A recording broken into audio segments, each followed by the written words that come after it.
7, 8, 9, 10. A machine here.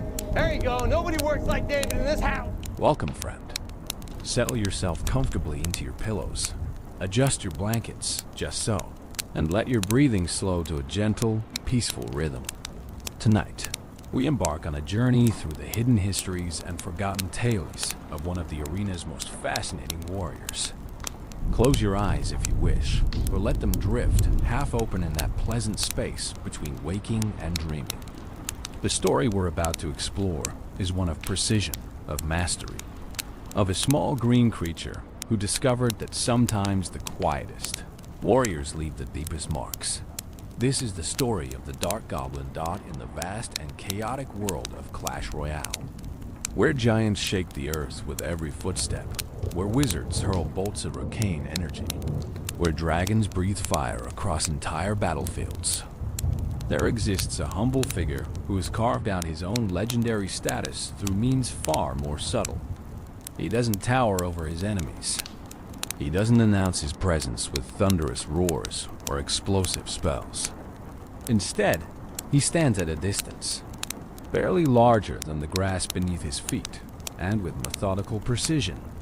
He sends dart after dart whistling through the air with deadly accuracy. The Dark Goblin measures just over 2 feet tall when standing at his full height, though he rarely stands still for long. His skin carries that distinctive goblin green, a shade that seems to absorb and reflect the arena's light in equal measure, making him blend with foliage one moment and stand out starkly the next. But it's not his stature that captures the eye, not his size that commands respect from seasoned warriors and strategists alike. It's what he wears and what he carries that tells his true story. Upon his face rests a voodoo mask, carved from wood that has been hardened through processes known only to the deepest goblin traditions. The mask's eyes glow with an inner light, red as embers in the darkness, peering out from carved sockets that have witnessed countless battles. The mask isn't merely decoration or protection. It's a statement, a connection to powers and knowledge that most goblins never access. Behind the mask, rope and leaves dangle in team colors, swaying with every movement, marking him as a warrior who's chosen his allegiance while maintaining his connection to more ancient loyalties. His face paint, applied with careful ritual each morning before battle, bears the colors of his team. Whether blue or red, the paint is never haphazard, never casual. Each stroke follows patterns that have meaning, that tell stories to those who know how to read them. The paint speaks of victories earned, of skills mastered, of a journey from novice to expert that was neither quick nor easy. And then there's his weapon, the blowgun he cradles with the same reverence that a knight might show his sword, the same care that a wizard lavishes on his staff. It's not a complex device, this blowgun. It's bamboo, hollowed and smoothed, lighter than it looks, but sturdy enough to have survived countless deployments into the heat of arena combat. The simplicity of the weapon is deceptive, though. In the hands of someone who hasn't spent years mastering its use, a blowgun is nearly useless. In the hands of the Dark Goblin, it becomes an instrument of precision warfare, capable of striking targets at ranges that leave most opponents baffled and frustrated. The darts themselves are small, almost delicate things, each one carefully balanced, each tip treated with compounds that make even glancing blows meaningful. He carries these darts in a quiver fashioned from materials he's gathered across years of service, each one checked before battle, each one selected with the kind of attention that master craftsmen give to their finest work. This attention to detail, this obsessive care for his equipment and his craft, defines everything the Dark Goblin is and everything he has become. But we're getting ahead of ourselves. To truly understand the Dark Goblin, to appreciate how a small green creature armed with a bamboo tube and tiny projectiles became one of the most respected and feared units in the entire Clash Royale arena, we need to go back. We need to understand not just who he is, but where he came from, We need to explore the deep history of goblin kind, the traditions and secrets that flow through his veins like the very blood that keeps him moving, keeps him fighting, keeps him standing at impossible ranges and delivering death through whispers of air and tiny point tips. The story of the Dart. Goblin is intimately connected to the story of all goblins. Those small, mischievous, often underestimated creatures who have populated human folklore for centuries. It's connected to the development of goblin warfare, to the ways these diminutive beings learn to survive and thrive in a world filled with creatures much larger and ostensibly much more powerful. It's a story of specialization, of finding your niche and mastering it so completely that you become irreplaceable, invaluable, legendary in your own right. The Dart Goblin arrived in the Clash Royale arena on January 13th, 2017. That date marks his official introduction to the game. The moment when players first had access to this 3 Elixir rare card. Unlockable from the jungle arena. But his story, his true story, begins long before that date. It begins in the misty depths of goblin history, in the traditions and knowledge passed down through countless generations. In the moment when one particular goblin looked at a blowgun and saw not just a hunting tool or a toy, but a weapon capable of changing the very nature of arena combat. Tonight, we'll walk through that history together. We'll explore how the Dart Goblin came to be, not just as a game card with statistics and abilities, but as a character, a personality, a warrior with his own motivations and dreams and understanding of the world. We'll examine his relationships with other goblins, his place in the broader goblin society, the respect he commands, and the jealousy he sometimes inspires. We'll delve into the technical aspects of his craft, understanding what makes a master blowgun specialist, and how one achieves such precision at such remarkable ranges. We'll trace his journey through the meta, watching as strategies evolved around him, as players discovered optimal ways to deploy him, as balance changes adjusted his power level while maintaining his core identity. We'll witness his transformation into his evolved form. That moment when he stumbled upon ancient secrets in a goblin temple deep underground, finding a poisonous mask that would amplify his already formidable abilities into something even more devastating. And through it all, we'll maintain that gentle, relaxed pace. There's no rush in storytelling, no urgency that can't wait until morning. The Dart Goblin's tale has waited years to be told in full. It can wait a few more hours as we explore every detail, every nuance, every small moment that contributed to making him who he is today. Let your mind drift along with the narrative, following wherever it leads, allowing the images and ideas to form naturally in that space where conscious thought begins to blur into dream. The arena is vast, filled with countless warriors, each with their own stories, their own journeys, their own moments of triumph and defeat. But tonight, this night, we focus on one small figure standing at the back line, taking careful aim through his bamboo tube, releasing a dart that will fly true across impossible distances to strike exactly where he intended. Tonight, we honor the patience, the precision, the quiet mastery of the Dart Goblin Dot, so breathe deeply. Let your muscles relax, starting from your toes and working upward, releasing all the tension of the day. Feel yourself sinking deeper into comfort, into that peaceful state where stories can be received fully, where imagination can paint pictures more vivid than any screen could show. The Dart Goblin is ready to share his secrets.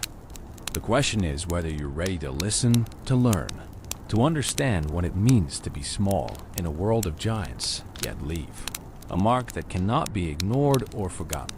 The moon rises over the arena. Shadows lengthen and merge. And somewhere in the gathering darkness, a small green figure checks his equipment one more time, ensuring everything is perfect, everything is ready. Because that's what masters do. That's what the Dart Goblin has always done. And that's where our story truly begins.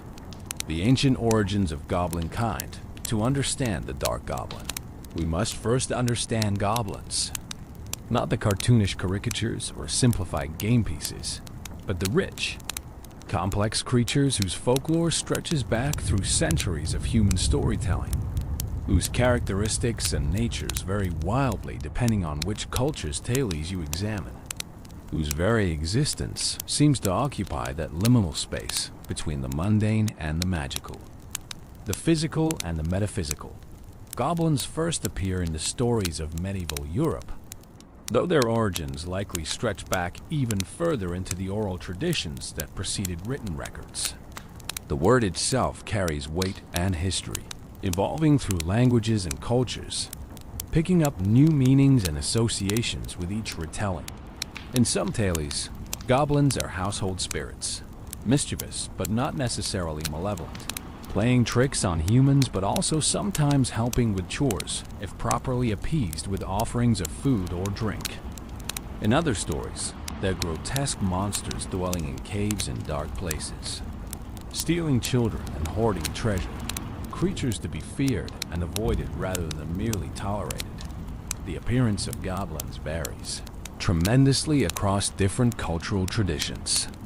Some describe them as small and wizened, resembling diminutive old men with long noses and pointed ears.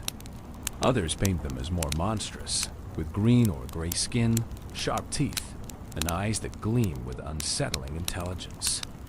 Some traditions grant them magical abilities, shape-shifting, or illusion, or the power to curse those who cross them.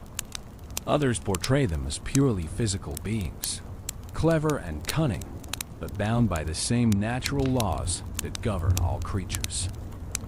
What remains consistent across most goblin folklore is their association with cunningness, their tendency toward mischief, and their outsider status. Goblins exist at the edges of human society, never fully part of it, but never completely separate from it either. They're the explanation for missing objects, for crops that fail without apparent reason, for the vague sense of unease that settles over certain places. They represent chaos constrained, danger that can be managed but never fully eliminated. The reminder that not everything in the world operates according to human rules and expectations.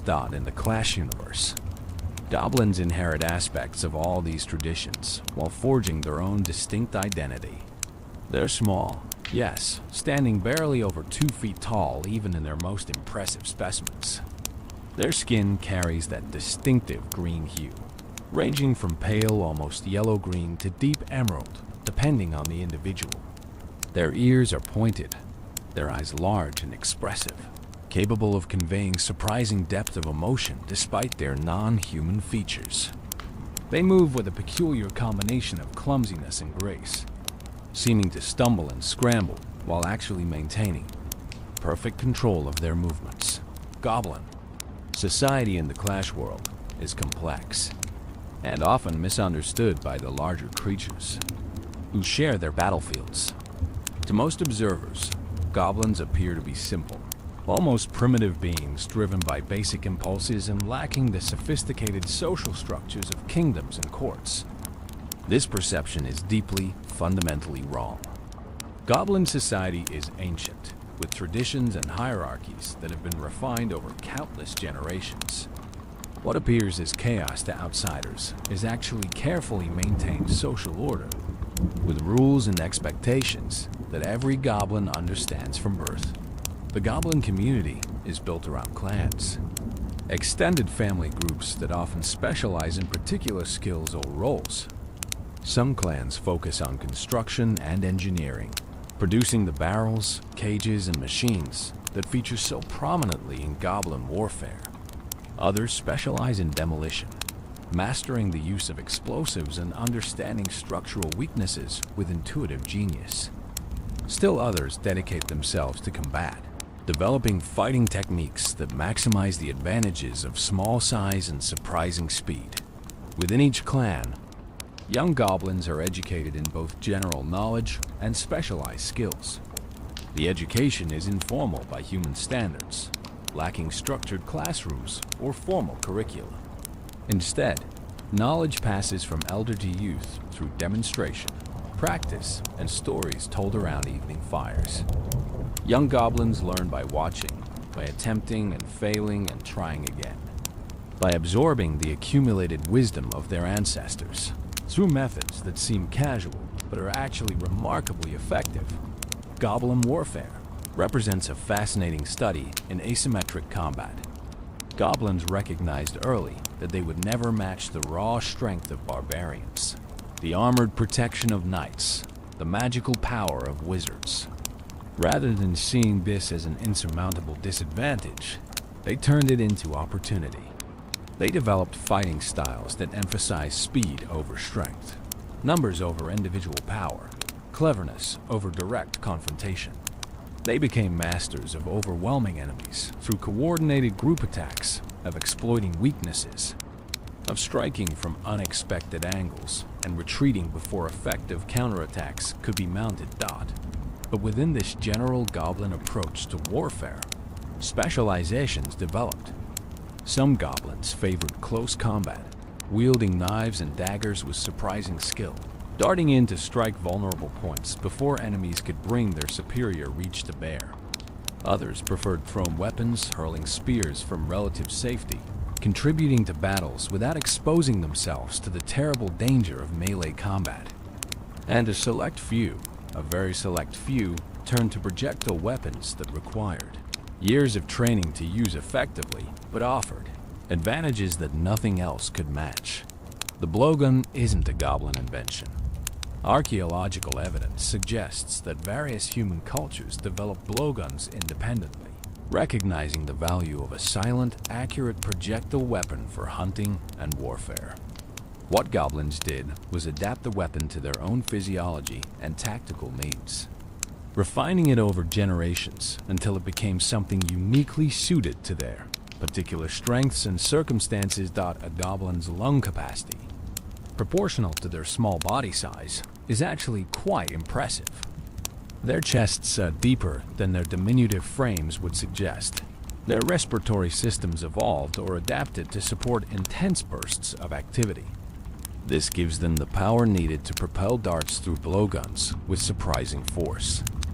Their small stature, which might seem a disadvantage, actually provides benefits when using a blowgun. The weapon is easier to conceal, to aim with their lower center of gravity, to maneuver in spaces where larger warriors would struggle. But physical capability alone doesn't create mastery. The path from novice blowgun user to expert is long and demanding. Young goblins who show interest in the weapon, who demonstrate the patience and dedication required, begin training that will consume years of their lives.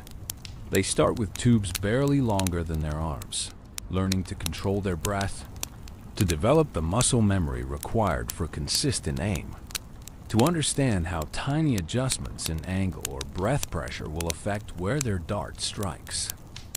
The training progresses through stages, each one building on the last, each one revealing new layers of complexity that must be mastered before advancement is possible. Early training focuses purely on hitting stationary targets at close range. Once basic accuracy is achieved, distances increase gradually. Then moving targets are introduced, requiring students to learn leading their shots, predicting where an enemy will be when the dart arrives rather than simply aiming at where they are now. Advanced training incorporates environmental factors. Wind affects dart flight, requiring adjustments that experienced users make instinctively, but beginners must learn consciously. Temperature and humidity change how darts fly, how quickly they slow down, how they respond to the breath propelling them. Different darts behave differently, with variations in weight, balance, and tip design all affecting performance. Master blowgun users learn to select the right dart for each situation, adapting their technique to match the specific ammunition they're using. The pinnacle of blowgun mastery, achieved by only a handful of goblins in each generation, involves understanding the weapon at such a deep level that technique transcends into artistry. At this level, users don't consciously think about breath pressure or angle or dart selection.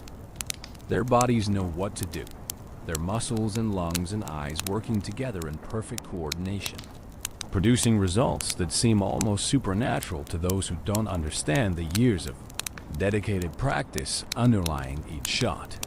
This is the tradition the Dark Goblin was born into. Not the general tradition of goblin warfare, but the specific rarefied tradition of blowgun mastery.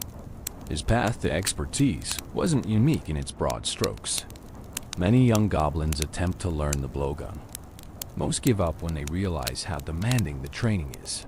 How many years must be invested before even basic competence is achieved? Those who persist face a grueling journey that tests not just physical skill, but mental fortitude, patience, and the ability to learn from failure without becoming discouraged. What made the Dark Goblin different? What allowed him to not just complete this training, but to excel? To become one of the acknowledged masters of his generation was a combination of natural talent and obsessive dedication that bordered on mania. He didn't just practice because he was supposed to. He practiced because he couldn't imagine doing anything else. The blowgun called to something deep within him, spoke to a part of his nature that found perfect expression through the act of sending darts across impossible distances to strike targets with pinpoint accuracy. His instructors recognized this quality early. They saw in him the same fire that burned in all true masters, that refusal to accept good enough when perfection, while unattainable, could still be endlessly pursued. They pushed him harder than they pushed other students, demanded more, expected more, because they recognized that he could handle it, that he would thrive under pressure that would break others. And he did thrive, growing not just in skill but in understanding, developing the kind of deep, intuitive relationship with his weapon that separates competent practitioners from genuine artists. The Goblin clans have ancient records, stories and legends passed down through generations, telling of blowgun masters whose skills achieved legendary status. There was Keen-Eye Grick, who supposedly could hit a moving target at 200 paces while blindfolded, relying purely on sound to guide his aim. There was Silent Mort, who developed techniques for coating his darts in substances that would put enemies to sleep rather than killing them, turning his blowgun into a tool for capture rather than destruction. There was Whisper Deathfix, who mastered the art of shooting multiple darts in rapid succession, creating streams of projectiles that could overwhelm even armored opponents through sheer volume of accurate fire. The Dark Goblin studied these legends, learned everything known about these ancient masters, incorporated their techniques and innovations into his own developing style. But he didn't stop with mere imitation. He experimented, pushed boundaries, tried approaches that had never been documented, willing to fail repeatedly if it meant discovering something new, something that would give him an edge that even other masters lacked. His experiments weren't limited to pure technique. He studied materials, testing different types of bamboo to find those that produced the straightest, truest tubes. He investigated dart design, modifying shapes and weights and tip configurations, discovering combinations that flew straighter, hit harder, penetrated more effectively than traditional designs. He researched compounds that could be applied to dart tips, not to poison enemies, but to ensure that even glancing blows would slow them, weaken them, make them easier targets for follow-up shots. This research, this endless drive to improve and innovate, took him to places other goblins rarely visited. He traveled to remote goblin settlements, seeking out elders who remembered old techniques that younger generations had forgotten. He explored ancient goblin sites, locations where clans had lived centuries ago, searching through ruins for artifacts and records that might contain useful knowledge. He even risked ventures into non-goblin territories, observing how other species use projectile weapons, stealing ideas and adapting them to his own purposes.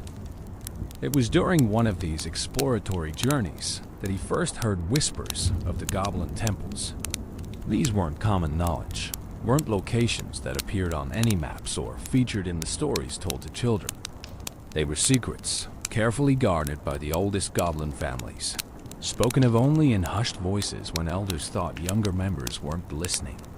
The temples were places of power, repositories of ancient goblin magic and knowledge, protected by wards and traps that made them nearly inaccessible to all but the most determined seekers.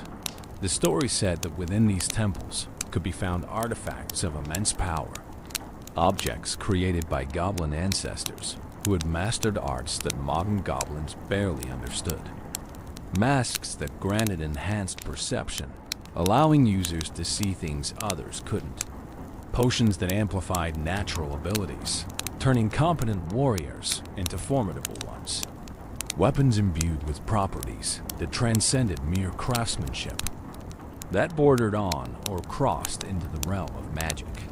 The Dark Goblin filed these stories away, cataloging them alongside all the other knowledge he accumulated during his journeys. He didn't particularly believe them. Ancient treasures and magical artifacts sounded like the stuff of children's tales, exaggerations built from small truths into grand fictions. But he remembered them nonetheless, because a good student of any craft learns to never completely dismiss anything, to keep even unlikely possibilities in mind, because sometimes, just sometimes, the unlikely proves true. He couldn't know, during those early years of training and travel, that those half-believed stories would eventually lead him to a transformation that would elevate him from mere master to something approaching legend. He couldn't predict that his path would lead him deep underground, into a miner's tunnel, and from there into a temple that shouldn't exist but did, where a mask waited that would change everything he thought. He knew about his capabilities and his destiny, but that revelation lay in the future, in a moment that we'll explore in its proper place in this narrative. For now, in this moment of his story, the Dark Goblin was still climbing toward mastery through conventional means, still honing his skills through practice and study, still believing that excellence came from discipline and dedication alone. He had no idea that forces older than he could imagine were already at work, guiding his steps toward a convergence of past and present, of ancient power and modern skill, that would reshape not just his own destiny, but the role of all blowgun specialists in the conflicts to come. The birth of a specialist. How the Dark Goblin came to be. Every master has an origin story, a beginning that seems humble, perhaps even unpromising, when viewed from the comfortable distance of hindsight. The goblin who would become known throughout the arena simply as the Dark Goblin began his life with no particular indication that he was destined for greatness.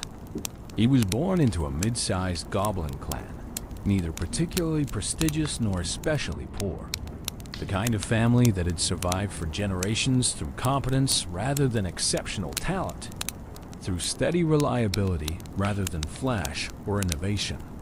His early years followed the patterns common to most young goblins. He learned to walk and run in that characteristic goblin scramble, all speed and apparent chaos, concealing actual coordination. He played the rough games that goblin children favor, learning to dodge and weave, to work together with others, to compete without creating genuine animosity. He sat around evening fires listening to the stories elders told, absorbing the history and values of his people, learning what it meant to be a goblin in a world populated by creatures both larger and smaller, stronger and weaker, more and less dangerous than his kind. The first hint that he might be different came when he was quite young, barely old enough to be trusted with any kind of implement that could be used as a weapon. The clan was engaged in one of their periodic hunts, seeking small game to supplement their food stores. Most young goblins his age would be left behind during these hunts, considered too inexperienced and too likely to accidentally cause problems. But he begged to be included, promised to stay quiet and follow instructions. wore down the adult's resistance through sheer persistent enthusiasm. During the hunt, he watched everything with intense focus that surprised the adults supervising him. He noticed how the wind affected the flight of thrown spears, how experienced hunters led their moving targets rather than aiming directly at them, how patience and stillness could be as valuable as speed and aggression. When one of the hunters used a blowgun to bring down a bird perched high in a tree, the young goblin's attention became absolutely fixed on the weapon and the technique required to use it. After the hunt, he pestered the blowgun user with questions. How did it work? How far could it shoot? How did you aim it? How long did it take to learn? The hunter, amused by this young goblin's intensity, answered patiently, even allowed him to hold the blowgun and examine it. The weapon was simple, just a hollow tube, but the young goblin handled it with reverence that seemed disproportionate to the object's apparent simplicity. From that moment, he became quietly obsessed. He fashioned crude approximations of blowguns from hollow reeds, using them to shoot small projectiles at targets he set up around the clan's settlement. His early attempts were spectacularly unsuccessful. The reeds were too flexible, too irregular, too weak to propel projectiles with any accuracy or force. His breath control was non-existent, alternating between too weak to move the projectile at all, and so strong it caused the makeshift tube to split apart. His aim was worse than random chance, with projectiles flying in wildly unpredictable directions. Any reasonable young goblin would have given up, would have recognized that this particular path wasn't meant for them, would have moved on to exploring other potential talents. But something in him refused to accept failure. He studied his attempts, tried to understand why they weren't working, made adjustments based on his observations. He begged the experienced hunter for advice, accepting criticism and correction with humility rare in one so young. He practiced obsessively, turning what should have been playtime into training sessions, driving himself with an intensity that worried some adults who observed it. The clan elders discussed him during their private councils. Some worried that he was developing an unhealthy fixation, that his single-minded focus on mastering the blowgun would prevent him from developing other skills that might prove more useful. Others recognized in him the spark that characterized all true masters of any craft, that refusal to accept limitations, that drive to excel that transcends normal motivation. The debate about what to do with this unusual young goblin continued for months. The issue resolved itself when he was approximately 7 years old. Still quite young by goblin standards, but old enough to begin more formal training in whatever specialty he seemed suited for. He approached the clan's master blowgun user, the same hunter who had first shown him the weapon, and formally requested to become an apprentice. The request itself was bold, perhaps even presumptuous. Apprenticeships in specialized skills like blowgun mastery were rarely offered to children so young. Most began their training in their early teenage years, after they demonstrated basic competence in general goblin skills. The master hunter could have dismissed the request, told the young goblin to come back in a few years after he'd matured more. Instead, he decided to test this would-be apprentice, to see whether his enthusiasm was backed by any actual potential or whether it was merely childish fixation that would fade when confronted with real challenge. The test was simple but revealing. The young goblin was given a proper blowgun. The first time, he'd held a true weapon rather than his makeshift reed approximations. He was shown a target at moderate distance, told to take as much time as he needed, and asked to hit it. Not to hit a specific point on the target, just to hit the target somewhere. The master hunter expected him to fail, or at best to succeed, only after many, many attempts. Failure would be fine, would be natural, would simply indicate that he needed more basic development before attempting serious training. The young goblin approached the test with seriousness that seemed almost comical in one so small and young. He examined the blowgun carefully, getting a feel for its weight and balance. He selected a dart from those offered, turning it over in his small hands, checking its straightness and the condition of its tip. He loaded it into the tube with careful deliberateness. He took his stance, adjusted his position slightly, then adjusted again. He brought the blowgun to his lips, closed his eyes for a moment, opened them with that distinctive goblin focus, and blew. The dart flew straight and true, embedding itself not in the outer edge of the target, but near the center. Not a perfect bullseye, but far better than anyone had expected from someone with essentially no formal training. The master hunter stared at the target, then at the young goblin, then back at the target. This wasn't beginner's luck. The stance had been good, the breath control adequate, the follow-through proper. This was someone with genuine natural talent for the weapon. The apprenticeship began the next day. The training was brutal, especially for one so young. Physical conditioning came first, building the lung capacity and core strength required for consistent blowgun use. Hours each day spent in breathing exercises, learning to control the diaphragm to generate steady pressure rather than explosive bursts, to maintain the control necessary for accuracy across multiple shots. His small body ached constantly during those early months, muscles developing that he'd never known he had. His ribcage expanding as his respiratory system adapted to demands far beyond normal goblin requirements. Simultaneously, he drilled basic technique. Stance, grip, aim, breath, follow-through. Repeated thousands of times until they became automatic, until his body knew what to do without his mind having to consciously direct each element.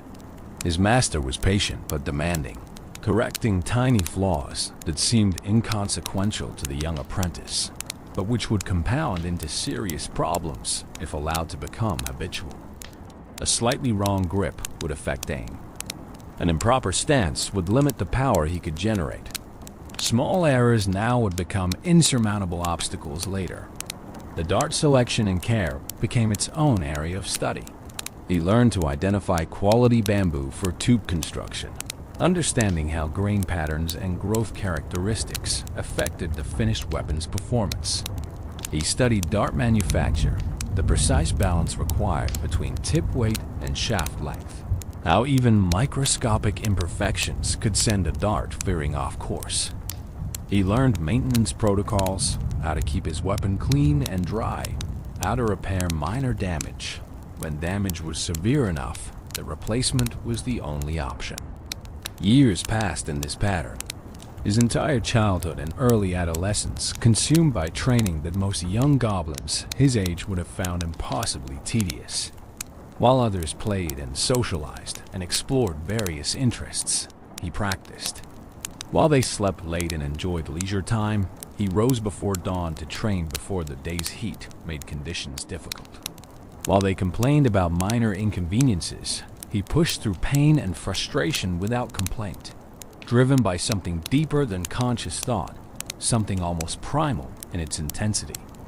He wasn't friendless exactly, but he was certainly apart. Other young goblins respected his dedication, even as they found it somewhat alien to their own natures. He joined group activities occasionally, reminded by concerned adults that pure isolation wasn't healthy even for someone pursuing mastery. But even during these social moments, part of his attention remained on his training. On techniques he wanted to try, on adjustments he wanted to test. The blowgun wasn't just what he did. It was becoming what he was, his identity crystallizing around this one particular expression of goblin warfare. His breakthrough to true competence came during his 13th year. Competence had been building gradually, each day slightly better than the last. Improvements so incremental as to be almost invisible from day to day. But breakthrough moments still occur. Points where accumulated small improvements suddenly coalesce into a qualitative change in capability. For him, it happened during a particularly challenging drill. His master had set up targets at progressively greater distances, starting at ranges where hits were easy and extending to distances that even experienced users found challenging. The instruction was simple: hit every target in sequence, as quickly as accuracy allowed, using only the darts provided with no resupply. Failure to hit any target meant starting the entire sequence over. He'd attempted this drill dozens of times over previous weeks, never succeeding. He'd get through the early targets easily, manage the middle distances with difficulty, and inevitably fail somewhere in the long-distance shots, either missing entirely or running out of darts before completing the sequence. Each failure was documented, analyzed, turned into lessons for the next attempt. But success had remained frustratingly out of reach. On this attempt, something was different. He felt it before the first dart left his tube, a sense of alignment, of everything working together rather than fighting against itself. His breathing was perfect, his stance solid, his mind clear of doubt and expectation. He moved through the sequence in a kind of flow state, each shot seeming to happen by itself, his conscious mind observing rather than controlling, trusting the training to guide his body through actions that had been practiced so many thousands of times. Target after target fell. Close range, medium range, long range. Stationary targets and the few moving ones his master had included. Each dart flying true, finding its mark, the satisfying thunk of impact barely registering consciously as his attention was already moving to the next shot, the next target. And then suddenly, unexpectedly, he was done. Every target hit. Darts remaining unused. The drill completed, finally, after so many failures. His master had been watching from a distance, not interfering, letting the apprentice work through the drill independently. Now he approached with an expression that mixed pride and something more complex, perhaps a touch of sadness. Pride because his apprentice had achieved something significant, had crossed a threshold that separated novices from practitioners. Sadness because this success meant their relationship was changing, that the days of simple master and apprentice hierarchy were ending, that the young goblin was becoming something that demanded different respect. After that day, the training shifted. It was no longer about building fundamental skills, but about refinement, about pushing already competent capabilities toward excellence and beyond. The targets became smaller, the distances greater, the conditions more challenging. He practiced in wind and rain and darkness, in situations designed to simulate the chaos of actual combat. He learned to shoot while moving, while dodging, while under pressure from multiple simultaneous demands on his attention. His reputation within the clan grew. He was no longer just the obsessed young goblin who did nothing but practice with his blowgun. He was becoming recognized as genuinely skilled, someone whose abilities exceeded what most clan members had ever witnessed. When hunting parties went out, they began specifically requesting his inclusion, knowing that his presence increased their success rate dramatically. When demonstrations of goblin capabilities were given for visitors or allies, he was trotted out to show what blowgun masters could achieve.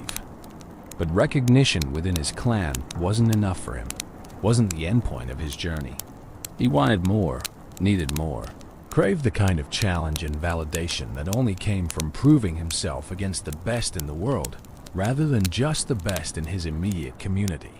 He began seeking opportunities to test himself more broadly, to see how his skills measured against those of other specialists. This drive led him to compete in inter-clan contests, events where goblins from multiple clans would gather to demonstrate and compete across various specialties. He entered blowgun competitions, facing opponents who had trained as long and as hard as he had, who brought their own innovations and techniques to bear. These competitions were revealing, humbling, educational.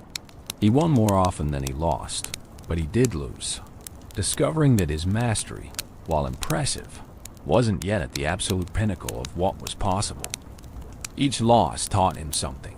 He studied the techniques of those who bested him, incorporated their innovations where they improved his own approach, discarded what didn't fit his style. He made connections with other specialists, forming relationships that transcended clan boundaries. building a network of peers who shared his obsessive dedication to their craft. From these peers, he learned that mastery was never finished, but there was always another level, always another refinement possible. It was during one of these inter-clan gatherings that he first heard the term others were beginning to use for him. Not his birth name, not his clan affiliation, but simply the Dark Goblin. The name had apparently started as informal shorthand, a way for other competitors to refer to that one goblin who's really good with darts. But it stuck, spreading beyond just the competition circuit, becoming his primary identifier. He didn't mind. In fact, he found he preferred it, the Dark Goblin. It was direct, descriptive, unpretentious.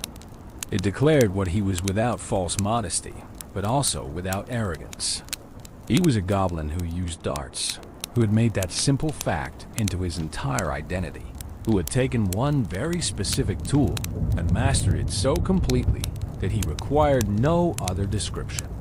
The name became his brand, his calling card, the thing that preceded him into any new situation. By the time the summons came, the invitation to take his skills into the Clash Royale arena, he was approaching the height of his capabilities. Not quite at the absolute peak, still climbing, still improving, but undeniably among the elite practitioners of his craft. The arena represented a new challenge, a new context for demonstrating his mastery. It would test him in ways inter-clan competitions never had, forcing him to adapt his skills to situations more chaotic and dangerous than anything he'd previously experienced. He accepted the invitation without hesitation.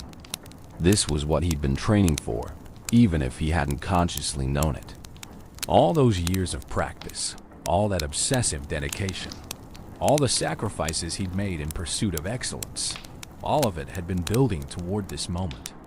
The Dark Goblin was ready to show the world, ready to prove that even small warriors with simple weapons could change the course of battles through perfect execution of their craft.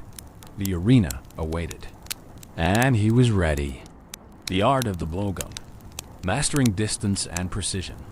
Let's slow down now and really examine what makes the blowgun such a remarkable weapon, what separates it from every other projectile system used in arena combat, and why mastering it requires the kind of dedication that consumed the Dark Goblin's entire youth. Close your eyes and imagine holding one. Feel the smooth bamboo against your palms, surprisingly light yet solid. The hollow interior creating a perfect channel for your breath to travel through, to propel tiny projectiles across distances that seem impossible for such a simple mechanism. The physics of a blowgun are deceptively straightforward. You place a dart inside a tube. You blow air through the tube. The pressure differential propels the dart forward. But this simplicity masks extraordinary complexity when you examine what's actually required to achieve accuracy and power. Every variable matters. The diameter of the tube affects how much air pressure escapes around the dart versus how much pushes it forward. Too wide and you lose power.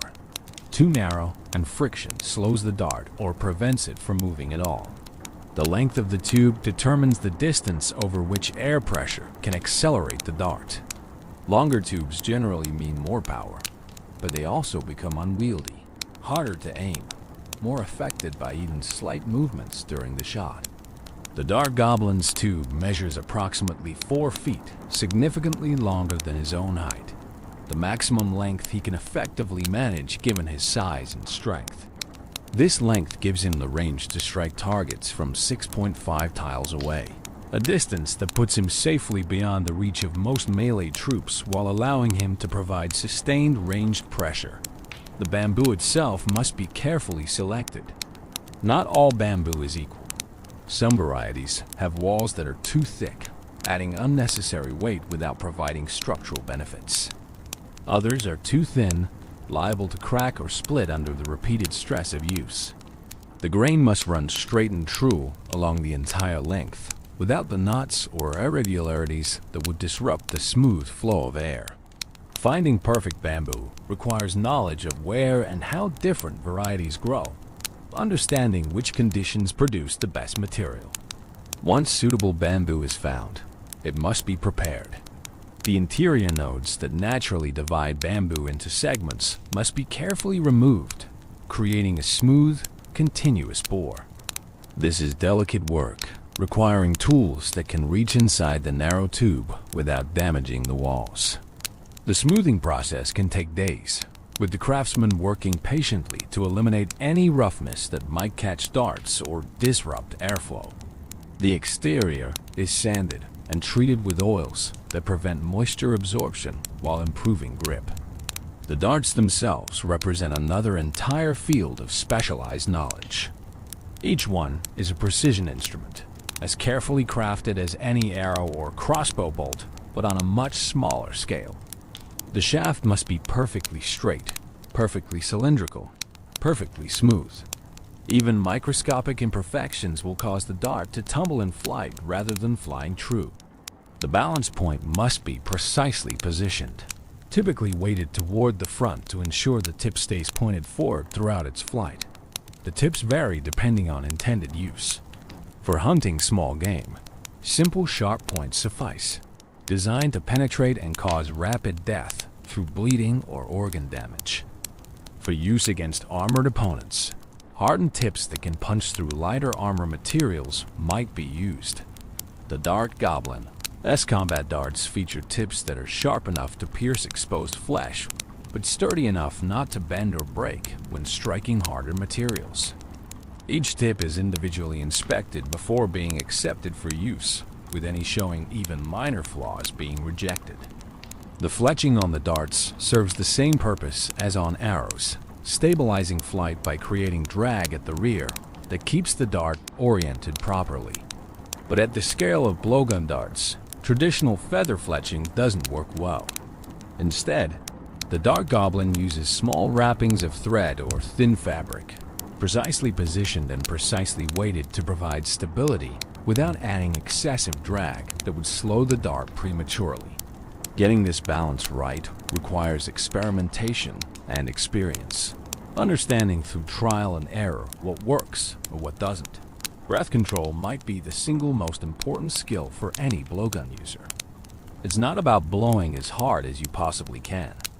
Raw power without control produces inconsistent results, with some shots too weak and others so powerful they cause the weapon to move during firing, throwing off aim.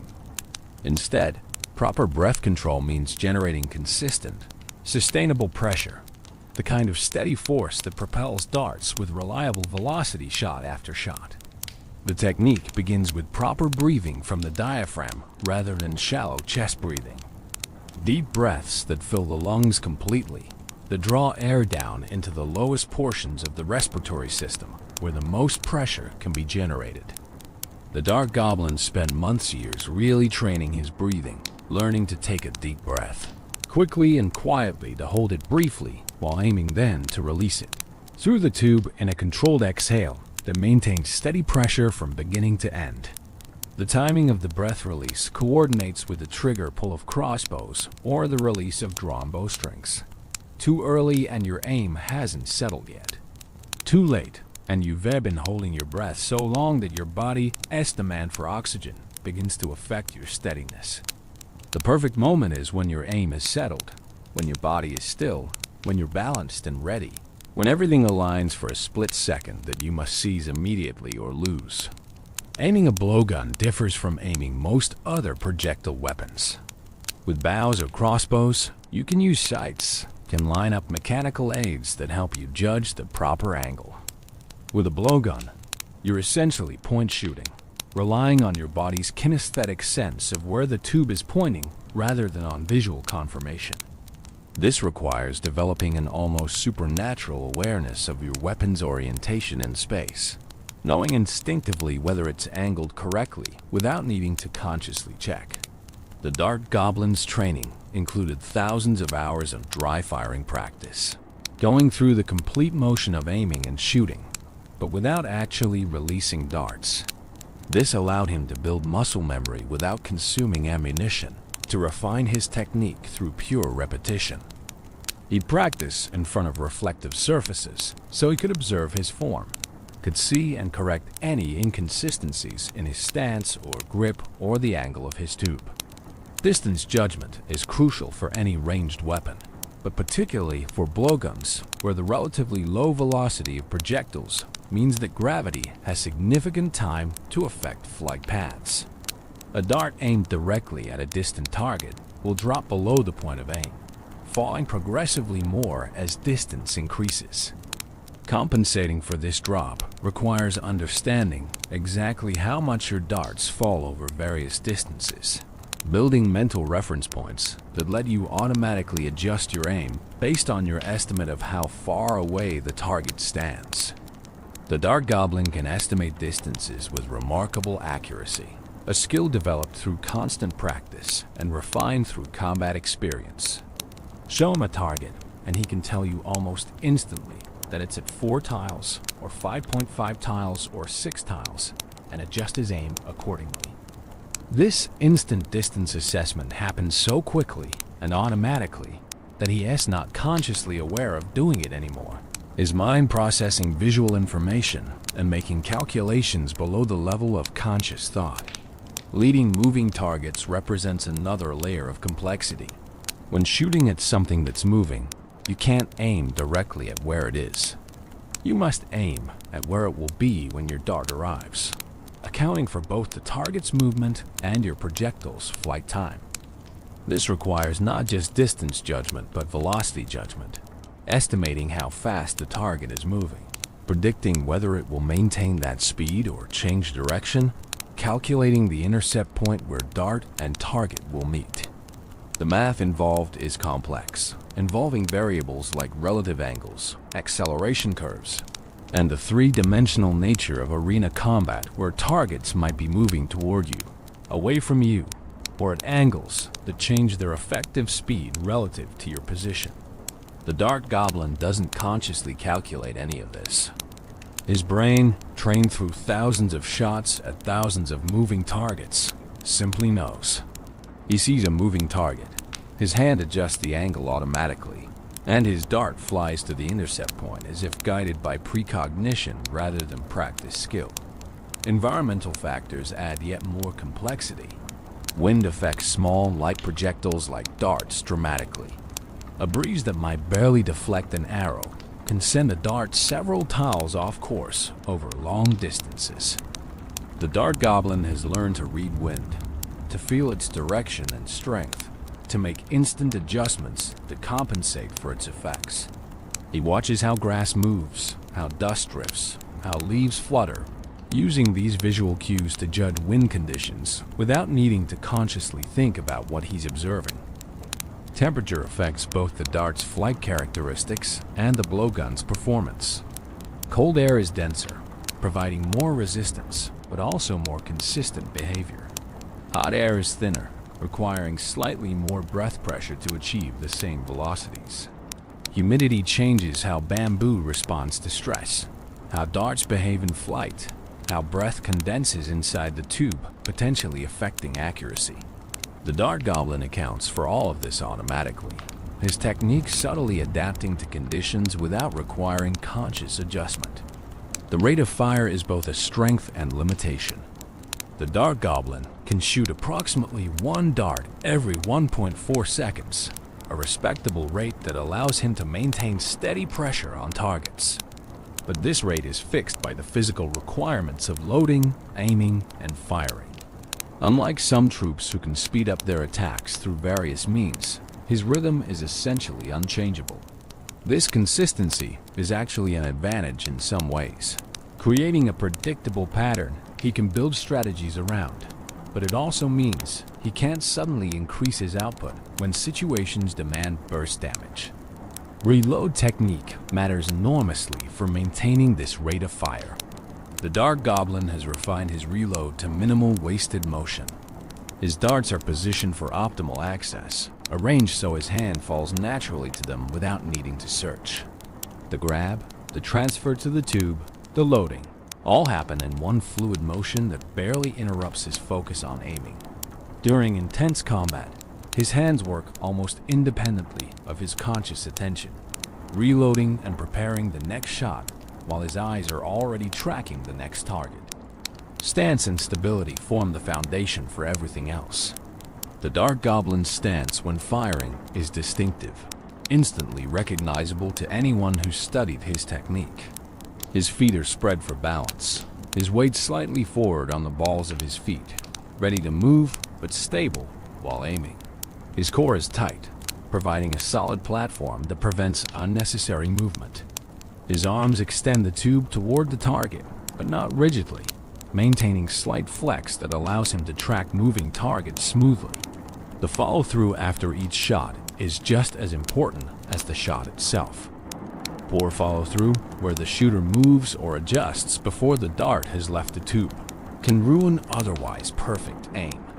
The Dark Goblin has trained himself to hold his position for a fractional second after firing, ensuring that his breath has completed its work, that the dart has exited the tube cleanly, that nothing he does disrupts the projectile's flight. Only after this brief hold does he transition to preparing his next shot. Psychological elements of blowgun mastery deserve consideration. The patience required to achieve excellence with this weapon tests even dedicated practitioners. Progress is slow, measured in tiny increments, with plateaus where improvement seems to stop entirely no matter how much you practice. The temptation to give up, to pursue faster paths to competence with other weapons, must be constantly resisted. The Dark Goblin's mental fortitude, his ability to persist through frustration and disappointment, proved as crucial to his development as any physical skill. Confidence built through competence creates a positive feedback loop. As the Dark Goblin became more skilled, his confidence grew, which allowed him to perform better under pressure, which further increased his confidence. But he also had to manage the ego that comes with mastery, had to remain humble enough to keep learning, to accept that no matter how good he became, there was always room for improvement. Arrogance would have stunted his growth, would have blinded him to his remaining weaknesses. The kinesthetic awareness developed through years of practice extends beyond just knowing where his weapon is pointing. The Dark Goblin has learned to be aware of his entire body, to sense tensions or asymmetries that might affect his shooting, to make micro-adjustments that optimize his stability and accuracy.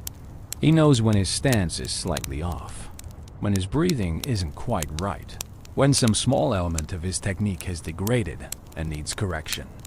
This body awareness, this constant internal monitoring, happens automatically now, his nervous system flagging issues before his conscious mind notices them. The zone, that mental state where peak performance becomes effortless, where time seems to slow and everything becomes clear, is something the Dark Goblin has learned to access reliably. Not every shot happens in the zone, but during his best performances, during those moments when everything aligns perfectly, he enters this state where thought disappears and pure action remains. His darts fly true without effort, without doubt, without the interference of conscious deliberation. This is the pinnacle of mastery, when the weapon becomes an extension of self rather than a tool you use. Teaching others has deepened the Dark Goblin's own understanding. When you explain techniques to beginners, when you break down what you do into steps that can be communicated and practiced, you often discover nuances in your own technique that you'd never consciously recognized. The Dark Goblin has trained several apprentices over the years, passing on his knowledge, and through teaching them he's refined his own grasp of why things work the way they do. Each student's questions force him to articulate principles that he previously only understood intuitively. The philosophy underlying his approach to the weapon is one of perfect execution over flashy technique. He doesn't do trick shots, doesn't pursue impressive but impractical skills. Everything he practices has direct application to combat effectiveness. This pragmatic focus has made him extraordinarily effective in actual battle, where consistency and reliability matter more than spectacular highlights. He might not be the most entertaining blowgun user to watch, but he's among the most dangerous to face. The blowgun's silence is a tactical advantage that shouldn't be overlooked. Unlike bows that twang, crossbows that click, or firearms that boom, the blowgun makes almost no sound when fired. The soft puff of breath, the faint whistle of the dart in flight, these are subtle sounds easily masked by battle chaos. Enemies often don't realize they're under attack from a blowgun user until darts start hitting them. Can't easily track the source of fire. Can't prepare defenses based on audio cues. This stealth aspect makes the Dark Goblin particularly valuable in tactical situations where drawing attention would be disadvantageous. The psychological impact on enemies shouldn't be underestimated either. There's something uniquely frustrating about being hit by darts from a source you can barely see, standing so far away that you can't effectively retaliate. The Dark Goblin has watched opponents become increasingly agitated as his darts find their marks again and again, seeing them make mistakes born of frustration, charging blindly forward or overcommitting resources in desperate attempts to silence his steady assault. This psychological pressure is as valuable as the physical damage his darts inflict. Every master develops their own style, their own small innovations that distinguish them from others who've achieved similar technical proficiency. The Dark Goblin's style emphasizes efficiency and sustainability over burst damage. He maintains steady pressure, never overextending, never taking shots that are too risky or too difficult. He picks his targets carefully, focusing on threats that his darts are most effective against. He positions himself to maximize his sightlines while minimizing his exposure. Everything he does reflects deep understanding of both his capabilities and his limitations. The art of the blowgun, as practiced by the Dark Goblin, is ultimately about control. Controlling your breath, your body, your weapon, your emotions, your position on the battlefield. It's about taking something inherently chaotic, combat against opponents who are trying to kill you, and imposing order on it through perfect execution of techniques refined over decades.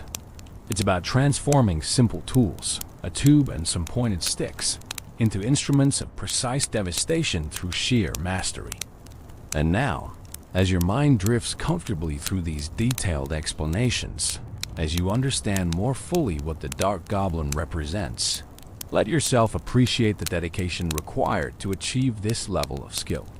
Let yourself marvel at what humans and goblins alike can accomplish when they commit fully to mastering a craft.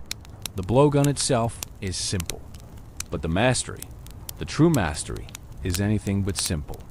It's the work of a lifetime, and the Dark Goblin has done that work. Double Trouble Gum and Didgeridoo lessons.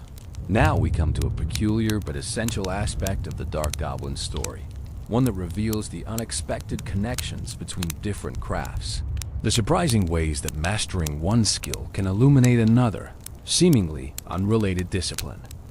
This chapter in his journey involves two things that might appear to have nothing to do with blowgun expertise: chewing gum and playing the didgeridoo. Yet both proved instrumental in developing the unique capabilities that define the Dark Goblin's approach to combat. The Double Trouble Gum story begins during a period when the Dark Goblin was plateauing in his development. He'd achieved competence, even excellence, but felt he'd hit a ceiling. His accuracy was good, but not perfect. His stamina was impressive, but not unlimited. He could maintain his rate of fire for extended periods, but eventually fatigue would set in, his breath control degrading, his accuracy suffering. He needed something that would push him past this plateau, some innovation or technique that would elevate him from very good to truly exceptional. The breakthrough came from an unexpected source. During a trading expedition to acquire new bamboo, he encountered a vendor selling various curiosities and novelties. Among these was something called Double Trouble Gum, a substance allegedly created by goblin alchemists experimenting with tree saps and various herbs. The vendor's pitch was typical salesman exaggeration, claiming the gum granted enhanced focus, improved stamina, sharpened reflexes. The Dark Goblin was skeptical, but the price was low and his curiosity was piqued. He tried the gum that evening, expecting nothing. The texture was unusual, more elastic and resistant than ordinary tree sap. requiring significant jaw strength to chew. The flavor was complex, starting sweet, then transitioning through herbal notes that were simultaneously refreshing and slightly medicinal. But the interesting part came after several minutes of chewing. His breathing seemed to deepen naturally, his awareness of his respiratory system becoming more acute. The mild stimulant properties helped maintain focus without creating jittery energy that would interfere with fine motor control. Intrigued, he began experimenting systematically. He'd chew the gum before practice sessions, carefully noting whether his performance changed. The results were subtle but consistent. His endurance improved, allowing him to maintain peak performance for longer before fatigue set in. His breath control became more precise, the enhanced respiratory awareness translating into better ability to generate exactly the pressure he wanted. Most surprisingly, the act of chewing itself seemed to help, the rhythmic jaw movement somehow centering his focus, creating a meditative state conducive to peak performance. The mechanism wasn't entirely clear. Perhaps the gum's herbal components actually did have mild performance-enhancing properties. Perhaps the act of chewing increased blood flow, improving oxygen delivery to his brain and muscles. Perhaps it was entirely psychological, a placebo effect that worked because he believed it would. The Dark Goblin didn't particularly care about the mechanism. What mattered was that it worked, that chewing this peculiar substance before and during practice sessions seemed to help him push past previous limitations. He incorporated Double Trouble gum into his routine, never becoming dependent on it but using it strategically during intensive training or particularly important competitions. Other blowgun specialists noticed his improvement, asked about his methods. Some dismissed the gum story as superstition or placebo. Others tried it themselves and reported varying results.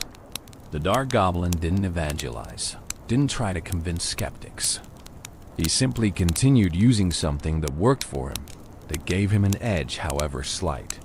The didgeridoo connection is even more unexpected, but perhaps more significant for understanding how the Dark Goblin developed his extraordinary breath control. The didgeridoo is an ancient wind instrument, originating from human indigenous cultures, producing deep droning tones through a technique called circular breathing. Circular breathing allows the player to maintain continuous sound by breathing in through the nose while simultaneously pushing air out through the mouth using air stored in the cheeks. It's a difficult technique, taking months or years to master, but once learned, it enables sustained performance that would be impossible with normal breathing. The Dark Goblin first encountered a didgeridoo during a cultural exchange between goblin clans and some human allies. The human demonstrating the instrument explained the circular breathing technique, and something clicked in the Dark Goblin's mind. If he could master circular breathing, if he could learn to maintain air pressure continuously rather than in discrete breaths, it might translate into improved blowgun performance. Even if he couldn't literally shoot darts while inhaling, the enhanced control over his breathing apparatus might provide benefits for rapid successive shots. He obtained a didgeridoo through trade, likely overpaying given his eagerness, and began practicing. The early attempts were humbling. He'd achieved mastery with his blowgun, had confidence in his respiratory control, and now here he was making sounds like a dying animal. Unable to maintain even a steady tone, let alone master the complex circular breathing technique. But frustration only intensified his determination. If this was difficult, if it challenged him, that meant it was worth pursuing. The circular breathing practice required completely retraining his breathing patterns. He had to learn to separate the actions of inhaling through his nose and exhaling through his mouth, to coordinate them such that one didn't interfere with the other. He had to develop his cheek muscles, learning to use them as a sort of secondary air reservoir that could maintain pressure while his diaphragm was engaged in pulling in fresh breath. The coordination required seemed impossible at first, like trying to pat your head and rub your belly while also hopping on one foot. Weeks passed with minimal progress. Then, Gradually, breakthrough moments began occurring. He'd maintain the circular breathing pattern for a few seconds before losing coordination and having to stop. Then longer periods, 10 seconds, 20 seconds, a full minute. The didgeridoo's drum became steadier, more consistent as his control improved. His lung capacity increased from the constant practice. His awareness of his respiratory system, already good, became extraordinary. Able to sense and control aspects of his breathing he'd never consciously noticed before. The translation to blowgun performance was everything he'd hoped for and more. While he couldn't literally circular breathe while shooting, the enhanced respiratory control allowed him to recover faster between shots, to maintain peak pressure more consistently, to extend his effective combat endurance significantly. His rate of fire didn't increase, still limited by the mechanical requirements of loading and aiming, but the quality of each shot improved. The consistency across long strings of successive shots, reaching levels he'd never achieved before. More subtly, the didgeridoo practice improved his mental discipline. Maintaining circular breathing requires constant focus, constant attention to the coordination of multiple simultaneous actions. This mental training translated into better ability to maintain combat focus under pressure, to keep track of multiple variables simultaneously, to avoid the tunnel vision that sometimes afflicts warriors during intense engagements. His battlefield awareness improved, his ability to track threats and opportunities, while maintaining his own performance reaching new heights. Other goblins found the Dark Goblin's dedication to these unusual training methods somewhat eccentric. Chewing gum before battles, spending hours producing strange droning sounds on an instrument nobody else played. These activities seemed tangential at best to improving combat effectiveness. But the results spoke for themselves. His performance metrics improved across every measure. His competitive record strengthened. His reputation grew as someone who would pursue any advantage, no matter how unconventional, no matter how much additional work it required. The combination of Double Trouble gum and didgeridoo practice created synergistic benefits that exceeded what either would provide alone. The gum helped him maintain focus during long didgeridoo sessions, while the breath control from didgeridoo practice let him maximize the performance benefits the gum provided. Together, they represented his philosophy of constant improvement, of leaving no potential advantage unexplored, of building excellence through accumulated marginal gains rather than searching for single transformative breakthroughs. This period of his development also taught him valuable lessons about the importance of cross-training, of exploring skills and disciplines outside your primary focus. If he'd remained narrowly focused only on direct blowgun practice, he'd have missed these tremendous sources of improvement. By remaining curious, by investigating anything that might potentially help even if the connection wasn't obvious, he'd discovered training methods that none of his predecessors or competitors had thought to explore. The mental state induced by his pre-combat routine, chewing Double Trouble gum while reviewing his equipment and running through breathing exercises derived from his didgeridoo practice, became as important as any technical skill. This routine created consistency, put him in the right psychological space for optimal performance, signaled to his nervous system that it was time to elevate into combat mode. Other warriors might rush into battle, might deploy without proper preparation, but the Dark Goblin's disciplined approach meant he was always as ready as possible when combat began. The mask that covers the Dark Goblin's face is far more than protective equipment or decorative accessory. It's a profound statement about his identity, his connection to Goblin spiritual traditions, and his relationship with the forces that govern life and death in the arena.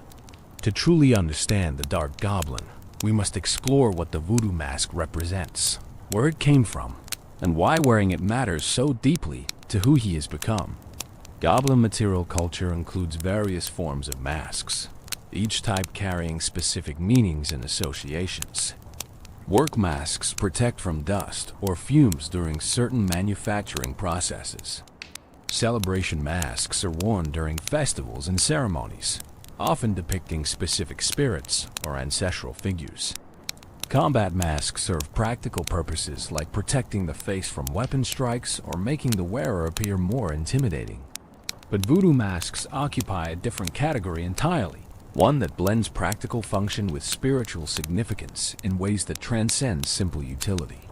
The term voodoo itself carries complex meanings, drawn from real-world spiritual traditions, but adapted and transformed within the Clash universe into something distinct.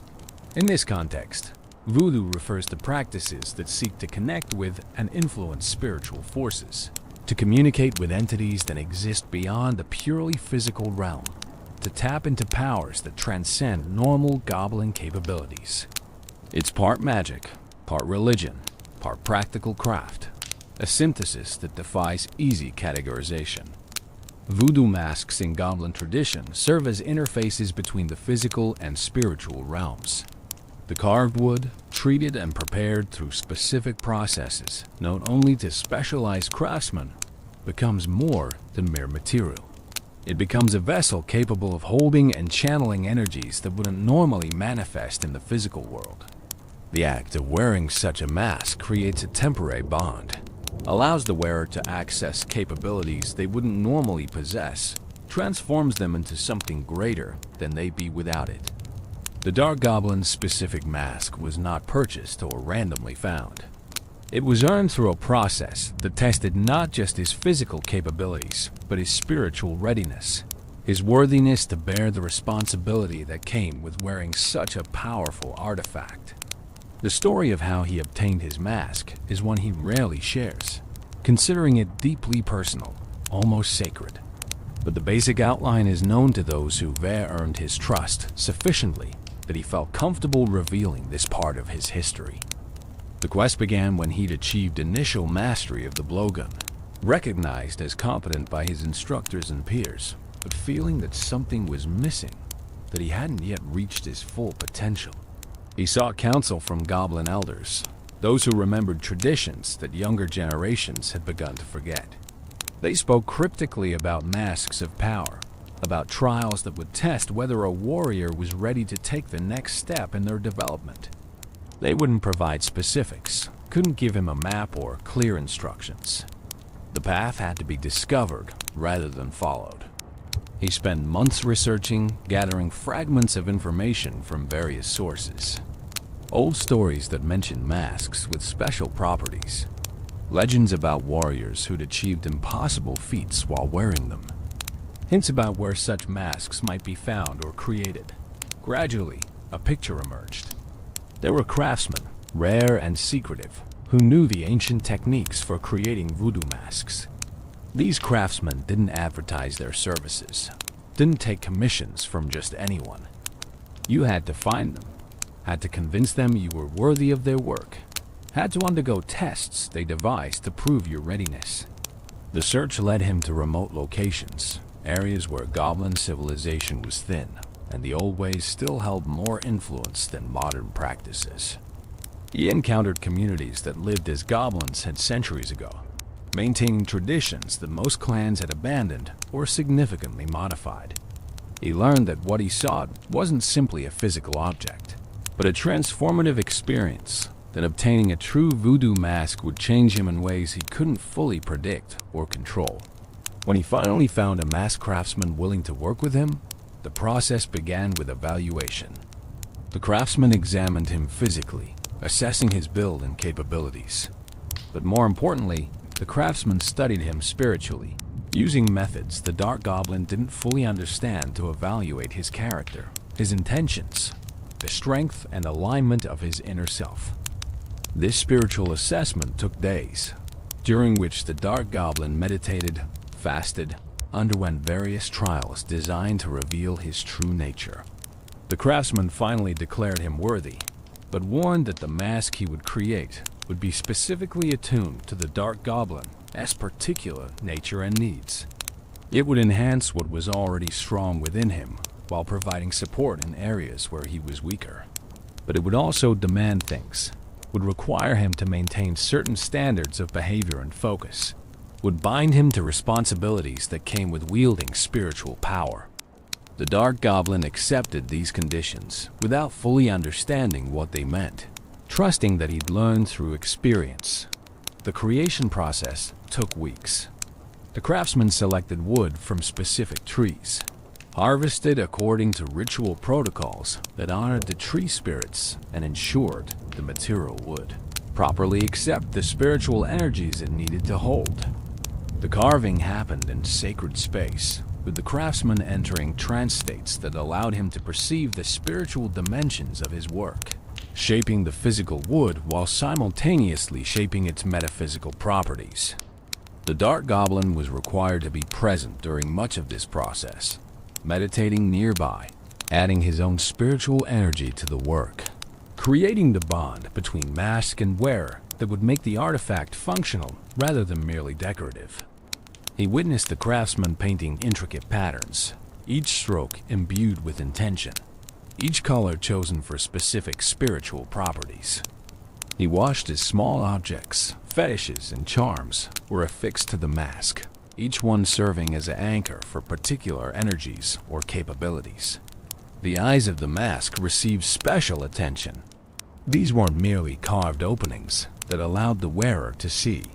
They were windows that would enhance perception, allow the wearer to detect things normal senses might miss. The craftsman embedded small crystals within the eye sockets, materials that would catch and focus spiritual energies related to vision and awareness. When completed, the eyes would glow with red light, marking the mask as active, as properly connected to the forces it was designed to channel. The completion ritual occurred at night, under conditions the craftsman had determined were spiritually optimal.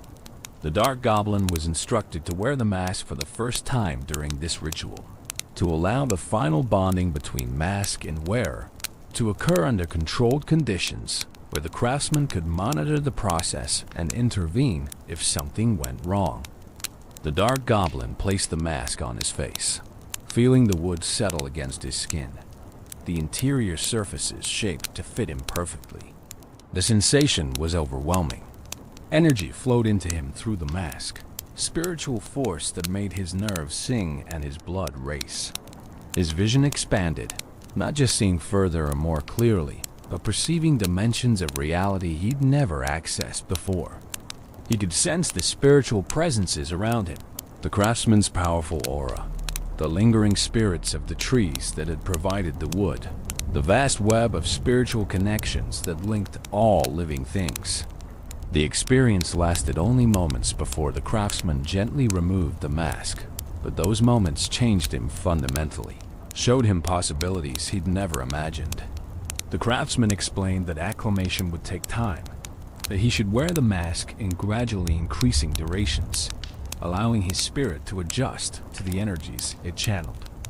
Pushing too hard, too fast could damage him spiritually, could create imbalances that would be difficult or impossible to correct. The Dark Goblin followed these instructions carefully, building his tolerance slowly, learning to control the flood of enhanced perception rather than being overwhelmed by it. As he adapted to the mask, its benefits became increasingly apparent. His already impressive distance judgment became supernatural.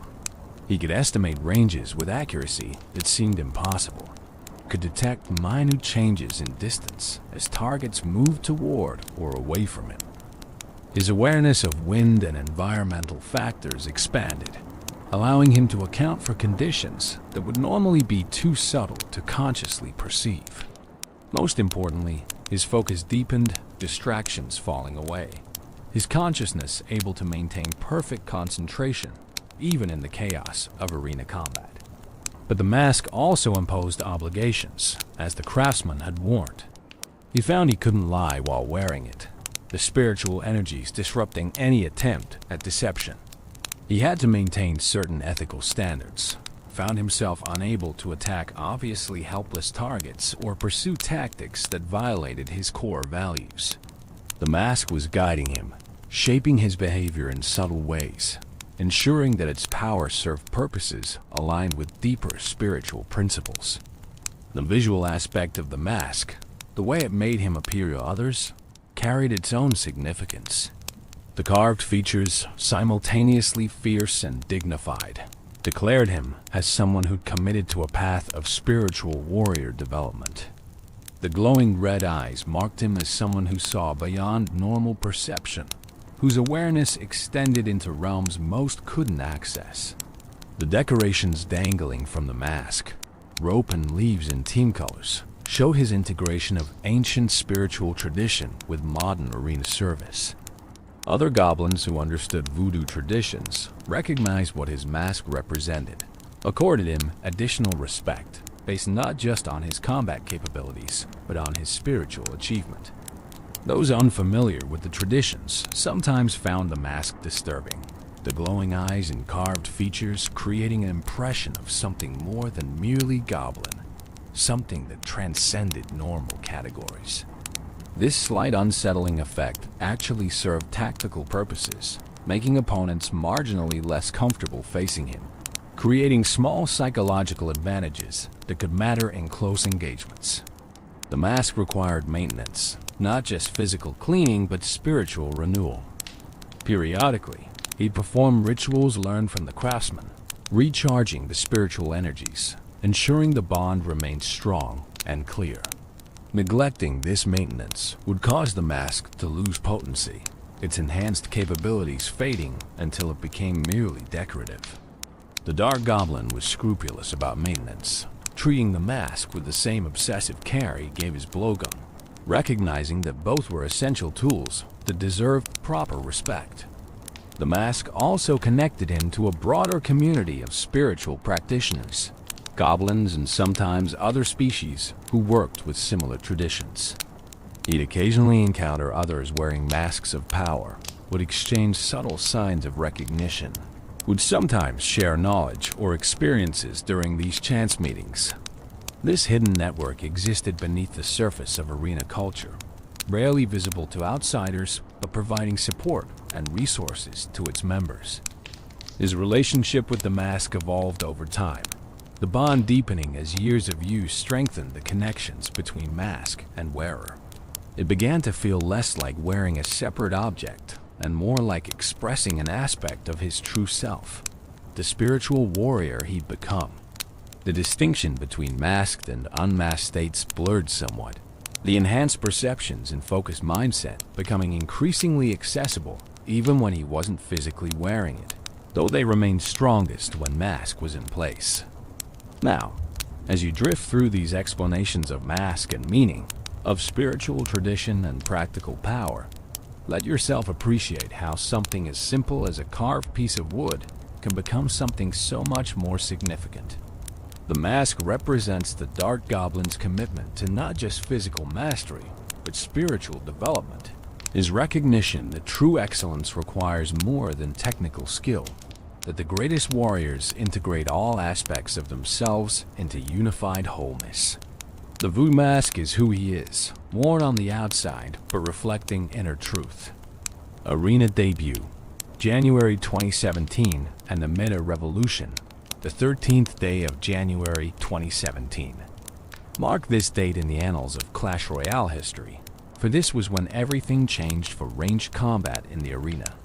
The Dark Goblin made his debut, and the meta would never quite be the same again. Let's slow down and really explore what this introduction meant, how it unfolded, and why a small green figure with a bamboo tube became one of the most impactful additions the game had seen in months. Before the Dark Goblin's arrival, the ranged support meta had settled into comfortable patterns. Players understood their options. 3 elixir bought you 2 archers, reliable damage dealers with decent range and the ability to split into separate lanes. 4 elixir got you a musketeer, higher single target damage and respectable health. 6 elixir brought the wizard with his area damage capabilities. Each option had clear use cases, clear strengths and limitations. Deck builders knew how these pieces fit together, had optimized compositions that had been tested through thousands of battles. The announcement that a new ranged troop was coming generated immediate interest in the community. Supercell revealed details gradually, building anticipation. a goblin with a blowgun. 3 elixir cost, making him compete directly with archers for deck slots.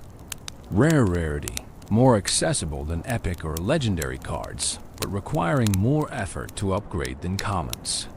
Unlockable from Jungle Arena, meaning players would need to progress reasonably far before accessing him, but not so far that he'd be limited to only the most dedicated players. The revealed statistics were intriguing, but didn't immediately convey how revolutionary he'd be. His range of 6.5 tiles exceeded that of archers and musketeer, matching only the princes among troops available at the time. His damage per hit was moderate, lower than musketeer, but higher than individual archers.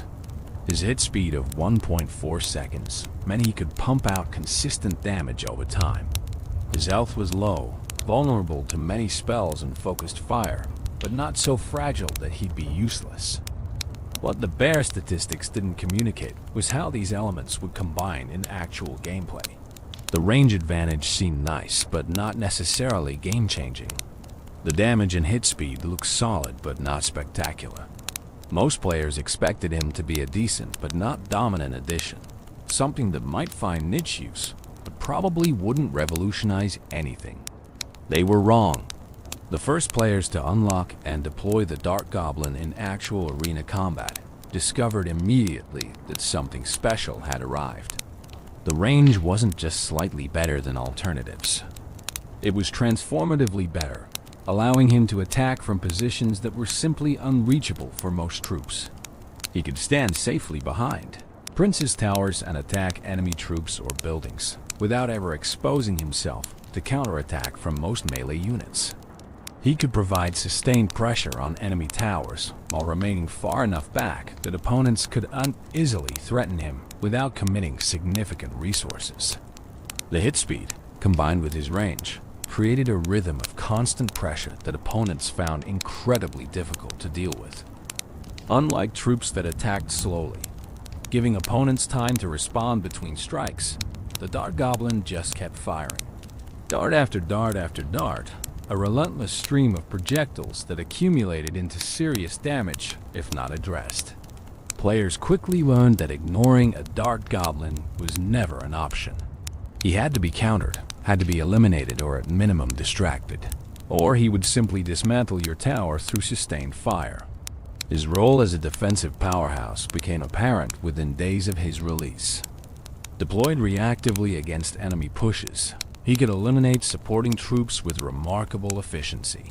His fast hit speed meant he brought down minions and bats quickly. His range let him attack enemy troops while staying safely behind your own tanks or defensive structures. He excelled at cleaning up after big spells had weakened enemy formations, finishing off damaged troops before they could reach your towers. A 4 elixir investment could stop 8 or 9 elixir pushes if the Dark Goblin was positioned correctly and given time to work. The Prince's comparison was inevitable and immediate. Both had 9-tile range, though data miners quickly discovered the Dark Goblin actually had 6.5 tiles rather than the full 9 the Princes enjoyed. Both cost 3 elixir. Both provided sustained ranged pressure, but the differences were equally significant. Princes had splash damage, threatening grouped units in ways the Dark Goblin couldn't match. She could force responses through chip damage on towers from complete safety. But she had extremely low health, dying to log and other spells instantly, making her a risky investment against prepared opponents. The Dark Goblin's higher health changed the calculation significantly. He survived log, forcing opponents to use more expensive answers like arrows or commit troops to eliminate him. This made him more reliable in many situations, less vulnerable to the instant removal the Princess constantly risked. Competitive players began experimenting with running both Princess and Dark Goblin, creating dual sniper compositions that forced opponents to have multiple answers ready or accept constant chip damage from at least one source. The impact on popular deck archetypes was immediate and profound. Log-bait strategies, which relied on forcing opponents to use their log spell on Goblin Barrel rather than other swarm threats, suddenly had another dimension. Opponents who logged your Goblin Gang or Skeleton Army left their towers vulnerable to Dark Goblin. The cycling rhythm of bait decks, playing cheap cards rapidly to return to your win condition, suited the Dark Goblin perfectly, since his 3 elixir cost fit smoothly into cycle patterns. Siege decks discovered the Dark Goblin was perhaps their greatest defensive asset. X-bow and mortar strategies that needed to protect their siege buildings from enemy counterattacks found that the Dark Goblin provided exactly the kind of defensive support they required. He could eliminate swarms that would normally overwhelm siege buildings. He could provide sustained damage against tanks trying to reach and destroy the X-bow. He could be placed to cover the siege building while maintaining safe distance from most threats, surviving long enough to fulfill his protective role. Spell bait strategies evolved significantly with the Dark Goblin's introduction. He became another spell-vulnerable target that had to be addressed, but using spells on him meant those spells weren't available for other threats. The decision trees became more complex. Do you arrow the Dark Goblin to stop his sustained damage, potentially leaving yourself vulnerable to minion horde? Do you save arrows for air threats and try to reach the Dark Goblin with melee troops, accepting the damage he'll deal while you close the distance? Every choice had trade-offs, and skilled players exploited opponents' decisions ruthlessly. The community's initial reactions to the Dark Goblin ranged from enthusiasm to concern to outright declarations that he was overpowered and needed immediate nerfs. Usage rates climbed rapidly as more players unlocked and upgraded him. Within 2 weeks of his release, he was appearing in over 30% of decks at competitive trophy ranges, a remarkable adoption rate for a newly released card. Professional players featured him in tournament decks almost immediately, recognizing that his unique combination of range, reliability, and cost efficiency made him extremely valuable. Balanced discussions dominated forums and social media. Some players insisted he was perfectly balanced, that his low health and vulnerability to many spells created sufficient counterplay. Others argued that his range was simply too oppressive, that allowing a troop to attack from such safety while providing such consistent damage fundamentally broke the game's design principles. The debates were passionate, sometimes contentious, reflecting how significant the Dark Goblin's impact had been on the established meta. Supercell monitored usage and win rate data carefully, as they always did with new releases. The statistics told a complex story. The Dark Goblin's win rate was strong, but not broken, sitting in a healthy range that suggested good balance. But his usage rate was extremely high, indicating he might be too universally effective, too good in too many situations. This combination of metrics, good but not excessive win rate alongside very high usage rate, suggested he was probably slightly too powerful, but not catastrophically so. The first balance adjustment came in February 2017, just weeks after his release.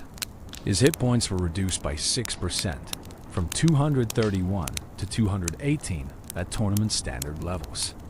This wasn't a massive nerf, but it shifted certain interactions. He became more vulnerable to chip damage from various sources, died slightly faster when opponents committed troops to eliminate him. The change was enough to bring his usage rate down modestly without destroying his viability. Exactly the kind of surgical adjustment that good balanced design requires. Players adapted quickly to the nerf, adjusting their placement and support strategies to account for his slightly reduced survivability. The fundamental strengths that made him valuable remained intact. His range still exceeded most alternatives. His damage output over time was still impressive. He was still an excellent defensive tool and sustainable source of offensive pressure. The nerf acknowledged he'd been slightly too strong without removing him from competitive viability. The meta continued evolving around the Dark Goblin's presence. Counter strategies developed as players identified reliable ways to deal with him.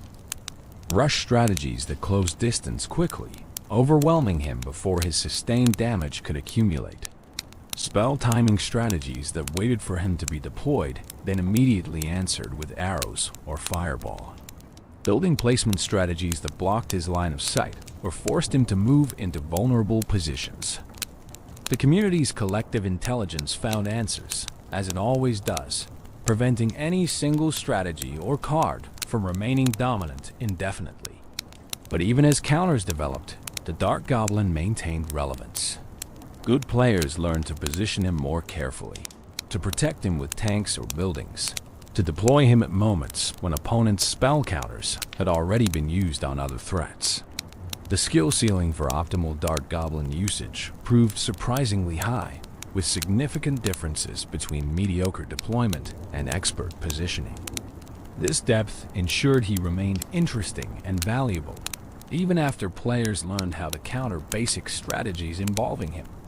His impact extended beyond just the cards and strategies directly involving him. His presence in the meta forced changes to deck construction across the board. Decks needed reliable answers to long-range threats, or they'd be picked apart by Dark Goblins they could ineffectively reach. This pushed certain cards into higher usage, particularly those that could threaten him cost-efficiently. It pushed other cards out of favor, particularly those that struggled to deal with sustained ranged pressure. The entire ecosystem shifted, adjusting around this new element that had been introduced. Content creators embraced the Dark Goblin enthusiastically. YouTube videos analyzing his mechanics, showcasing effective usage, explaining optimal positioning strategies. Twitch streams featuring Dark Goblin-focused decks, demonstrating techniques live while engaging with audiences. Reddit discussions dissecting his impact on various deck archetypes, theory crafting new compositions that leveraged his unique capabilities. The community engagement around his release was remarkable, demonstrating how much impact a well-designed new card could have on player investment and interest. Tournament play proved the Dark Goblin's competitive viability definitively. Major events in the months following his release featured him prominently, with top players incorporating him into various successful strategies. Championship matches came down to crucial Dark Goblin positioning, with subtle placement differences determining whether pushes succeeded or failed. Professional players praised his design, noting that he added strategic depth without breaking the game, created interesting decisions without being frustrating to play against. The January 2017 release established the Dark Goblin as a permanent fixture in the Clash Royale landscape. He wasn't a gimmick that would fade after initial novelty wore off. He wasn't a niche pick that only worked in specific situations. He was a legitimate, versatile troop that could contribute effectively across multiple deck archetypes and playstyles. His debut marked the beginning of a journey that would see him become one of the game's most iconic and enduring cards, respected by players of all skill levels for his unique combination of accessibility and depth. The psychology of range. 6.5 tiles of dominance there. That's something profound happening when the Dark Goblin stands at his maximum effective range, something that transcends simple mechanical advantage and enters the realm of psychological warfare. That 6.5 tile distance creates dynamics that affect not just gameplay mechanics, but player mentality, decision-making under pressure, and the fundamental experience of both using and facing this small green sniper. Let's explore the psychology of range, understanding why distance matters so much beyond the obvious tactical advantages it provides. Range in combat, whether digital or physical, represents safety. The farther you can attack from, the less exposed you are to counterattack, the more control you have over engagement terms. But it's not just about safety. Range represents power, the ability to affect enemies who cannot affect you, to shape the battlefield from a position of relative invulnerability. This power creates psychological effects that are as important as the physical damage dealt. When facing a Dark Goblin, opponents experience a specific form of frustration that range uniquely generates. You can see him standing there, can watch the darts flying toward your troops or towers, can calculate the damage accumulating, but you can't immediately do anything about it. If you're playing melee troops, you have to close what feels like an enormous distance before you can engage, all while taking damage from his uninterrupted fire. If you're playing shorter range troops, you're in an awkward position where you can almost reach him, but not quite, creating the maddening experience of being so close, yet still helpless. This frustration can lead to poor decision making. Players become fixated on eliminating the Dark Goblin, committing more resources than his 3 elixir cost justifies, overextending in their eagerness to silence his assault. They make predictable moves, rushing troops forward without proper support, dropping spells impatiently without setting up maximum value. The Dark Goblin's range creates mental pressure that causes opponents to deviate from optimal play, and skilled players exploit these pressure-induced mistakes ruthlessly. The targeting priority decisions that range forces on opponents create interesting psychological dynamics. When the Dark Goblin is attacking, when those darts are steadily picking away at your troops or tower, you face uncomfortable choices. Do you address him immediately, potentially overcommitting resources? Do you ignore him and push the opposite lane, accepting his damage while trying to deal more in return? Do you try to tank his shots with high health troops while your damage dealers work elsewhere? None of these options feel fully satisfying, and the discomfort of choosing between imperfect options creates cognitive load that affects overall play quality. For the player using the Dark Goblin, the psychology is entirely different.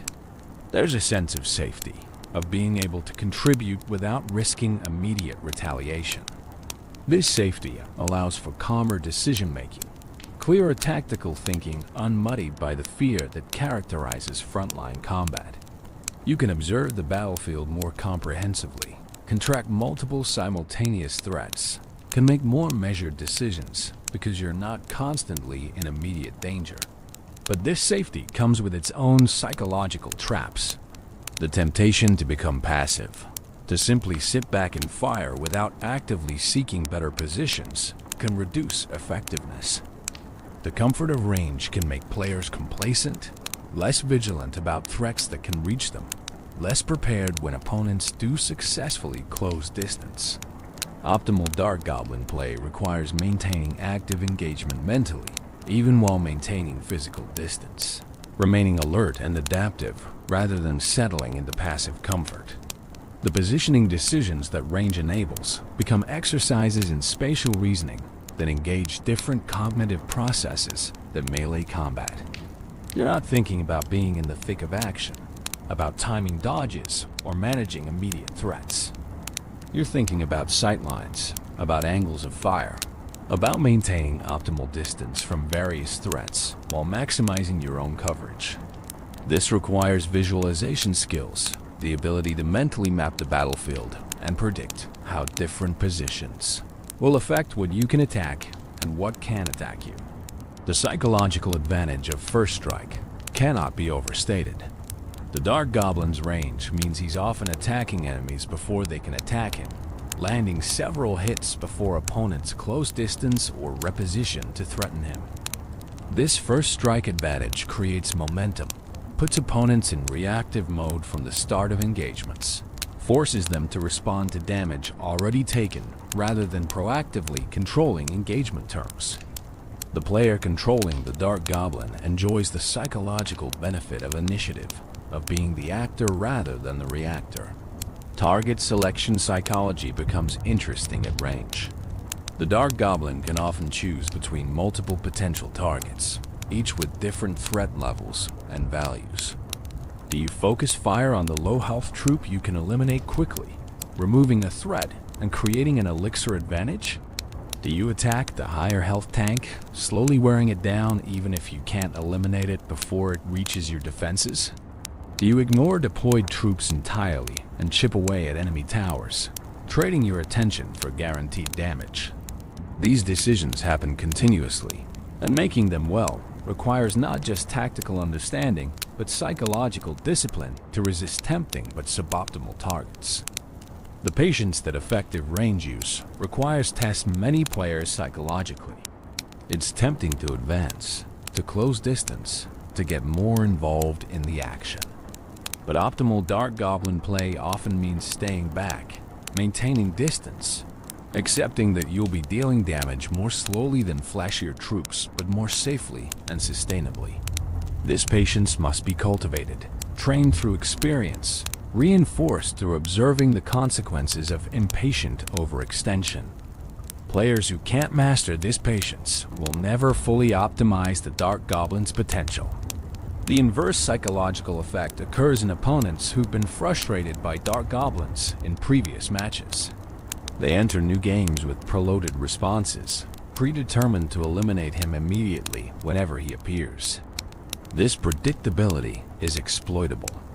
Knowing opponents will likely spell or rush your Dark Goblin creates opportunities to bait these responses, to waste their resources on your Dark Goblin while setting up plays that capitalize on them having used their answers. The meta-psychology of expectation and manipulation adds layers to high-level play. Range creates information advantages that have psychological components. From his distant position, the Dark Goblin often has comprehensive view of the battlefield, can observe enemy deployments and patterns. The player controlling him gains information about opponents' deck composition, their tendencies, their likely responses to various situations. This information accumulation creates confidence, allows for increasingly accurate predictions of what opponents will do, enables pre-positioning and preparation that looks like precognition but is actually informed anticipation. The sustainability of ranged pressure creates psychological attrition. Unlike burst damage that happens once and ends, the Dark Goblin represents continuous, unending pressure if not addressed. This continuity wears on opponents mentally, creates a sense of being under siege, makes every second he remains active feel increasingly urgent. The longer he survives, the more damage accumulated, the more the psychological pressure builds until opponents feel forced to respond, often less optimally than they would if they could maintain calm detachment. The satisfaction of perfect positioning, of finding that ideal spot where you can attack everything important while remaining safe from everything dangerous, creates positive psychological feedback for the player controlling the Dark Goblin. This satisfaction reinforces good habits, makes players want to seek optimal positions rather than accepting convenient but suboptimal ones.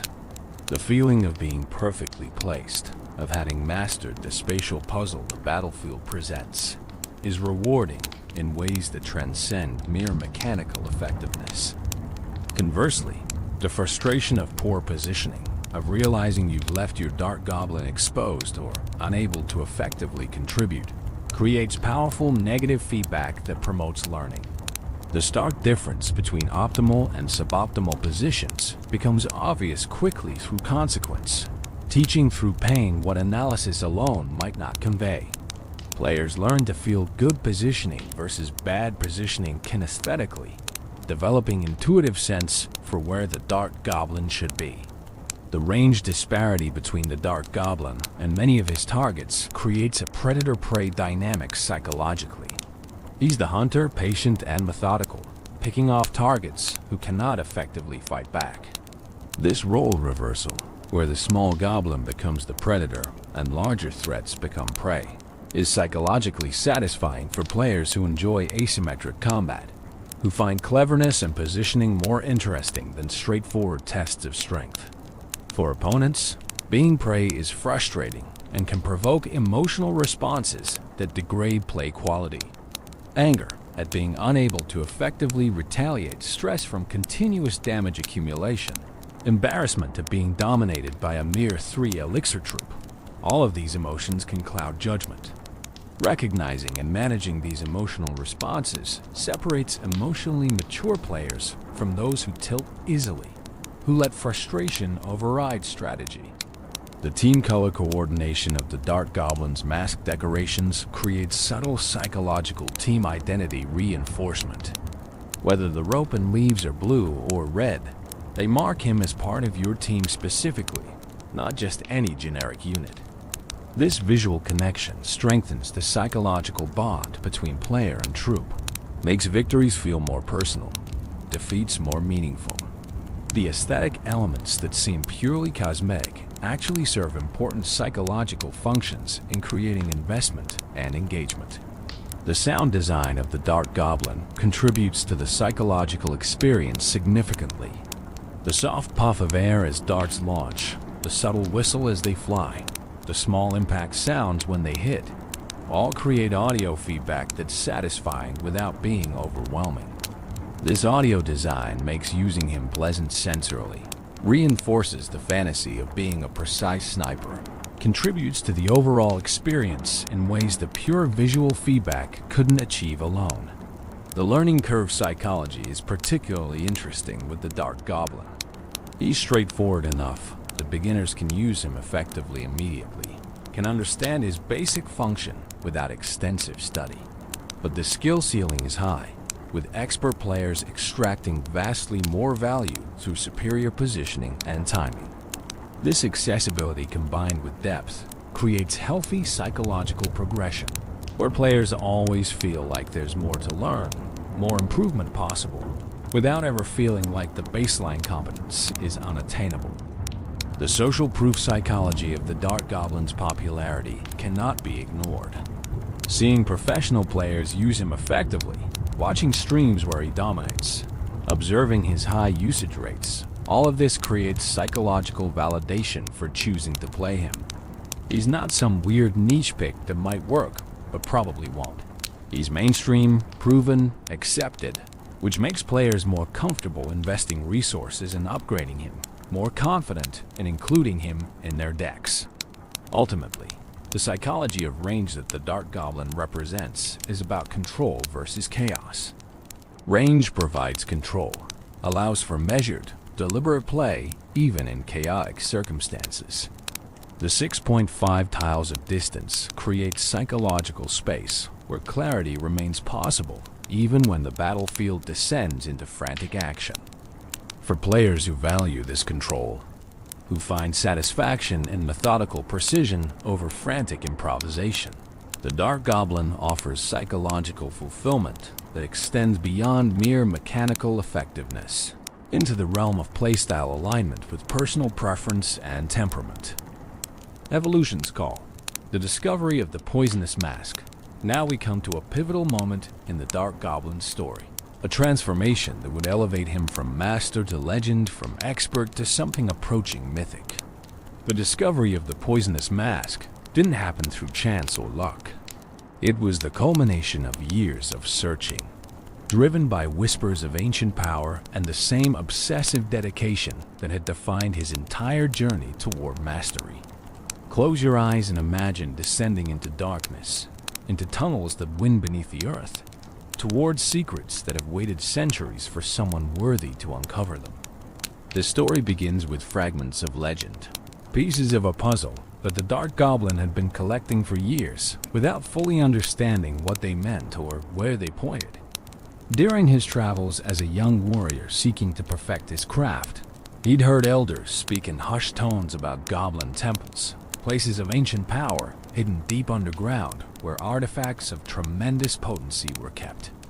These weren't common knowledge, weren't locations marked on maps or discussed openly.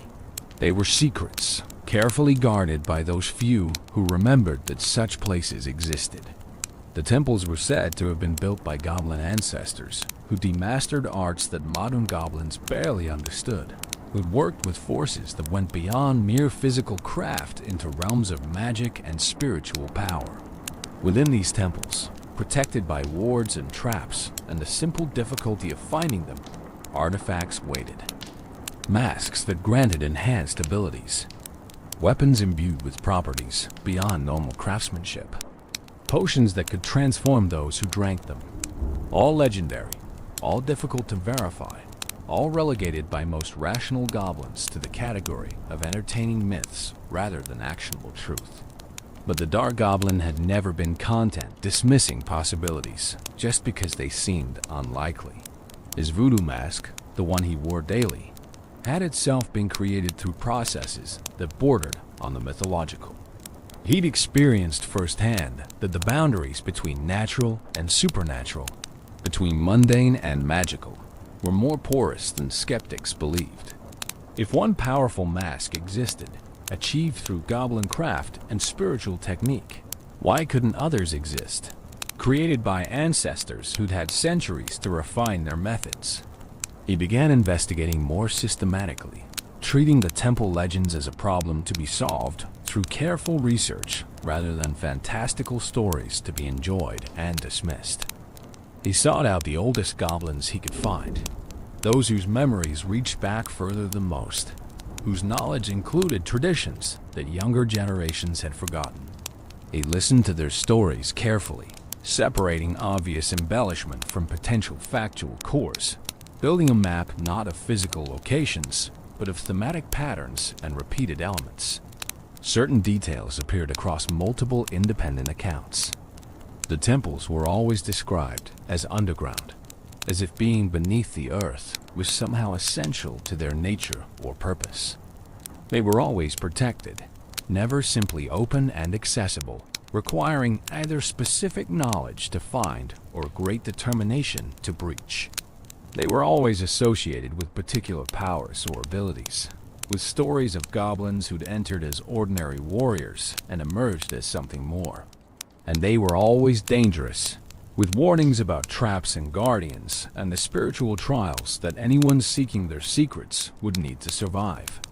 The connection to the miner, that mysterious digger who tunneled through the earth with supernatural speed and precision, appeared in some accounts. Miners were said to sometimes stumble upon temple entrances during their excavations, though most lacked the knowledge or courage to actually enter what they'd found. A few stories spoke of miners who deliberately sought temple entrances, who'd used their earth-moving abilities to find what was hidden beneath layers of rock and soil, who traded information about temple locations to warriors seeking power.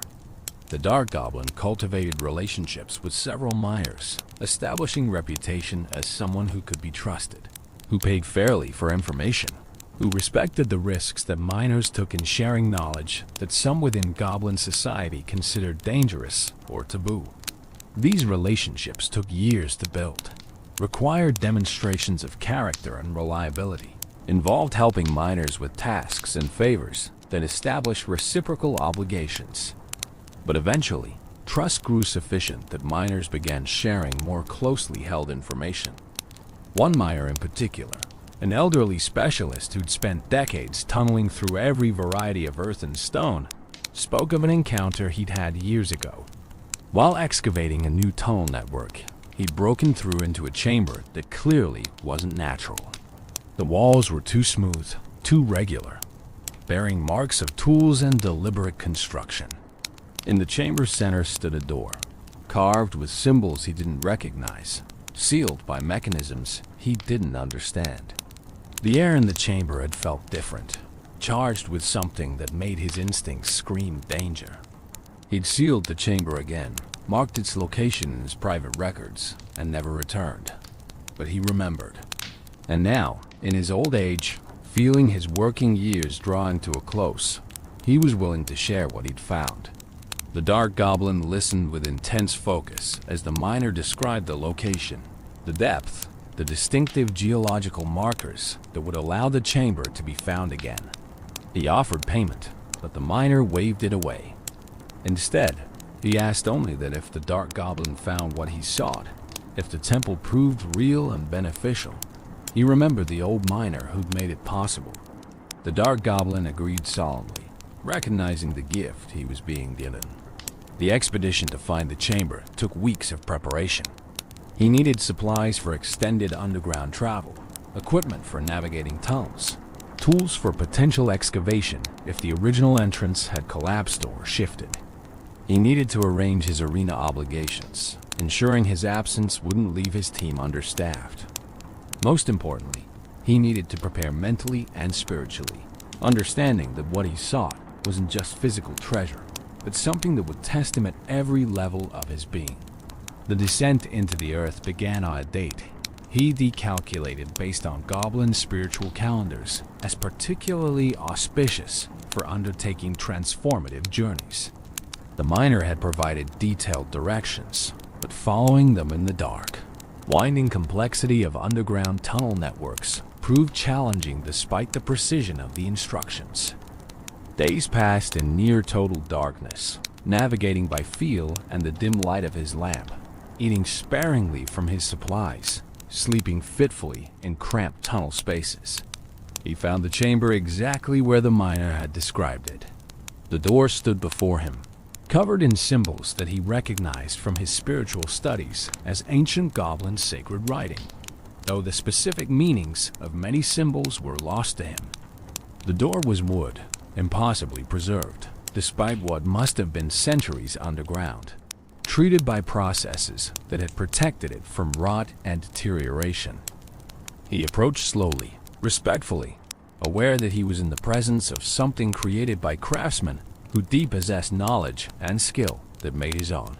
Considerable abilities seemed modest in comparison. The door had no obvious lock, no handle or keyhole, but examination revealed pressure points, subtle indentations that corresponded to specific symbols carved into the wood. The puzzle was clear, if not simple. Press the right symbols in the right sequence, and the door would open.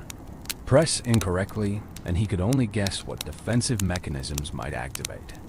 He studied the symbols for hours, reviewing everything he'd learned about ancient goblin spiritual traditions, searching for patterns that would suggest a sequence. The breakthrough came when he stopped trying to read the symbols literally and instead felt for their spiritual resonance.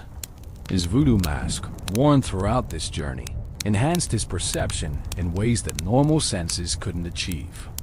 He could sense which symbols carried stronger spiritual charges, which sequences created harmonious energy flows versus discordant ones. He began pressing symbols based not on intellectual analysis but on spiritual intuition, trusting the enhanced perception his mask provided. The door opened silently, swinging inward to reveal a tunnel that descended even deeper into the earth. The air that flowed out was cold and dry, carrying scents that spoke of incredible age, of spaces that had been sealed for longer than living memory. He stepped through the doorway, pausing on the threshold to offer a prayer to whatever goblin ancestors had created this place, asking permission to enter, declaring his intentions to seek knowledge and power in service of worthy goals rather than selfish corruption. The tunnel was carved with the same precision as the door, walls bearing additional symbols and pictographs that told stories he could only partially understand. He moved slowly, checking for traps, aware that places this sacred would certainly be protected. The first trap activated when he stepped on a particular floor stone, triggering a mechanism that shot darts across the passage where an incautious person's chest would be.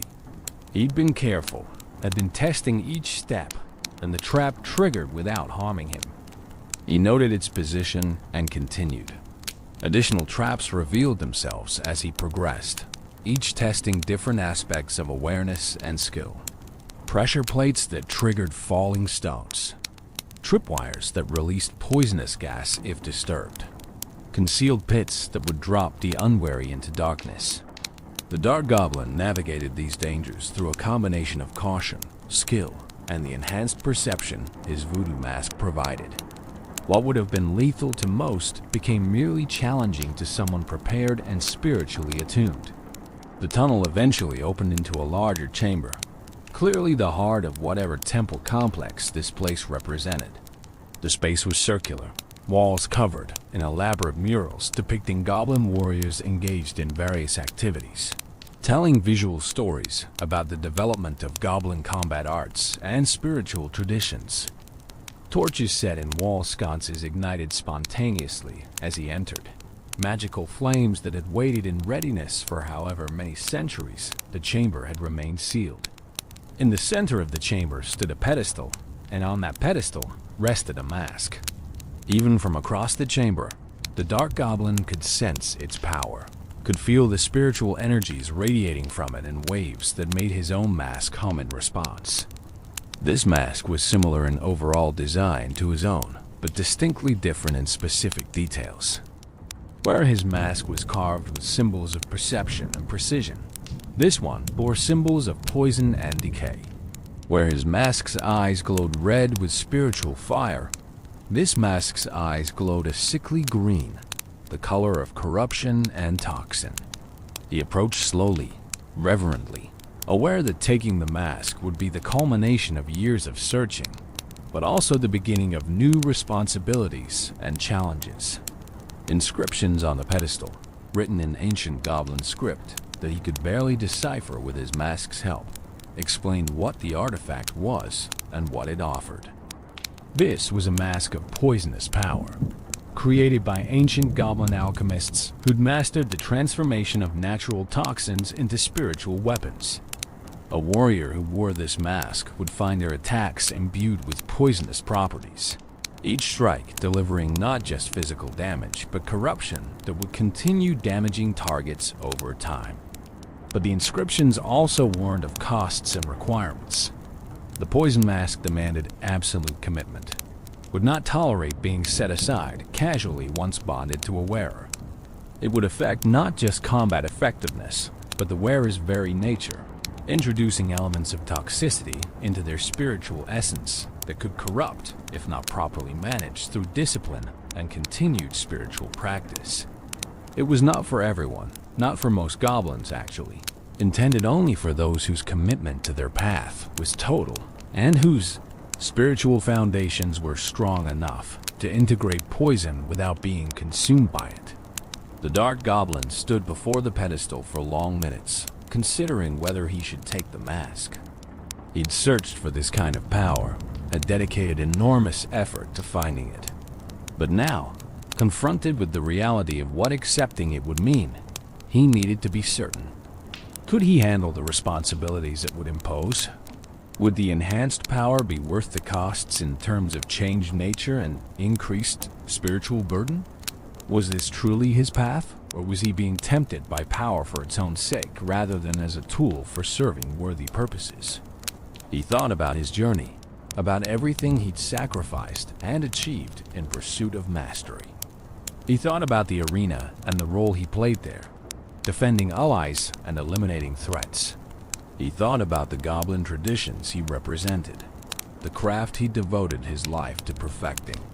And he realized that accepting the poison mask wasn't about gaining power.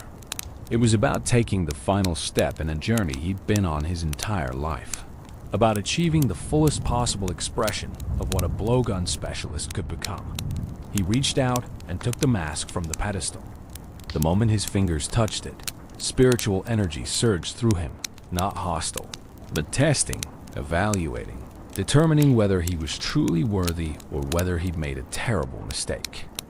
His own voodoo mask amplified in response, creating a feedback loop of spiritual power that threatened to overwhelm him. He held firm, refusing to release either mask, enduring the trial of integration as the two artifacts established their relationship to each other and to him. When the surge finally subsided, he found himself changed. The poison mask hadn't replaced his voodoo mask, but rather complemented it, creating a dual mask configuration that enhanced both artifacts beyond what either could achieve alone. He could feel new capabilities awakening within him, understanding of toxins and corruption, ability to imbue his darts with properties that would make each strike vastly more effective than simple physical damage alone. The journey back to the surface was both easier and harder than the descent. Easier because he now knew the path, had already navigated the traps, could move more quickly through the underground passages.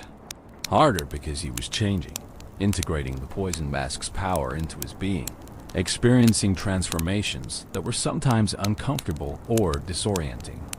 By the time he emerged into sunlight after weeks underground, he was recognizably himself, but also undeniably different, marked by the power he'd claimed in ways that anyone with spiritual sensitivity could perceive. The evolution was complete. The Dark Goblin had become the evolved Dark Goblin, his capabilities enhanced not through mere training, but through spiritual transformation enabled by ancient goblin magic.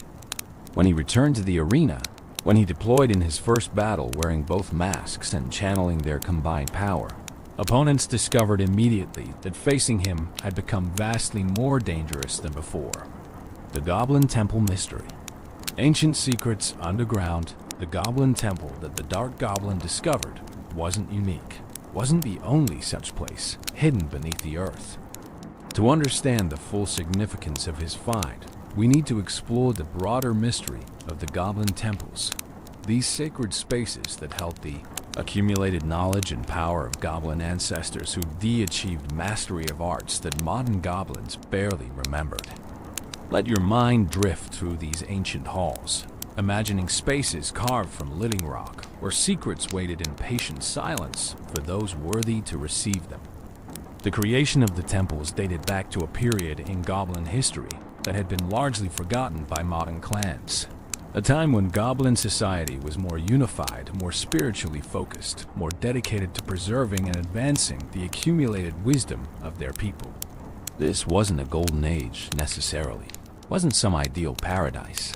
But it was a period when goblins took seriously the responsibility of passing knowledge to future generations, of ensuring that hard-won understanding wouldn't be lost to time and chaos.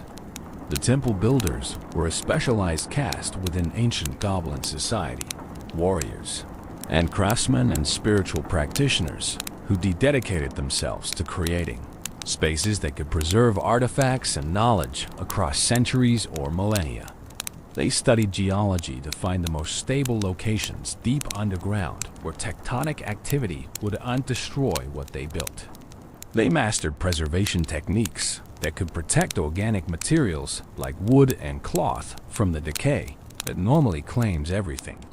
They developed defensive systems, traps, and wards that would protect their temples from looters while allowing legitimate seekers to access what was stored within. The reasons for building the temples underground, rather than on the surface, were both practical and spiritual. Practically, surface structures were vulnerable to warfare, weather, and the simple passage of time. Underground chambers, properly constructed in stable rock, could last indefinitely, protecting their contents from almost anything except the most determined excavation. Spiritually, the earth itself was considered sacred in goblin traditions, a source of strength and stability.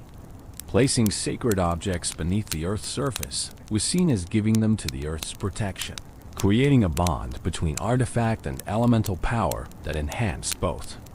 The number of temples created was unknown, their locations deliberately obscured through methods that ensured knowledge wouldn't be easily transmitted. Some ancient texts suggested dozens of temples scattered across the regions where goblin clans lived.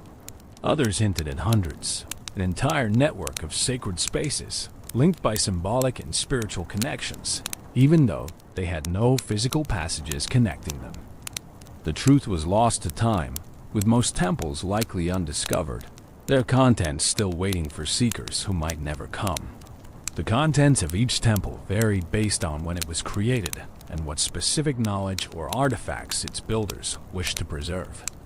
Some temples functioned as armories, storing weapons created by master craftsmen whose techniques have been lost or forgotten. Other temples served as libraries of sorts, containing records carved in stone or preserved through magical means, documenting goblin history and techniques in detail that oral traditions couldn't match. Still other temples held artifacts of spiritual power, objects like the poison mask that transcended mere craftsmanship to become genuine sources of supernatural enhancement. The symbols carved throughout the temple served multiple purposes. They were decorative, displaying the artistic sensibilities of their creators. They were educational, telling stories and documenting techniques visually for those who understood how to read them. They were protective, forming wards and barriers that discouraged or prevented unauthorized access. And they were spiritual, creating resonance patterns that enhanced the power of artifacts stored within, making the temples themselves amplifiers and preservers of spiritual energy. The traps that protected the temples represented sophisticated understanding of both mechanical and spiritual defense. The mechanical traps tested physical skills, awareness, and caution, ensuring that only competent and careful individuals would reach the inner chambers. The spiritual traps tested worthiness in less tangible ways, creating challenges that evaluated character and intention, barriers that would turn back those whose goals were selfish or corrupt, regardless of their technical ability to navigate physical dangers. The criteria for worthiness that the temples evaluated weren't explicitly documented anywhere, but patterns emerged from stories of various goblins who'd sought temple access over the years. Pure combat skill wasn't sufficient. Many technically proficient warriors failed spiritual trials that less skilled but more personally developed seekers passed. Selfish motivation inevitably led to failure. The temple was somehow sensing when someone sought power for ego rather than service. Patience and respect were essential. Those who rushed or approached the temples casually finding that even simple traps became insurmountable obstacles. The specific temple that contained the poison mask had been built during a period when goblin alchemists had achieved remarkable understanding of toxins and their applications. The builders had been part of a tradition that viewed poison not as cowardly or evil, but as a legitimate tool, a force of nature that could be understood, controlled, and channeled toward worthy purposes. They'd created multiple poison-related artifacts, masks and weapons and potions, each designed to enhance a warrior's ability to deliver toxins effectively in combat. The mask the Dark Goblin found was apparently one of several similar items, each attuned to slightly different aspects of poisonous power. Some enhanced the potency of natural toxins the wearer might apply to weapons manually. Others granted the ability to generate spiritual poison, supernatural corruption that damaged not just bodies but souls. The mask the Dark Goblin claimed fell somewhere between these extremes, imbuing his attacks with poison that was partly physical and partly spiritual, affecting targets in both dimensions simultaneously. The murals in the temple chamber told stories about the mask's creation and previous wearers. The Dark Goblin had studied these murals carefully before leaving, understanding that they documented not just history, but also techniques and warnings that anyone bonding with the mask should know. The images showed ancient goblins in combat, their attacks leaving trails of toxic green energy, their enemies falling not just from wounds, but from the corruption spreading through their systems. Other murals depicted the spiritual practices required to maintain balance while using poisonous power. Meditation techniques that cleansed toxins from the user's own spiritual essence, preventing the poison they wielded from slowly corrupting them from within. Rituals that renewed the bond between mask and wearer while also establishing boundaries, ensuring the artifact enhanced rather than dominated. Exercises that developed the mental discipline needed to control poison precisely, delivering exactly as much toxicity as intended rather than losing control and causing indiscriminate harm. The warnings were equally clear and sobering. Images show goblins who'd failed to maintain proper spiritual discipline, becoming consumed by the very poison they'd sought to master. Their forms were twisted, corrupted, showing what happened when toxic power was wielded without proper understanding and respect. These cautionary depictions made clear that the poison mask wasn't simply a tool that anyone could use safely. It demanded ongoing work, continuous spiritual development, dedication to balance that had to be maintained for as long as the mask was worn.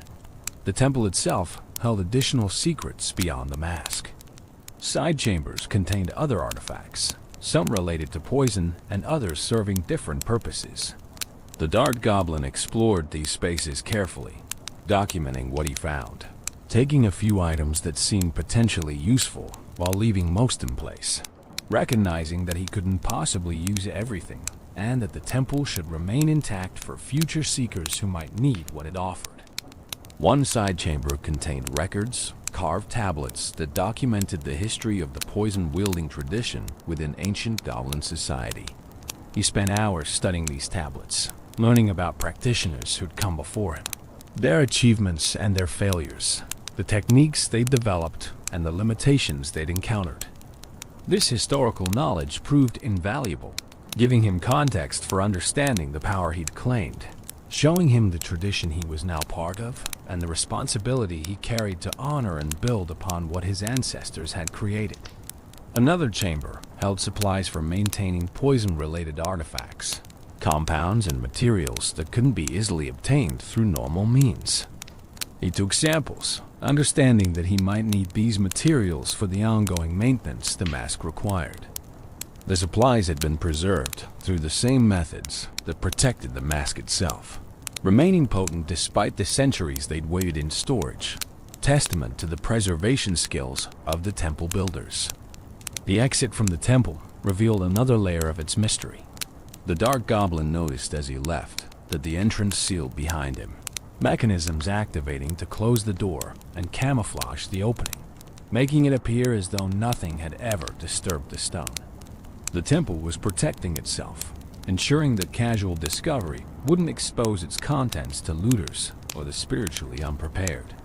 He marked the location as best he could, but suspected that even with detailed directions, finding the entrance again would be extraordinarily difficult, if not impossible. This self-protecting nature of the temples explained why they remained hidden despite the centuries since their creation. They didn't simply rely on physical concealment or the difficulty of underground navigation. They actively resisted discovery, using methods that blended mechanical, spiritual, and possibly even subtle magical properties to avoid detection. Only when conditions were right, when a worthy seeker with genuine need approached, would the temples allow themselves to be found. The network theory suggested that all goblin temples were somehow connected, that the spiritual energies they contained resonated with each other across whatever distances separated them physically.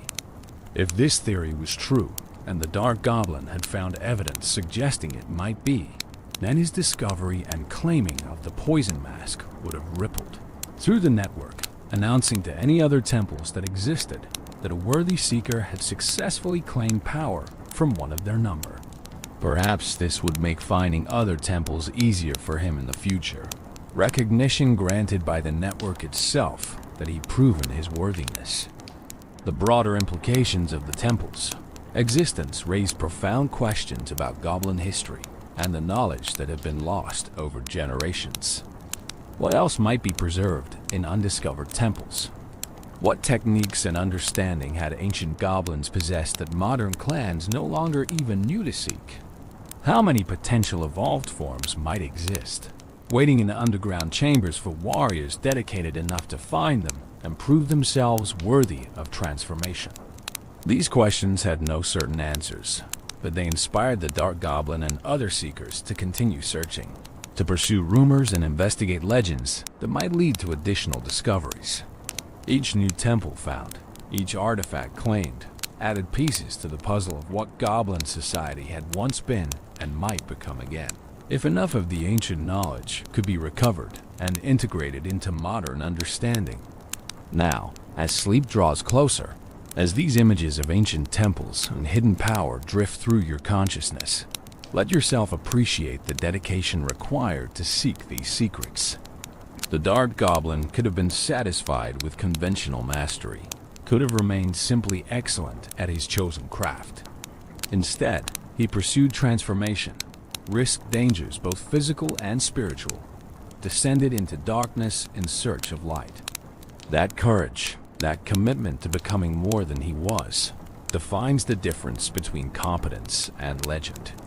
Toxic mastery, understanding the poison evolution, the transformation that occurred when the Dark Goblin claimed the poison mask fundamentally altered not just his combat effectiveness, but his entire relationship with his craft.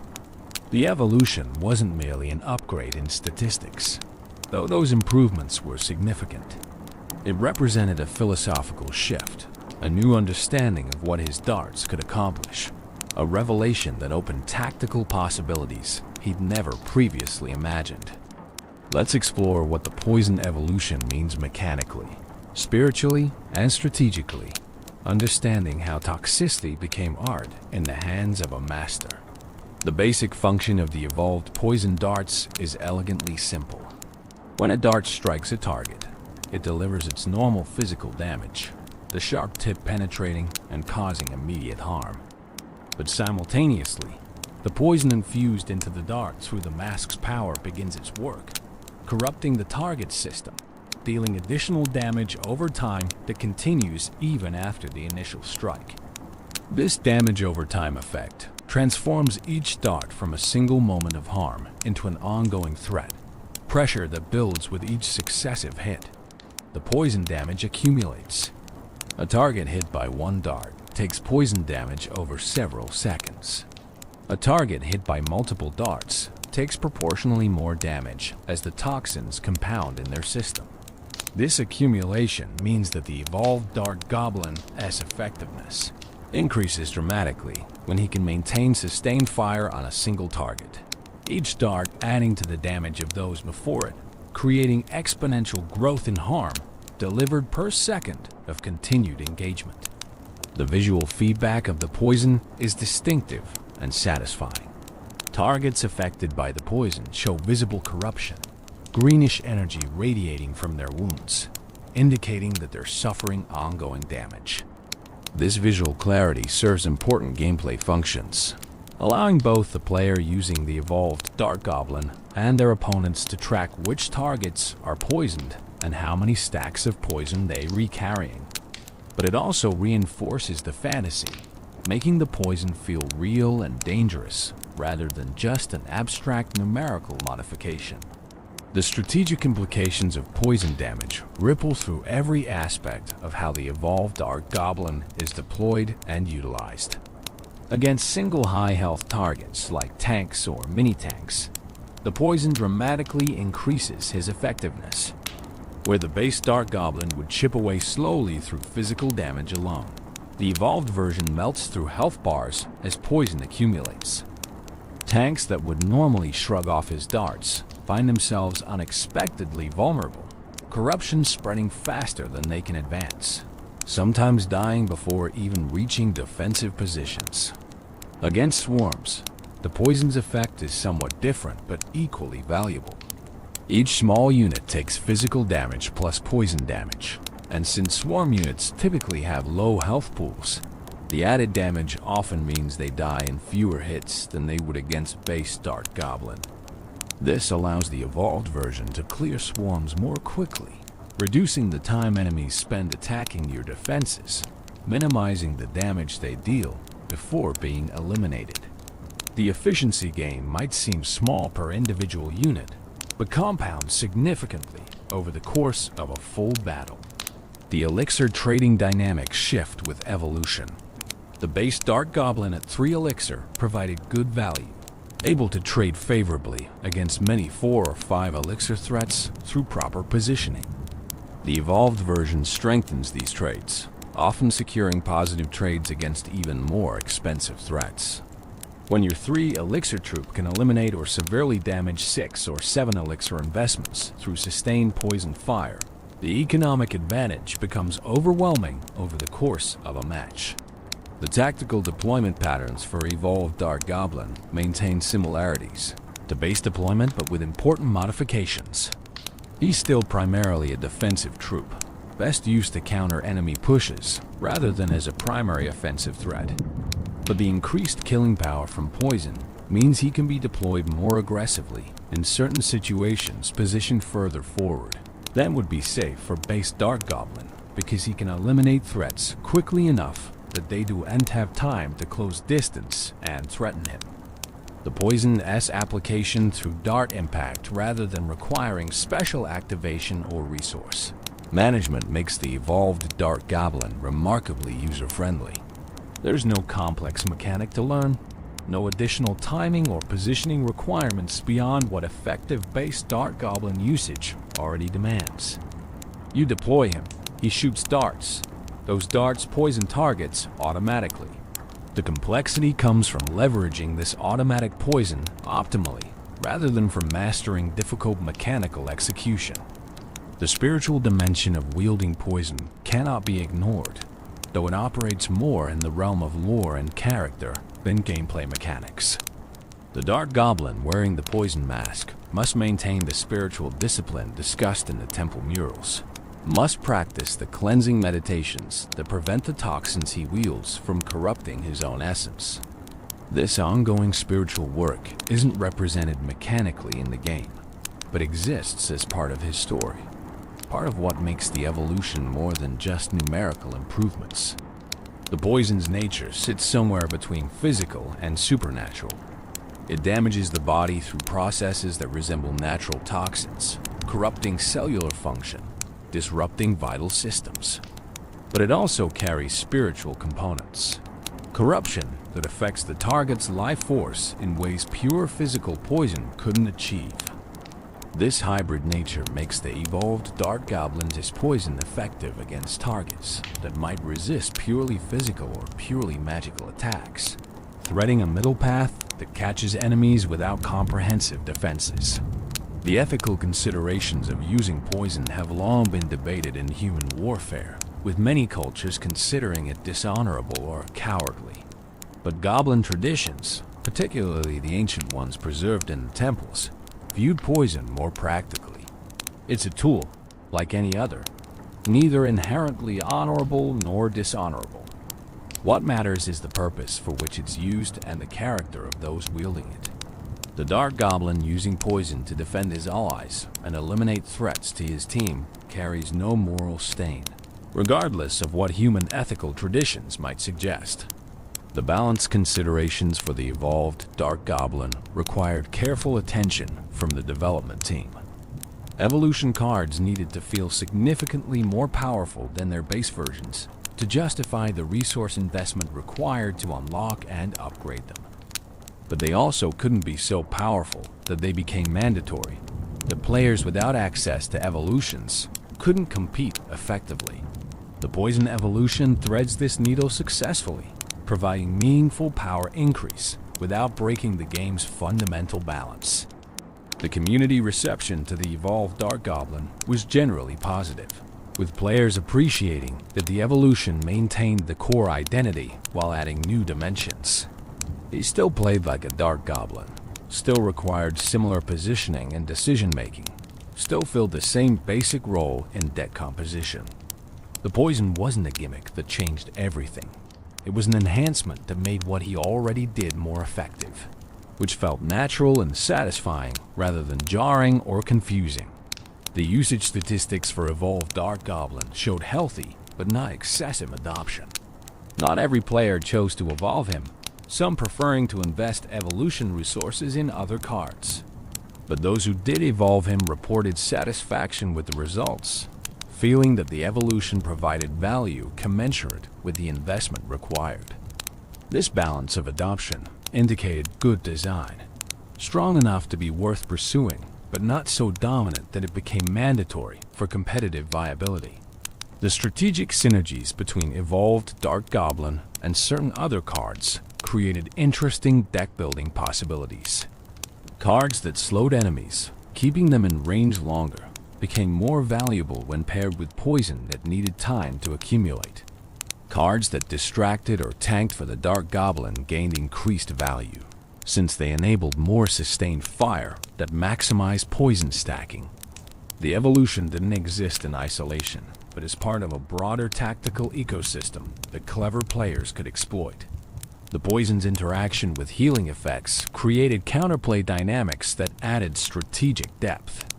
Healing spells or troops that restored health could partially counter poison damage, extending target survival time, potentially allowing them to complete their objectives before dying. This created decision points for both players. Should the Dark Goblin user target the healer first to prevent them from countering poison, or focus on the primary threats? Should the opponent save healing for poison-afflicted troops or use it proactively before poison accumulates? These decisions added texture to matches. The visual evolution of the Dark Goblin himself reinforced the poison theme beautifully. The poison mask worn over his voodoo mask created a distinctive dual mask appearance that immediately communicated enhanced status. The green glow replacing or supplementing the red of his normal mask size marked him as different, dangerous in new ways. The team-colored decorations remained, maintaining his identity while clearly signaling that this was an evolved form rather than a completely different troop. The skill ceiling for optimal evolved Dark Goblin usage rose slightly compared to base version. Players needed to understand damage timing, predicting when accumulated poison would finish off targets, allowing them to redirect fire to new threats earlier than they might otherwise think safe. They needed to prioritize targets differently, sometimes focusing the highest value threat even if other options were closer or easier to hit, trusting poison to finish low health targets while maximizing accumulation on tougher ones. The satisfaction of perfect poison plays, where careful target selection and sustained fire resulted in multiple enemies dying almost simultaneously, as accumulated corruption overwhelmed them, created memorable moments that players shared and celebrated. These highlights reinforced the appeal of playing evolved Dark Goblin, providing the kind of spectacular payoff that justified the effort required to achieve evolution and the skill needed to utilize it effectively. The lore implications of the evolution extend beyond just the individual Dark Goblin. His discovery of the poison mask and successful integration of its power demonstrated that ancient goblin knowledge remained relevant and accessible to those willing to seek it. This opened possibilities for other goblins, suggested paths they might pursue toward their own transformations. The temples held more than just the poison mask, and the evolved Dark Goblin's success would inspire others to undertake similar quests. The training required to maintain evolution differed from base training. The Dark Goblin had to practice with poisoned darts, learning how the added toxicity affected flight characteristics, how targets reacted differently to poison versus pure physical damage, how to pace his fire to maximize poison accumulation. This ongoing refinement kept even a master engaged, ensured that evolution wasn't an endpoint but another stage in continuous development. The relationship between the Dark Goblin and his masks deepened through evolution. The Voodoo Mask and Poison Mask weren't just equipment anymore. They were partners, extensions of self, spiritual allies in his ongoing journey.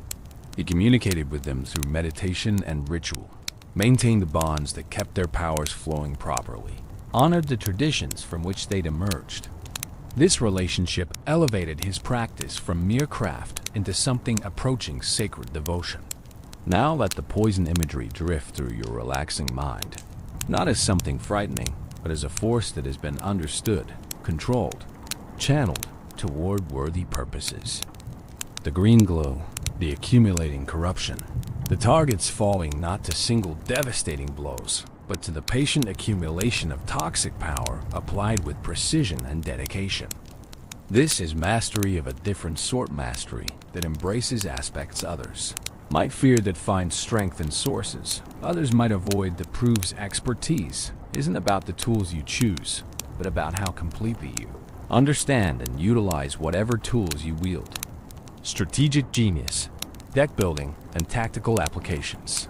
To fully appreciate the Dark Goblin, we must examine how he fits into the broader strategic landscape of Clash Royale, understanding not just what he does in isolation, but how he functions within carefully constructed decks, how he synergizes with other troops, how skilled players extract maximum value through positioning and timing that transforms a good card into a devastating one. Let your thoughts drift through these strategic considerations, understanding the chess-like complexity that underlies what might appear to be simple gameplay. The fundamental strategic value of the Dark Goblin lies in his efficiency. 3 elixir for 6.5 tile range and fast hit speed represents excellent cost-to-capability ratio, especially on defense, where his range allows him to attack enemies while remaining safe behind your own defensive line. This efficiency makes him valuable across virtually all deck archetypes, from aggressive cycle decks to patient control strategies to siege compositions that need reliable defensive support. In cycle decks, those strategies built around quickly rotating through your card rotation to repeatedly deploy your win condition. The Dark Goblin serves multiple crucial functions. His 3 elixir cost is low enough to enable quick cycling without being so cheap that he provides insufficient value. He contributes meaningfully on defense, justifying his inclusion beyond pure cycle speed. And he can apply offensive pressure as well, threatening chip damage on towers when opponents leave him unaddressed. Classic 2.6 Hog Cycle decks sometimes included Dark Goblin, leveraging these properties to create devastating pressure. The specific synergies with Hog Rider demonstrate cycle deck integration beautifully. Dark Goblin defends efficiently, then transitions into a counterpush by supporting the Hog with ranged fire. He clears defending swarms that would normally stop Hog Rider cold. He forces responses that might otherwise be safe for the Hog, creating elixir advantage or spell disadvantage for opponents. The combination isn't flashy, but it's brutally effective when piloted with skill and timing precision. Lot-based strategies found the Dark Goblin to be natural inclusion. These decks aim to force opponents to use their log spell on targets like Goblin Gang or Princess, then capitalize with Goblin Barrel or other log-vulnerable threats. More ways to manipulate opponents' spell usage. More opportunities to catch them without the right answer at the right time. The bait synergy with Princess is particularly notable. Princess and Dark Goblin both provide long-range pressure that demands responses, but they die to different spells. Princess falls the log but survives Zap.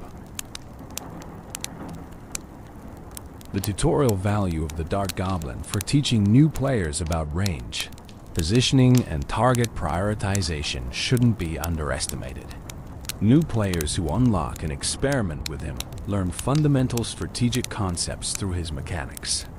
Understanding that range provides safety, that positioning determines effectiveness, that target selection affects outcomes, all of these lessons emerge naturally from using the Dark Goblin thoughtfully. He's educational without being patronizing, teaches while entertaining, provides depth for experts while remaining accessible to novices. The cosmetic options available for the Dark Goblin, though limited compared to some other troops, allow players to express their dedication and personalization. Tower skins, emotes, and other cosmetic elements let players show off their affection for this particular card. While these elements don't affect gameplay, they contribute to the sense that the Dark Goblin is more than just mechanical function, that he's a character worth celebrating and personalizing. The professional player testimonials about the Dark Goblin reveal respect that transcends his statistical power level. Pro players praise his reliability, his consistent performance, his versatility across matchups. They note that he's the kind of card you can always count on, that rarely feels like a dead draw, that contributes positively in most situations you might deploy him. This professional validation reinforces his position as genuinely good card, rather than just popular or fun, proving that expert analysis confirms what casual experience suggests. The balance history of the Dark Goblin shows restrained development philosophy. He's received adjustments over the years, small nerfs when slightly too strong, modest buffs when usage dropped too low, but he's never been dramatically overhauled. Never fundamentally reimagined, never changed so much that players who mastered his usage had to completely relearn him. This consistency respects player investment, acknowledges that people have spent time mastering specific techniques, avoids invalidating that mastery through capricious redesigns. The cross-game presence of the Dark Goblin extends beyond Clash Royale. While primarily associated with the arena, elements of his design and concept appear in related Clash games, creating a sense that he's part of a broader universe rather than confined to one specific title. This cross-pollination enriches the entire Clash ecosystem, creates recognition and continuity across different games in the franchise, suggests that his impact extends beyond just one game's community. The social bonds formed around shared Dark Goblin appreciation create community cohesion. Players who main him, who build their primary strategies around his capabilities, form informal networks. They share replays, discuss strategies, theorize about optimal plays, celebrate achievements. These social connections, mediated through shared interest in one specific card, demonstrate how game elements can facilitate genuine human connection, create relationships that transcend the digital space where they originated. The inspirational aspect of the Dark Goblin's journey from concept to icon offers lessons beyond gaming. His story is about dedication, about mastering a craft through obsessive practice, about refusing to accept limitations, about finding your niche and becoming the absolute best at it. These themes resonate universally, applying to any field of endeavor, any pursuit of excellence. Players who connect with his narrative might find themselves inspired to pursue their own passions with similar dedication, to refuse to settle for mediocrity, to understand that mastery is possible for those willing to do the work. Looking toward the future, the Dark Goblin's continued relevance seems secure. Clash Royale will keep evolving. New cards will be introduced, balance will shift, but his fundamental utility ensures ongoing viability. Range will always matter. Sustained damage will always have value. Efficient defensive tools will always be needed. As long as these things remain true, the Dark Goblin will remain relevant, continuing to contribute to strategies, continuing to appear in competitive play, continuing to be valued by players at all skill levels.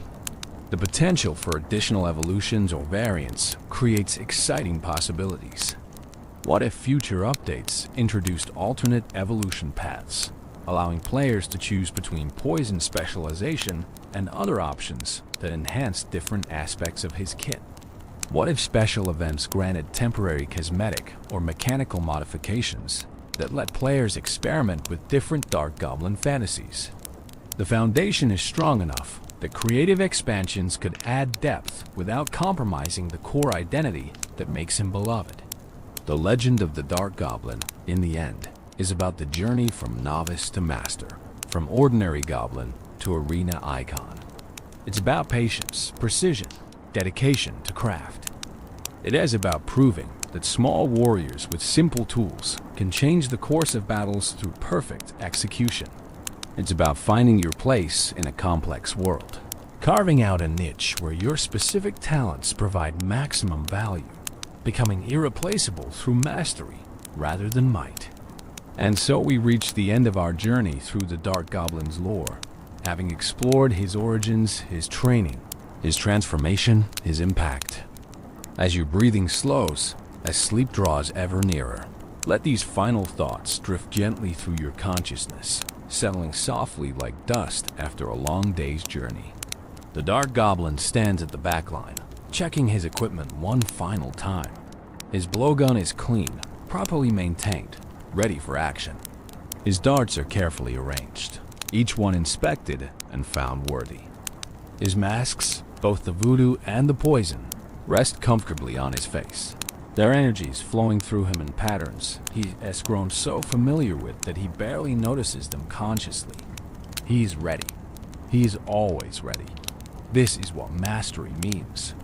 As you drift into sleep, perhaps you'll dream of distant targets and whispered projectiles, of patience rewarded and precision perfected. Perhaps you'll see yourself standing with the Dark Goblin, learning his craft, feeling the bamboo tube in your hands, experiencing the satisfaction of darts flying true across impossible distances.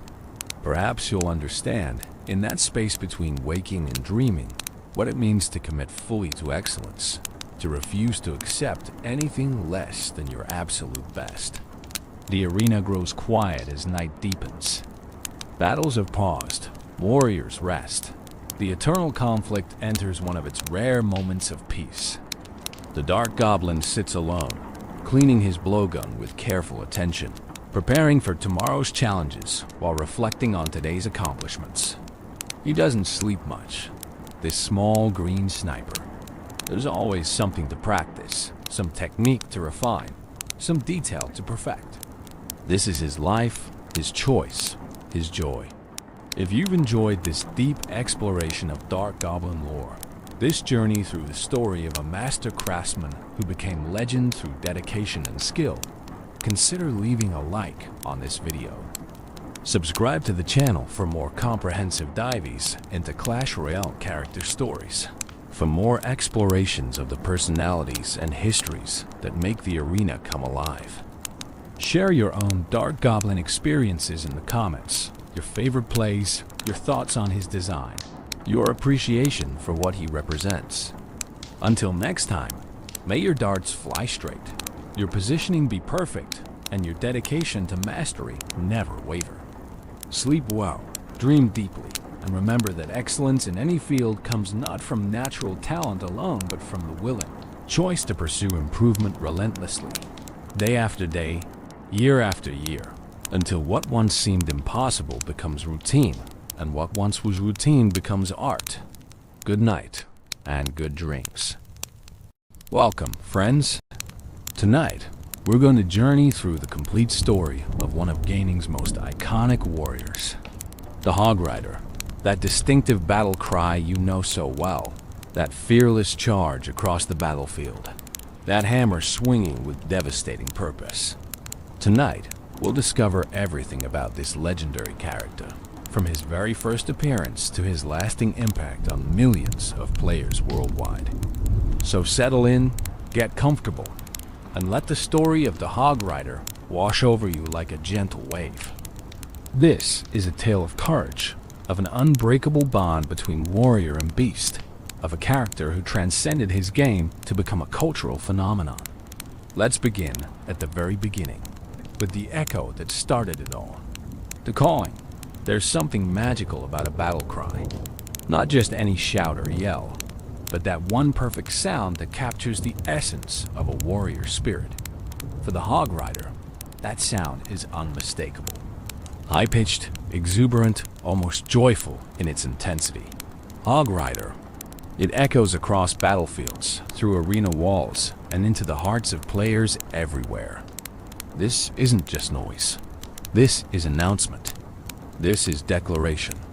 When you hear that cry, you know exactly what's coming. A muscular warrior astride his faithful hog, hammer raised high, charging toward your defenses with single-minded determination. No walls will stop him. No towers will deter him. He has one purpose, and that purpose drives him forward with relentless energy. The cry itself has become more than just a sound effect in a game. It's evolved into something larger, something that exists in the collective consciousness of the gaming community. Players can perfectly mimic it. They shout it in their own battles, use it as a greeting, turn it into countless memes and videos. The Hog Rider's battle cry transcends language barriers. Whether you play in English, Spanish, French, or any other language, that sound is universal. It means the same thing everywhere. Here comes the Hog Rider. But where did this distinctive voice come from? Interestingly, in the original Clash of Clans game, the Hog Rider had much deeper, more aggressive sounds, similar to the barbarians.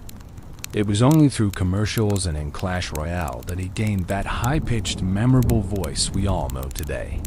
Some fans theorize it might actually be the hog speaking rather than the rider, given that the hog has been shown to be remarkably intelligent in promotional materials. Imagine that. The battle cry that defines this character might be coming from his four-legged companion rather than the warrior himself. This ambiguity adds to the mystique.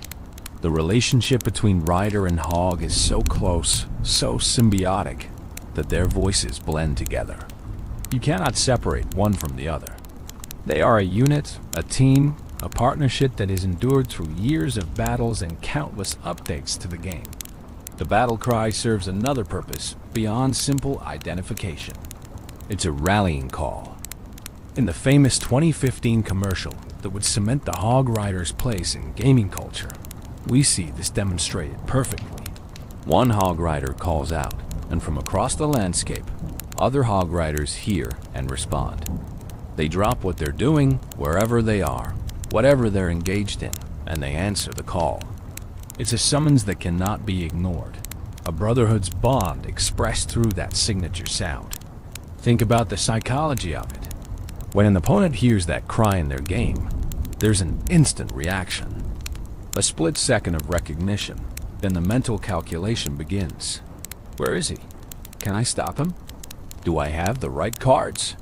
That sound triggers a cascade of strategic thinking, forcing players to respond immediately or suffer the consequences. It's a warning and a taunt all at once, delivered with that distinctive enthusiasm that makes the Hog Rider so memorable. The cry also represents something fundamental about the character's personality. This is not a grim, serious warrior marching stoically into battle. This is someone who genuinely enjoys what he does. There's joy in that sound, excitement, an almost childlike enthusiasm for the charge ahead. The Hog Rider loves riding into battle. He loves the rush of the charge, the thrill of leaping over walls, the satisfaction of his hammer connecting with enemy structures. That battle cry isn't forced or fearful. It's celebratory, and perhaps that's why it resonates so deeply with players. In a genre often dominated by serious, grim-faced warriors and dark fantasy themes, the Hog Rider brings something different. He brings energy. He brings fun. He reminds us that games are supposed to be enjoyable, that there's room for enthusiasm and joy, even in the heat of strategic combat. The technical aspects of the sound design deserve recognition too. Creating a battle cry that would be heard thousands of times by millions of players without becoming annoying is no small feat. It needed to be distinctive enough to be instantly recognizable, loud enough to command attention, but not so grating that it would become irritating with repetition. The sound designers at Supercell achieved something remarkable with that high-pitched Hog Rider. It's been part of players' lives since 2013, heard countless times, and yet it still brings a smile to faces when it rings out. In Clash Royale, the cry takes on additional significance because of the game's description of the card. He followed the echoing call of Hog Rider all the way through the arena doors. This single line of text creates an entire backstory. It suggests that the Hog Rider we deploy in our battles heard that call from somewhere, from someone, and he couldn't resist.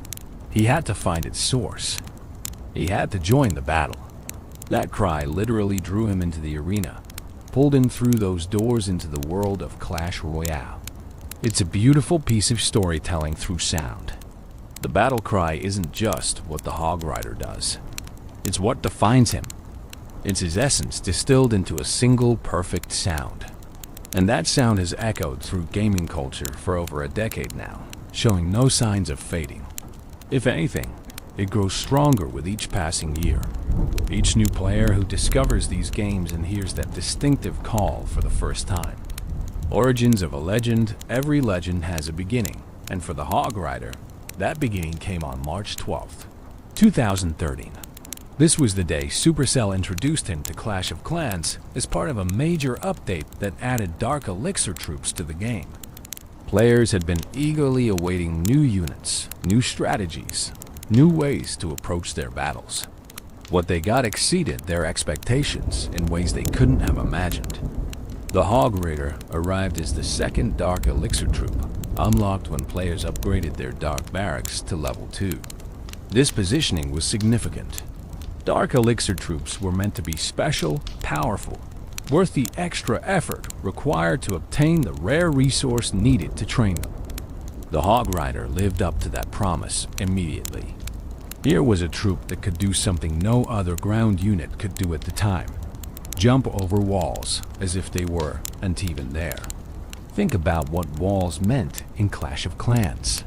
They were fundamental to base defense. Players spent countless hours perfecting their wall placements, creating layered defenses that would funnel enemy troops into kill zones. Walls weren't just decorative, they were strategic cornerstones. And then the Hog Rider arrived and simply ignored them. He leapt over them with ease, his hog bounding across barriers that stopped every other ground troop cold. This wasn't just a new unit. This was a paradigm shift. Suddenly, base designs had to account for troops that could penetrate deep into the core of your village without breaking through walls. Defenses that had seemed impregnable were now vulnerable. The meta changed overnight, and the Hog Rider was at the center of that change. The initial version of the Hog Rider was somewhat different from what players know today. At release, he didn't have a preferred target. He would attack whatever was nearest, which made him less focused but more unpredictable. He also required 6 housing spaces in your army camps, making him a significant investment. Training time was 5 minutes per unit, meaning you couldn't quickly rebuild your army after a raid. These were substantial commitments, and yet players embraced the Hog Rider enthusiastically because what he brought to the table was worth every bit of that investment. The character's visual design was striking from the start. A muscular, dark-skinned warrior with a distinctive mohawk, bare-chested, and wearing minimal armor. Just a brown leather loincloth, a red belt, leather sandals, and golden wristbands and earring.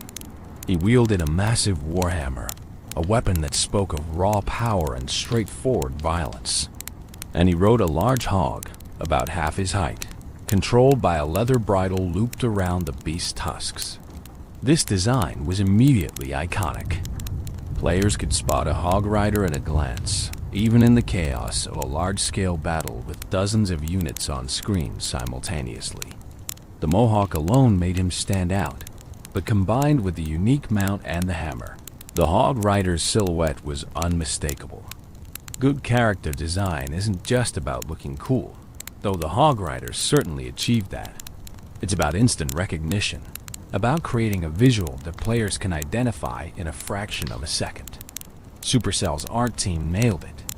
The comparisons to Mr. T were immediate and obvious.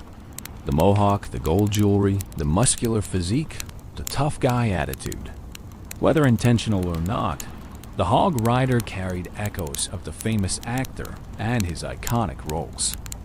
This gave the character a built-in cultural resonance, especially for players old enough to remember the A-Team or Mr. T's various other appearances in popular culture. Even players unfamiliar with Mr. T could appreciate the Hog Rider's distinct aesthetic, which drew from various cultural sources to create something that felt both familiar and fresh. The gameplay mechanics were refined over the following months. On August 27, 2013, Supercell made significant changes. Training time dropped from 5 minutes to 2, making Hog Riders much more practical for regular use.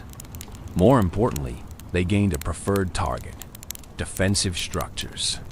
This change transformed the Hog Rider from an unpredictable unit into a precision instrument. He would bypass everything else on the battlefield, driving straight for enemy defenses with single-minded focus. Walls, buildings, even enemy troops attacking him couldn't distract him from his purpose. He had a job to do, and nothing would stop him until every defense was destroyed or he fell trying.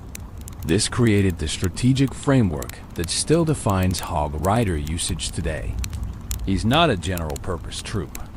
He's a specialist, a surgical tool designed for one specific task: eliminating enemy defenses. This specialization made him incredibly powerful in the right hands and relatively useless if deployed carelessly. Skill mattered. Strategy mattered. Simply having Hog Riders wasn't enough. You needed to know when to deploy them, where to deploy them, what spells to bring to support them. The learning curve was steep, but players who mastered Hog Rider strategies found themselves winning battles they had no right to win. A well-executed Hog Rider attack could dismantle bases that seemed impenetrable. Players discovered synergies with healing spells, keeping their hogs alive as they charged through heavy fire. They learned to scout for giant bombs, the Hog Rider's greatest weakness, and trigger them with sacrificial units before sending in their main force. An entire subgenre of Clash of Clans strategy content emerged around Hog Rider attacks, with players sharing their techniques, their base analysis, their spell timings. The Dark Elixir requirement added another layer to the Hog Rider's identity. This wasn't just any resource. Dark Elixir was rare, harder to obtain than regular elixir or gold. Players had to work for it, protect it from raiders, make tough decisions about how to spend it. Choosing to train hog riders meant not using that dark elixir for other purposes, for upgrading heroes or unlocking other dark troops. This scarcity added weight to every hog rider deployment. You couldn't be wasteful. Every unit represented significant investment, and losing them carelessly hurt in a way that losing cheaper troops didn't. But the flavor text accompanying the hog rider added something special to his identity. Having tamed the fierce leaping hog, the hog rider punishes those who hide behind their puny walls. Fueled by dark elixir, these warriors have never known defeat. That last line is particularly significant. Never known defeat. It's a bold claim, establishing the hog rider not just as effective, but as dominant. Unbeatable. Every player who chose to train hog riders was buying into that identity, claiming for themselves a piece of that undefeated legacy. Of course, in practice, hog riders could be defeated. They were stopped by well-placed defenses, countered by smart base designs, eliminated by players who knew how to defend against them. But that flavor text wasn't really about mechanical gameplay. It was about spirit, about the attitude that defined this warrior. Hog riders charged into battle believing they couldn't be beaten, and that confidence was infectious. Players felt it when they deployed their hog riders. That surge of excitement as their army leapt over walls and drove toward enemy defenses. The introduction of the hog rider in March 2013 was more than just adding another unit to Clash of Clans. It was the birth of a legend, the creation of a character who would transcend his original game to become one of mobile gaming's most recognizable icons. From those first moments when players unlocked their first hog rider and heard that battle cry for the very first time, something special was unleashed into the world of mobile gaming. A warrior astride his trusty hog, hammer in hand, ready to leap over any obstacle and charge toward victory with unshakable confidence. The warrior's appearance. Let's take a moment to really look at the hog rider. To understand him, we need to see him clearly, to appreciate the thoughtful design that went into aspect of his appearance. This is a character who has remained visually consistent across multiple games and years of updates, a testament to how perfectly his original design captured his essence. The hog rider is a powerful figure, muscular and imposing even while riding a mount barely half his height. His physique speaks of strength earned through constant battle, of a warrior who swings a massive hammer with ease. But there's also an agility to him, a quickness that comes through in his animations, the way he moves with his hog in perfect synchronization. This isn't a lumbering brute. This is a trained warrior at peak physical condition. His skin is dark and sun-weathered, the complexion of someone who spends their life outdoors, charging across battlefields under open skies. This isn't pale dungeon-dwelling darkness or mysterious magical shadow. This is natural human skin tone, dark and beautiful, representing a warrior from warm climates where the sun beats down relentlessly. The choice to make the hog rider dark-skinned was significant, adding diversity to the Clash game's roster and creating a character who would resonate with players from various backgrounds. The mohawk is perhaps his most distinctive feature. In his original appearance, it's jet black, standing straight up in that classic mohawk style that has symbolized rebellion and warrior culture across various real-world societies. This isn't some carefully styled modern mohawk with gel and precision cuts. This is rough, practical, the kind of hairstyle a warrior maintains between battles. It says, "I'm different, I'm fierce, I'm not bound by conventional appearance expectations." The mohawk became so iconic that as the hog rider evolved through different level upgrades, its color changes were major visual milestones. At level 5, it shifts to orange like a level 5 goblin's head. At level 7, it returns to black with added headband. Higher levels bring browns, lavenders, crimsons, each color marking progression and power. His facial hair consists of a full beard and mustache, dark brown and well-maintained despite his warrior lifestyle. Unlike the barbarian's wild, unkempt facial hair, the Hog Rider's is neater, suggesting someone who takes pride in his appearance even while living a life of constant battle. It frames his face, adds maturity and gravitas to his features. When he opens his mouth to let loose that signature battle cry, players have noted his teeth appear to be in perfect condition, surprisingly pristine for a warrior, with one notable exception. In the Clan Wars commercial, careful observers can spot a gold tooth glinting as he yells. The gold earring in his right ear is a statement piece, not small and subtle, but large and prominent, catching light as he moves. In some depictions, it's shown in his left ear instead, but the significance remains the same. This isn't decoration for decoration's sake. In many warrior cultures throughout history, earrings signified status, achievement, experience. They marked you as someone who had earned their place, who had proven themselves in battle.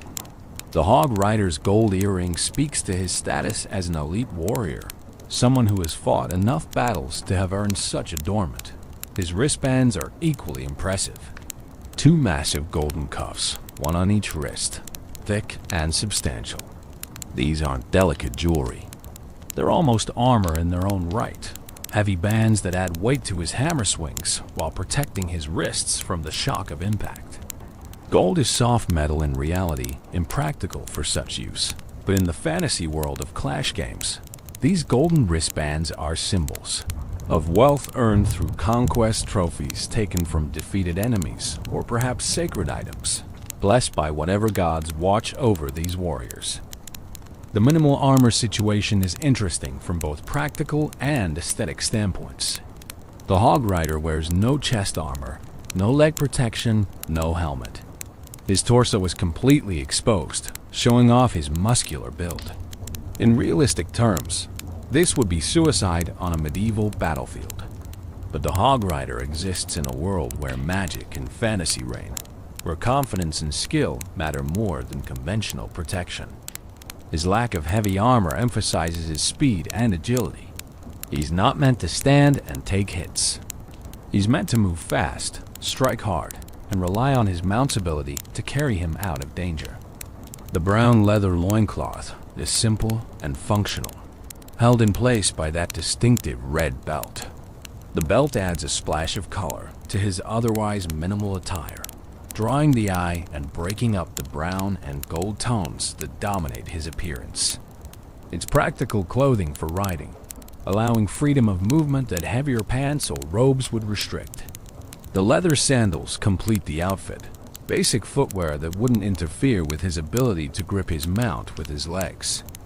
These are warrior's clothes, practical and no nonsense, free of unnecessary embellishment beyond the gold jewelry that marks his status. His weapon deserves special attention. The Warhammer is massive, a two-handed weapon that the Hog Rider swings one-handed because of his tremendous strength. In its base form, it has a large hammerhead with two brass-colored bands wrapped around it. As the Hog Rider levels up, this hammer transforms dramatically. At level 3, it grows larger and turns black, the brass bands disappearing. Higher levels add golden spikes, glowing edges, colorful plating that matches different town hall themes.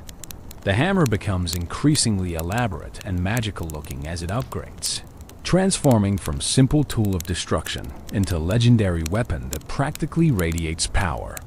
But the hammer isn't just for show. Its design is perfect for its purpose, smashing buildings. The broad, flat striking surface delivers maximum impact. The long handle provides leverage for devastating swings. When the Hog Rider connects with an enemy structure, you can practically feel the impact through the screen. The animators gave real weight to those swings, making each hit look and sound satisfying. That crunch of hammer on stone, the way buildings crack and crumble under repeated strikes, it all sells the fantasy of being an unstoppable force of destruction. In Clash Royale, the Hog Rider's appearance remains largely consistent with his Clash of Clans design, with a few refinements.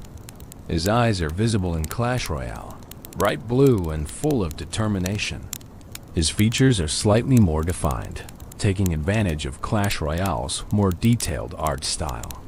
The wristbands and belt take on team colors, adding red or blue tints, depending on which side of the battle he's fighting for. It's a small touch that increases visual clarity in the heat of battle, making it instantly obvious which Hog Rider belongs to which player. The ribbon tied at the bottom of his hammer in Clash Royale is another team-colored element, streaming behind him as he charges. It adds dynamic motion to his appearance, emphasizing his speed. When the Hog Rider is sprinting toward your tower, that ribbon whipping in the wind sells the sense of momentum, of unstoppable force bearing down on your defenses. What's remarkable about the Hog Rider's design is its timelessness. Created in 2013, he still looks fresh and relevant over a decade later. Good character design transcends trends, creates something that feels right regardless of what's currently popular in gaming aesthetics. The Hog Rider achieves this through a combination of strong silhouette, distinctive colors, and memorable details. You could reduce him to a simple black shape, and he'd still be instantly recognizable. That's the mark of truly excellent design. His appearance also tells a story without words. This is someone who has embraced the warrior's path completely. No heavy armor, because he trusts his skill and his mount to keep him safe. Minimal clothing, because he values speed and mobility over protection. Gold jewelry, because he's earned it through countless victories.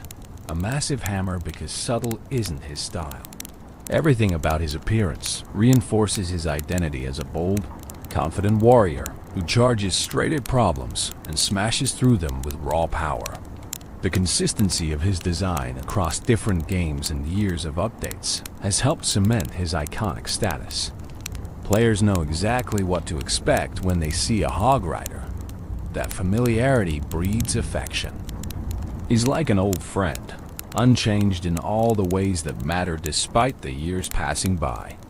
In an industry where characters are constantly being redesigned, updated, modernized, the Hog Rider remains true to his roots, and players love him for it. The Hog Companion. We cannot discuss the Hog Rider without giving proper attention to his faithful companion, the Hog itself. This isn't just a mount, a simple vehicle to carry the warrior into battle. The relationship between Rider and Hog is something deeper, a partnership built on trust and mutual understanding. The Hog is as much a character as the warrior riding him, with its own personality and presence that shines through in animations, commercials, and gameplay. The species of hog the Hog Rider has tamed is believed to be Phacochurus africanus, the common warthog. This is a real species native to Africa, and the choice is brilliant for multiple reasons. Warthogs are smaller than the massive boars found in some fantasy settings, but they're also more agile. This explains the Hog Rider's impressive speed, his ability to move quickly across the battlefield while other mounted units lumber along. Warthogs are surprisingly fast animals in reality, capable of reaching speeds up to 30 miles per hour in short bursts. They're tough, adaptable, and possess those distinctive tusks that the game's hog displays prominently. Those tusks serve a practical purpose in the design. They provide a natural attachment point for the leather bridle the Hog Rider uses to control his mount. Looped around the tusks, the bridle gives the rider control without requiring bit and reins like a horse would need. It's a detail that shows thought went into how this partnership would actually function. The tusks also add to the hog's intimidating appearance, making it clear this is no domestic pig, but a wild, powerful animal that has been tamed through the warrior's skill and determination. The size relationship between rider and hog is interesting. The hog is described as being about half the height of the rider, which sounds small until you remember. Warthogs in reality stand about 2 to 2.5 feet at the shoulder and can weigh up to 250 pounds. That's a substantial animal, certainly capable of carrying a human rider, though the Hog Rider's impressive physique suggests he's no lightweight. The bond between them must be incredibly strong for the hog to bear his weight battle after battle, charging into danger at his command. What truly sets the hog apart as a character, though, is the personality Supercell has given it through various commercials and media appearances. In the Clash Royale series and various advertisements, the hog is shown to be remarkably intelligent, perhaps even as intelligent as a human. We see hogs playing cards with their riders, carefully grooming themselves in bathtubs, training alongside their warriors, and even singing in English with that same high-pitched voice associated with the hog rider's battle cry. This raises fascinating questions about the nature of these creatures in the Clash universe. Are they actually intelligent enough to understand human language, to engage in complex strategic thinking? The commercials strongly suggest they are. When the hog rider calls out, the hogs respond not just with trained reflexes, but with what appears to be genuine understanding and enthusiasm. They're not being forced into battle. They're choosing to fight alongside their riders, partners in the truest sense of the word. This elevates their relationship beyond master and mount into something more like equals, comrades in arms who happen to have very different body types. The hogs show distinct personalities in these depictions. Some appear more serious and focused, others playful and mischievous. One famous image from promotional material shows a hog soaking in a bathtub, completely relaxed, enjoying a moment of peace between battles. Another shows hogs engaged in what appears to be a card game, studying their hands with the concentration of seasoned gamblers. These aren't mindless beasts. They have inner lives, preferences, personalities that make them characters rather than mere accessories. The taming of these fierce leaping hogs is mentioned in the Hog Rider's description. Having tamed the fierce leaping hog, the Hog Rider punishes those who hide behind their puny walls. This single line carries significant weight. These are fierce animals, wild and dangerous in their natural state. The fact that the Hog Rider has not just tamed one, but formed a partnership with it speaks to his skill, his patience, his ability to connect with these creatures on a deeper level than simple domination would allow. You don't train an intelligent being through force alone. You earn their trust. Prove yourself worthy of their loyalty. The leaping ability is central to the hog's value as a mount. In game mechanics, this is represented by the ability to jump over walls, but think about what this means in practical terms. The hog must be incredibly powerful in its legs, able to launch both itself and its heavily armed rider clear over barriers that stop other ground troops. It must have the courage to charge toward enemy fortifications without hesitation, trusting its rider to protect it while it provides the mobility that makes their partnership so effective. This isn't a timid animal. This is a creature that shares its rider's fearlessness, that charges into danger with the same enthusiasm evident in that battle cry. As the Hog Rider gains levels in Clash of Clans, the hog also evolves visually. At higher levels, it gains its own armor, protective plating on its head and face. The armor is gold or team-colored, depending on the level, matching the increasingly elaborate transformations of the rider's hammer. But even with armor, the hog retains its essential character. It's not being weighed down or transformed into something else. It's being enhanced, protected, given tools to survive longer in increasingly dangerous battles, while maintaining the speed and agility that define it. The relationship between specific hog riders and their hogs isn't really explored in the games themselves, but promotional material and fan interpretations have filled this gap. Each hog is unique, with its own relationship to its rider. Some pairings might be new, a young warrior just beginning to bond with his mount.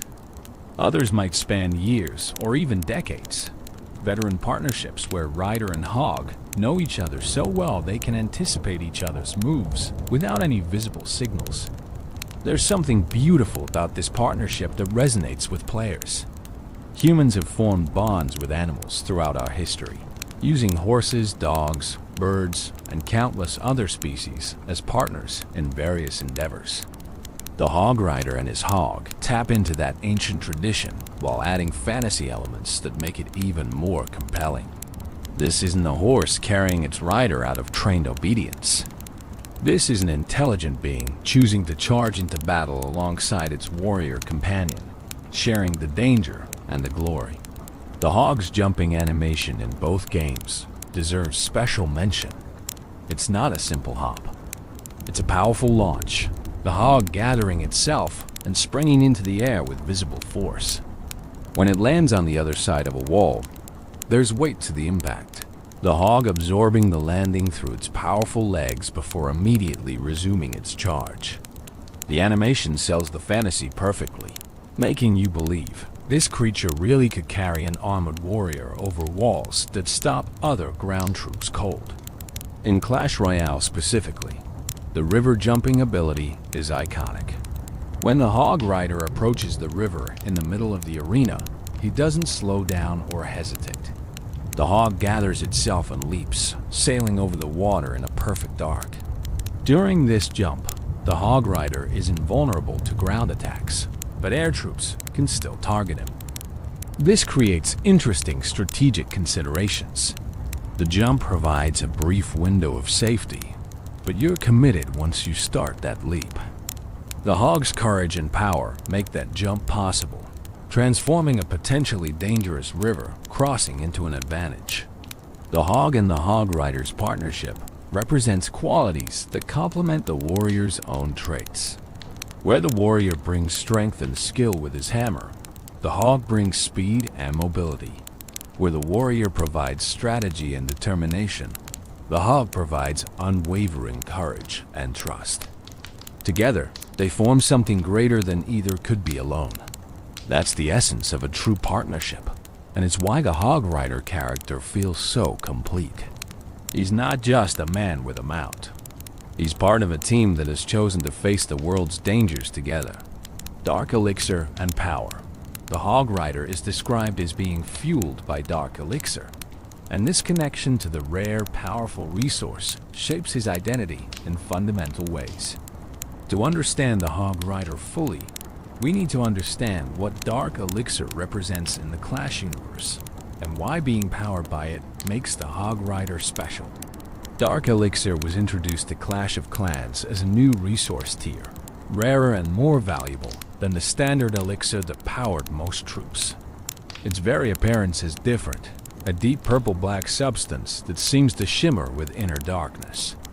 Unlike regular elixir, which could be obtained relatively easily through elixir collectors and raids, dark elixir required dark elixir drills and was much harder to accumulate.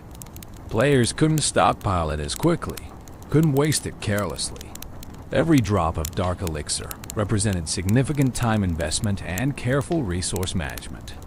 This scarcity made dark elixir troops inherently more valuable. Training a Hog Rider wasn't a casual decision. You were committing precious resources to this specific strategy, resources you wouldn't have available for other purposes. This economic cost added weight to every Hog Rider deployment. Losing them wasn't just a tactical setback. It was a waste of resources that would take time to replace.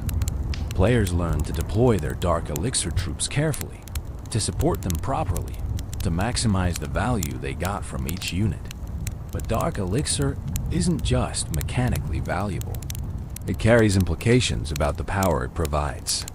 The name itself suggests something beyond ordinary, something touched by darker forces or deeper magic. Dark doesn't necessarily mean evil in the Clash universe, but it implies power that comes from sources more mysterious and potent than the bright, clear regular elixir. The Hog Rider, fueled by this substance, draws strength from these deeper wells of power. What does it mean to be fueled by dark elixir? The description suggests it's not just payment for training, like hiring a mercenary. The dark elixir actively powers these warriors, provides them with capabilities beyond normal human limits.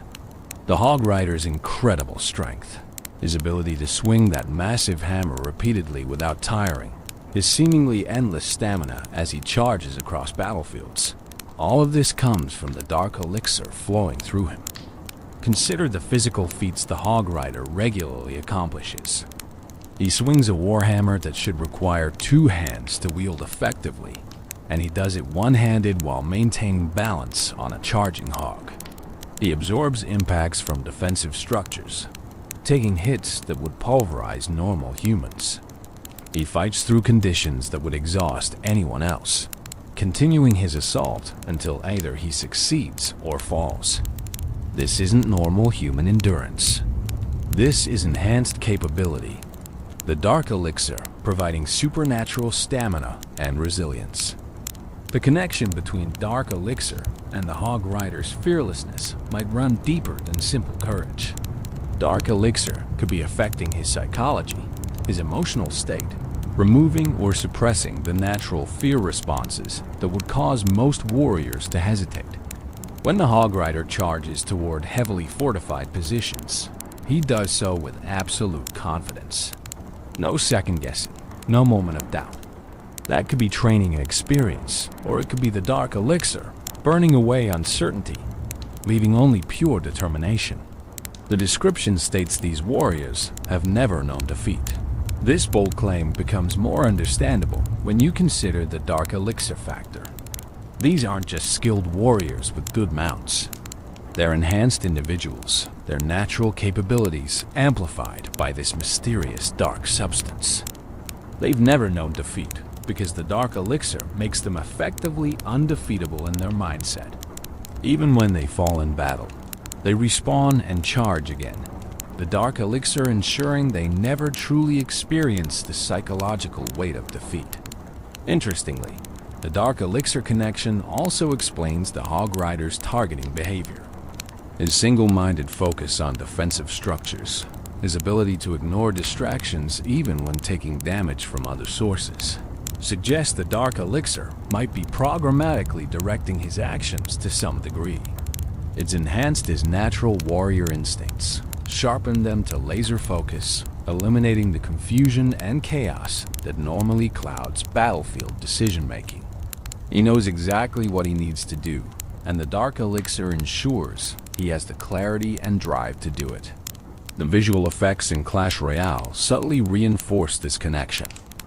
Though there's no obvious Dark Elixir glow around the Hog Rider during normal gameplay, his eyes in that game are remarkably bright and intense. That could be artistic choice, or it could represent the Dark Elixir's influence, providing an inner fire that manifests in his gaze. When he charges, there's an energy to his movements that seems almost supernatural, an intensity that goes beyond normal physical action.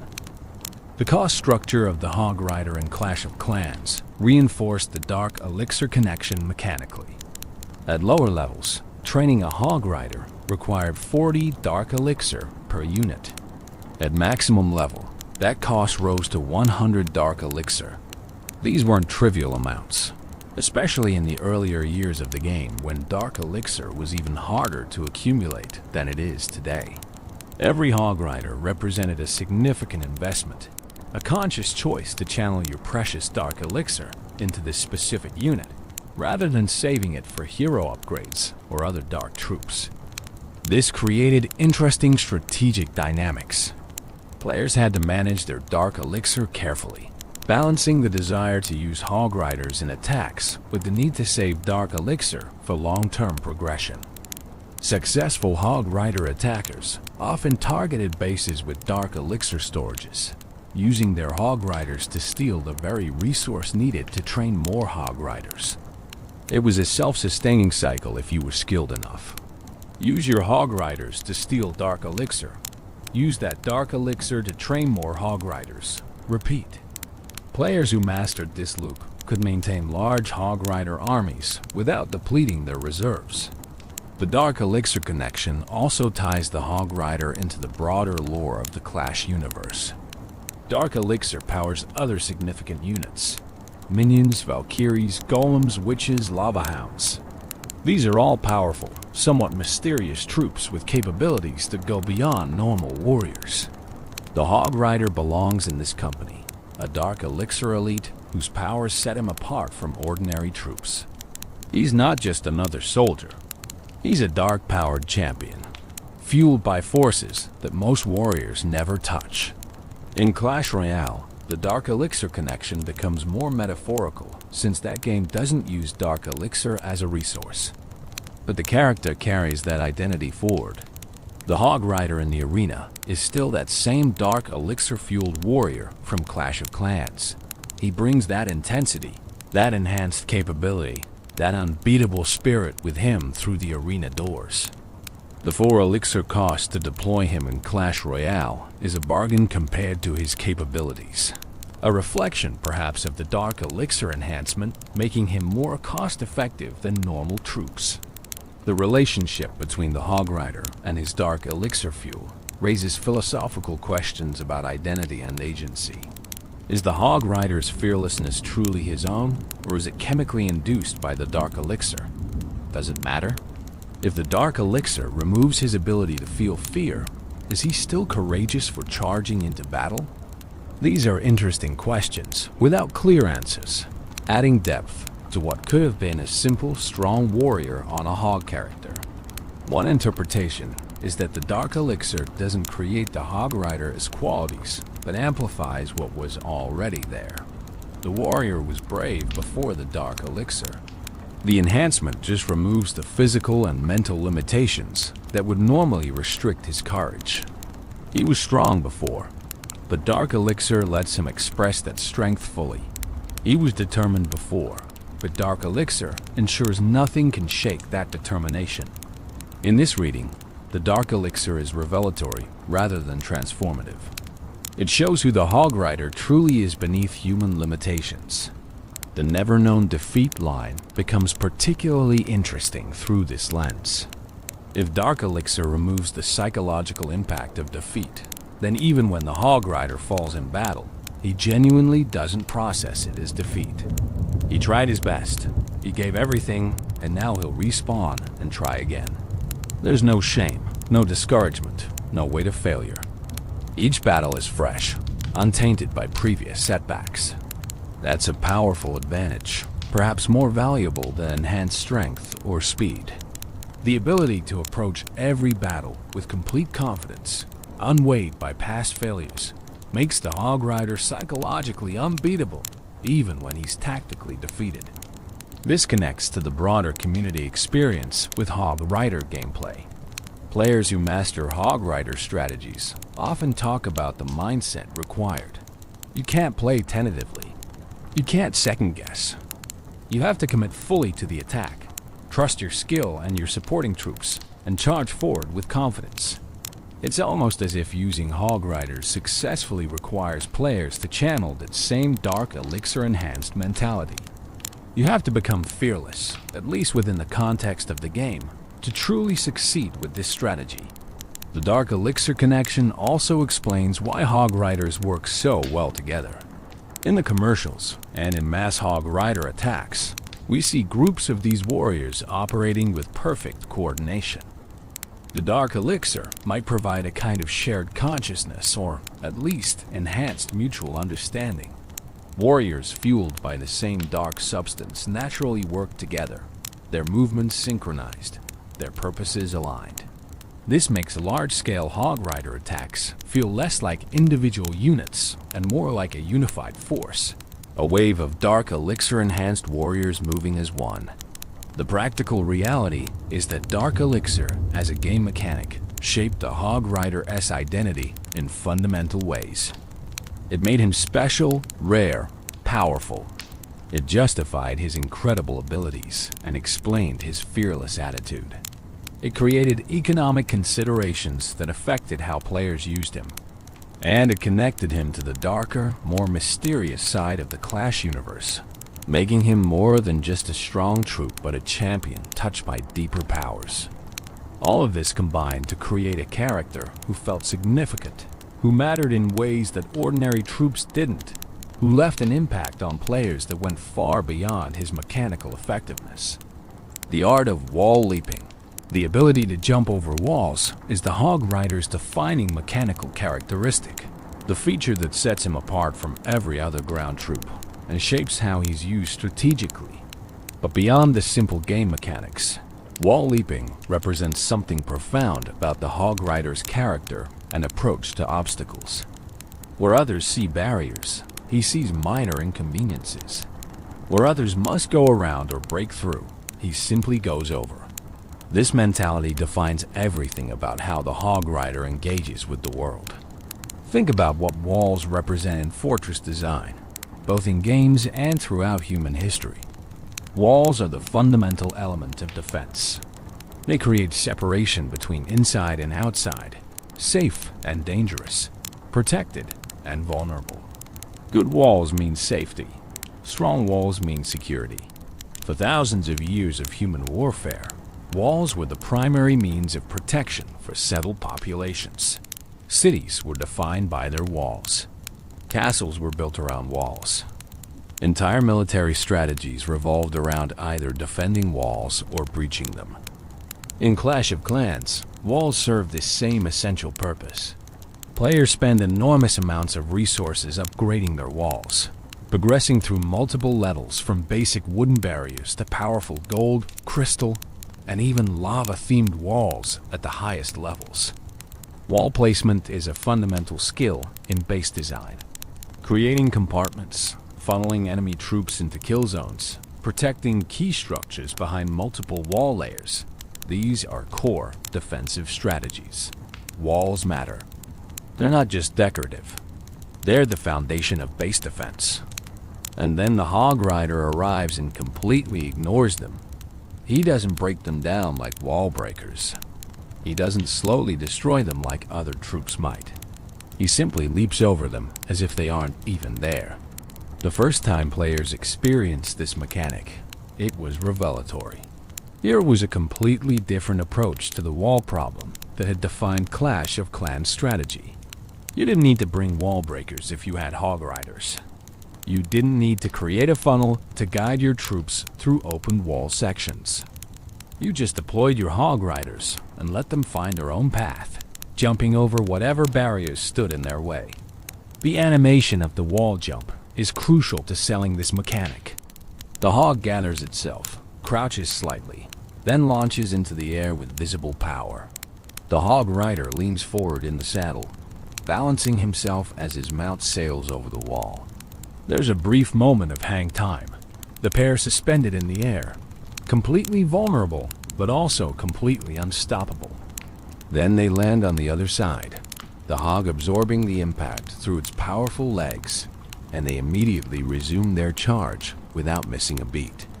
The whole sequence takes perhaps a second, but it's smooth and dynamic enough to feel epic every single time. This jumping ability isn't unlimited or without conditions. The Hog Rider only jumps walls when they're directly in his path to his target. He won't jump walls just for fun or to take shortcuts that don't lead toward defensive structures. This creates interesting pathing situations where the Hog Rider might take routes that seem inefficient to reach a wall he can jump, simply because his programming knows that jumping that wall will get him closer to his actual target. Understanding these pathing quirks is essential for both attacking with Hog Riders and defending against them. The wall jumping also has strategic implications for spell usage. Healing spells become more effective with Hog Riders because you can predict where they'll be.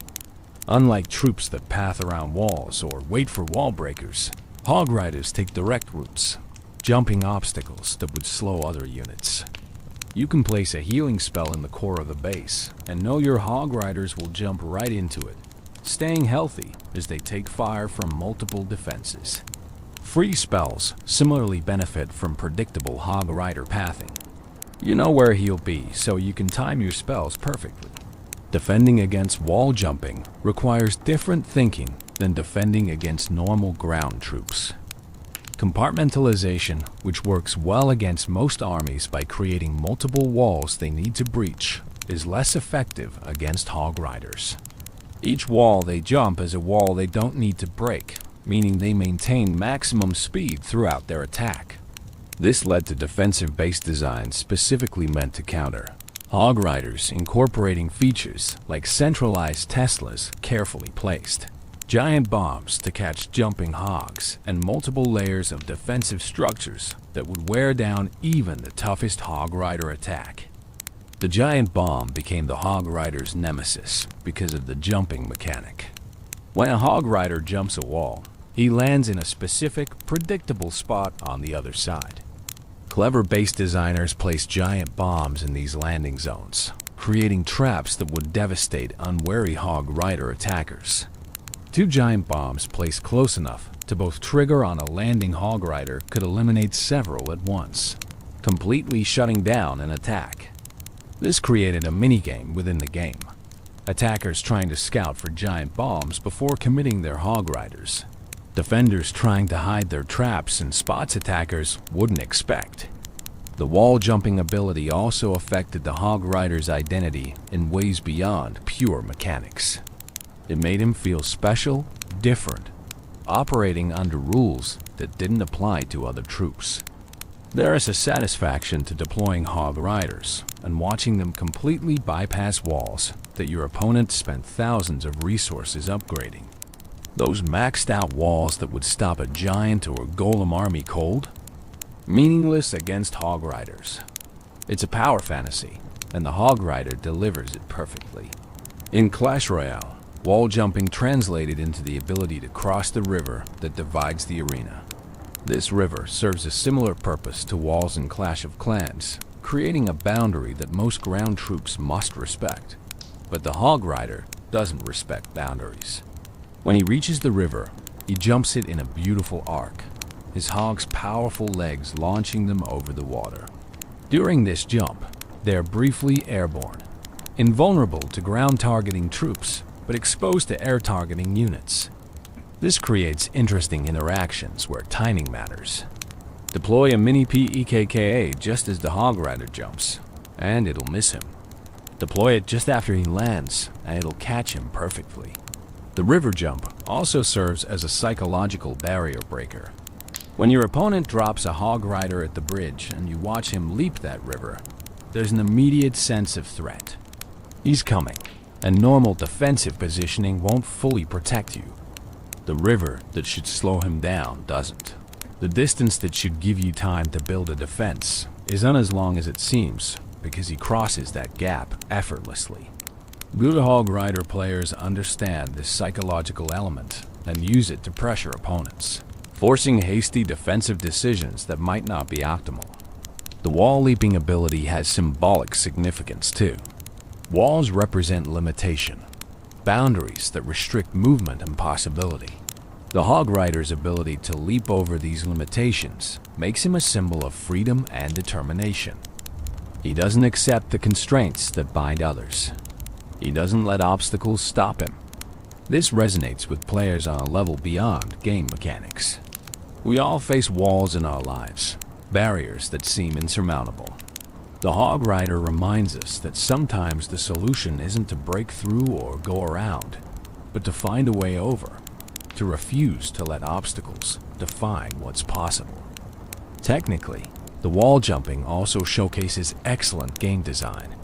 It's a unique mechanic that's immediately understandable, visually clear, and creates interesting strategic depth. Players don't need a tutorial to understand what the Hog Rider does. They see him jump a wall once, and they get it. That clarity is valuable in game design, where complex mechanics can confuse or frustrate players. The Hog Rider's wall jumping is elegant in its simplicity, while being profound in its implications for strategy. The evolution of base design in Clash of Clans can partly be tracked through how builders adapted to Hog Rider threats. Early bases, designed before Hog Riders existed, were completely vulnerable. As Hog Riders became popular, bases evolved to include anti-Hog Rider features. Then, as those defenses became standard, Hog Rider strategies evolved to overcome them, prompting further defensive innovations. This back and forth, this eternal arms race between Hog Rider attackers and defenders trying to stop them, kept the game fresh and engaging for years. In competitive play, wall jumping elevated the Hog Rider to top-tier status. The ability to bypass the main defensive layer meant Hog Riders could reach high-value targets faster than any other ground troop. In war attacks where every second mattered, or getting to that last percent needed for a 3-star was crucial, the Hog Rider's wall jumping could mean the difference between victory and defeat. Professional players mastered the timing, placement, and supporting troops needed to maximize Hog Rider effectiveness, creating attack strategies that became famous in the community. The wall jumping mechanic also allowed for creative plays that delighted both players and spectators. Jumping into an opponent's core to eliminate a critical defense, leaping over carefully designed channeling walls that would have funneled other troops into traps reaching town halls or clan. Castle troops that seemed perfectly protected these moments created stories. Players shared highlights that got posted to YouTube, legendary attacks that entered community memory. The Hog Rider's wall jumping wasn't just mechanically effective. It was dramatically satisfying in ways that made every successful Hog Rider attack feel like a minor triumph. Evolution through levels. The Hog Rider's journey from level 1 to maximum level is a visual story of growth and increasing power. With each level upgrade, he transforms, gaining new colors, enhanced armor, more impressive weapons, and an overall presence that communicates his growing strength. This progression gives players something to work toward, a visible reward for their investment in upgrading this troop. Let's walk through this evolution, level by level, examining how the Hog Rider changes as he grows in power. At level 1, the Hog Rider appears in his most basic form. The warrior is bare-chested with his signature mohawk standing straight and black. His hammer is relatively simple, with those brass-colored bands wrapped around the head. The hog beneath him is unarmored, showing its natural hide. This is the Hog Rider at the start of his journey. Raw potential not yet refined. He's effective even at this level, capable of the wall jumping and building targeting that defines his role. But he's clearly just beginning. There's room for growth, room for improvement, room for this warrior to become something greater. Level 2 brings subtle refinements. The Hog Rider maintains his general appearance, but there's slightly more detail in his features, a bit more definition in his musculature. His equipment looks marginally better maintained. These changes are minor because level 2 represents early progression, the first step toward mastery, but still firmly in the beginner category. Players at this stage are still learning how to use Hog Riders effectively, still discovering optimal deployment strategies and support troop combinations. At level 4, the evolution continues. The Hog Rider's presence becomes more imposing. His equipment shows signs of serious use, the wear patterns of a warrior who has fought countless battles. But there's also careful maintenance visible, suggesting this isn't just a brawler, but a professional warrior who takes care of his gear. The hog might show the first hints of protective equipment, perhaps leather strapping or metal studs that presage the full armor coming at higher levels. Level 5 brings one of the most distinctive changes. The mohawk turns orange. This color shift is significant, matching the orange hair of level 5 goblins and creating a visual connection between these dark elixir troops. It suggests that dark elixir enhancement at this level causes physical changes, affecting hair pigmentation in consistent ways across different troop types. The orange mohawk makes level 5 Hog Riders instantly identifiable, even in the chaos of a large-scale battle. The hammer at this level gains additional detailing, possibly metal bands or decorative elements that indicate this warrior has earned some prestige. Level 6 continues the orange mohawk theme while adding further refinements to equipment and armor. The Hog Rider's physical presence seems to increase, his muscles more defined, his stance more confident. This is a warrior who has survived countless battles and learned from each one.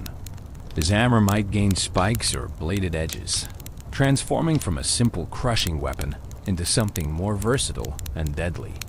The hog's armor becomes more substantial, better protecting the mount during its charges into enemy territory. At level 7, the mohawk returns to black, but now the Hog Rider gains a white headband. This accessory adds a touch of sophistication to his appearance, suggesting he's reached a level of mastery that goes beyond simple barbarian fury. The headband might represent rank or achievement within Hog Rider society, a visual marker that this warrior has proven himself worthy of special recognition. The hammer continues to evolve, possibly gaining golden accents or glowing elements that indicate magical enhancement beyond simple physical improvements. Level 8 maintains the black mohawk with white headband combination while pushing the visual enhancements further.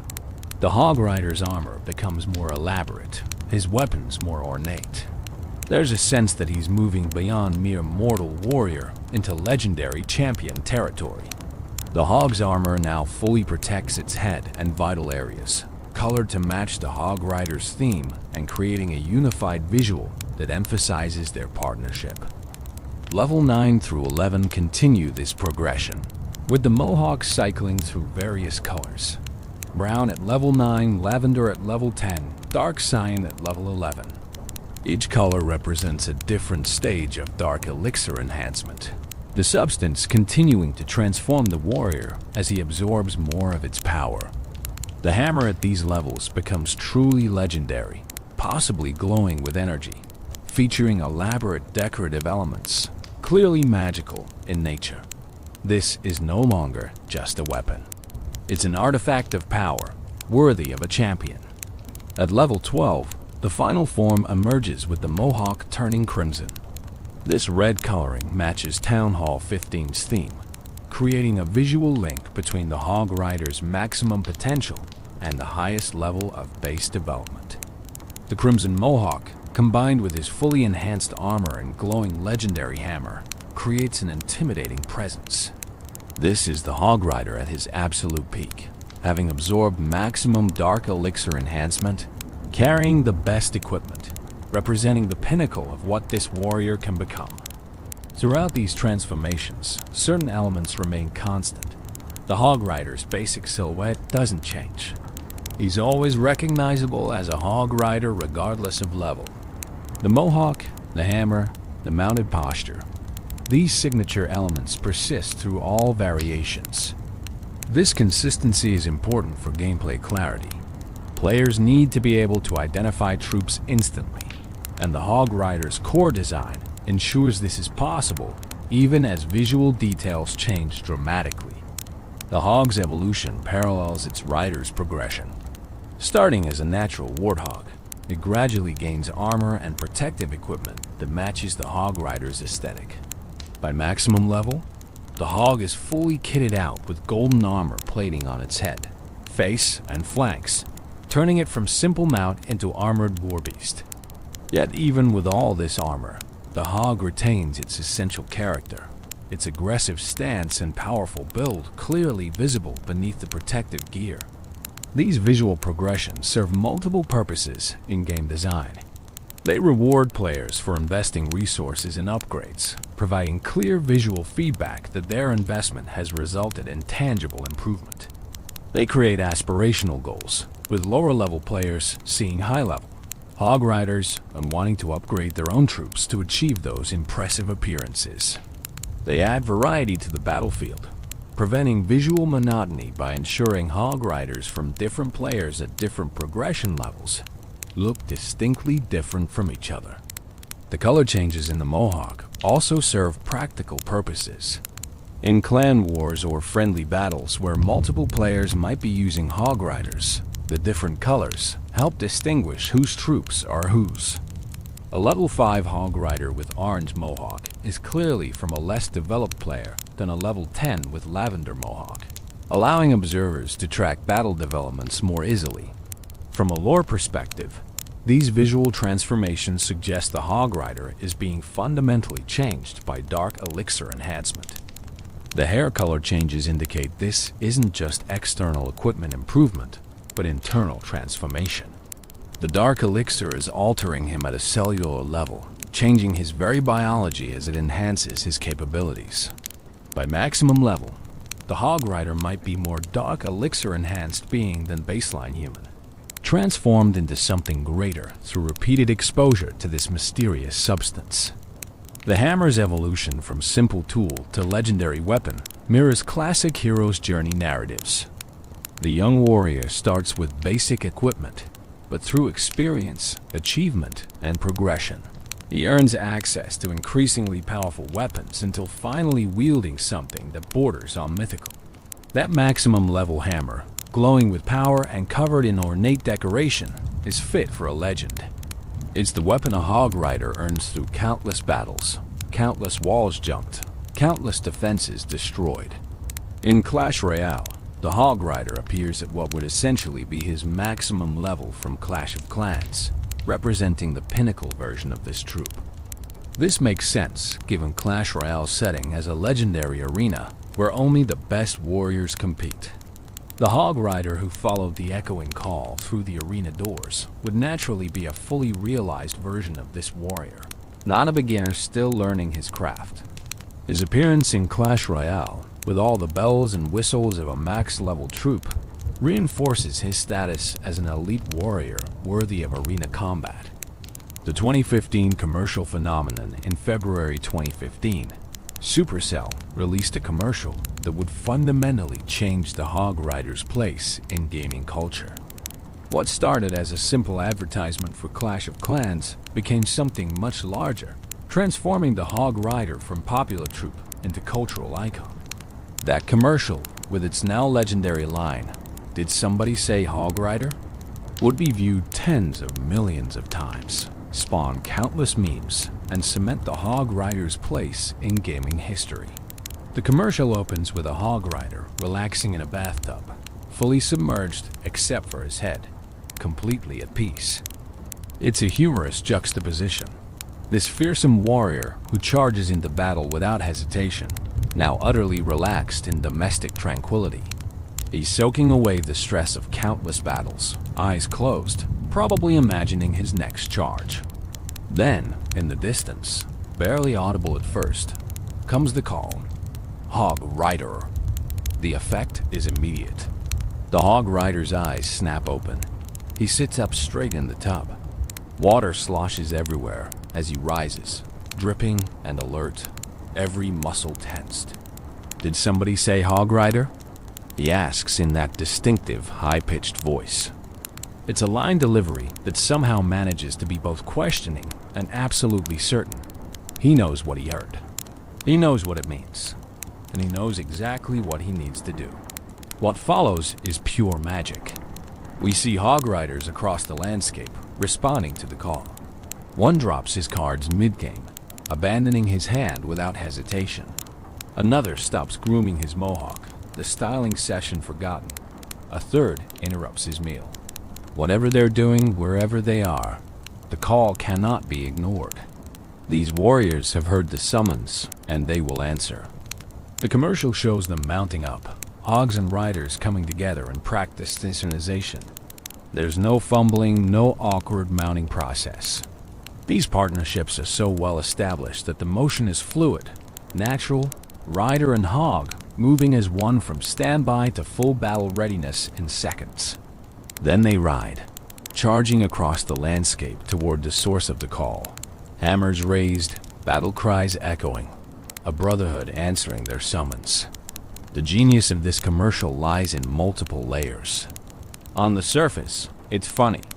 The bathtub opening is inherently humorous. The idea of a fearsome warrior doing something as mundane as bathing. The high-pitched voice asking, "Did somebody say hog rider?" in that specific tone became instantly memorable. The over-enthusiastic response to what might just be someone mentioning hog riders in casual conversation plays on the warrior's supposed single-minded obsession. But deeper than the humor is the characterization.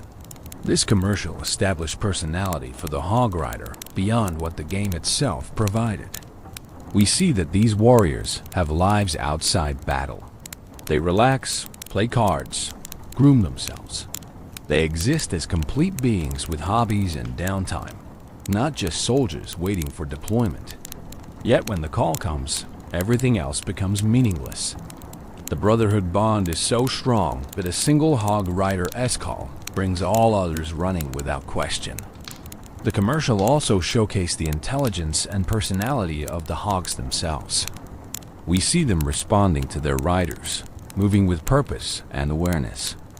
These aren't dumb beasts being directed. They're willing participants, partners who understand what the call means and are just as ready to answer it as their riders. The synchronization between rider and mount shown in the commercial reinforced the idea that this was a true partnership, not simple animal handling. The production values were impressive. The animation was smooth and dynamic, showing hog riders in motion across varied terrain. The sound design was perfect, with that signature battle cry cutting through all other noise, impossible to ignore. The pacing built from the quiet bathtub scene through the gathering momentum of multiple hog riders converging, creating genuine excitement about what these warriors would do once they assembled. Did somebody say hog rider? Line became instant meme material. The specific delivery, the questioning tone combined with unmistakable certainty, the high-pitched voice that was so distinctive, all of it combined to create a phrase that players couldn't stop repeating. It spread beyond Clash of Clans players to the broader gaming community, and even beyond gaming entirely. People who had never touched Clash of Clans knew that line, could mimic that delivery, understood the reference when they heard it. This phenomenon is rare in mobile gaming advertising. Most game commercials, even successful ones, don't create cultural moments that transcend their original purpose. They might drive installs, might increase engagement among existing players, but they don't become part of the broader cultural conversation. The Hog Rider commercial did exactly that. It broke out of the mobile gaming niche and became something people referenced in completely unrelated contexts. The commercial's impact on player engagement was substantial. Search interest in Hog Rider spiked dramatically after the commercial's release. Players who hadn't been using Hog Riders suddenly wanted to try them, inspired by the commercial's portrayal of these enthusiastic warriors. The commercial made Hog Riders feel fun in a way that pure gameplay couldn't quite capture. Yes, they were effective troops with unique mechanics, but the commercial made them cool, funny, memorable in ways that elevated them beyond simple game units. Supercell recognized what they had and leaned into it. The Hog Rider became a central figure in their advertising, appearing in subsequent commercials and promotional materials far more frequently than his in-game usage rates alone would justify. He became the face of Clash of Clans in many ways, the character they put forward when they wanted to represent their game. This was smart branding, building on the organic enthusiasm players had for this character. The commercial also influenced how players thought about their Hog Riders in-game. Deploying them wasn't just a strategic decision anymore. It was participating in that brotherhood shown in the commercial. You weren't just using a game mechanic. You were answering the call, joining the charge, becoming part of that Hog Rider army, thundering toward enemy defenses.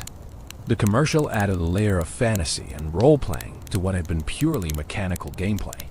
Fan content exploded after the commercial's release. Players created their own versions, remixing the audio, creating parodies, adapting the concept to other games and contexts.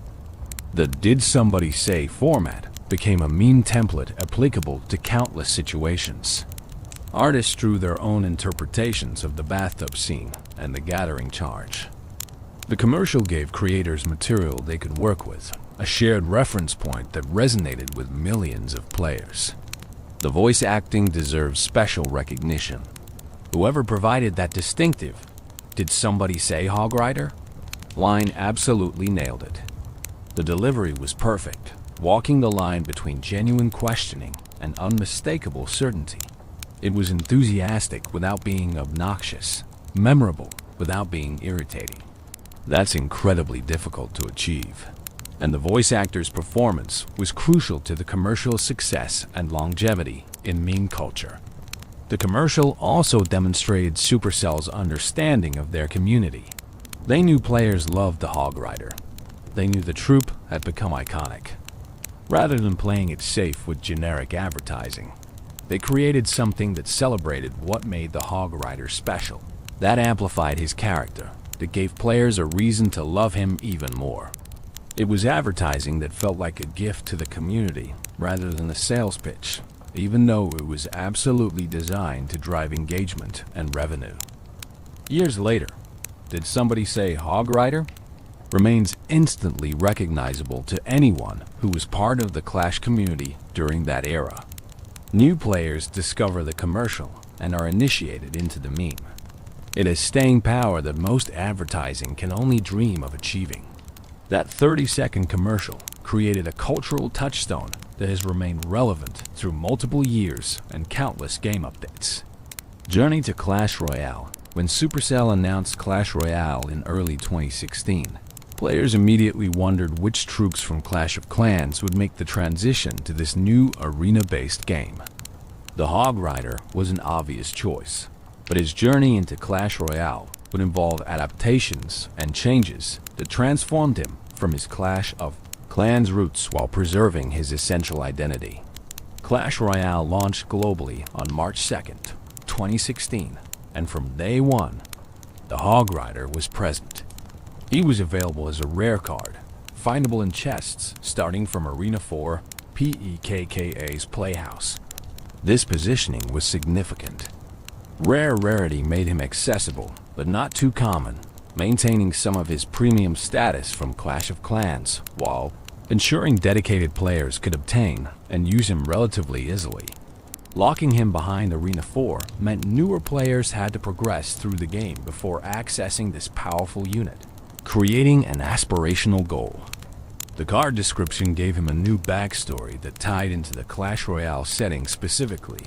Fast melee troop that targets buildings and can jump over the river. He followed the echoing call of Hog Rider all the way through the arena doors. This single sentence created an entire narrative. It referenced the famous 2015 commercial directly, suggesting that the Hog Rider in Clash Royale heard that same call that brought other Hog Riders together. But for him, it led to something different. It led to the arena, to competitive combat, to a new form of battle entirely. This description implies choice and agency. The Hog Rider wasn't assigned to the arena or forced through its doors. He heard the call and followed it, driven by curiosity or destiny, or that same unbreakable brotherhood instinct that made Hog Riders answer each other as summons. The arena called to him, and like all calls related to Hog Riders, he couldn't resist. He had to investigate, had to find the source, had to see what awaited him on the other side of those doors. The mechanical translation from Clash of Clans to Clash Royale required significant adaptation. In Clash of Clans, the Hog Rider was a troop you deployed in your army, potentially bringing many of them in a single attack. In Clash Royale, he became a single unit card, costing 4 elixir to deploy. This meant he needed to be individually powerful enough to justify that cost, while not being so overwhelming that he broke the game's balance. Supercell achieved this balance through careful stat design. The Hog Rider in Clash Royale has substantial hit points, allowing him to absorb damage while charging toward his target. His damage per second is significant enough to threaten towers if left unchecked, but not so high that he can destroy a tower alone before defenders can respond. His movement speed is very fast, maintaining the aggressive rushing playstyle that defined him in Clash of Clans. And crucially, he retained his signature ability to jump over the river, adapting his wall-jumping mechanic to Clash Royale's different battlefield layout. The river in Clash Royale serves a similar purpose to walls in Clash of Clans, creating a boundary between friendly and enemy territory. Most ground troops must cross the river by using the 2 bridges, creating predictable paths that defenders can prepare for. The Hog Rider's ability to jump the river anywhere means he can appear from unexpected angles, forcing defenders to maintain awareness of a wider area. This jump also provides a brief moment of invulnerability to ground attacks, though air targeting troops can still hit him mid-leap. Visually, the Clash Royale Hog Rider receives some refinements compared to his Clash of Clans counterpart. The art style of Clash Royale is slightly more detailed and polished, and the Hog Rider benefited from this. His features are more defined, his armor and equipment more clearly rendered. The team coloring system in Clash Royale means his wristbands, belt, and the ribbon on his hammer change to red or blue depending on which side he is fighting for, adding visual clarity in the heat of battle. His animations in Clash Royale are fluid and dynamic. When deployed, he appears with purpose, immediately orienting toward the nearest building.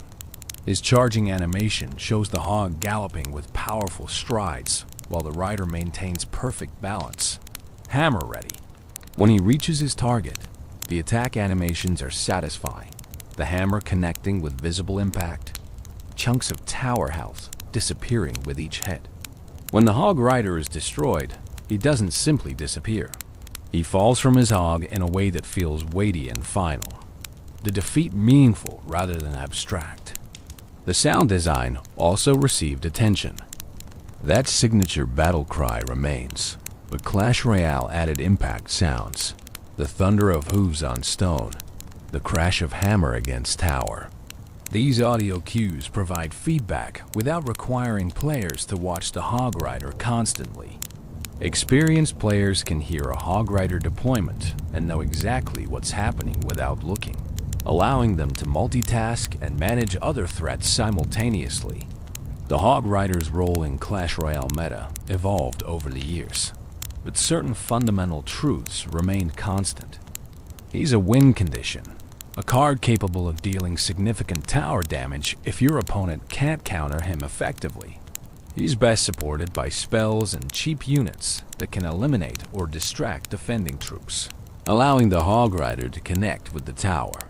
He's vulnerable to buildings that pull him away from his intended target, to swarm troops that surround and eliminate him, and to high damage units that can eliminate him quickly.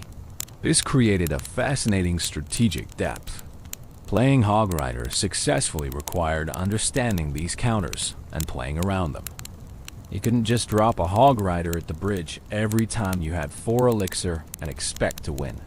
You needed to bait out counters, keep track of what your opponent had played, calculate elixir advantages, and strike at optimal moments when your opponent couldn't properly defend. Mastering Hog Rider gameplay meant mastering Clash Royale's fundamental mechanics. Elixir management, card rotation, prediction plays, and reading your opponent's strategy. The transition to Clash Royale also changed the Hog Rider's relationship to other troops. In Clash of Clans, he was part of your army, fighting alongside your other troops in cooperative assaults. In Clash Royale, he's a card in your deck, part of a strategic composition but often deployed independently.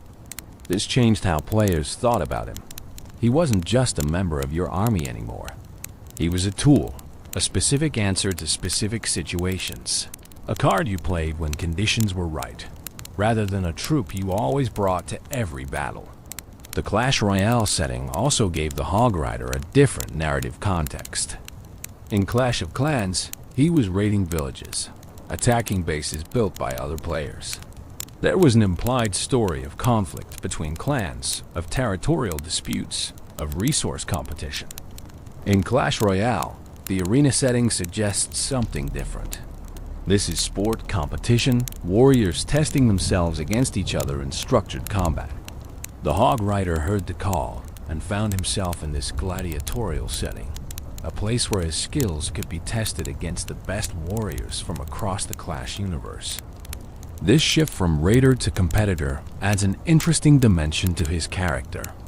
The Clash of Clans Hog Rider was a conqueror, attacking enemy villages to steal resources and earn trophies. The Clash Royale Hog Rider is an athlete, a professional warrior competing in organized matches. He still has that same aggressive charging energy, still targets buildings with single-minded focus, but the context has changed. He's not destroying defenses to breach bases anymore. He's destroying towers to win matches, to climb ranks, to prove himself in the arena. The card leveling system in Clash Royale created a different progression path than Clash of Clans. Instead of upgrading through laboratory research, the Hog Rider levels up through collecting cards and spending gold. This made progression feel more personal. Each Hog Rider card you collected brought you incrementally closer to the next level.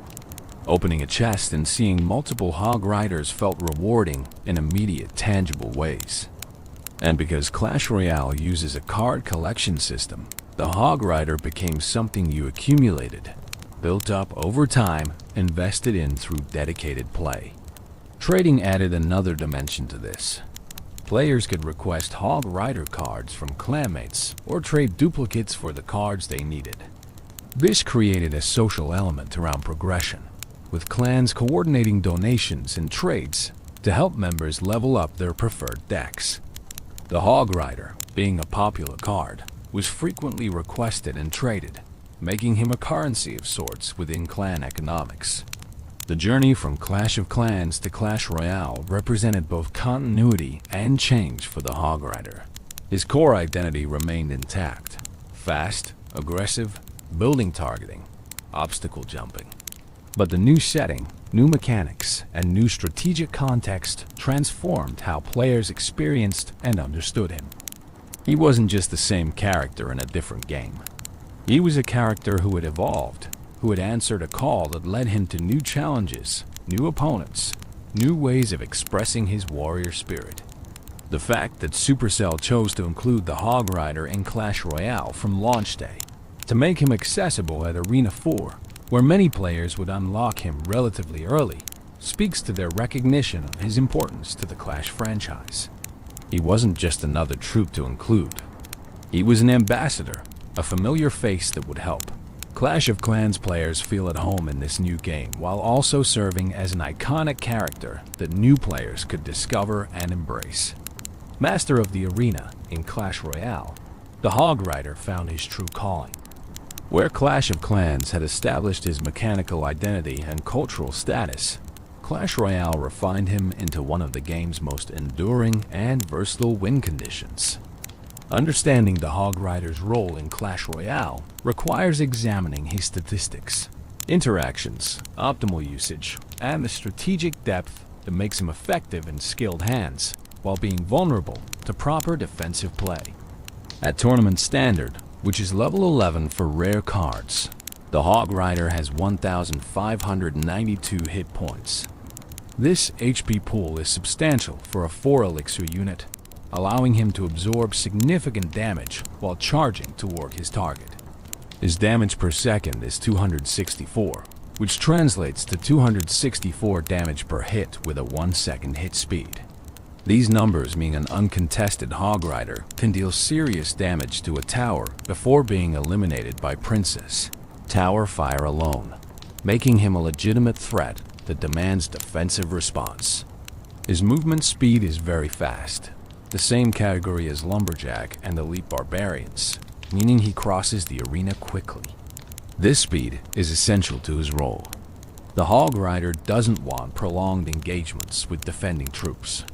He wants to reach the tower fast, land as many hammer swings as possible before defenders can eliminate him.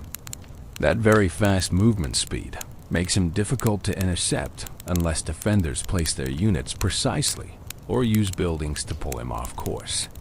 The range of one tile means the Hog Rider must be directly adjacent to his target to strike it. This short range makes him vulnerable to being kited, pulled away from the tower by troops placed to distract him.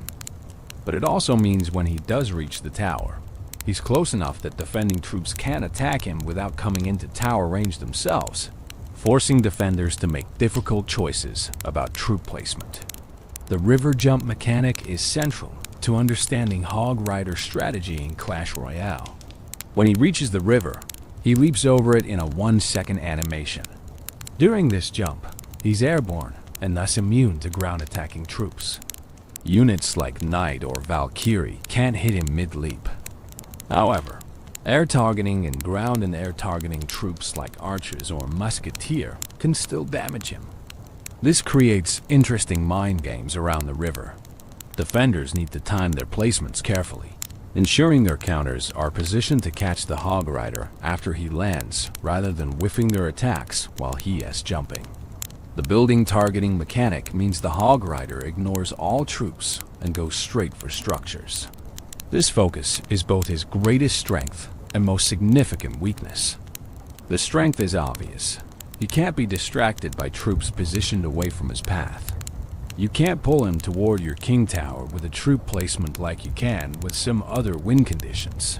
He's going to attack the nearest building, period. The weakness is equally clear. Any building played in the center of the arena will pull him, dragging him away from the tower and into the kill zone where both princess towers can fire on him. This building vulnerability created an entire subset of defensive strategies. Cannon, Tesla, and Inferno Tower all became popular, partly because they could completely shut down Hog Rider pushes if played correctly. The Hog Rider would cross the river, get pulled to the defensive building, take fire from both towers while attempting to destroy the building, and typically die before reaching the Princess Tower. For 1 to 4 elixir, defenders could stop a 4 elixir Hog Rider, generating positive elixir traits that gave them advantage in subsequent exchanges. Smart Hog Rider players developed techniques to play around buildings. Prediction plays became essential, where you deployed the Hog Rider and immediately follow with a spell in the spot where you expected the defensive building to appear. A well-timed earthquake or lightning could eliminate the building as it was placed, allowing the Hog Rider to retarget onto the tower. This prediction gameplay added a layer of skill expression, separating good Hog Rider players from great ones. Spell synergy is crucial for Hog Rider effectiveness. Zap and Log are common pairings, providing cheap removal for small troops like skeletons or goblins that could otherwise distract or damage the Hog Rider. Fireball offers higher damage, capable of eliminating troops like Musketeer or Wizard while dealing chip damage to the tower. Lightning can remove defensive buildings and supporting troops simultaneously. Earthquake, while slower, provides great value against building heavy defenses. Freeze creates moments where the Hog Rider can attack unopposed. Though at 8 elixir total for Hog plus Freeze, this combo demands significant elixir advantage to use effectively. Supporting troops enhance Hog Rider pushes by providing utility he lacks. Ice Golem can tank damage and slow defending troops with its Death Nova. Ice Spirit provides a 1 elixir freeze effect that gives the Hog Rider extra seconds to attack. Electro Wizard or Musketeer, placed behind the Hog Rider, can eliminate defending troops while threatening to become their own win condition if ignored. These combinations transform simple Hog Rider deployments into complex pushes that require multiple defensive cards to stop completely. Timing is perhaps the most critical skill in Hog Rider gameplay. Deploying him when your opponent is low on elixir can result in devastating damage as they scramble to defend with suboptimal cards. Waiting until they've invested elixir on offense, then punishing them with a Hog Rider in the opposite lane, forces difficult choices about whether to defend or push for race scenarios. Recognizing when your opponent has cycled key counters out of their hand and striking before they can rotate back to them requires card counting and game sense that develops through extensive play. Defensive Hog Riders are an underappreciated aspect of his utility. While he targets buildings and thus doesn't directly defend, his very fast movement speed makes him effective for immediately counter-pushing after defending. Your opponent attacks, you defend successfully with an elixir advantage.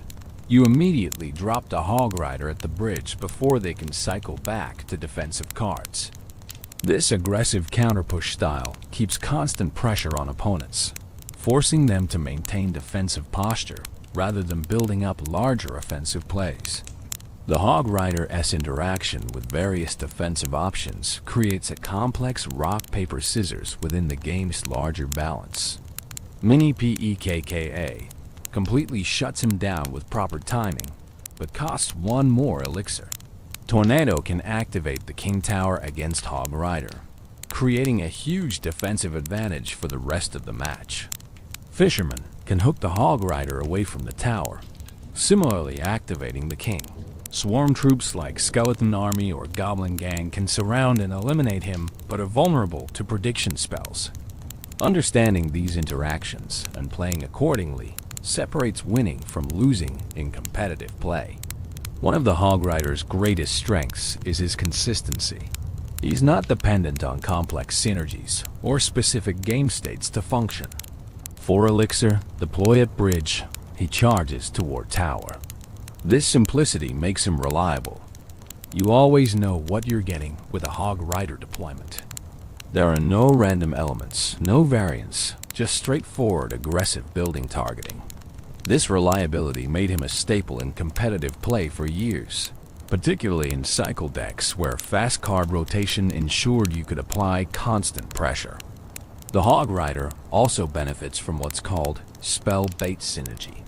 If your deck includes multiple cards that die to the same spell, your opponent must choose what to spend their spell on. A deck with both Hog Rider and Goblin Barrel, for instance, forces opponents to decide whether to use their log on goblins from the barrel or save it for supporting troops around the Hog Rider. These mind games add depth to Hog Rider gameplay beyond simply deploying him when you have 4 elixir. In double elixir, which begins at 60 seconds remaining in regular matches, the Hog Rider's fast cycle potential becomes even more valuable. The increased elixir generation allows for more frequent Hog Rider deployments, potentially sending 2 or even 3 in quick succession if you can cycle your deck fast enough. This relentless pressure forces opponents into reactive mode, defending repeatedly while struggling to mount a fence of their own. Double elixir is where patient Hog Rider players cash in on the chip damage accumulated during regular elixir time. The psychological element of Hog Rider play shouldn't be underestimated. Constant Hog Rider pressure creates stress for defenders. They know each mistake could result in significant tower damage. This pressure can force errors, suboptimal placements, panic decisions that good Hog Rider players exploit ruthlessly.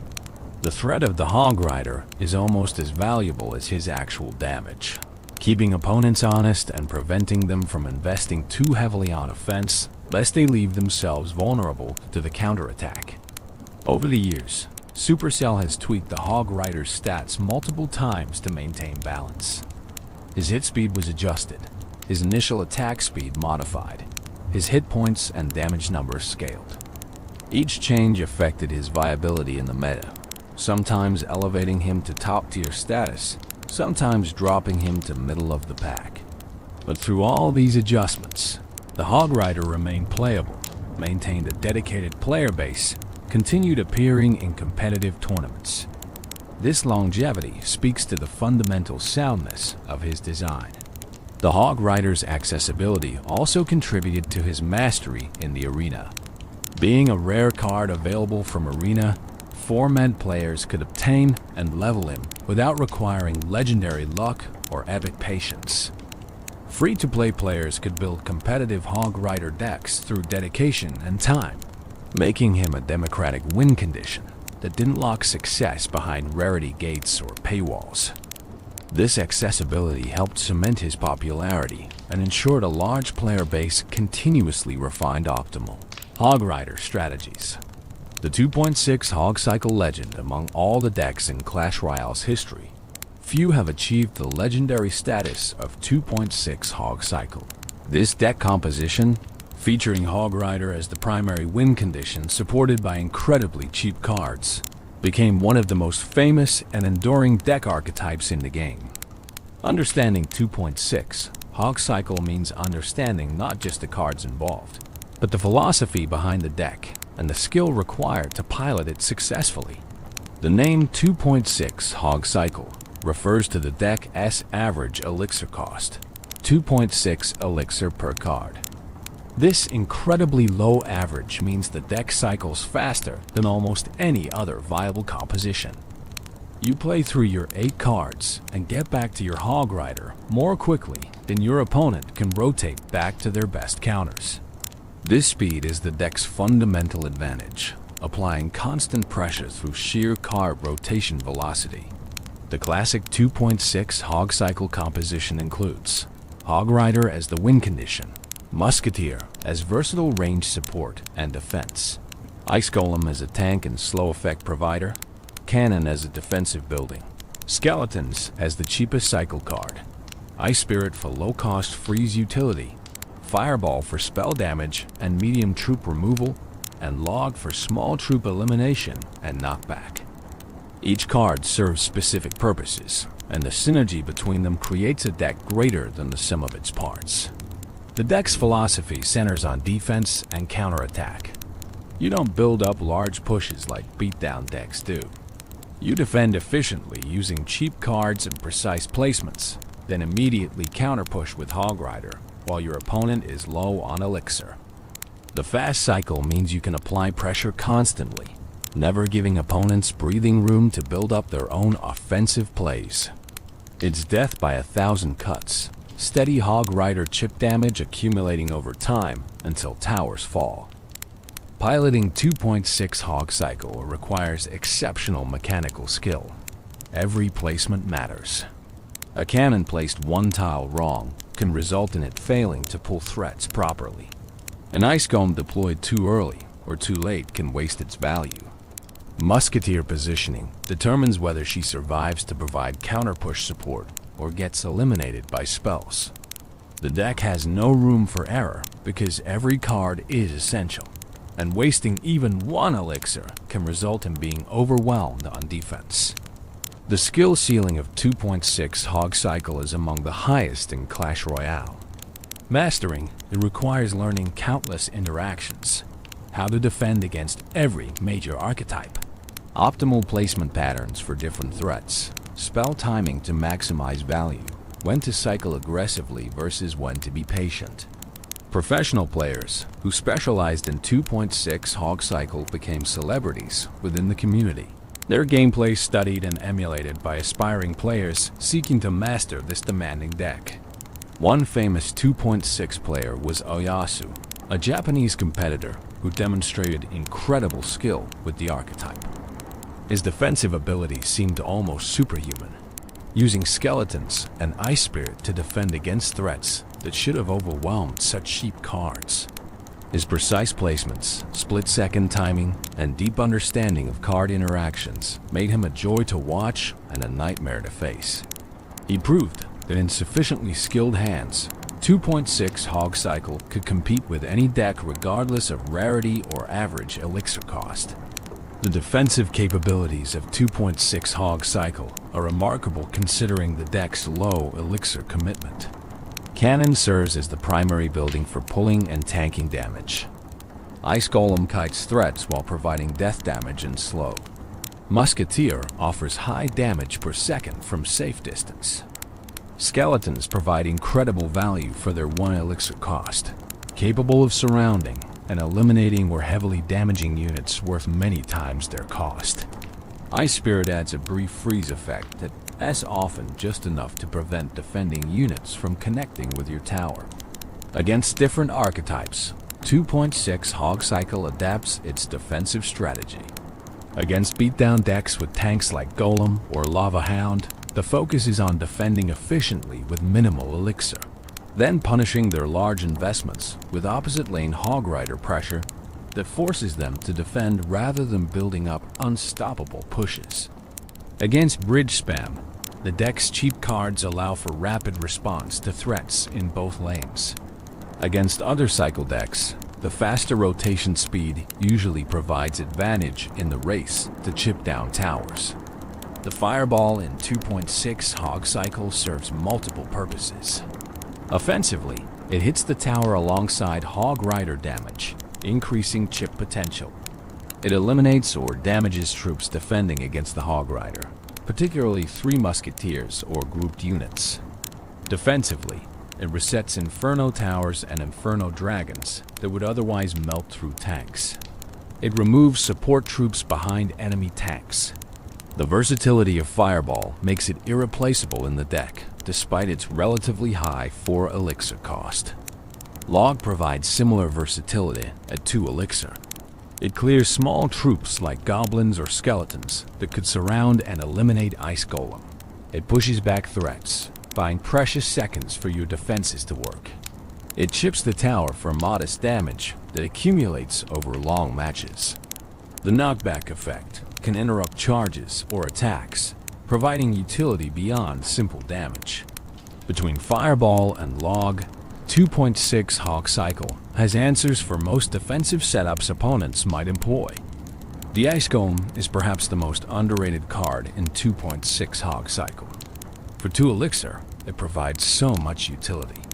It tanks damage for the Hog Rider, absorbing hits that would otherwise reduce the Hog's HP before reaching the tower.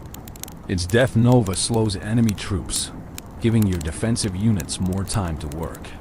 It can kite troops away from your towers, drawing melee threats across the arena while your Prince's towers destroy them. It can tank for Musketeer on counter pushes, protecting her long enough to deal significant damage. Cannon's role as the sole defensive building creates vulnerability against building targeting wind conditions, but 2.6 Hog Cycle compensates through outright cycling and superior elixir efficiency. Against Hog Riders, Cannon pulls them into both tower ranges. Against giants or golems, it tanks damage while Ice Golem kites and Musketeer damages from range. Against royal giants, Cannon's placement can minimize damage while other cards eliminate the threat. The 3 elixir cost allows for frequent cannon placements, maintaining defensive pressure without breaking the bank. Skeletons represent the ultimate value play at 1 elixir for 3 units. They can surround Prince or Mini PEKKA, often eliminating these threats without taking tower damage. They can distract air units, pulling them into tower range. They can cycle the deck when you need to get back to specific cards quickly. They can provide bodies for Hog Rider pushes, absorbing tower shots. Their fragility means they die easily to spells or splash damage, but at 1 elixir, even getting modest value makes them worthwhile. Ice Spirit's 1 elixir freeze effect is another high-value card that skilled players extract maximum worth from. Timed correctly, it can freeze defending troops just long enough for Hog Rider to land extra hits. It can stun charging units, interrupting their attacks. Combined with skeletons, it can defend against surprisingly expensive threats. Its cycle potential matches skeletons, allowing for rapid deck rotation when needed. The freeze duration may be brief, but in a game where fractions of seconds matter, Ice Spirit's effect is often game-changing. Musketeer serves as the deck's most expensive card at 4 elixir, matching the Hog Rider's cost. She provides essential range damage, capable of eliminating or damaging air units that the rest of the deck struggles against. It faces challenges against Earthquake decks that destroy the cannon and weaken the Hog Riders simultaneously. It can struggle against X-Bow and Mortar decks that outcycle it and provide building-to-building interactions. But it performs well against Beatdown, has even matchups against most bridge spam variants, and generally favors the skilled player in mirror matches. The learning curve for 2.6 Hog Cycle is steep. New players picking up the deck often get overwhelmed on defense. Their cheap cards eliminated easily by opponents who can afford to spend more elixir. They misplace buildings, waste spells, miss counter-push timings, but with practice, patterns emerge. Placements become muscle memory. Interactions are learned and internalized. The deck's skill ceiling means there's always room for improvement. Always some interaction to optimize. Always some matchup knowledge to deepen. Tournament success for 2.6 Hog Cycle varied over the years depending on the meta, but it maintained consistent representation even when not top tier. Players who mastered the deck could compete against theoretically unfavorable matchups through superior skill. Watching professional 2.6 players defend against what should be overwhelming pushes using nothing but precise placements and perfect timing was inspirational, demonstrating that skill could overcome resource disadvantages. The deck's longevity is remarkable. 2.6 Hog Cycle has remained viable in some form for years, surviving numerous balance changes, meta shifts, and new card releases. Its fundamental strategy of fast cycling and efficient defense proved resilient against whatever the game threw at it. New players continued discovering and mastering the deck, keeping its legacy alive through multiple generations of the Clash Royale community. 2.6. Hog Cycle represents the Hog Rider at his finest. A focused, aggressive win condition supported by efficient cards that maximize his potential. The deck embodies principles of skill expression, card knowledge, and precise execution that define competitive Clash Royale at its highest level. It's more than just a deck composition. It's a philosophy, a way of understanding the game, and a testament to what the Hog Rider can achieve when piloted by dedicated players willing to invest the time to master him. Strategic mastery, beyond simply knowing how to use the Hog Rider. True mastery requires understanding advanced strategies, subtle techniques, and deep game knowledge that separates casual players from competitive ones. Let's explore the strategic depth that makes Hog Rider gameplay endlessly rewarding for those willing to study and improve. Pressure management is fundamental to Hog Rider strategy. The Hog Rider isn't just about dealing damage. He's about creating pressure that forces defensive responses. Even when your Hog Rider dies without touching the tower, if he forced your opponent to spend 5 or 6 elixir defending, you've generated positive elixir trade that can be exploited. Understanding this economic aspect transforms how you think about Hog Rider deployments. Sometimes the goal isn't massive damage, but forcing inefficient defensive spending that creates opportunities later. Opposite lane pressure is an advanced technique that many decks employ, but it's particularly effective with Hog Rider due to his speed and immediate threat. When your opponent commits significant elixir to an attack in one lane, dropping a Hog Rider in the opposite lane forces impossible choices. Do they commit more elixir to defend, potentially overextending? Do they ignore it and race for tower damage? Do they split their remaining elixir between both lanes, defending poorly in both? These decisions must be made in seconds, and the pressure often causes mistakes you can capitalize on. Spell prediction is where true Hog Rider mastery shines. Average players react to what opponents play. Good players predict what opponents will play and preemptively counter it. Against defensive buildings, this means deploying Hog Rider and immediately sending Earthquake or Lightning to the predicted building placement. Get this right, and you eliminate their defense before it can function. Miss, and you've wasted elixir and spell value. The risk-reward calculation requires reading your opponent, understanding their patterns, and having the confidence to commit to predictions. Building placement is a subcategory of prediction worth exploring independently. Experienced players know the common spots where defensive buildings get placed. Cannon in the center, Tesla slightly offset, Inferno Tower deeper in their territory. Learning these positions allows for more accurate predictions. But the metagame goes deeper. Smart defenders vary their placements to avoid predictions, forcing you to adapt. Recognizing when an opponent is mixing up building positions and adjusting your predictions accordingly separates great players from good ones. King Tower activation is a consideration that affects all Hog Rider players. Certain defensive techniques allow opponents to activate their King Tower against Hog Rider pushes, creating a significant disadvantage for the rest of the match. Tornado and Fisherman are primary culprits, hooking or pulling the Hog Rider into positions where he attacks the King Tower, activating it permanently. Once active, the King Tower provides additional firepower that makes all subsequent defenses easier. Careful play around these cards. Using Ice Golem or other units to alter the Hog Rider's path can prevent King activation and maintain better matchup dynamics. Elixir counting is essential for competitive Hog Rider play. You need to track approximately how much elixir your opponent has at any given moment. They played Mega Knight? That's 7 elixir they don't have for defending your Hog Rider. They're at 2 elixir? Perfect time to pressure them while they can't mount full defense. This mental math happens continuously throughout matches, informing every deployment decision. Better elixir tracking leads to better timing, leads to more successful Hog Rider connections. Card rotation tracking takes elixir counting further. Not only do you need to know your opponent's elixir, you need to know what cards are in their hand versus cycled out. If they just use their best hog counter, that's your window to strike before they can rotate back to it. If they haven't played a certain card in a while, it's probably in their hand, so you need to play around it.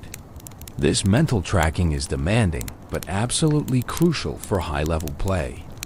Understanding matchups goes beyond knowing which decks counter yours. It's about knowing specific win conditions within matchups. Against Golem decks, you typically want to pressure opposite lane when they commit to Golem, forcing them to defend instead of building unstoppable pushes. Against X-Bow, you need to pressure constantly, preventing them from establishing their siege position comfortably. Against Graveyard, saving your cheap troops to counter the graveyard while using Hog Rider for counter pressure creates favorable dynamics. Each matchup has optimal strategies that experience teaches you. Chip damage accumulation is often more important than attempting high damage pushes. A Hog Rider that lands 2 hits on a tower has dealt over 500 damage at tournament standard. Do that 5 times over a match, and you've destroyed the tower without ever landing a massive push. Consistent, modest damage is more reliable than gambling on large investments that might get fully defended. Patient Hog Rider players understand this. Content to chip away methodically rather than forcing big plays that might backfire. Overtime strategy changes the calculus. In overtime, towers have reduced hit points and both players generate elixir faster.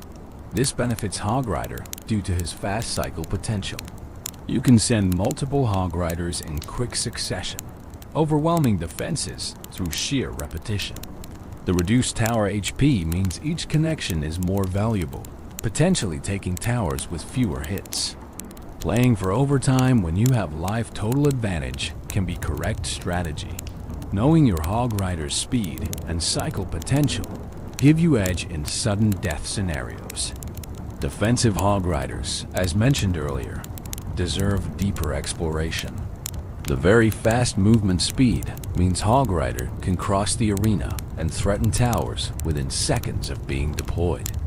After successfully defending an attack with positive elixir trade, immediately counter-pushing with Hog Rider capitalizes on their low elixir state. They just spent 6 elixir attacking. You defended for 4 and immediately deploy Hog Rider. They have only 2 elixir to defend with, virtually guaranteeing damage. This aggressive counter-push style maintains initiative, never giving opponents comfortable positions to mount offense. Bait strategies with Hog Rider involve including cards that force out specific counters, then exploiting their absence. If your deck has both Hog Rider and Battle Ram, both target buildings, and have similar counters, force out the defensive building with Battle Ram, then send Hog Rider before they can cycle back to another building. If your deck includes Goblin Barrel alongside Hog Rider, force out Log with the barrel, then send Hog supporting troops that would die to Log. These synergies create situations where optimal defenses become impossible. Placement nuances matter more than many players realize. Deploying Hog Rider at the bridge is standard, but sometimes placing him in your own territory and letting him walk to the bridge is better. This gives time for supporting troops to catch up, creating more cohesive pushes. It also makes timing harder for opponents, as they can't predict as easily when the Hog will cross the river. Against certain defensive setups, this delayed approach avoids giving them perfect value with their counters. Ice Golem placement relative to Hog Rider determines effectiveness. Too far ahead, and it crosses the river first, triggering defensive building pull before the Hog arrives. Too far behind, and it doesn't tank enough damage. The optimal position is slightly ahead, but not at the river when the Hog reaches it, allowing both units to cross together with Ice Golem in front. This precise spacing maximizes the tank value while ensuring the hog isn't pulled before Ice Golem can influence positioning. Musketeer positioning behind Hog Rider creates dilemmas for defenders. They need to address both threats, but eliminating Musketeer requires committing troops or spells that might be needed for the hog. If they focus on stopping the hog and ignore Musketeer, she deals significant tower damage. If they commit to killing Musketeer, the hog connects for multiple hits. This splitting of defensive attention is powerful, forcing opponents to choose between bad options rather than executing optimal defenses. Spell timing within pushes requires judgment and experience. Using Fireball too early means it might not catch the troops opponent plays to defend. Using it too late means those troops have already damaged or eliminated your hog. The optimal timing depends on predicting what they'll play and when. Against experienced opponents, varying your spell timing prevents them from playing around it consistently. Sometimes you spell preemptively, sometimes reactively, keeping them guessing. Understanding tower damage priorities helps manage endgame situations. If both you and your opponent have damaged towers, sometimes the correct play is defending efficiently rather than racing. If you're ahead on tower damage and time is running out, you can play defensively and win on life total. If you're behind, you need to take risks, sending Hog Riders even when it's not optimal because you need tower damage regardless of traits. These strategic considerations change how you approach every play in the final minute. Learning from losses is crucial for improvement. When your Hog Rider gets countered efficiently, don't just move to the next match. Analyze what went wrong. Did you deploy into their counter? Did you fail to predict their defensive building? Did you waste spells earlier that would have helped? Each loss contains lessons if you're willing to examine them critically. The best players treat losses as educational opportunities, building mental databases of what works and what doesn't against specific decks and strategies. Adapting mid-match separates good players from great ones. If your opponent shows they have perfect counters for standard Hog Rider pressure, you need to adjust. Maybe you focus more on spell cycling their tower down. Maybe you play more defensively, waiting for opportunities when they overcommit. Maybe you start using Hog Rider as a defensive card, soaking damage from their threats, then counter-pushing with survivors. Rigid strategies fail against adaptive opponents. Flexibility, creativity, and willingness to change approaches mid-match are essential skills. Mind games become relevant at higher competitive levels. If you always play Hog Rider in the same lane, opponents know where to commit defensive resources. Mixing up your lanes keeps them honest, forces them to maintain awareness of both sides. If you always support Hog with the same cards, they can defend more efficiently. Varying your support troops creates uncertainty. If you always play at the same elixir counts, they can anticipate your moves. Randomizing when you pressure makes their defensive timing more difficult. Practice and repetition build the muscle memory and pattern recognition that define mastery. You need to play hundreds of matches to internalize all the interactions, placement positions, timing windows, and strategic considerations that go into optimal Hog Rider play. There are no shortcuts. The players who dominate with Hog Rider have invested countless hours refining their skills, learning from mistakes, and pushing the boundaries of what's possible with this 4 elixir card. The meta constantly evolves, and successful Hog Rider players evolve with it. New cards get released that counter him differently. Balance changes alter interactions. Popular decks shift, creating different matchup spreads. Staying current with the meta, understanding what's popular and why, allows you to adapt your Hog Rider strategy to remain effective. What worked 6 months ago might not work today. Continuous learning and adaptation are essential for maintaining success over time. Strategic mastery of the Hog Rider ultimately comes down to decision-making. Every match presents countless decision points. When to play him, which lane to choose, how to support him, when to spell, when to cycle, when to defend. Making the correct decision consistently, under pressure, while tracking multiple variables simultaneously, is what defines mastery. It's not about mechanical skill or reaction time, though those help. It's about game knowledge, experience, and judgment refined through dedicated practice and thoughtful analysis. Cultural impact. The Hog Rider's influence extends far beyond Clash of Clans and Clash Royale. He became a cultural phenomenon, a character recognized by people who've never played Supercell's games, a meme that transcended his original context to become part of broader internet culture. Understanding this impact helps explain why the Hog Rider matters beyond his mechanical effectiveness in games. The meme status began with that 2015 commercial, but expanded dramatically from there. The phrase Hog Rider itself became a cultural touchstone, something people would yell in completely unrelated contexts. Gamers streaming different games would randomly shout Hog Rider, and their audiences would immediately understand the reference. It became a greeting, an exclamation, a way of expressing enthusiasm or announcing your presence. The specific cadence and pronunciation from the commercial was what made it work. It wasn't just saying the words.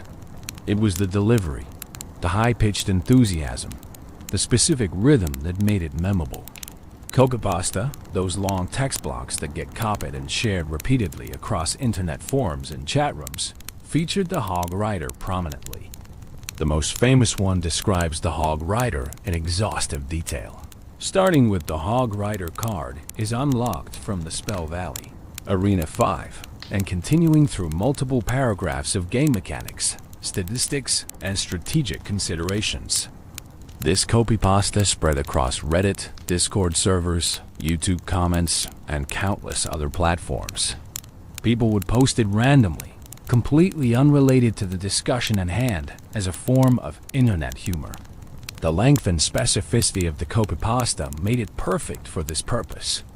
It was absurd to post such detailed game information in random contexts, and that absurdity was the joke. The copypasta evolved over time, with variations adding to or modifying the original text. Some versions included exaggerated statistics, turning the Hog Rider into an impossibly powerful character. Others added narrative elements, creating stories about the Hog Rider's adventures. The flexibility of the format allowed for endless creativity while maintaining the core recognition factor. People knew what you were doing when you posted Hog Rider copypasta, and that shared understanding created community and connection. YouTube became a major platform for Hog Rider content. Countless videos featured Hog Rider strategies, gameplay, montages, and memes. Some creators specialized in Hog Rider content, building entire channels around this single card. Others included Hog Rider segments as part of broader Clash Royale coverage. The view counts on popular Hog Rider videos reached millions, demonstrating the character's drawing power. People wanted to watch Hog Rider content, whether it was educational, entertaining, or pure meme material. Twitch streamers embraced the Hog Rider as well.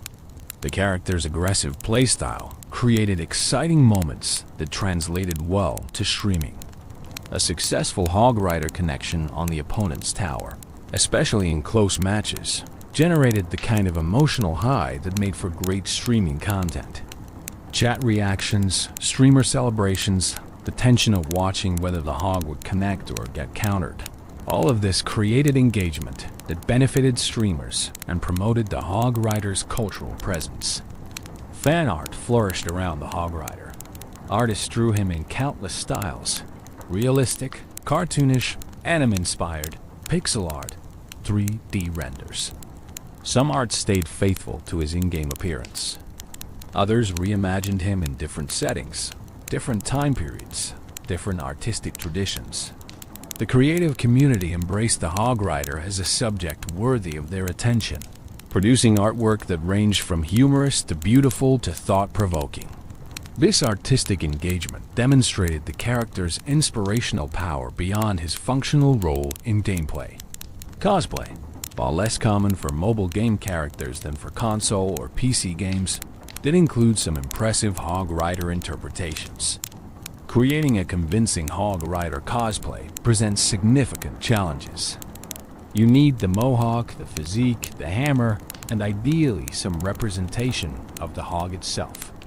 Despite these difficulties, dedicated cosplayers brought the character to life at gaming conventions and community events. Seeing a physical Hog Rider, hammer raised, perhaps riding some creative hog representation, brought smiles and recognition from convention attendees who immediately understood the reference.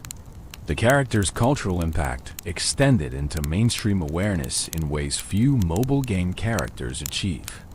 Articles in gaming media and even general interest publications referenced the Hog Rider when discussing mobile gaming's cultural influence.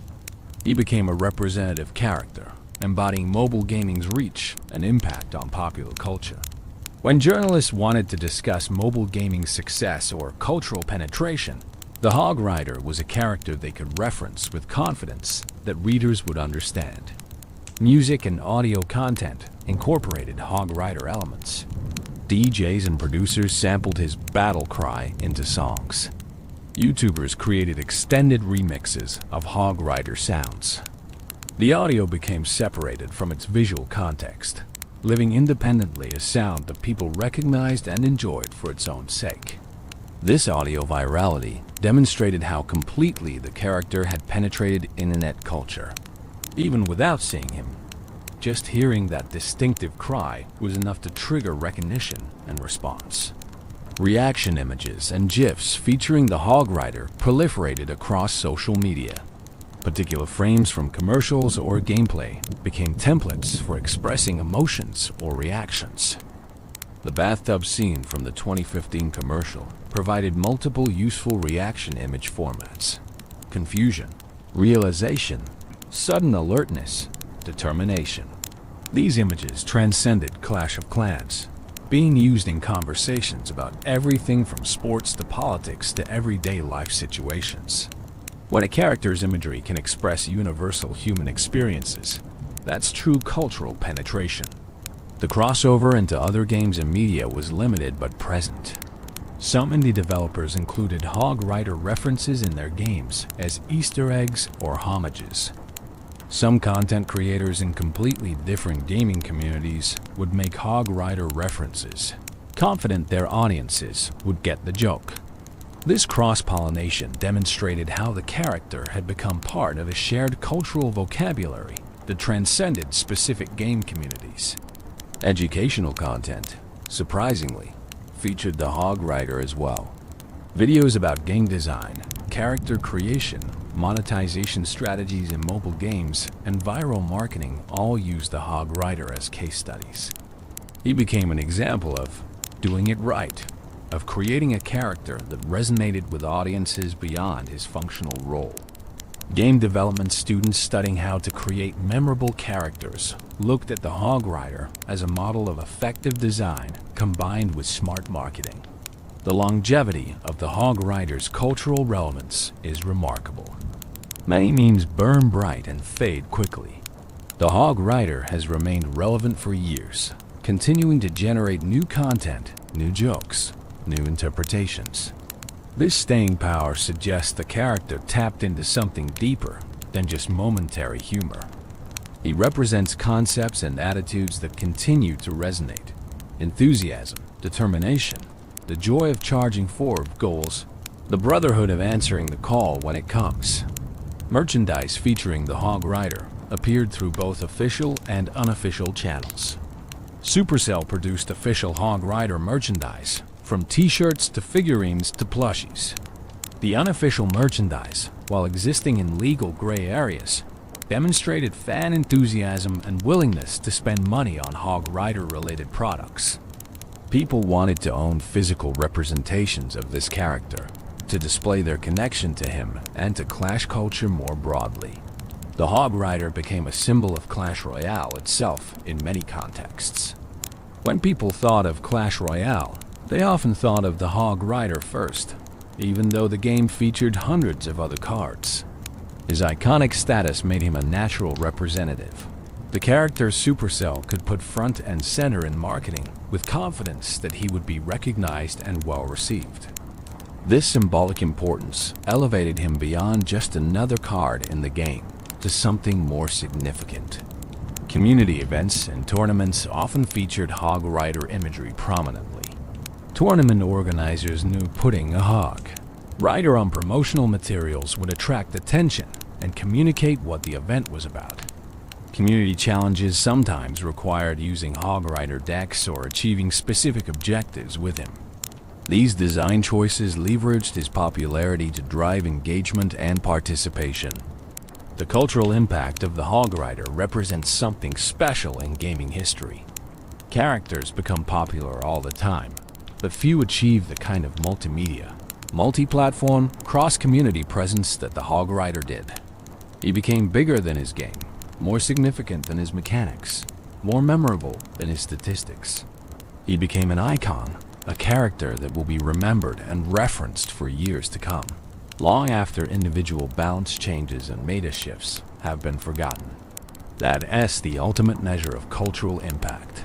Enduring relevance that transcends the original context and becomes part of the larger cultural conversation. The Hog Rider family. While the original Hog Rider remains the most famous, Supercell introduced several variations and related characters over the years that expanded the concept and created a broader family of hog riding warriors. Each variation brought something unique while maintaining the core identity that made the original so popular. The Royal Hogs appeared in Clash Royale as a card released in June 2018. Rather than a single Hog Rider, this card deploys 4 Royal Hogs simultaneously for 5 elixir. These are smaller hogs, each ridden by a different warrior, spreading across the arena when deployed. The concept took the single target pressure of the original Hog Rider and transformed it into multi-lane pressure that forced defenders to address multiple threats simultaneously. The Royal Hogs have distinct visual differences from the standard Hog Rider. They wear blue and red team-colored clothing and armor rather than the brown and gold of the original. Their riders appear younger, perhaps squires or apprentices rather than the veteran warrior status of the classic Hog Rider. The Hogs themselves have similar builds, but slightly different proportions, emphasizing their role as a unit group rather than an individual hero. Mechanically, Royal Hogs function differently from their single counterpart. They split when deployed, with 2 heading to each lane. This forces defenders to defend both lanes or accept damage somewhere. Unlike the single Hog Rider, who provides focused pressure on one tower, Royal Hogs create distributed pressure that's harder to fully shut down. However, their split nature means they remain more vulnerable to splash damage troops that can eliminate multiple Royal Hogs simultaneously. The strategic applications of Royal Hogs differ from traditional Hog Rider play. They work well in bridge spam strategies, where overwhelming opponents with multiple threats across both lanes is the goal. They benefit from support troops that can protect multiple lanes simultaneously, like Princes or Magic Archer. They're more effective in some matchups than single Hog Rider, particularly against decks that defend one lane excellently, but struggle with dual lane pressure. Royal Hogs never achieved quite the same cultural status as the original Hog Rider. They were seen as the newer, different version rather than replacements or equals. The community generally viewed them as their own thing rather than true members of the Hog Rider legacy, though they maintained consistent usage in certain deck archetypes and meta environments. The Hog Rider skin variations within Clash Royale added cosmetic diversity without changing gameplay.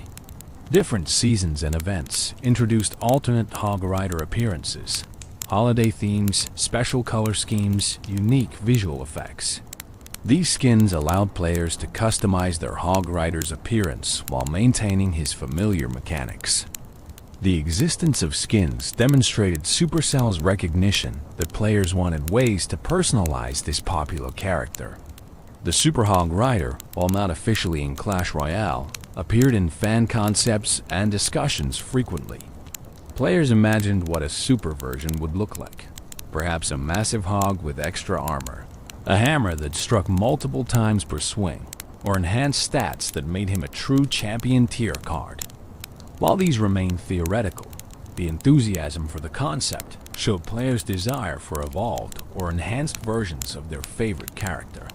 In Clash of Clans, the Super Troop system introduced Super Barbarian, Super Archer, and other enhanced versions of standard troops, but notably never included a Super Hog Rider. This absence was interesting, possibly because the standard Hog Rider was already considered sufficiently unique and powerful, or perhaps because Supercell wanted to preserve his specific identity without muddying it with variations. The lack of Super Hog Rider became something players noted and occasionally requested. The builder base in Clash of Clans, a separate game mode within the game, included its own version of the Hog Rider called the Hog Glider. This variation replaced the ground-based hog with a flying contraption, creating a completely different unit that happened to be operated by a similar warrior. The Hog Glider represented an interesting alternate evolution. What if the Hog Rider tradition adapted to different combat needs? While not technically part of the Hog Rider family, the design similarities created connections in players' minds. The Hog Rider also appeared in promotional crossovers and limited events. Special game modes would sometimes feature enhanced or modified Hog Riders with unusual stats or abilities. Draft modes and special challenges sometimes showcased Hog Riders with modified mechanics as part of the event's unique rule set. These temporary variations gave players chances to experience the character in new ways without permanently changing his core identity. Fan-created variations proliferated across the community. Players designed their own Hog Rider concepts. Ice Hog Rider with freezing attacks, Fire Hog Rider with damage over time effects, Flying Hog Rider who could ignore ground troops entirely, Tank Hog Rider with massive health but slower speed. While these never became official, they demonstrated the creative possibilities players saw in the core concept and their desire for expanded Hog Rider options. The family aspect extended beyond just game units to include the brotherhood concept established in commercials and community perception. All Hog Riders are brothers, answering each other's calls, supporting each other, existing as a unified warrior culture rather than isolated individuals. This brotherhood transcends individual variations or mechanical differences. Whether you're the classic Hog Rider, a Royal Hog, or any other variation, you're part of the larger Hog Rider family united by shared values and fighting style. This family concept added depth to the character that purely mechanical cards lack. The Hog Rider isn't just a unit you deploy. He's part of a tradition, a culture, a brotherhood with its own history and values. When you play a Hog Rider, you're invoking that entire legacy, becoming part of something larger than a single match or deployment. This narrative richness elevated the character beyond his stats and abilities into something more meaningful. The visual consistency across variations helped maintain family identity while allowing individual character. All Hog Rider variants share certain design elements: the riding posture, the hammer weapon type, the aggressive charging animation, the distinctive battle cry. These consistent elements create immediate recognition, while variations in color, armor, exact appearance, and slight mechanical differences create variety within the family structure. Supercell's careful management of the Hog Rider brand, creating variations that expanded the concept without diluting it, demonstrated sophisticated character management. They could have oversaturated the market with dozens of Hog Rider variants, but instead they introduced new versions sparingly, ensuring each one felt special rather than just another copy. This restraint preserved the original Hog Rider's iconic status while giving players additional options. The Hog Rider family, in all its official and unofficial forms, represents the character's versatility and enduring appeal. The core concept of a warrior on a hog charging at buildings proved adaptable to different contexts, different gameplay needs, different visual styles. This adaptability ensured the Hog Rider remained relevant to changing metas and evolving game design philosophies. He could be single-target or multi-target, standard or modified, classic or themed, and still retain that essential Hog Rider spirit that players loved. Tournament glory. In competitive Clash Royale, the Hog Rider achieved legendary status through countless tournament performances, championship victories, and memorable plays that defined eras of professional play. Examining his tournament history reveals how a 4-elixir rare card became one of the most feared and respected win conditions in competitive gaming.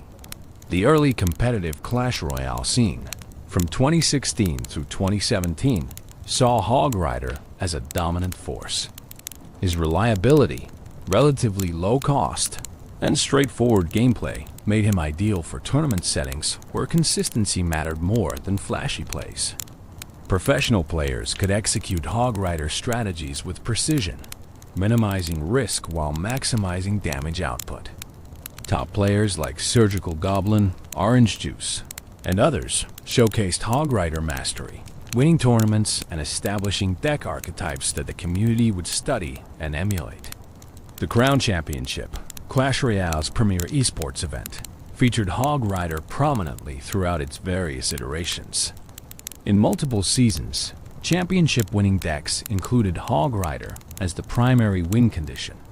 The card's performance on the biggest stages, under maximum pressure with significant prize money on the line, proved his competitive viability wasn't just theory, but battle-tested reality. When professionals chose Hog Rider for championship matches, they trusted him to deliver under the highest stakes. Specific memorable moments defined the Hog Rider's tournament legacy. Last-second Hog Rider connections that won matches. Prediction earthquakes that eliminated defensive buildings at crucial moments. Defensive Hog Riders that transitioned into game-winning counter-pushes. These highlight reel plays became part of Clash Royale esports lore. Clips that got shared and rewatched. Moments that new players studied to understand what peak Hog Rider play looked like. The 2.6 Hog Cycle deck specifically became synonymous with high-skill competitive play. Watching professional players pilot this demanding archetype was educational and entertaining. Their defensive perfection, using cannon and ice golem and skeletons to defend against pushes that should have been unstoppable, showcased game knowledge that seemed superhuman. Their offensive precision, finding tiny windows of opportunity to slip Hog Riders through for chip damage, demonstrated patience and discipline that defined professional-level play. Regional differences in Hog Rider usage emerged as the competitive scene matured.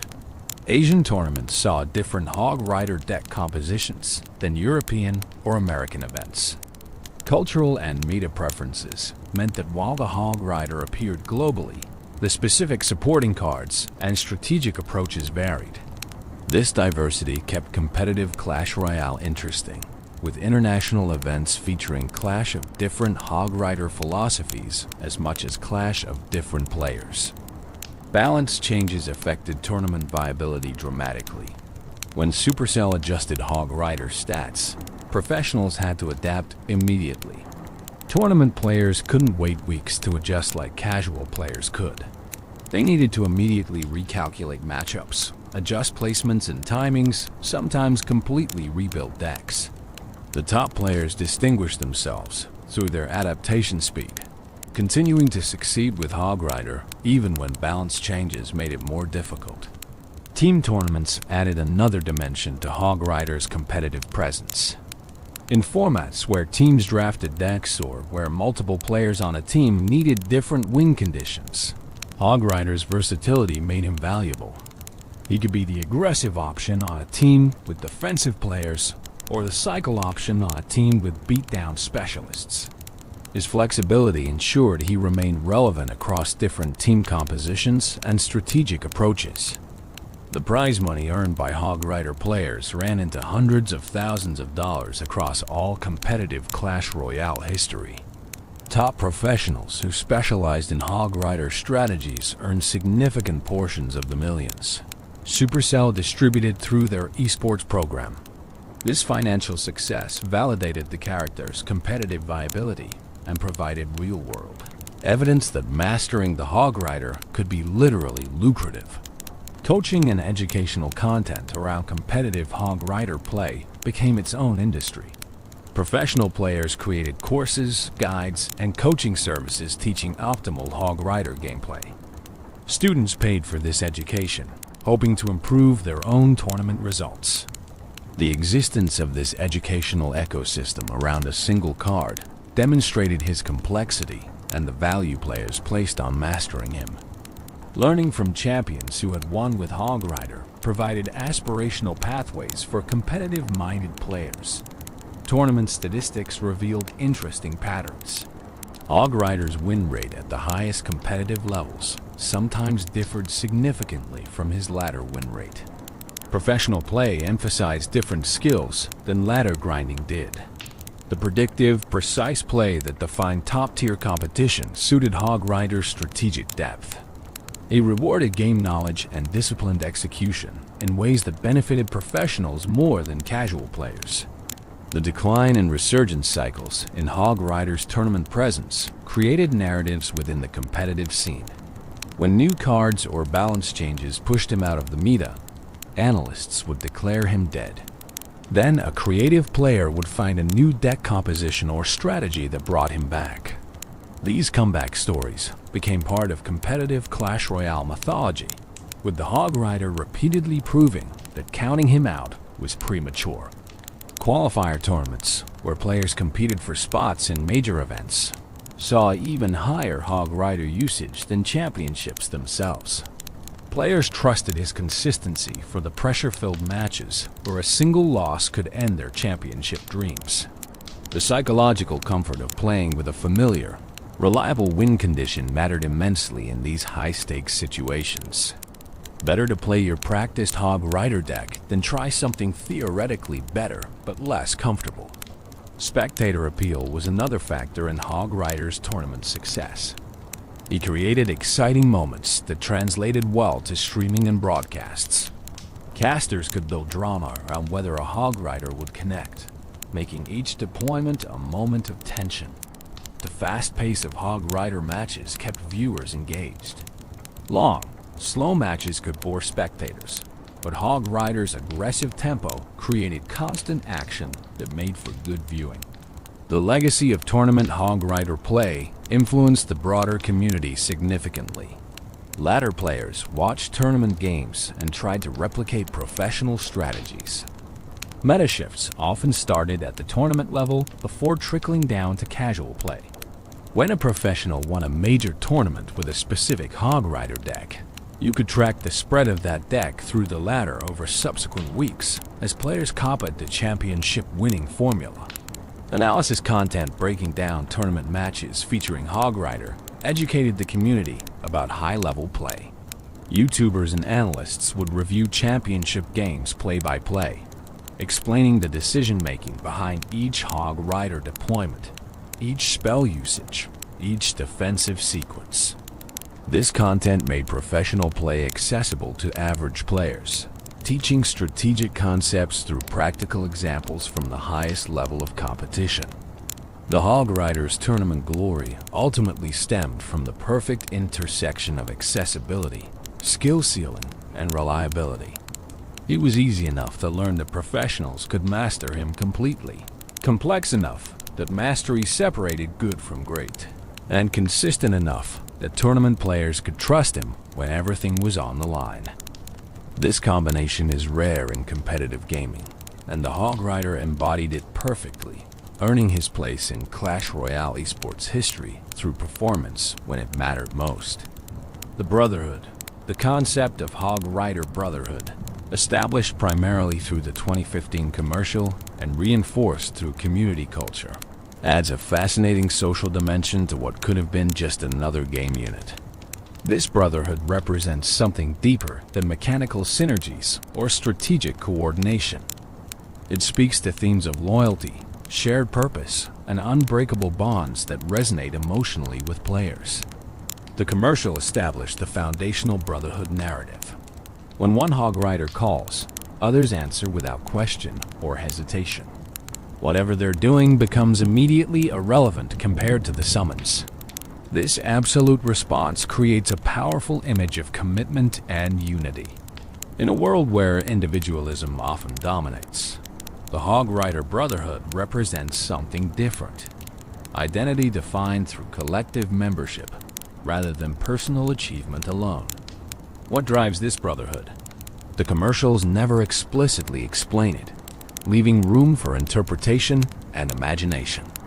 Perhaps it's a warrior culture passed down through generations, where becoming a Hog Rider means joining an ancient tradition.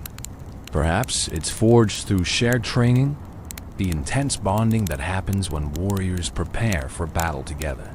Perhaps it's magical, the dark elixir creating connections between those it enhances. The ambiguity allows players to project their own understanding onto the Brotherhood, making it personally meaningful. The training aspect, shown in various promotional materials, suggests the Brotherhood begins early.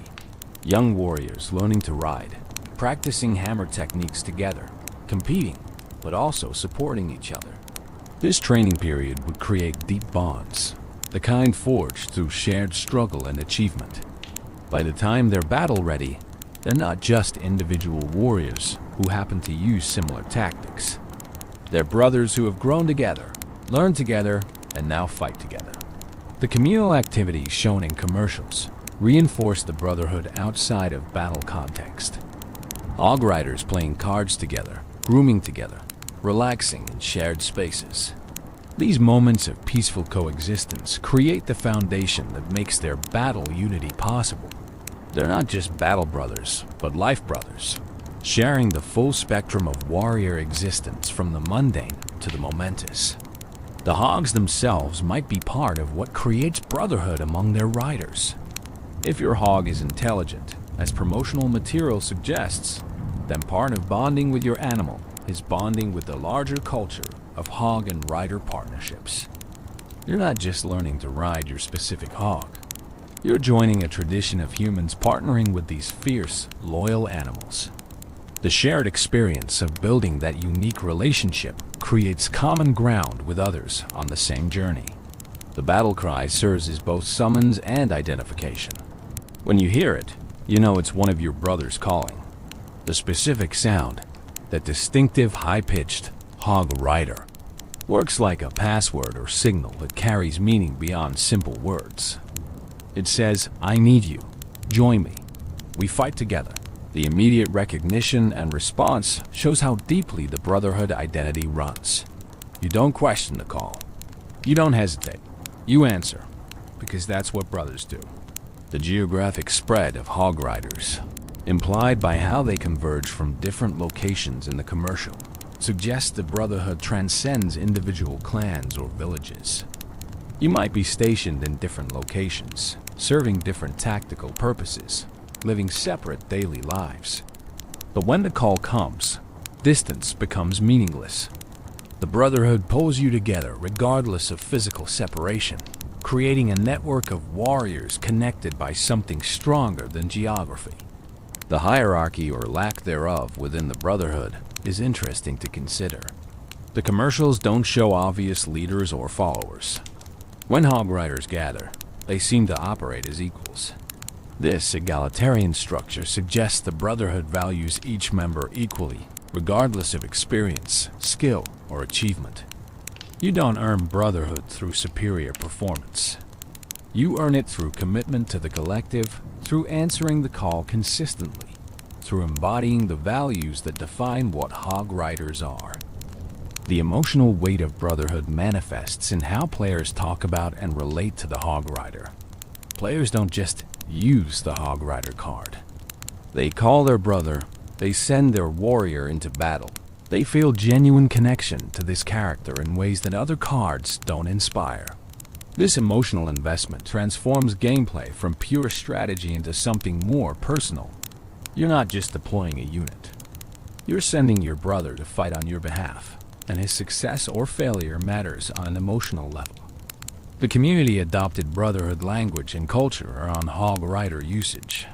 Clans with multiple Hog Rider players would call themselves the Brotherhood or similar names. Players would coordinate Hog Rider strategies in war attacks, supporting each other's approaches. The in-game mechanics didn't explicitly support this, but players created Brotherhood experiences through their own choices and social organization around the character. The Brotherhood ideal extends beyond just other Hog Riders to include the players themselves. When you play Hog Rider, you're joining a brotherhood of players who've chosen this warrior. You share strategies, discuss matchups, celebrate victories, and commiserate over defeats with other Hog Rider mains. This player brotherhood mirrors the in-universe warrior brotherhood, creating meta-level community cohesion that enhances the gaming experience. The loyalty implicit in Brotherhood appears in how dedicated Hog Rider players stick with the character through meta changes. When balance patches make him weaker, when new cards counter him effectively, when the competitive meta shifts away from him, true Hog Rider players remain loyal. They adapt their strategies, find new deck compositions, persist through difficult times because of that Brotherhood connection. You don't abandon your brothers when things get tough. You fight harder, adjust, overcome together. The Brotherhood concept also creates interesting tensions and dynamics with opposing players. When you face an opponent also playing Hog Rider, are you fighting a mirror match or facing a brother? The competitive context creates conflict, but the shared choice of character creates connection. Some players report feeling strange about fighting mirror matches, as if there's an implied kinship that makes the conflict bittersweet. You respect your opponent's choice of Brotherhood, even as you fight to defeat them. The generational aspect of Brotherhood deserves consideration. New players joining the Hog Rider ranks are adopted into an existing Brotherhood with established traditions and culture. Veteran players welcome newcomers, teach them optimal strategies, pass down the accumulated wisdom. This knowledge transfer creates continuity, ensuring the Brotherhood strengthens over time rather than fragmenting into isolated individuals who happen to use the same card. The Brotherhood mythology, while largely created by Supercell's marketing and embraced by the community, provides a narrative framework that enriches the gameplay experience. It transforms the Hog Rider from simple game unit into member of a living tradition, part of something larger and more meaningful than individual matches or statistics. This narrative depth creates emotional investment that keeps players engaged, long after mechanical interest might have waned. The impact of Brotherhood extends to how players perceive their own in-game identity. Choosing to main Hog Rider isn't just a strategic decision. It's joining a Brotherhood, adopting an identity, declaring yourself part of something. When you introduce yourself in the community as a Hog Rider player, you're not just describing your deck choice. You're affiliating yourself with a tradition, claiming membership in a group with shared values and culture. This identity formation through game choice demonstrates how digital experiences can create genuine social meaning and personal identity. Beyond the battlefield, the Hog Rider's appearances and influence extend beyond Clash of Clans and Clash Royale into other media, games, and context that demonstrate his cultural reach. These appearances, both official and unofficial, show how a character can transcend their original purpose and become part of broader entertainment culture. Supercell's other games occasionally reference the Hog Rider, creating a connected universe feel. Brawl Stars, while having its own distinct cast of characters, included references and Easter eggs that nodded to Clash characters, including the Hog Rider. These weren't direct appearances, but subtle acknowledgments that players familiar with the Clash universe would recognize and appreciate. Such cross-game references rewarded longtime Supercell fans while creating narrative cohesion across their portfolio. The Clash-orama animated series, produced by Supercell in partnership with animation studios, featured the Hog Rider prominently across multiple episodes. These short animated segments explored the Clash universe with humor and personality, giving characters depth and relationships beyond what the games themselves provided. The Hog Rider appeared as both protagonist and supporting character. His personality expanded through dialogue, expressions, and situations that revealed him as more than just a charging warrior. In Clash-orama, we saw domestic Hog Rider life. Episodes showed him dealing with everyday problems, interacting with other troops, navigating the social dynamics of the village. His relationship with his hog was explored with genuine warmth and humor, showing the partnership as a true friendship rather than just rider and mount. The hog's intelligence and personality shone through in these animated segments, confirming what commercials had implied. These were thinking, feeling beings with their own desires and motivations. The animated series also explored the broader Hog Rider culture. We saw groups of Hog Riders training together, competing in riding contests, celebrating victories, and supporting each other through defeats. These episodes built out the brotherhood concept, showing how it functioned in daily life rather than just battle situations. Young viewers especially connected with these characterizations, seeing the Hog Rider not just as a game piece, but as a relatable character with personality and depth. Fan-created content expanded the Hog Rider's presence into countless contexts. Animation, comics, fan fiction all explored different aspects of the character. Some creators imagined backstories, origin tales explaining how particular Hog Riders joined the Brotherhood. Others created alternate universes, placing Hog Riders in different settings, from fantasy to science fiction to contemporary reality. The creative community's embrace of the character demonstrated his inspirational potential beyond his official appearances. Crossover potential was explored in fan content even when official crossovers never materialized. Artists drew Hog Riders alongside characters from other games and franchises. Writers crafted stories where Hog Riders encountered heroes from different universes. While these remained unofficial, they showed how the character could theoretically integrate into other fictional worlds, his basic concept adaptable enough to work in varied contexts. Educational contexts occasionally featured the Hog Rider as well. Teachers using games to engage students sometimes incorporated Clash Royale, and the Hog Rider's straightforward mechanics made him useful for teaching concepts about strategy, resource management, and decision-making. While unconventional, these educational applications demonstrated the character's versatility and the engaging power of his design. Marketing and advertising beyond gaming sometimes referenced the Hog Rider in contexts where his recognition value could be leveraged. Companies targeting gaming demographics might use Hog Rider imagery, knowing their audience would immediately understand the reference.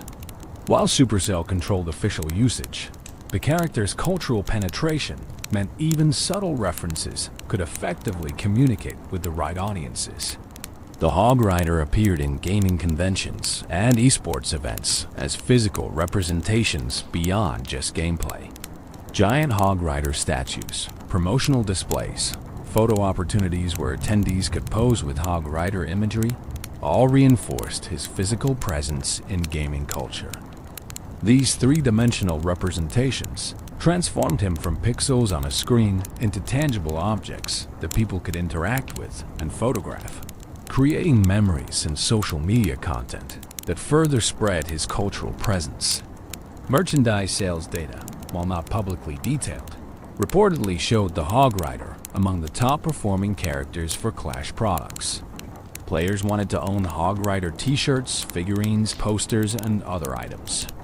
This commercial success validated his status as a beloved character while demonstrating that affection translated into actual purchasing behavior. People weren't just playing him in games. They were willing to spend money to display their connection to the character. The Hog Rider's voice and likeness licensing appeared in various contexts over the years. Mobile notifications could use his battle cry. Alarm apps included Hog Rider sounds. These utility applications of the character as audio assets meant he could literally wake you up in the morning, his distinctive cry starting your day. This intrusion into daily life routines represented a kind of cultural penetration that purely entertainment characters rarely achieve. Streaming and content creation build entire careers partly on Hog Rider content. Creators who specialized in Clash Royale often featured Hog Rider prominently, knowing his popularity would attract viewers. Some creators became known as the Hog Rider Guy, their personal brand intertwined with the character. This symbiotic relationship benefited both creators and the character, each amplifying the other's reach and influence. Academic analysis occasionally examined the Hog Rider as a case study in character design, viral marketing, or cultural phenomenon within gaming. Papers and presentations at conferences used him as an example of successful character creation that transcended its original commercial purpose to become genuinely culturally significant. While academic attention might seem disconnected from gaming fun, it demonstrated the character had achieved sufficient cultural importance to warrant serious scholarly consideration. The international dimension of the Hog Rider's beyond battlefield presence deserves recognition. He wasn't just popular in English-speaking markets, but achieved recognition globally. Cultural differences affected how communities related to him, with different regions emphasizing different aspects of his character. But the core recognition remained universal. A player from anywhere in the world could see a Hog Rider and immediately know what they were looking at. Language barriers proved minimal for the Hog Rider's cultural spread. His distinctive visual design meant no translation was needed for recognition. His battle cry, while technically English words, transcended language through its distinctive delivery, becoming more sound than language. This universal accessibility contributed to his global success, making him as recognizable in Asia as in America or Europe. The Hog Rider's presence in gaming discourse extended to discussions about representation and diversity in games. As a character with dark skin as his primary design rather than an alternate skin or variant, it represented positive diversity in mobile gaming character design. While some discussions around representation can be contentious, the Hog Rider generally received positive recognition for being a prominent, popular character whose racial identity was simply part of who he was, rather than being tokenized or made into an issue. Fan communities dedicated specifically to the Hog Rider emerged across platforms. Reddit communities, Discord servers, Facebook groups all focused specifically on this character. These communities shared strategies, celebrated victories, created content, and built social connections around their shared affection for the Hog Rider. The existence of character-specific communities demonstrated depth of engagement that went beyond casual enjoyment into genuine fandom. The Hog Rider's evolution from game unit to cultural icon represents a journey that few characters complete successfully. Most game characters, even popular ones, remain confined to their games and immediate fan communities. The Hog Rider broke through those boundaries to become recognized by people who've never played his games, referenced in contexts completely unrelated to mobile gaming, and integrated into the broader cultural conversation about gaming and internet culture. This transcendence is the ultimate beyond the battlefield achievement, proving the character's appeal and staying power in the competitive attention economy of modern entertainment. The legacy continues as we approach the present day and look toward the future. The Hog Rider's legacy remains strong and continually evolving. More than a decade after his introduction, he maintains relevance in ways that demonstrate genuine lasting power rather than momentary popularity. Understanding his continued legacy means examining both his current status and the potential paths forward. In current Clash Royale meta, as of the most recent balance changes, the Hog Rider remains viable, though his exact tier placement fluctuates. He's never completely dominated to the point of being oppressive, nor has he fallen so far as to be unplayable. This balance represents successful character management by Supercell, maintaining his accessibility and playability through countless updates and meta shifts. Players who love the Hog Rider can continue using him competitively while he doesn't warp the entire game around his existence. New players continue discovering the Hog Rider, experiencing that first connection when they unlock him in Arena 4 and hear his battle cry for the first time. For these players, the character is fresh and new despite his decade-plus existence. The constant influx of new players ensures the Hog Rider's fanbase continuously renews itself, preventing stagnation and keeping community discourse active and engaged. Content creators maintain steady Hog Rider coverage, producing strategy guides, gameplay videos, and entertainment content featuring him. The view counts on this content demonstrate ongoing interest. Players still want to learn Hog Rider strategies, still enjoy watching high-level Hog Rider play, still engage with content about this character. This sustained content creation and consumption cycle ensures the Hog Rider remains visible and relevant in gaming spaces. The competitive scene continues featuring Hog Rider in tournaments and championships. While he's not always the most popular choice, his consistent presence across multiple competitive seasons demonstrates enduring viability. Professional players continue discovering new strategies, deck compositions, and techniques with the Hog Rider, proving the character's strategic depth hasn't been fully exhausted even after years of high-level play. Community celebrations around Hog Rider milestones keep his legacy fresh. Anniversaries of his release, major updates affecting him, or community challenges featuring him create moments of collective remembrance and engagement. These milestone events acknowledge his history while creating new memories and content that add to his ongoing story. The meme culture surrounding the Hog Rider continues evolving with new generations of internet humor. While the original "Did Somebody Say Hog Rider?" remains iconic, new memes and jokes emerge regularly, keeping the character relevant to current humor trends. This ability to adapt to changing internet culture while maintaining core recognition demonstrates flexible legacy rather than rigid nostalgia. Supercell's continued investment in the character through updates, balance changes, and promotional material signals their recognition of his ongoing value. They haven't abandoned him for newer characters, but continue treating him as a cornerstone of their games. This official support ensures the Hog Rider receives the attention needed to remain competitive and relevant, rather than slowly fading into obsolescence. The potential for new Hog Rider variations or related content remains strong. Supercell can introduce new cards that interact specifically with the Hog Rider, create new game modes that emphasize his playstyle, or develop new variations that expand the Hog Rider family. The character's proven popularity makes him a safe bet for development resources, meaning future Hog Rider content is likely and potentially substantial. Cross-media expansion possibilities exist for the Hog Rider beyond what's currently been explored. A dedicated animated series, a comic book line, perhaps even larger-scale media adaptations could feature him prominently. While such projects require significant investment and carry risk, the character, as established popularity and recognition, make them more viable than they would be for lesser-known game characters. The educational and inspirational value of the Hog Rider's legacy shouldn't be underestimated. His story demonstrates how character design, smart marketing, and community engagement can create something greater than the sum of its parts. Game developers studying successful character creation look at the Hog Rider as a model, learning lessons they apply to their own work.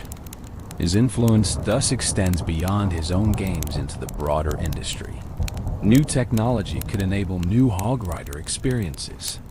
Augmented reality applications could let players see Hog Riders in real-world environments. Virtual reality could provide immersive experiences of being the Hog Rider, feeling the charge from first-person perspective. Voice assistants could use his distinctive sounds.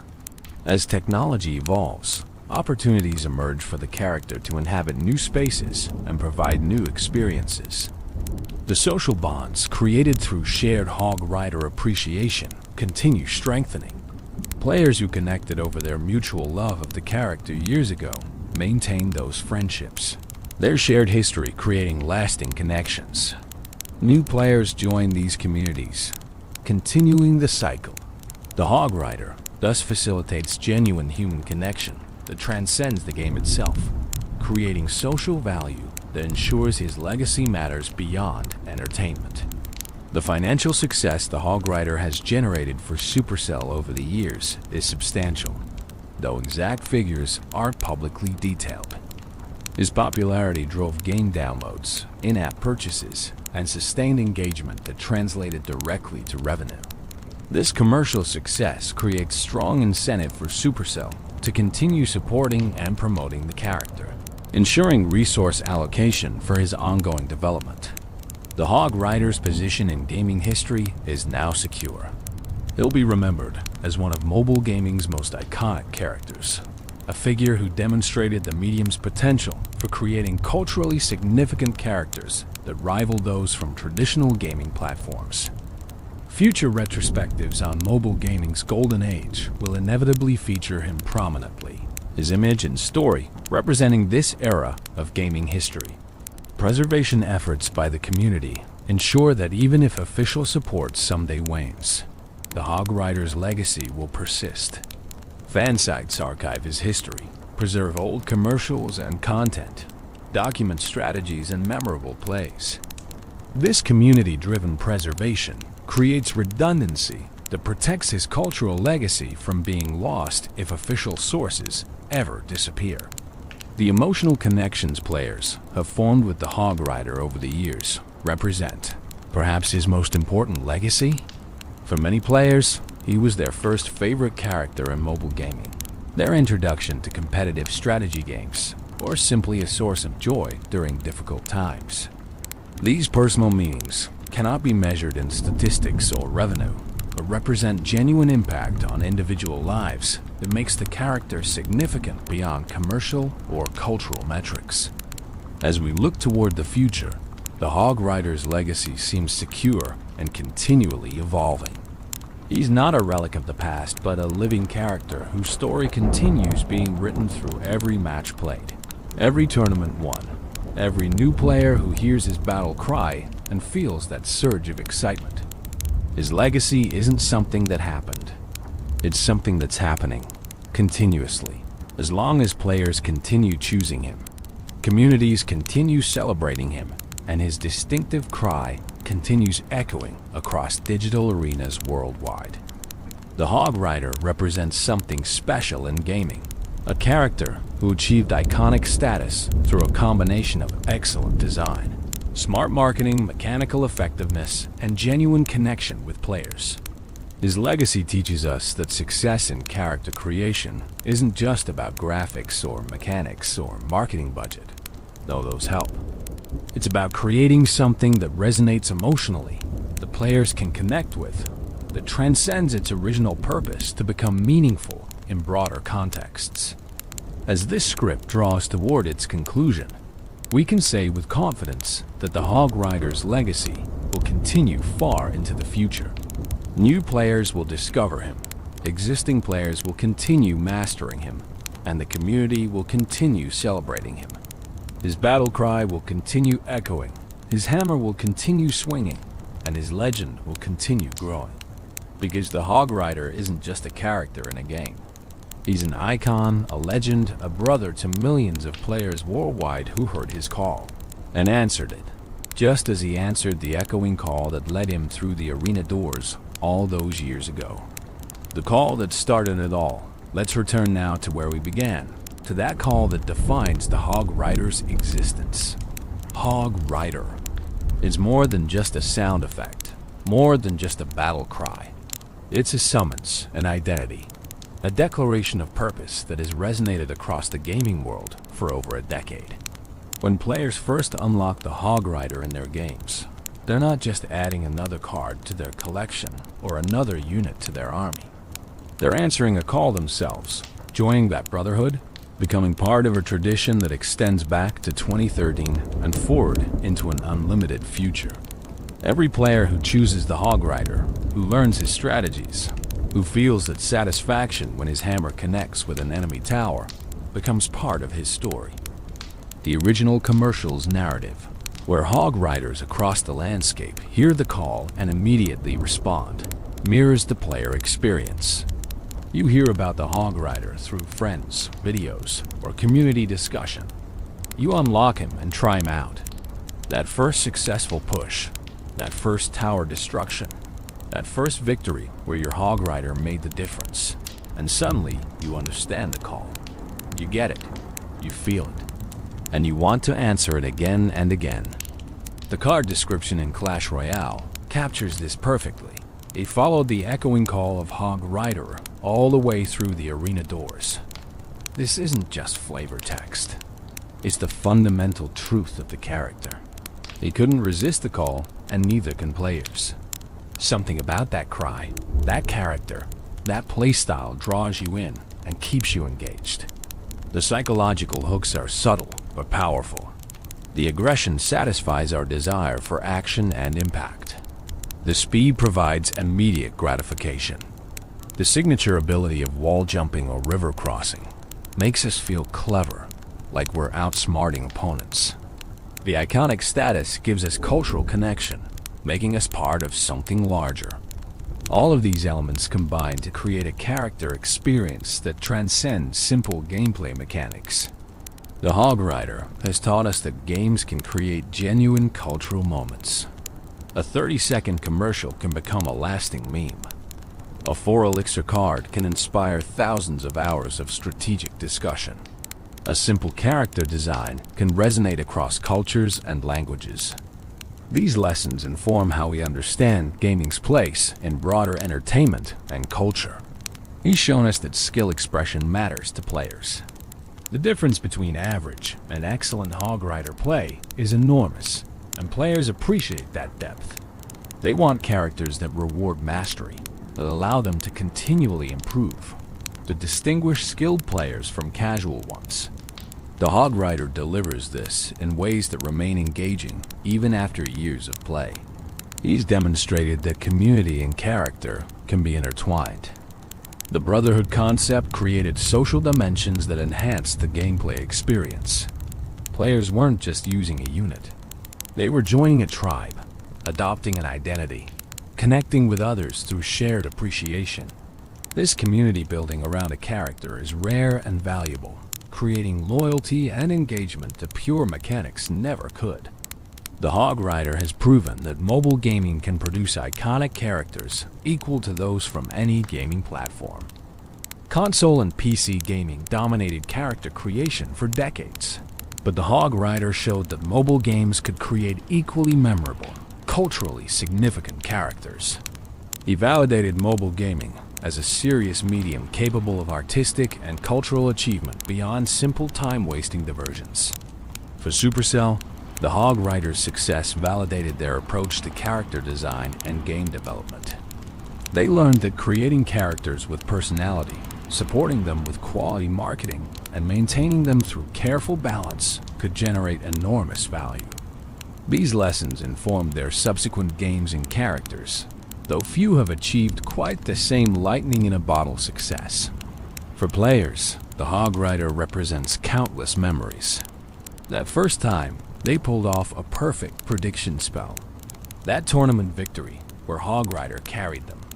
That friendship formed over shared love of this character. That moment of joy hearing his cry after a long day.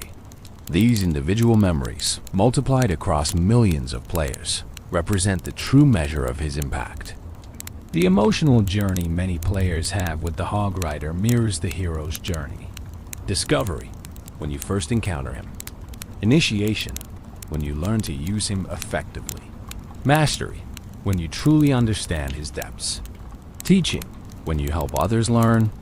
And appreciation, when you step back and recognize what this character has meant to your gaming experience. Each player travels this path at their own pace, but the destination is the same. Genuine connection with a character who started as pixels and code, but became something more meaningful. As gaming continues evolving, as new technologies emerge, as new generations of players discover these games, the Hog Rider will remain. His battle cry will continue echoing. New players will hear it for the first time and feel that spark of interest. Veteran players will hear it and smile with recognition, remembering their own journey with this character. The call continues, and so does the answering. The beauty of the Hog Rider story is that it's never truly complete. Each new player adds their chapter. Each match creates new moments. Each update brings new possibilities. The story we've explored in this script isn't the definitive final word on the Hog Rider, but rather a snapshot of his ongoing legend. Years from now, players will look back on this era as part of his history. One period in a longer story that continues as long as players keep answering the call. So, when you hear that cry, whether in a match, in a video, or just echoing in your memory, remember what it represents. It's not just announcing a troop deployment or signaling an attack. It's calling you to be part of something larger, to join a brotherhood of players worldwide who found joy, challenge, community, and meaning in this character. It's inviting you to charge forward with confidence, to leap over obstacles, to pursue your objectives with single-minded determination. The Hog Rider's legacy is ultimately about that charge, that forward momentum, that refusal to let barriers stop you. In games and in life, we all face walls that seem insurmountable. The Hog Rider reminds us to find ways over them, to maintain our speed and purpose, to keep swinging our hammers until those barriers fall. It's a simple metaphor, perhaps, but powerful in its simplicity and universality. And so the call continues to echo, across arenas, across time, across the gaming world. Hog Rider! It's a greeting and a challenge, a summons and a celebration, a beginning and a continuation. It's the sound of a character who transcended his original purpose to become a legend, an icon, a brother to millions. And as long as there are players who hear that call and feel that surge of excitement, the Hog Rider's story will continue, his legacy growing, his impact deepening with each passing year.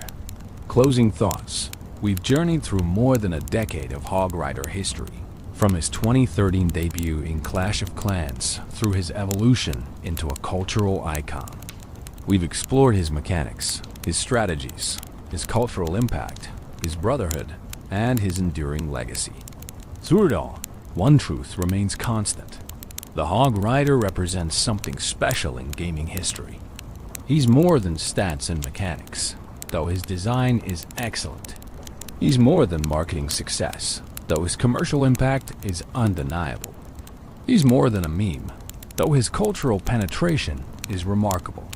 The Hog Rider is a character who connected with players on a level that transcends all these individual elements, creating something meaningful that has enriched the gaming experiences of millions worldwide.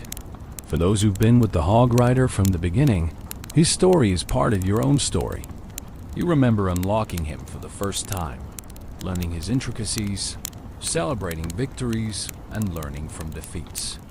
You've watched the meta evolve, strategies develop, communities grow.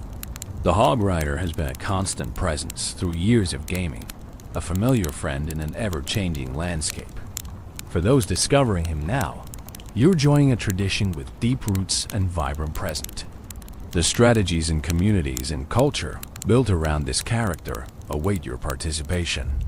You have the opportunity to make the Hog Rider your own, to find your unique playstyle, to add your voice to the ongoing conversation, to become part of the Brotherhood.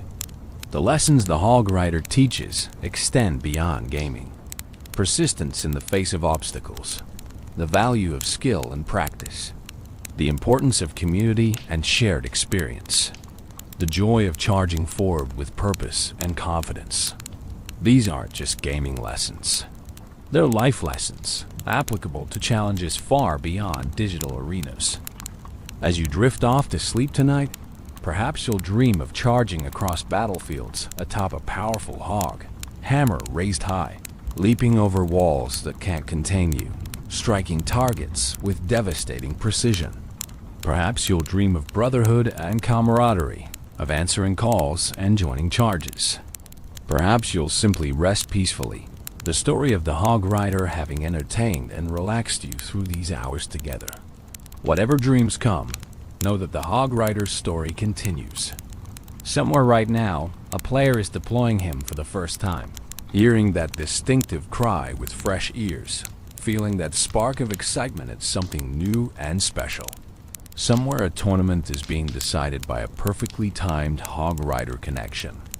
Somewhere friends are laughing over a Hog Rider meme, their bond strengthened by shared humor and gaming culture. The call echoes eternally across the gaming world. Hog Rider. It's a sound that has defined an era, created communities, inspired strategies, and brought joy to countless players. It's a sound that will continue echoing long into the future, as new generations discover this character and make him their own, adding their chapters to his never-ending story.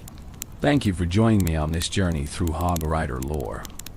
Whether you came here as a longtime fan seeking to reminisce, a curious player wanting to learn more, or simply someone looking for interesting gaming stories to help you relax and sleep, I hope you found value in these hours together. The Hog Rider's story is worth telling, worth remembering, worth celebrating. Sleep well, friends. And when you wake, perhaps you'll hear that call with new appreciation, understanding the depth and richness behind those simple words. Perhaps you'll deploy your Hog Rider with renewed purpose, feeling connected to the millions of players worldwide who've made the same choice. Perhaps you'll simply smile, remembering the hours spent exploring the legend of one of gaming's most iconic characters. The Hog Rider charges on, unstoppable and eternal, his legacy secure, his story ongoing, his call forever echoing across the arenas of the world. And we, his players, his fans, his brothers, charge alongside him, hammers raised, ready to leap whatever walls stand in our way, answering the call that will never fade. Hog Rider. If you enjoyed this deep dive into Hog Rider lore, please consider liking this video and subscribing to the channel for more Clash Royale character stories and gaming lore content. Your support helps create more content like this, exploring the rich histories and cultural impact of the characters we love. Until next time, keep charging forward, keep leaping those walls, and keep answering the call. Good night, and happy gaming. This is the story of Mega Knight. The name alone sent shockwaves through the arena. His armor weighs as much as an army, and his landing marks the beginning of chaos. You've come to the right place, traveler. This is his full story. Before we begin, take a moment. Put your phone aside, find a comfortable spot, and let the sound of steel and legend carry you. If you're new here, please subscribe to help us grow our channel. And right now, tell me in the comments, where are you listening from tonight? Your messages from all around the world bring this arena to life. Now, close your eyes if you wish. The arena grows silent. The air thickens. And from the shadows, a giant descends, shaking the earth beneath his feet. This is the legend of the Mega Knight, forged in darkness, bound by honor, and unleashed with the strength of 1,000 mustaches. Let the story begin. The year was 2017, and the arenas of Clash Royale had seen many warriors rise and fall. Players had grown accustomed to the rhythm of battle, to the familiar faces of knights and giants, of princes charging with lances held high, and wizards hurling spells across the battlefield. But something was coming, something that would change everything. Whispers began to circulate in the summer months, rumors of a new legendary card unlike anything the arenas had ever witnessed. The announcement came in the sweltering heat of August, when Supercell, the masterful architects of this digital realm, revealed their latest creation. The community held its collective breath as the first images emerged. Here was a warrior clad in armor so dark it seemed to drink in the light around it, wielding massive spiked maces that looked capable of shattering mountains. His helmet bore a plume in team colors, a small touch of elegance on an otherwise overwhelming figure of raw, destructive power. But it wasn't just his appearance that caught the imagination of millions of players worldwide. It was his entrance. Unlike any troop that had come before, the Mega Knight didn't simply walk onto the battlefield. He descended from above with catastrophic force, his landing creating shockwaves that could obliterate entire squadrons of lesser troops in an instant. The description that accompanied his reveal spoke of landing with the force of 1,000 mustaches, a phrase so uniquely whimsical, yet somehow perfectly capturing the absurd magnificence of this warrior that it would become legendary in its own right. The Mega Knight represented something new in the Clash Royale universe. He was a tank, yes, with hit points that rivaled even the mighty Golem. He dealt area damage like the Valkyrie or the Wizard. But he also possessed mobility, with a jump mechanic that allowed him to leap from enemy to enemy, dealing double his normal damage on impact. This combination of durability, splash damage, and mobility created a warrior unlike anything players had encountered. He could defend against massive pushes single-handedly, then transition into a devastating counterattack with health to spare.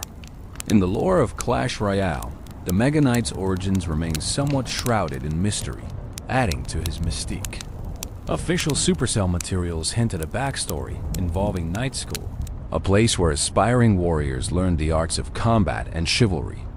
According to these glimpses into his past, the Mega Knight wasn't always the imposing figure we know today. Once, he was simply another knight, but one who faced ridicule from his peers. The reason? His hands were described as small and delicate, unsuitable for a warrior destined for glory on the battlefield. This detail adds a surprisingly human dimension to what might otherwise be just another powerful card. The Mega Knight, despite his intimidating exterior and overwhelming strength, carries with him the memory of being underestimated, of being judged as inadequate by those who should have been his brothers in arms. This backstory resonates with something universal in the human experience. The journey from being looked down upon to rising above those limitations and becoming something truly extraordinary. But the path from mock student to legendary warrior isn't fully documented in official lore, and this gap has led to fascinating speculation within the Clash Royale community. Some fans theorize that the Mega Knight was actually the builder from Clash of Clans, Supercell's other flagship title. According to this theory, the builder had somehow discovered Dark Elixir and been transformed into the armored behemoth we know as the Mega Knight. While Supercell has since disproven this particular theory, it speaks to the hunger players have for understanding where this incredible warrior came from and what journey led him to don that distinctive black armor. The truth, as revealed through official channels, is that the Mega Knight chose his path deliberately. He didn't just stumble into greatness or have it thrust upon him through some magical transformation. Instead, he forged himself into something more through dedication, training, and perhaps a touch of that determination that comes from being told you're not good enough. He acquired armor that wasn't just protective, but symbolized his transformation from ordinary to extraordinary. He took up weapons that compensated for whatever perceived weaknesses he might have had. And he developed techniques like his devastating jump attack that played to his strengths while overwhelming his opponents. The Mega Knight's arrival in Clash Royale wasn't just the addition of another card to the game. It represented the culmination of Supercell's understanding of what made Clash Royale engaging. Players wanted cards that felt powerful, that gave them that rush of excitement when deployed at the right moment. They wanted mechanics that were interesting and skill-based, that rewarded good timing and smart positioning. And they wanted characters with personality, with that indefinable quality that made them memorable beyond just their stats and abilities. In the Mega Knight, Supercell delivered on all these fronts. His 7 elixir cost meant that deploying him was a significant commitment, a moment of strategic importance in any match. His spawn damage created instant impact, punishing opponents who clumped their troops together. His jump attack added an element of timing and positioning that skilled players could master while also providing spectacular visual moments. that made every match feel cinematic. And his character, from that team-colored plume to the description mentioning mustaches, gave him a personality that transcended his function as a game piece. As the release date approached, anticipation built to a fever pitch. Players theorized about strategies, dreamed up deck compositions, and debated whether the Mega Knight would be overpowered or balanced. Content creators produced videos analyzing every frame of his reveal trailer, breaking down his statistics and predicting how he would impact the meta. The Clash Royale community, always passionate, became almost obsessive in their focus on this single card. And then, on September 8th, 2017, the Mega Knight officially entered the arenas. The impact was immediate and profound, but that's a story for later. For now, what's important is understanding that the Mega Knight didn't just appear in the game.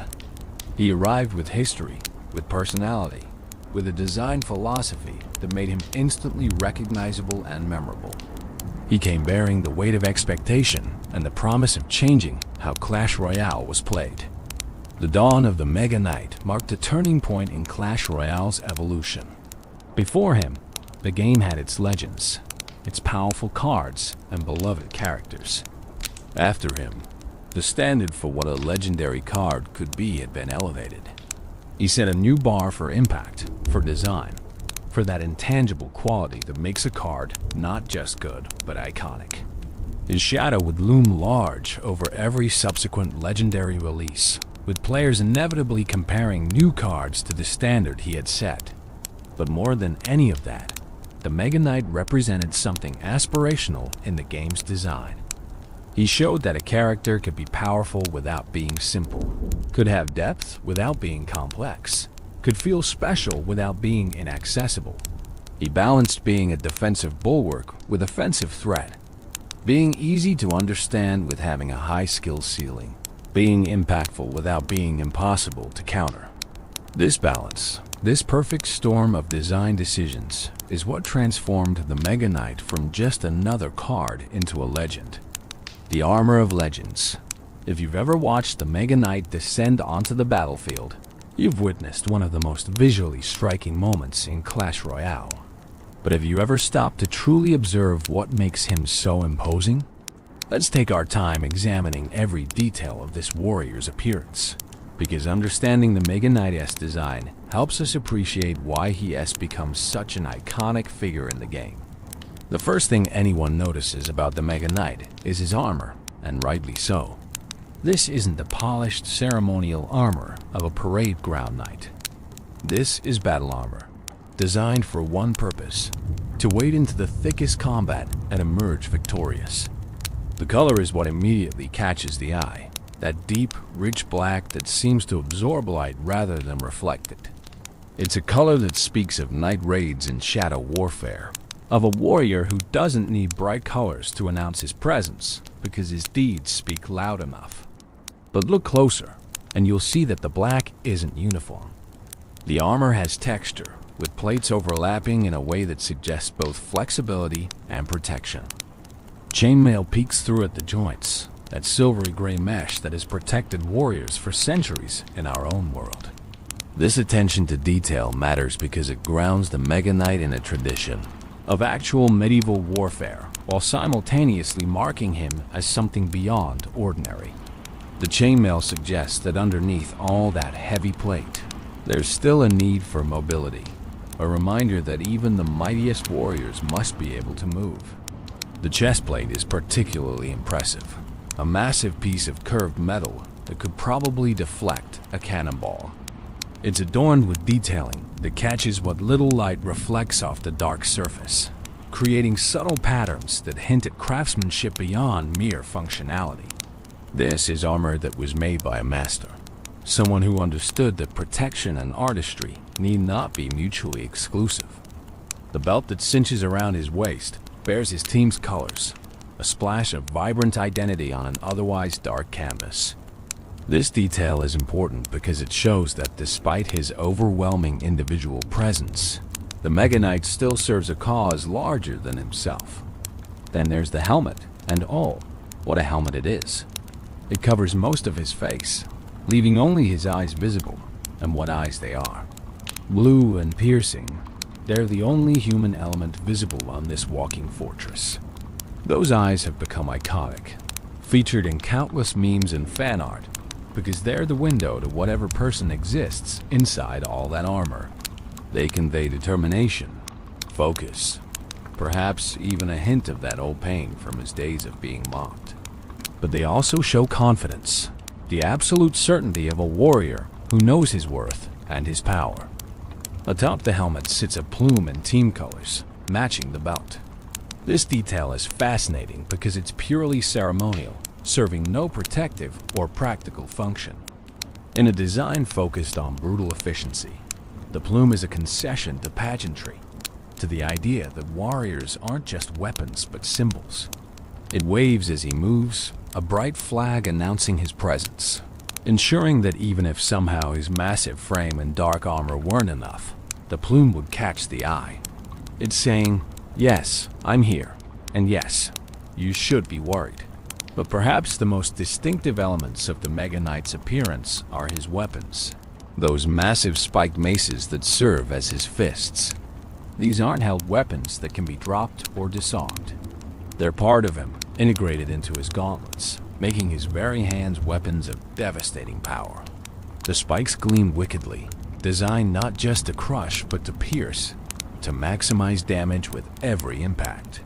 The frames holding them are golden, a rare touch of warmth in his color palette, and they suggest that these weapons are special, perhaps even custom forged for this particular warrior.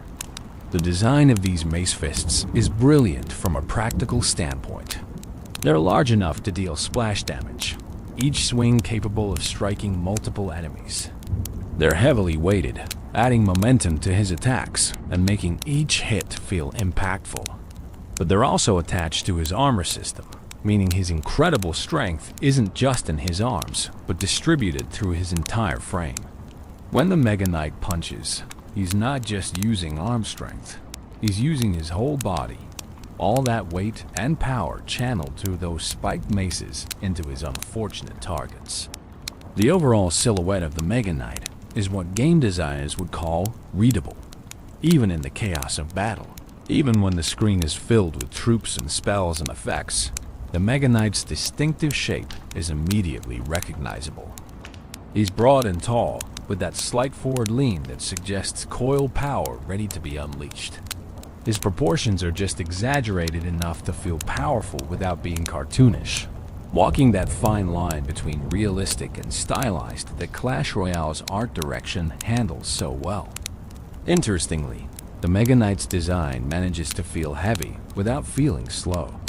This is a feat of visual communication that many games struggle with. The armor looks like it should weigh him down, should make him ponderous and easy to avoid. But the way he moves, with that medium speed that matches a Mega Minion or regular Knight, creates a dissonance that actually makes him more threatening. He shouldn't be that fast given his size and armor, but he is, and that violation of expectations is part of what makes him feel dangerous. The team-colored elements, the plume and belt, are more important than they might first appear. Clash Royale is a game where you're always fighting for your team, whether that's red or blue. These color touches ensure that even in the heat of battle, players can instantly identify which side a Mega Knight is on. It's a small detail that prevents confusion and frustration, but it's also a statement that the Mega Knight, for all his individual power, is still part of a larger force, still fighting for a cause beyond himself. When the Mega Knight Evolution was released years later, the design team made interesting choices in how to distinguish it from the original. The armor took on an amethyst hue, that rich purple that has long been associated with royalty and power. The eyes changed from blue to magenta with glowing pink sclera, giving him an almost supernatural appearance. The spikes on his maces gained golden frames and handles at their base, and his chainmail developed gold linings. Even his belt was upgraded with golden spikes and the card evolution symbol. These changes maintained the core of what made the original Mega Knight recognizable while elevating him to something even more special, something that literally glowed with power. power. The beauty of the Mega Knight's design is how it tells a story without words. You can look at him and understand immediately what he does, what he's about. He's a tank, obvious from his massive frame and heavy armor. He deals area damage, suggested by those wide swinging maces. He's aggressive, conveyed through his forward-leaning posture and those intense eyes. And he's legendary, communicated through every carefully chosen detail, from the quality of his armor to that ceremonial plume. But beyond function, beyond gameplay communication, the Mega Knight's design succeeds because it creates an emotional response. When you deploy him, you feel powerful. When your opponent deploys him against you, you feel threatened. That's the mark of exceptional character design, when the visual presentation creates genuine emotional engagement. The Mega Knight doesn't just look cool, he makes you feel something, and that's what elevates him from a well-designed game piece to an icon. The armor, the weapons, the colors, the silhouette, they all work together to create a character that's instantly memorable and endlessly appealing. In a game filled with visually interesting characters, the Mega Knight stands out, and that's no accident. It's the result of careful thought, skilled artistry, and a deep understanding of what makes a design not just functional, but legendary. The force of 1,000 mustaches, let's talk about power. Not just any power, but the kind that reshapes battlefields, that turns the tide of matches in seconds, that makes opponents' hearts sink when they see it deployed against them. Let's talk about the Mega Knight's abilities, and more specifically, let's explore what it means to land with the force of 1,000 mustaches. That phrase, the force of 1,000 mustaches, is pure Clash Royale magic. It's whimsical and precise at once, giving us this absurd mental image while also communicating something important. This warrior hits hard from the moment he appears. But what does that actually mean in gameplay terms? Let's break it down, piece by piece, mechanic by mechanic, until we understand exactly what makes the Mega Knight such a devastating force. The Mega Knight costs 7 elixir to deploy, which immediately tells us something crucial. In Clash Royale's economy of battle, 7 elixir is expensive. It's the same cost as a golem, a P.E.K.K.A., a royal giant. When you play the Mega Knight, you're committing a significant portion of your resources to this single unit. That means he needs to deliver value. And oh, does he ever? This is the story of Mega Knight. The name alone sends shockwaves through the arena. His armor weighs as much as an army, and his landing marks the beginning of chaos. You've come to the right place, traveler. This ... is his full story. Before we begin, take a moment. Put your phone aside, find a comfortable spot, and let the sound of steel and legend carry you. If you're new here, please subscribe to help us grow our channel. And right now, tell me in the comments, where are you listening from tonight? Your messages from all around the world bring this arena to life. Now, close your eyes if you wish. The arena grows silent, the air thickens, and from the shadows, a giant descends, shaking the earth beneath his feet. This is the legend of the Mega Knight, forged in darkness, bound by honor, and unleashed with the strength of 1,000 mustaches. Let the story begin. The year was 2017, and the arenas of Clash Royale had seen many warriors rise and fall. Players had grown accustomed to the rhythm of battle, to the familiar faces of knights and giants, of princes charging with lances held high and wizards hurling spells across the battlefield. But something was coming, something that would change everything. Whispers began to circulate in the summer months, rumors of a new legendary card, unlike anything the arenas had ever witnessed. The announcement came in the sweltering heat of August, when Supercell, the masterful architects of this digital realm, revealed their latest creation. The community held its collective breath as the first images emerged. Here was a warrior clad in armor so dark it seemed to drink in the light around it, wielding massive spiked maces that looked capable of shattering mountains. His helmet bore a plume in team colors, a small touch of elegance on an otherwise overwhelming figure of raw, destructive power. But it wasn't just his appearance that caught the imagination of millions of players worldwide. It was his entrance. Unlike any troop that had come before, the Mega Knight didn't simply walk onto the battlefield. He descended from above with catastrophic force, his landing creating shockwaves that could obliterate entire squadrons of lesser troops in an instant. The description that accompanied his reveal spoke of landing with the force of 1,000 mustaches, a phrase so uniquely whimsical, yet somehow perfectly capturing the absurd magnificence of this warrior, that it would become legendary in its own right. The Mega Knight represented something new in the Clash Royale universe. He was a tank, yes, with hit points that rivaled even the mighty Golem. He dealt area damage like the Valkyrie or the Wizard. But he also possessed mobility, with a jump mechanic that allowed him to leap from enemy to enemy, dealing double his normal damage on impact. This combination of durability, splash damage, and mobility created a warrior unlike anything players had encountered. He could defend against massive pushes single-handedly, then transition into a devastating counterattack with health to spare. In the lore of Clash Royale, the Mega Knight's origins remain somewhat shrouded in mystery, adding to his mystique. Official Supercell materials hint at a backstory involving Night School, a place where aspiring warriors learn the arts of combat and chivalry. According to these glimpses into his past, the Mega Knight wasn't always the imposing figure we know today. Once, he was simply another knight, but one who faced ridicule from his peers. The reason? His hands were described as small and delicate, unsuitable for a warrior destined for glory on the battlefield. This detail adds a surprisingly human dimension to what might otherwise be just another powerful card. The Mega Knight, despite his intimidating exterior and overwhelming strength, carries with him the memory of being underestimated, of being judged as inadequate by those who should have been his brothers in arms. This backstory resonates with something universal in the human experience. The journey from being looked down upon to rising above those limitations and becoming something truly extraordinary. But the path from mock student to legendary warrior isn't fully documented in official lore, and this gap has led to fascinating speculation within the Clash Royale community. Some fans theorize that the Mega Knight was actually the builder from Clash of Clans, Supercell's other flagship title.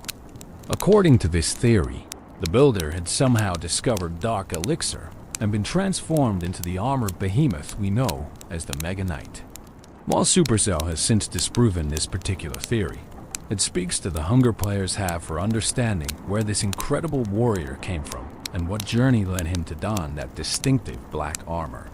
The truth, as revealed through official channels, is that the Mega Knight chose his path deliberately. He didn't just stumble into greatness or have it thrust upon him through some magical transformation. Instead, he forged himself into something more through dedication, training, and perhaps a touch of that determination that comes from being told you're not good enough. He acquired armor that wasn't just protective, but symbolized his transformation from ordinary to extraordinary. He took up weapons that compensated for whatever perceived weaknesses he might have had.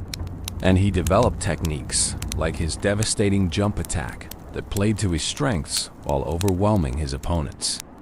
The Mega Knight Air's arrival in Clash Royale wasn't just the addition of another card to the game.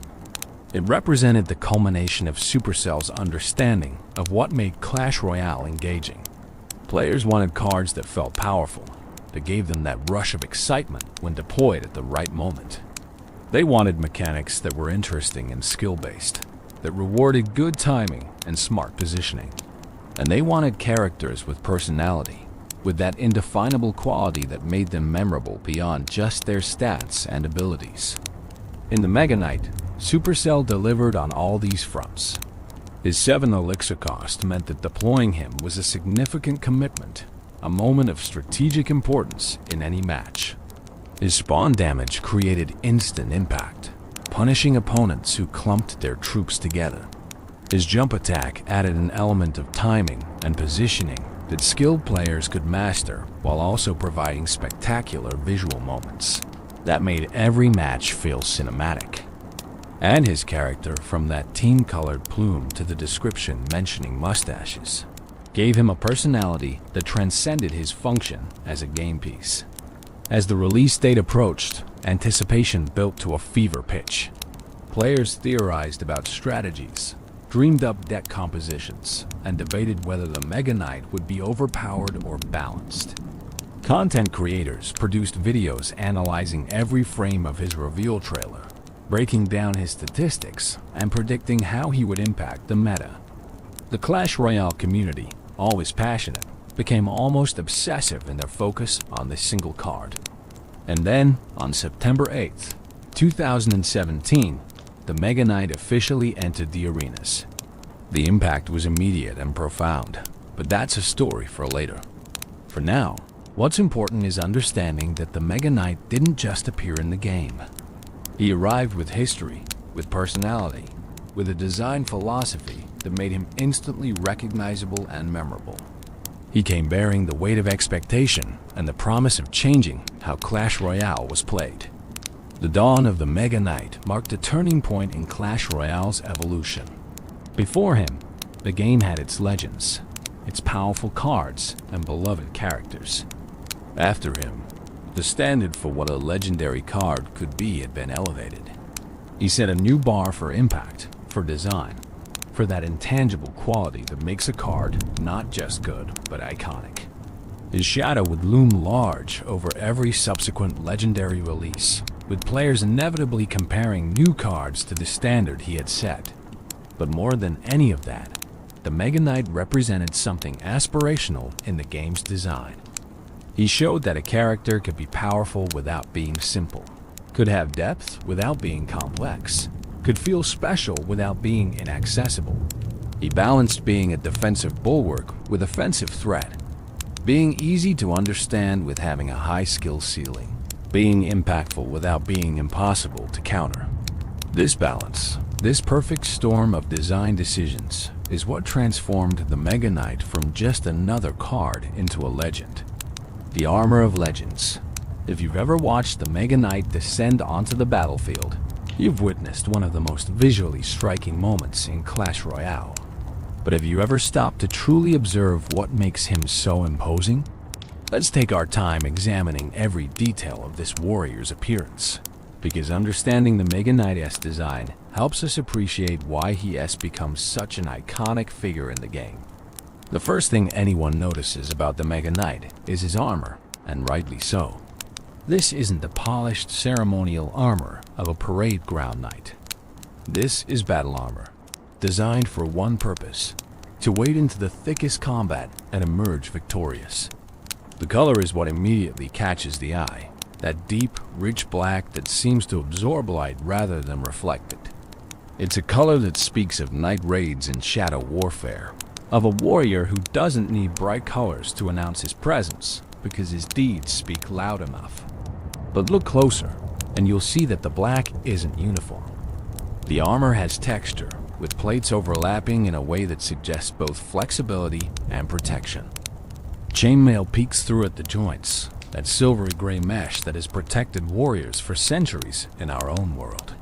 This attention to detail matters because it grounds the Mega Knight in a tradition of actual medieval warfare, while simultaneously marking him as something beyond ordinary. The chainmail suggests that underneath all that heavy plate, there's still a need for mobility, a reminder that even the mightiest warriors must be able to move. The chest plate is particularly impressive, a massive piece of curved metal that could probably deflect a cannonball. It's adorned with detailing that catches what little light reflects off the dark surface, creating subtle patterns that hint at craftsmanship beyond mere functionality. This is armor that was made by a master, someone who understood that protection and artistry need not be mutually exclusive. The belt that cinches around his waist bears his team's colors, a splash of vibrant identity on an otherwise dark canvas. This detail is important because it shows that despite his overwhelming individual presence, the Mega Knight still serves a cause larger than himself. Then there's the helmet, and oh, what a helmet it is. It covers most of his face, leaving only his eyes visible, and what eyes they are. Blue and piercing, they're the only human element visible on this walking fortress. Those eyes have become iconic, featured in countless memes and fan art, because they're the window to whatever person exists inside all that armor. They convey determination, focus, perhaps even a hint of that old pain from his days of being mocked. But they also show confidence, the absolute certainty of a warrior who knows his worth and his power. Atop the helmet sits a plume in team colors, matching the belt. This detail is fascinating because it's purely ceremonial, serving no protective or practical function. In a design focused on brutal efficiency, the plume is a concession to pageantry, to the idea that warriors aren't just weapons but symbols. It waves as he moves, a bright flag announcing his presence, ensuring that even if somehow his massive frame and dark armor weren't enough, the plume would catch the eye. It's saying, yes, I'm here, and yes, you should be worried. But perhaps the most distinctive elements of the Mega Knight's appearance are his weapons, those massive spiked maces that serve as his fists. These aren't held weapons that can be dropped or disarmed. They're part of him, integrated into his gauntlets, making his very hands weapons of devastating power. The spikes gleam wickedly, designed not just to crush but to pierce, to maximize damage with every impact.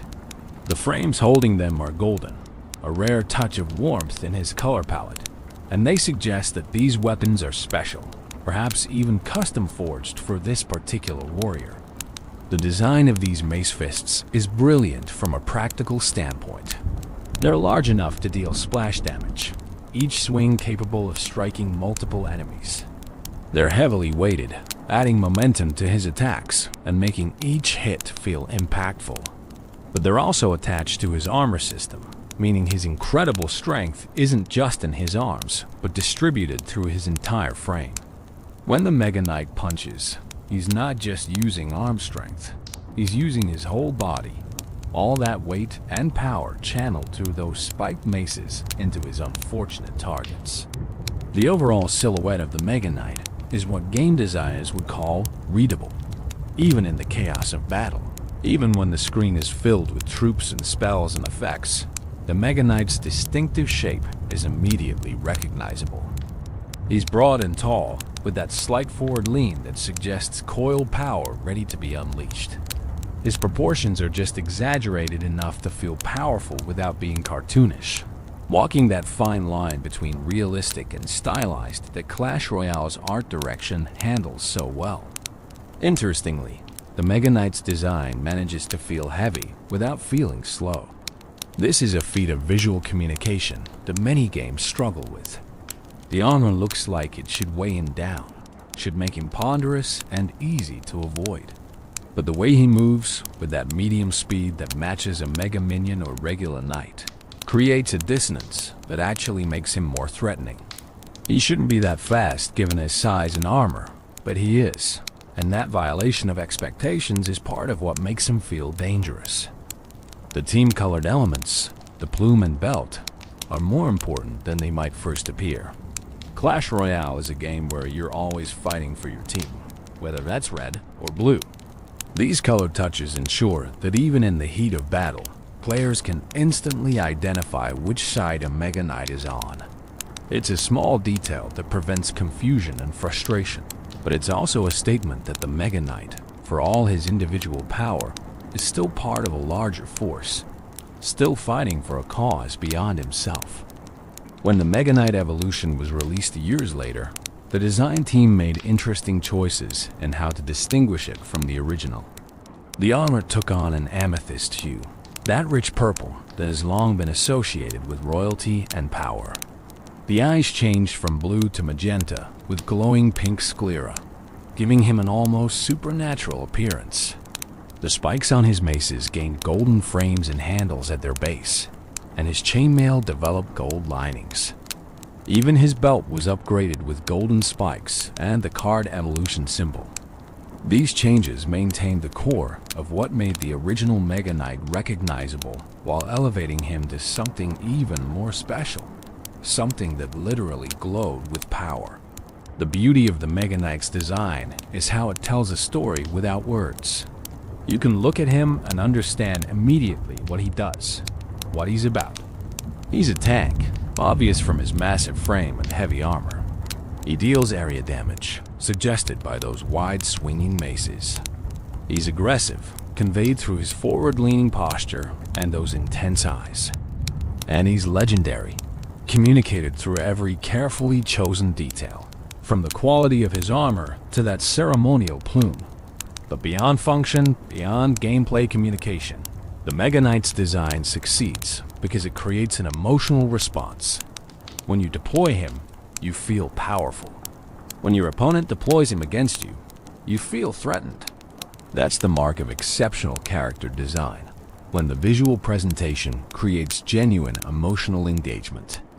The Mega Knight doesn't just look cool, he makes you feel something, and that's what elevates him from a well-designed game piece to an icon.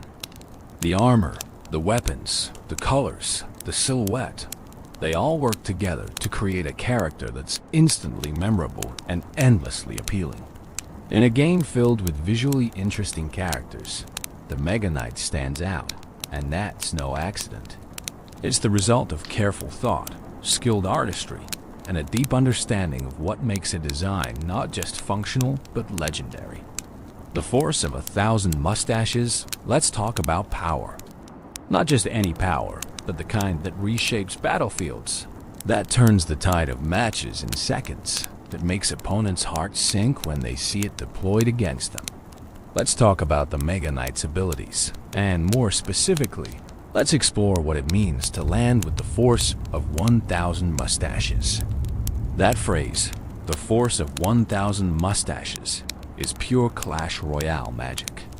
It's whimsical and precise at once, giving us this absurd mental image while also communicating something important. This warrior hits hard from the moment he appears. But what does that actually mean in gameplay terms? Let's break it down, piece by piece, mechanic by mechanic, until we understand exactly what makes the Mega Knight such a devastating force. The Mega Knight costs 7 elixir to deploy, which immediately tells us something crucial. In Clash Royale's economy of battle, 7 elixir is expensive.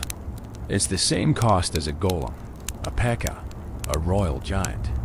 When you play the Mega Knight, you're committing a significant portion of your resources to this single unit. That means he needs to deliver value. And oh, does he ever? The first ability that defines the Mega Knight is his spawn damage. Unlike most troops that simply appear on the battlefield and then begin attacking, the Mega Knight announces his arrival with explosive force. The moment he lands, he deals significant area damage in a 360-degree radius around himself. This isn't a small amount of damage either. It's enough to completely eliminate several types of support troops, to severely wound others, and to scatter any tight formation of enemies with the knockback effect it creates. The spawn damage is slightly less than a raw delivery, but it's still devastating when used correctly. A well-placed Mega Knight can land on top of a push and instantly destroy musketeers, electro wizards, ice wizards, wizards, witches, and numerous other support troops. Even tougher units like evolved barbarians can be eliminated in that initial impact. This creates immediate value, potentially trading 7 elixir for 10 or 12, or even more elixir worth of enemy troops in a single moment. But the spawn damage does more than just eliminate troops. It disrupts formation. When the Mega Knight lands, enemies are knocked back, scattered, their carefully arranged positions destroyed in an instant. A well-organized push suddenly becomes a chaotic mess, with troops no longer supporting each other, no longer attacking in unison.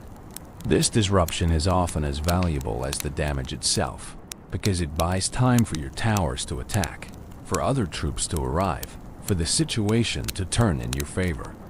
The knockback specifically deserves attention because it's one of the most underrated aspects of the spawn damage. It's not just pushing troops back a tile or two. It's a substantial displacement that can completely change engagement distances, can move troops out of range of their targets, can separate tanks from their support. Skilled players learn to use this knockback as a tool, positioning their Mega Knight spawns not just for maximum damage, but for maximum disruption. Then there's the jump attack, and this is where the Mega Knight truly becomes unique. If there are ground units between 3.5 and 5 tiles away from him, the Mega Knight doesn't just walk toward them. He stops, charges up for about 9/10 of a second, and then launches himself through the air in a spectacular leap that covers that distance in an instant. When he lands, he deals double his normal damage in an area, along with knockback once again. The jump attack transforms the Mega Knight from a simple tank into something far more dynamic. He's not slowly plodding toward enemy troops. He's actively hunting them, leaping from target to target like some kind of armored predator. This gives him incredible threat projection. An enemy behind your Mega Knight isn't safe. A troop trying to maintain distance isn't safe. He's constantly pressuring, constantly threatening to close the gap and deliver that devastating double damage impact. The double damage of the jump attack matters enormously. The Mega Knight's base damage is moderate, not particularly impressive for his cost. But when he jumps, that damage doubles, and suddenly he's hitting hard enough to seriously threaten medium health troops, to chunk tanks, to clear swarms with ease. The jump resets his attack timer too, meaning he can land, deal the jump damage, and immediately follow up with a regular attack, creating a burst of damage that can overwhelm enemies before they have a chance to respond. The timing of the jump is interesting from a gameplay perspective. That 9/10 of a second charge-up time is long enough for skilled opponents to react, to place a troop closer to the Mega Knight and steal his attention, to use knockback or stuns to interrupt the jump. But it's short enough that it's not easy to respond to, especially in the chaos of battle. It creates this tension where both players are thinking about that jump. The Mega Knight player looking for opportunities to let it fly, the opponent trying to prevent or mitigate it. The range parameters for the jump, 3.5 to 5 tiles, are carefully chosen. Too short, and it would trigger constantly, becoming unpredictable and hard to control. Too long, and he'd be jumping across the entire arena, which would be absurd even by Clash Royale standards. The actual range means that the Mega Knight tends to jump over one-tile gaps to clear small obstacles, to reach troops that are trying to maintain a safe distance but not quite managing it. It feels natural, like something a heavily armored warrior genuinely might do in combat. When the Mega Knight isn't spawning or jumping, he's attacking with regular swings of those massive maces. These attacks are area damage, meaning he can hit multiple troops at once if they're grouped together. The attack happens every 1.7 seconds, which is relatively slow, but acceptable given the splash damage and his other abilities. His range is 1.2 tiles, classified as melee medium, which means he has just slightly more reach than basic melee troops. This matters because it means he can sometimes hit troops that think they safely out of his range. The Mega Knight's health pool is one of his most important attributes. At tournament standard, he has nearly 4,000 hit points. That's massive, making him one of the tankiest troops in the game. This health isn't just about surviving. It's about having the staying power to reach enemy towers, to absorb huge amounts of damage while his teammates deal with threats, to transition from defense to offense without dying in the process. A Mega Knight that survives defending against a push and still has half his health can become a nightmare for opponents to deal with. His movement speed is medium, the same as a knight, mega minion, or barbarian. This is faster than tanks like the Giant or Golem, but slower than cards like the Prince or Bandit. It is a balanced speed that lets him keep up with most pushes while not being so fast that he is impossible to intercept. The medium speed combined with his jump creates this interesting rhythm where he is, alternating between steady advancement and sudden leaps, making his movement pattern distinctive and somewhat unpredictable. One crucial limitation of the Mega Knight is that he can only target ground troops. He cannot attack air units at all. This is a significant weakness that prevents him from being overwhelming. A Mega Knight alone cannot deal with a minion horde, cannot touch a baby dragon or mega minion, cannot prevent a balloon from reaching his tower. This weakness is intentional and important, creating counterplay opportunities and ensuring that the Mega Knight needs support despite his individual power. The Mega Knight's abilities create interesting interactions with other game mechanics. He can be stunned mid-jump by Electro Wizard or Zap, causing the jump to fail. He can be pulled by Tornado, repositioned mid-leap to land somewhere unexpected. He can be frozen, rooted, slowed, affected by all the various control effects in the game. But none of these completely shut him down. They merely delay him, buy time, create opportunities. The Mega Knight is resilient in a way that goes beyond his health pool, his multiple abilities ensuring he's always threatening even when countered. When the Mega Knight evolution was released, it added a new dimension to his abilities, the uppercut. With each regular attack, the evolved Mega Knight performs an uppercut that launches the targeted troop back 4 tiles toward the nearest enemy crown tower. This creates a combo with his jump, because those 4 tiles are exactly enough to trigger another jump attack. Suddenly, the evolved Mega Knight can lock single targets in a devastating loop of uppercuts and jumps, repeatedly hitting them and pushing them back until they reach the tower.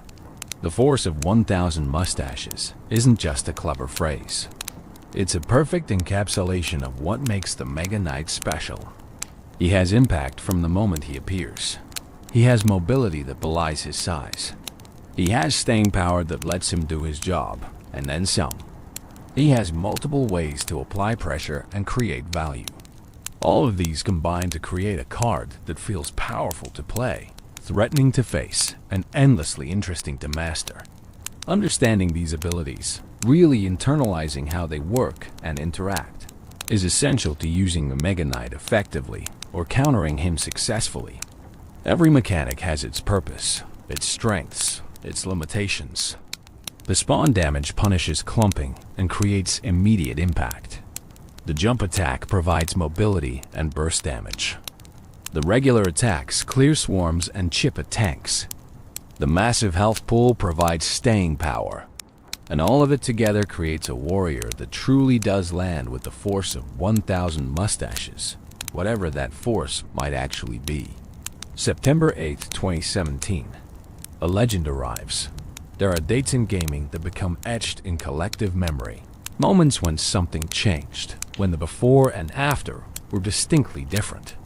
For Clash Royale players, September 8th, 2017 is one of those dates. It's the day the Mega Knight officially entered the game, and the arenas would never be quite the same. But the story of the Mega Knight's release actually begins earlier, in the final days of August, when Supercell offered players their first chance to obtain this new legendary. On August 25th, the Mega Knight Challenge was launched. This was a special event where players could build a deck that included the Mega Knight and battle others doing the same. The grand prize? Achieving 12 wins would grant you the Mega Knight early, before his official release, letting you be among the first to wield this new warrior in regular battles. The challenge itself was an experience, a glimpse into how this new card would change the game. Players experimented with different deck compositions, trying to find synergies with the Mega Knight's unique abilities. Some treated him as a defensive anchor, using his spawn damage to shut down pushes. Others built aggressive decks, pairing him with fast troops to create overwhelming pressure. Every match taught players something new about positioning, timing, the subtle art of when to spawn and when to jump. For those who managed to win that 12th game, the reward was more than just early access. It was bragging rights, the ability to surprise opponents who hadn't yet faced the Mega Knight in ladder matches, who didn't know his patterns and weaknesses. Those early adopters became unwitting teachers, their matches spreading knowledge about this new threat throughout the community. But Supercell didn't stop with just the challenge. From August 31st through September 4th, they offered a special shop deal for players at Arena 10 and above. You could purchase super magical chests, and these chests had a 50% chance to contain the Mega Knight with your first purchase, guaranteed with the second. This was an interesting approach, letting players who were willing to spend gems obtain the card without the skill requirement of winning 12 challenge matches. It democratized access somewhat, ensuring that the Mega Knight wouldn't be exclusively in the hands of the game's most skilled players. As these pre-release days passed, the community buzzed with discussion. YouTube was flooded with videos analyzing the Mega Knight, theorizing about his impact, showcasing spectacular plays from the challenge. Reddit threads dissected his statistics, compared him to other tanks and splash damage dealers, debated whether he was overpowered or balanced or maybe even underwhelming. Twitter erupted with memes, with clips, with that peculiar mixture of excitement and anxiety that comes when something new and powerful is about to change a beloved game. The anticipation built to an almost unbearable crescendo. Players who had gotten the Mega Knight early were either keeping quiet about their experiences or loudly proclaiming that the meta was about to change forever. Those who hadn't obtained him yet were both eager to try him and dreading facing him. Content creators were preparing day one videos, planning their deck guides and strategy breakdowns, ready to capitalize on the moment. Then September 8th arrived, a Friday, perfectly timed for weekend gameplay when player counts were highest. The update went live, and suddenly the Mega Knight was available in chests, in the shop, through trading, through all the normal means of card acquisition. For players at Arena 11 and above, or for anyone lucky enough to get him from a legendary chest, the Mega Knight was now accessible. The first few hours after release were chaotic in the best possible way.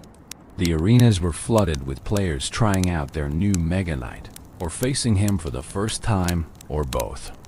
Matches had a different rhythm, an edge of unpredictability, as players learned through experience what the Mega Knight could and couldn't do.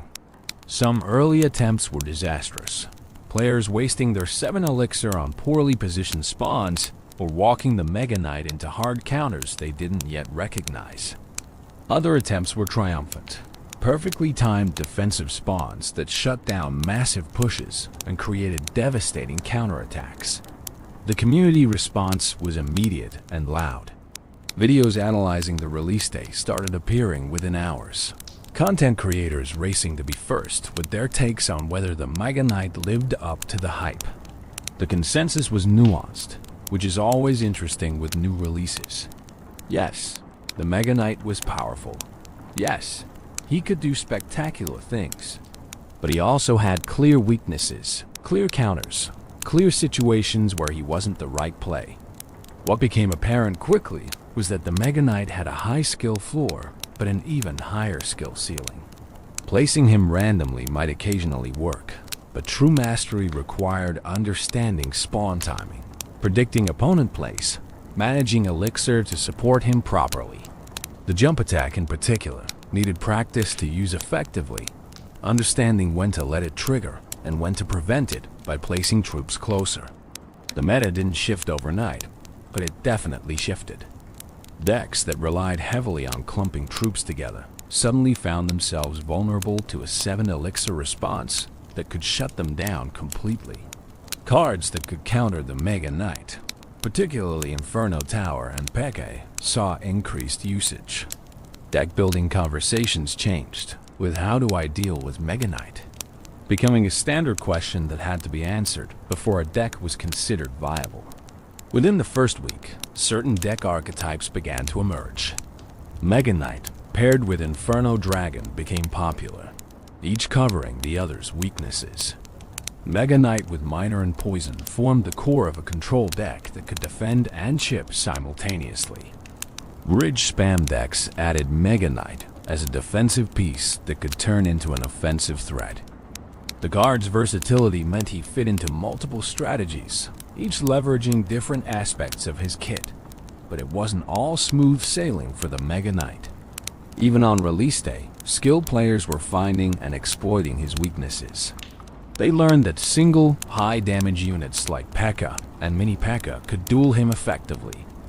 They discovered that pulling him with buildings could waste his jump and make him walk long distances. They realized that air troops were his kryptonite, that a well-played minion horde of Baby Dragon could take him down for a massive positive elixir trade. The first weekend saw an explosion of Mega Knight usage, as expected. He was new, he was exciting, he was powerful. Everyone wanted to try him, to experience that satisfying impact of his spawn damage, that spectacular arc of his jump attack. But as the weekend progressed and then rolled into the next week, usage stabilized. The novelty wore off. Players returned to their preferred deck archetypes or adapted them to include or counter the Mega Knight as needed. One of the interesting aspects of the release was how it validated Supercell's design approach. The Mega Knight was clearly strong, a legendary that felt legendary, but he wasn't breaking the game. Win rates with him were good, but not overwhelming. He had clear counterplay. He added strategic depth rather than removing it. This balance on release, while not perfect, showed sophisticated game design, suggesting that Supercell had learned from previous legendary releases and applied those lessons here. The community's creative response to the Mega Knight was immediate and entertaining. Memes proliferated, many focusing on that Force of 1,000 Mustaches line. Fan art appeared, depicting the Mega Knight in various styles and scenarios. Players created montages of spectacular plays, moments where the Mega Knight single-handedly defended against seemingly unstoppable pushes. The cultural impact extended beyond just the game mechanics into genuine affection for the character. As September gave way to October, the Mega Knight settled into the game's ecosystem. He wasn't in every deck, which would have been a sign of being overpowered. But he was common enough that every player had to account for him, had to have a plan for how their deck would handle him.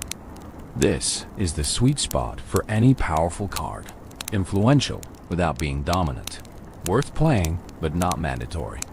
The release also marked a shift in player expectations for what legendary cards could be. The Mega Knight set a new standard for impact, for spectacle, for that feeling of playing something truly special. Future legendary releases would be compared to him, evaluated against the benchmark he established. Some would fall short, others would meet or exceed it, but none could ignore it. September 8th, 2017 wasn't just the day a new card was released. It was the day Clash Royale demonstrated its maturity as a game, its ability to add complexity while maintaining balance, to create excitement while preserving competitive integrity. The arena shakes, early impact and community reaction. The days following September 8th were a period of discovery, adjustment, and sometimes chaos. The Clash Royale community, millions strong across the globe, was experiencing the Mega Knight phenomenon in real time, and the reactions ranged from delight to despair, from awe to frustration, from strategic fascination to meme-worthy absurdity. In those first weeks, the forums and social media platforms dedicated to Clash Royale were ablaze with discussion. Reddit's Clash Royale subreddit saw post after post analyzing the new card. Some players praised Supercell for creating something genuinely exciting and powerful that lived up to its legendary status. These players appreciated the spectacle of the Mega Knight, the way his arrival could turn a match around, the skill expression in timing his spawns perfectly to maximize value. But not everyone was celebrating. A vocal segment of the community felt that the Mega Knight was overtuned, too strong for its cost. These critics pointed to matches where a single Mega Knight spawn had wiped out 15 or 20 elixir worth of troops, creating massive swing advantages that felt impossible to recover from. They argued that his combination of tankiness, damage, and mobility was too much, that no single card should be able to defend and counterpush so effectively. The dividing community opinion revealed something interesting about Clash Royale's player base and game design in general.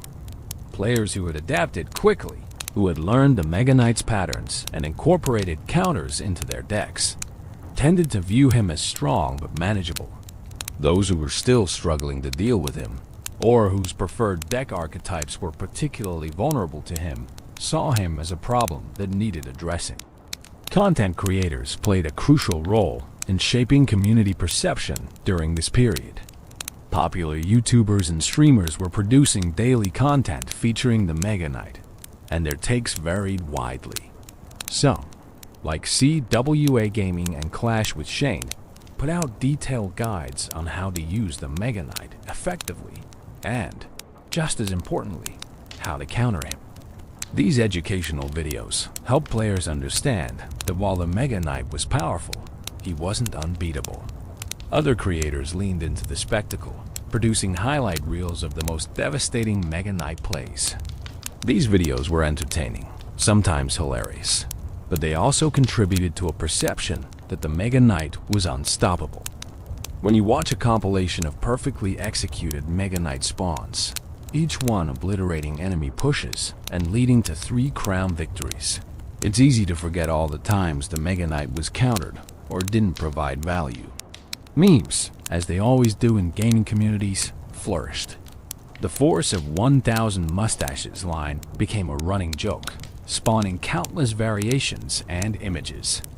Players created memes about the panic of seeing a Mega Knight land on their push, about the satisfaction of perfectly timing a spawn, about the specific type of player who immediately added Mega Knight to every deck regardless of synergy. These memes, while humorous, also served as a form of communal processing, a way for the community to collectively work through their feelings about this new addition to the game. One particular aspect of the early Mega Knight meta that generated discussion was what players called panic spawning. This referred to players who, upon seeing any kind of enemy push, would immediately drop their Mega Knight, regardless of whether it was actually the right play. Sometimes this worked, the Mega Knight's raw stats and abilities bailing out poor decision-making. But often it didn't, and these panic spawns became opportunities for skilled opponents to punish over-reliance on the card. The evolution of Mega Knight strategies in those early weeks was fascinating to watch. Initially, most players used him purely defensively as a response to enemy pushes. His spawn damage and high health made this the obvious application. But as players experimented, more nuanced approaches emerged. Some discovered that spawning the Mega Knight at the bridge, especially when the opponent was low on elixir, could create enormous pressure. Others found that placing him in the back during double elixir, letting him walk slowly toward the bridge while building supporting troops behind him, could create nearly unstoppable pushes. The synergy discoveries were particularly exciting. Players realized that cards like Battle Ram and Bandit, which could quickly reach the opponent's tower, created dilemmas when paired with the Mega Knight.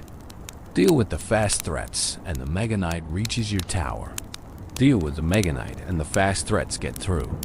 This type of split pressure strategy became a hallmark of early Mega Knight decks. Inferno Dragon emerged as a favorite partner for the Mega Knight during this period. The pairing made perfect sense.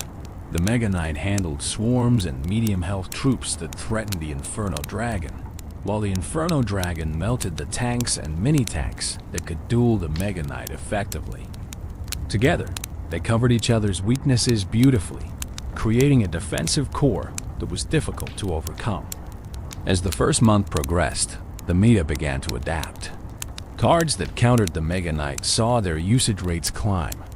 Inferno Tower became more common, as it could melt the Mega Knight quickly while keeping him at a safe distance. PEKKA decks gained popularity, as P.E.K.K.A. was one of the few cards that could go toe-to-toe with the Mega Knight and win convincingly. Even lower-cost options like Knight and Mini P.E.K.K.A. found renewed relevance as Mega Knight counters. The adaptation wasn't one-sided though.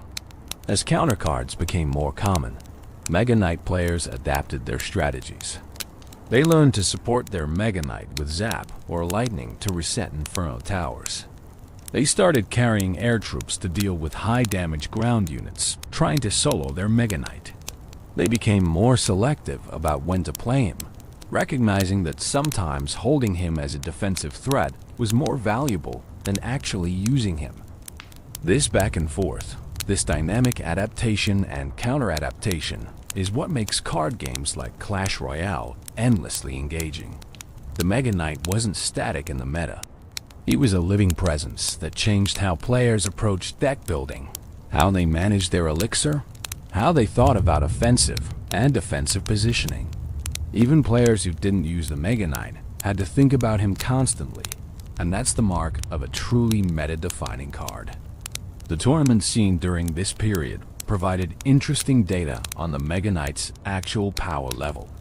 While he was extremely popular in ladder play, where his high rarity meant he was often overleveled relative to opponents' cards, tournament standard play presented a more balanced picture. Win rates in grand challenges and special events showed the Mega Knight was strong, but not dominant. Skilled players were countering him effectively, and decks without him were still winning consistently. This disparity between ladder and tournament performance revealed something important.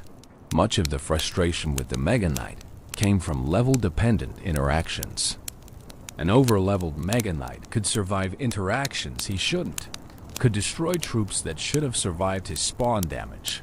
At equal levels, the card was well-balanced. But on ladder, where equal levels were rare, the Mega Knight could feel oppressive. The community's emotional journey with the Mega Knight in those early weeks mirrored the typical arc of any powerful new addition to a game. Initial excitement gave way to frustration as people faced him repeatedly without solid counter strategies. This frustration then gradually transformed into understanding as players, learned his weaknesses, and adapted their decks. Finally, acceptance settled in, a recognition that the Mega Knight was part of the game now, powerful but manageable, requiring respect but not fear. One of the more positive aspects of the community reaction was how it brought players together. Mega Knight discussions crossed clan boundaries, skill levels, regional differences. A new player struggling in Arena 11 could get advice from a professional player on how to counter the Mega Knight, creating connections that might not have formed otherwise. The shared experience of adapting to this new card created a sense of collective journey, of the community moving forward together. The early impact of the Mega Knight also sparked broader conversations about game balance, about what made a legendary card truly legendary, about the role of powerful cards in keeping a game fresh and exciting. Some argued that legendary cards should be game changers, that they should feel special and powerful, and yes, maybe even a little overpowered. Others felt that balance should trump rarity, that every card should be viable, but none should be necessary. Supercell, for their part, remained relatively quiet during this initial period, choosing to let the meta settle naturally rather than making hasty balance changes. This patience proved wise. The meta did settle, counter strategies emerged, and what initially seemed like an overwhelming card revealed itself to be strong but fair. This hands-off approach showed confidence in their design and respect for the community's ability to adapt. The Mega Knight's early impact extended beyond just gameplay. He influenced how new cards were designed and released going forward. Supercell had learned that big, splashy legendary cards generated excitement and engagement, but they also needed clear weaknesses and counterplay. Future releases would be evaluated against the Mega Knight standard, both in terms of power level and in terms of creating that feeling of playing something truly special. As October turned to November and the Mega Knight approached his 2-month mark in the game, something interesting happened. The complaints quieted, the panic subsided, and in their place came appreciation. Players who had initially hated facing the Mega Knight found themselves enjoying using him. Those who had called him broken recognized that he added strategic depth to the game. The Mega Knight had transitioned from controversial new addition to accepted part of the meta, from disruptor to institution. This journey, from release to acceptance, from novelty to normalcy, is the story of every successful addition to a long-running game. The Mega Knight shook the arena when he arrived, absolutely. But the arena absorbed the shock, adjusted, and found a new equilibrium. The community's resilience and adaptability turned what could have been a game-ruining addition into an enriching one. Proof that players and developers together can navigate the always challenging task of adding power to a balanced game. The Balance Chronicles.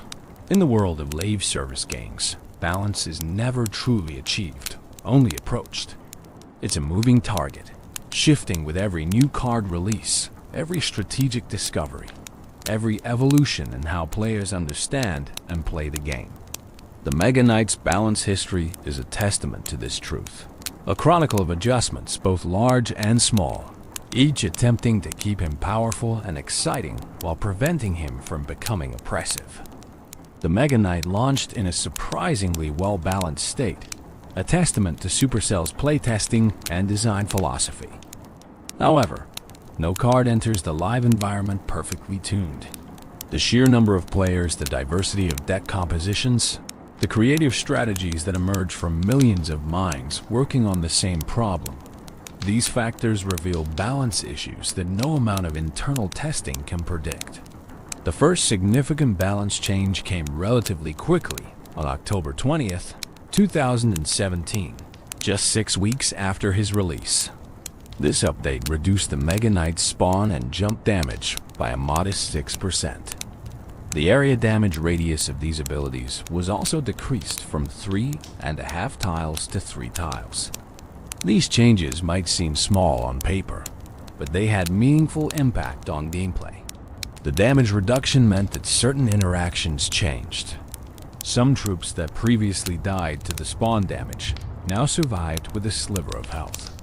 This created more uncertainty in how the Mega Knight would perform.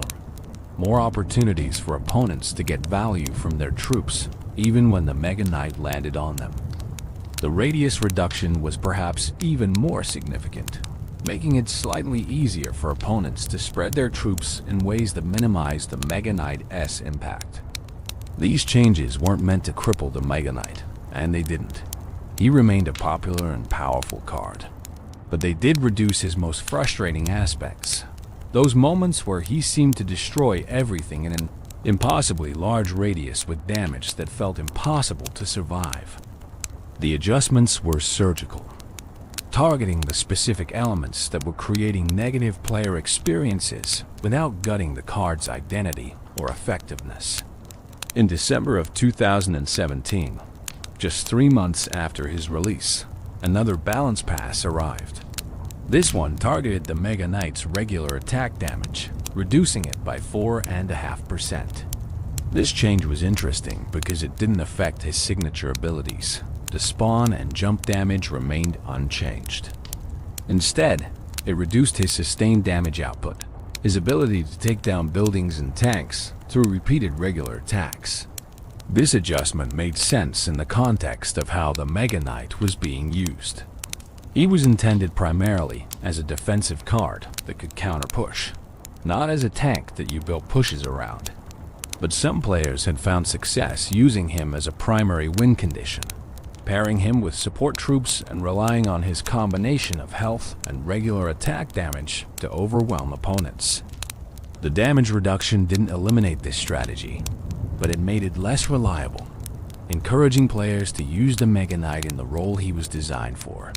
A longer period of stability followed. Throughout 2018 and into 2019, the Mega Knight received no direct balance changes.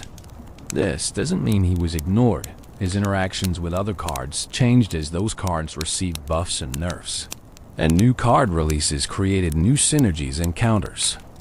But his core statistics remained constant, suggesting that Supercell felt they'd found an acceptable balance point. This period of stability was important for the Mega Knight's place in the meta. Players could invest in upgrading him without fear that he'd be nerfed into irrelevance. Deck strategies could be refined without constantly having to account for changing Mega Knight statistics. The card had time to settle, for the community to truly understand him, for innovative uses to be discovered and countered and rediscovered in endless cycles. In June of 2019, a quality of life change arrived that didn't affect balance but improved gameplay feel. The Mega Knight's walking animation was adjusted to more accurately sync with his actual movement speed. This might seem trivial, but in a game where precise timing and positioning matter enormously, having animations that accurately reflect what's happening mechanically is crucial. The change made the Mega Knight feel better to play and easier to play against, as visual cues more clearly communicated his position and timing. Then, in October of 2019, the Mega Knight received his first buff. His hit speed was increased by 11%, from 1.8 seconds to 1.7 seconds. This seemingly small change had ripple effects throughout his kit. He attacked more frequently, increasing his sustained damage output and making him more threatening over time. More importantly, it made his attack rhythm feel slightly more responsive, reducing those frustrating moments where he'd be just about to attack when a troop moved out of range. This buff suggests that Supercell had gathered enough data to determine the earlier nerfs had been slightly too aggressive, or that the meta had shifted in ways that made the Mega Knight less dominant than intended. Buffs to previously nerfed cards are always interesting because they show a willingness to revisit past decisions, to recognize when the pendulum has swung too far in one direction. The next significant change came in November of 2020, in the context of a major update that saw numerous cards adjusted. The Mega Knight's regular attack damage was increased by 4.5%. This exactly reversed the damage nerf from December 2017, bringing him full circle back to his release damage values for regular attacks. It was as if Supercell was saying, "We tried reducing this, the meta adapted, and now we're comfortable restoring it." These restoration buffs are fascinating from a game design perspective. They demonstrate that balance isn't about finding one perfect state and maintaining it forever. The same statistics that were too powerful in 2017 might be perfectly appropriate in 2020 after the game has evolved. New cards have been released, and players have become more skilled at execution and counterplay. In September of 2021, the Mega Knight received another buff, this time to his hit points. A 4% increase in health might not sound like much, but at the Mega Knight's already substantial health pool, it translated to meaningful increases in survivability. Interactions with various damage sources changed, allowing the Mega Knight to survive longer in situations where he previously would have fallen just short. This health buff addressed one of the persistent issues with the Mega Knight's role as a defensive card. He was meant to stop pushes and then counterpush with remaining health, but too often he'd successfully defend but die in the process, leaving no counterpush potential. The extra health made it more likely he'd have enough remaining to threaten the opponent's tower, fulfilling his intended function more reliably. The balance changes to the Mega Knight weren't just about numbers adjustments. Throughout his history, various bug fixes and interaction adjustments affected how he functioned.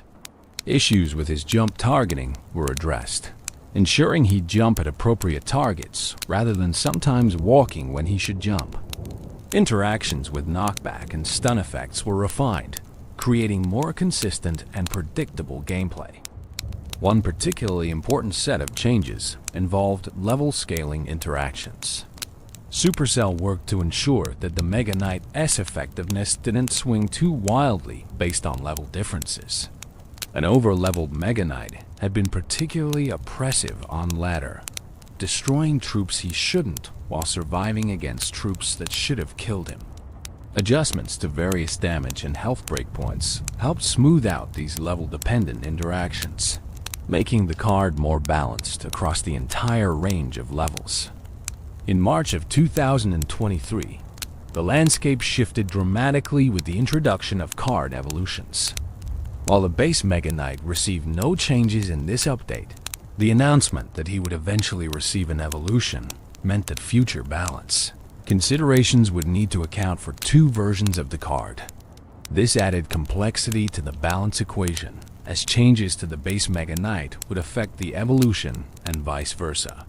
When the Mega Knight evolution was finally released, it brought its own balance considerations.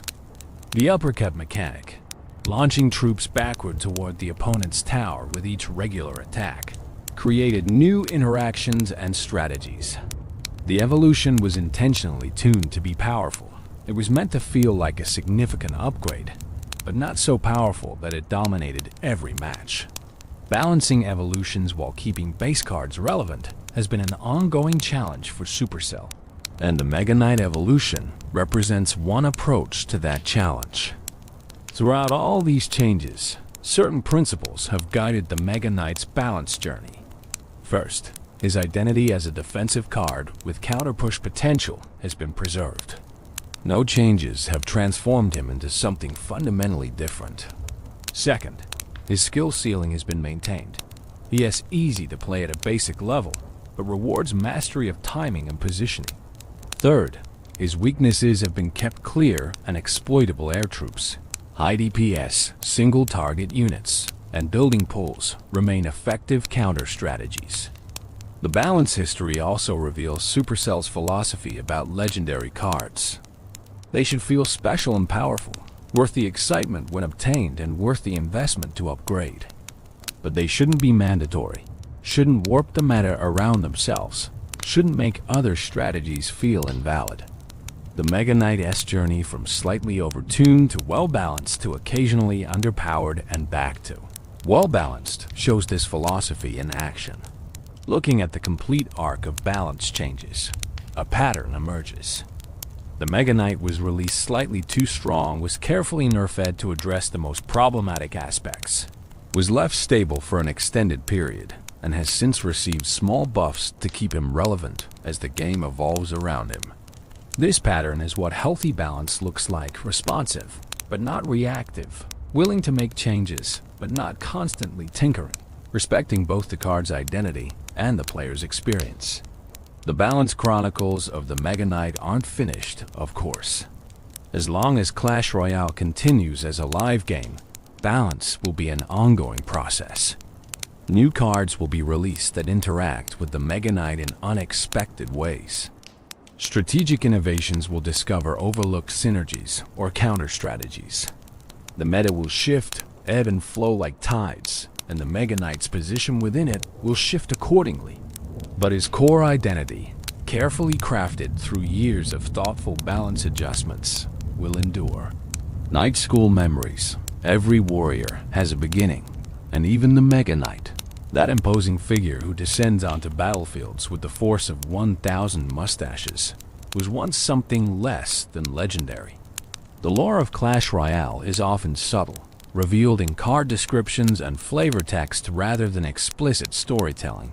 But these fragments create a surprisingly rich tapestry when examined closely.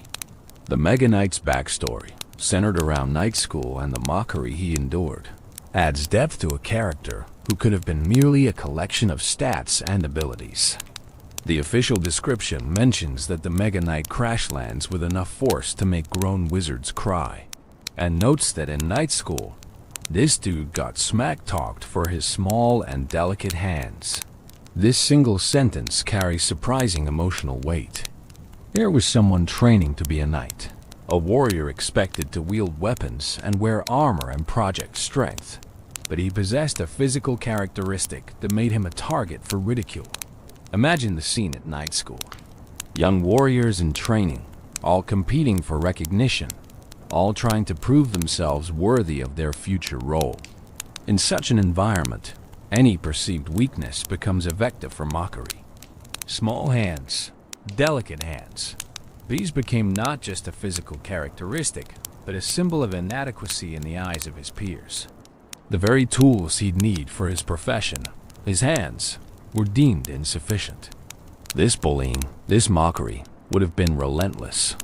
Night school wasn't likely a gentle place. It was where future warriors were forged through competition, through testing, through constant comparison to one another. Every time he picked up a sword, someone probably made a comment. Every sparring session where his grip wasn't as strong as others became an opportunity for ridicule. The small hand jokes probably never ended, worn into grooves through repetition until they became a background hum of his existence there. But here's where the story becomes interesting, where the Mega Knight's character reveals itself. He didn't give up. He didn't let the mockery break him or drive him away. Instead, he found a solution, and that solution was brilliant in its directness. If his hands were too small to effectively wield traditional weapons, then he'd create weapons that attached to his armor, that used his whole body's strength rather than just his grip. Those massive spiked maces that define his appearance aren't just weapons. They're a response to limitation, a creative solution to a problem that others used to demean him. The armor itself tells a story too. That heavy, dark plate isn't standard knight issue. It's specialized, custom, designed to support those mace fists and to transform their wearer into something far more than an ordinary knight. Someone who felt inadequate because of small hands chose to encase himself in armor so impressive, so intimidating, that the hands within became irrelevant. The Mega Knight isn't hiding his perceived weakness. He's made it irrelevant through sheer overwhelming presence. There's something deeply human in this transformation narrative, even though the Mega Knight himself is a character in a mobile game. How many people have taken something they were mocked for and turned it into motivation? How many have responded to, "You can't because of X," with creative solutions that make X irrelevant? The Mega Knight's story is, at its core, about refusing to accept limitations that others try to impose on you. The jump attack, that signature ability that makes the Mega Knight so distinctive, can be read through this lens too. Traditional knights in Clash Royale walk steadily forward, plant their feet, and swing their weapons. But the Mega Knight leaps, defying expectations of how someone in heavy armor should move. It's as if he's saying, "You thought I couldn't be a proper knight? I'll redefine what a knight is." His whole fighting style is a rejection of traditional forms, a creation of something new that works for him specifically. The name itself, Mega Knight, suggests transcendence of the normal category. He's not just a knight, not even just a super knight. He's mega, beyond, larger than the role itself. This naming could be seen as overcompensation, but it could also be seen as earned. He didn't fit the mold of what knights were supposed to be, so he broke the mold and created his own category. Consider the psychological journey required for this transformation. From mocked student to legendary warrior is a path that requires not just physical training, but mental fortitude. Every time doubt crept in, every time those old voices from night school echoed in memory saying his hands were too small, too delicate, he had to push past them. He had to believe that he could be more than what his critics said he was, more than what his apparent limitations suggested.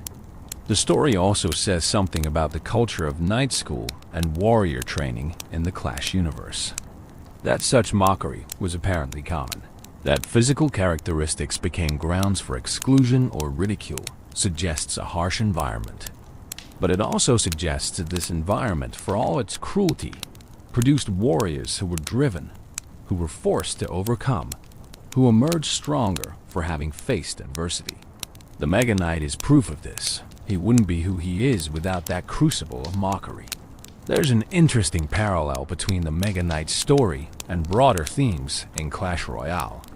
The game itself is about taking seemingly mismatched troops and creating synergies, about finding unexpected solutions to tactical problems, about creativity within constraints.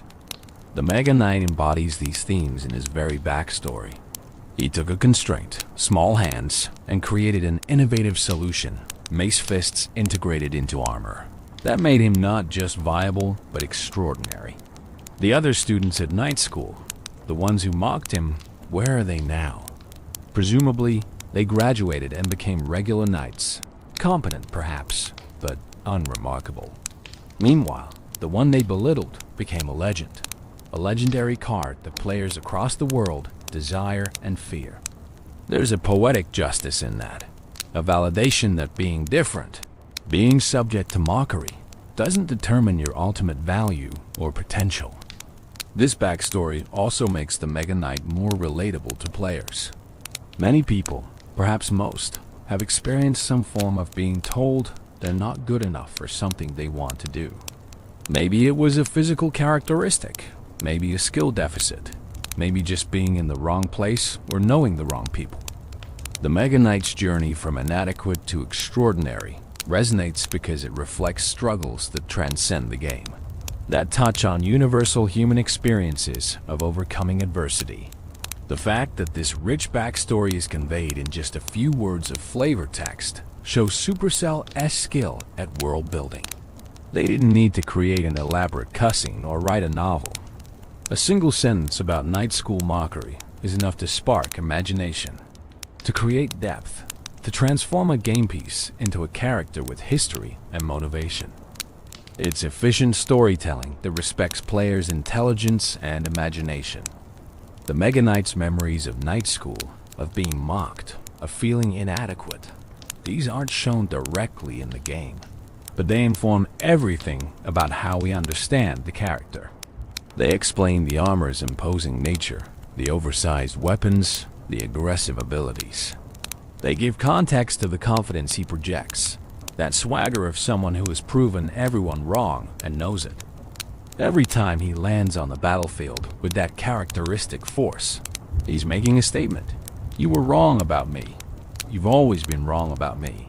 And here's the proof. Those memories also suggest that the Mega Knight fights not just for tactical victory, but for something more personal. Every battle is a continuation of that original struggle at night school. Every successful defense, every devastating spawn damage that obliterates enemy troops, every jump attack that crushes opponents. These are all echoes of "I told you I could do it." The battlefield becomes a place of continual validation. The psychology of power. There's something uniquely psychological about the Mega Knight that goes beyond his statistics and mechanics. When players see that dark armor descending onto their side of the arena, there's a visceral response that no spreadsheet can capture. Fear, respect, sometimes panic. Understanding why the Mega Knight generates these emotional reactions helps us appreciate not just his power, but his place in the mental game that every Clash Royale match truly is. The psychology begins before the Mega Knight even lands. The moment he appears above the battlefield, dropping toward his target position, there's anticipation. Both players know what's coming. The defender knows their carefully assembled push is about to be tested. The attacker knows they're about to see if they spent their 7 elixir wisely. That split second between appearance and impact is loaded with tension, pregnant with possibility. Then comes the impact itself, and this is where the psychological warfare really begins. The spawn damage and knockback don't just destroy troops and scatter formations. They shatter plans. A player might have spent 15 elixir building a push, carefully placing each troop to support the others, timing their advancement to overwhelm the opponent. Then 7 elixir worth of Mega Knight lands in the middle of it all, and suddenly half those troops are gone, the rest are scattered, and the entire strategy has collapsed. This feeling of having your plans demolished in an instant creates a specific type of frustration. It's not just about losing troops or taking damage. It's about the invalidation of effort and thought. Players invest mental energy into building pushes, thinking about placement and timing and synergies. The Mega Knight can make all that mental investment feel wasted with a single deployment. And that's psychologically painful in a way that losing to superior strategy or execution isn't. But there's also the flip side of this psychological dynamic. For the player using the Mega Knight, successfully shutting down a big push with perfect timing creates a rush of satisfaction that's hard to match. It's not just about making a good play. It's about timing, about reading your opponent's intentions, about that perfect moment where everything clicks and your prediction pays off. That dopamine hit from a well-timed Mega Knight spawn is real and powerful, reinforcing the behavior and making players want to recreate that moment again and again. The jump attack adds another layer to the psychological game. Opponents know it's coming, but the exact timing creates uncertainty. Will he jump now? Do I place something closer to distract him, or will that just waste elixir? Should I let him jump and counter afterward, or try to prevent it? These questions run through defenders' minds every time a Mega Knight is advancing, creating decision paralysis that can lead to mistakes or missed opportunities. There's also an element of inevitability to the Mega Knight that affects player psychology. Once he's spawned and healthy, he feels unstoppable. He's walking toward your tower, and you know you have to deal with him. But he has so much health that partial solutions don't feel sufficient.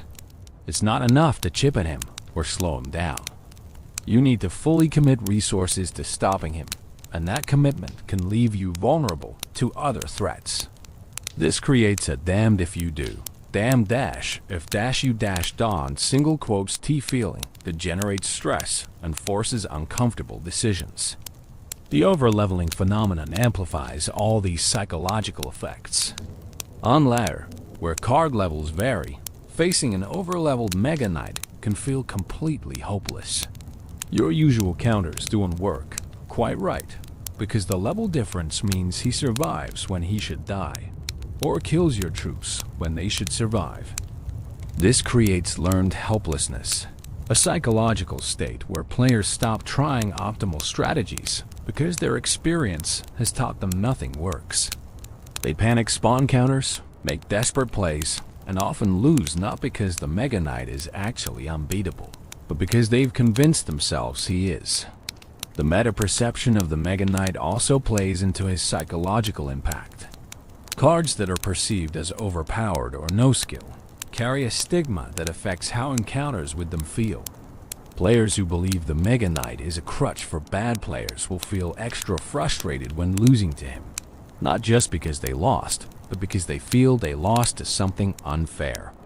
Conversely, this stigma can make some Mega Knight users defensive about their deck choices, creating a psychological burden where they feel they have to justify or prove their skill despite using a cheap card. There is an interesting phenomenon where the Mega Knight's presence in the meta affects deck building, even for players who do not own or use him. Knowing that Mega Knight is common means including answers for him, which shapes deck composition. But those answers might be suboptimal against other strategies, creating attacks on deck building diversity. Players feel this constraint psychologically, even if they can't articulate it. The Mega Knight influences their choices before the match even begins, exercising psychological control over the meta through his mere existence. The sound design contributes significantly to the psychological impact. That deep thud when he lands, the metallic crunch of his attacks, the distinctive audio cues that announce his presence even if you're not looking directly at him. These sounds trigger immediate recognition and response in experienced players. Over time, they can even develop a Pavlovian response where hearing the Mega Knight S sounds creates a stress reaction before they've consciously processed what is happening. From a game design perspective, the psychological impact of the Mega Knight is both a feature and a challenge. He's meant to feel powerful, to create memorable moments, to be exciting to play and challenging to face. But if the psychological response tips too far into frustration or hopelessness, that's a problem. Supercell has had to walk this tightrope with balance changes, trying to maintain the Mega Knight's identity and impact while ensuring he doesn't create so much negative emotion that players stop enjoying the game.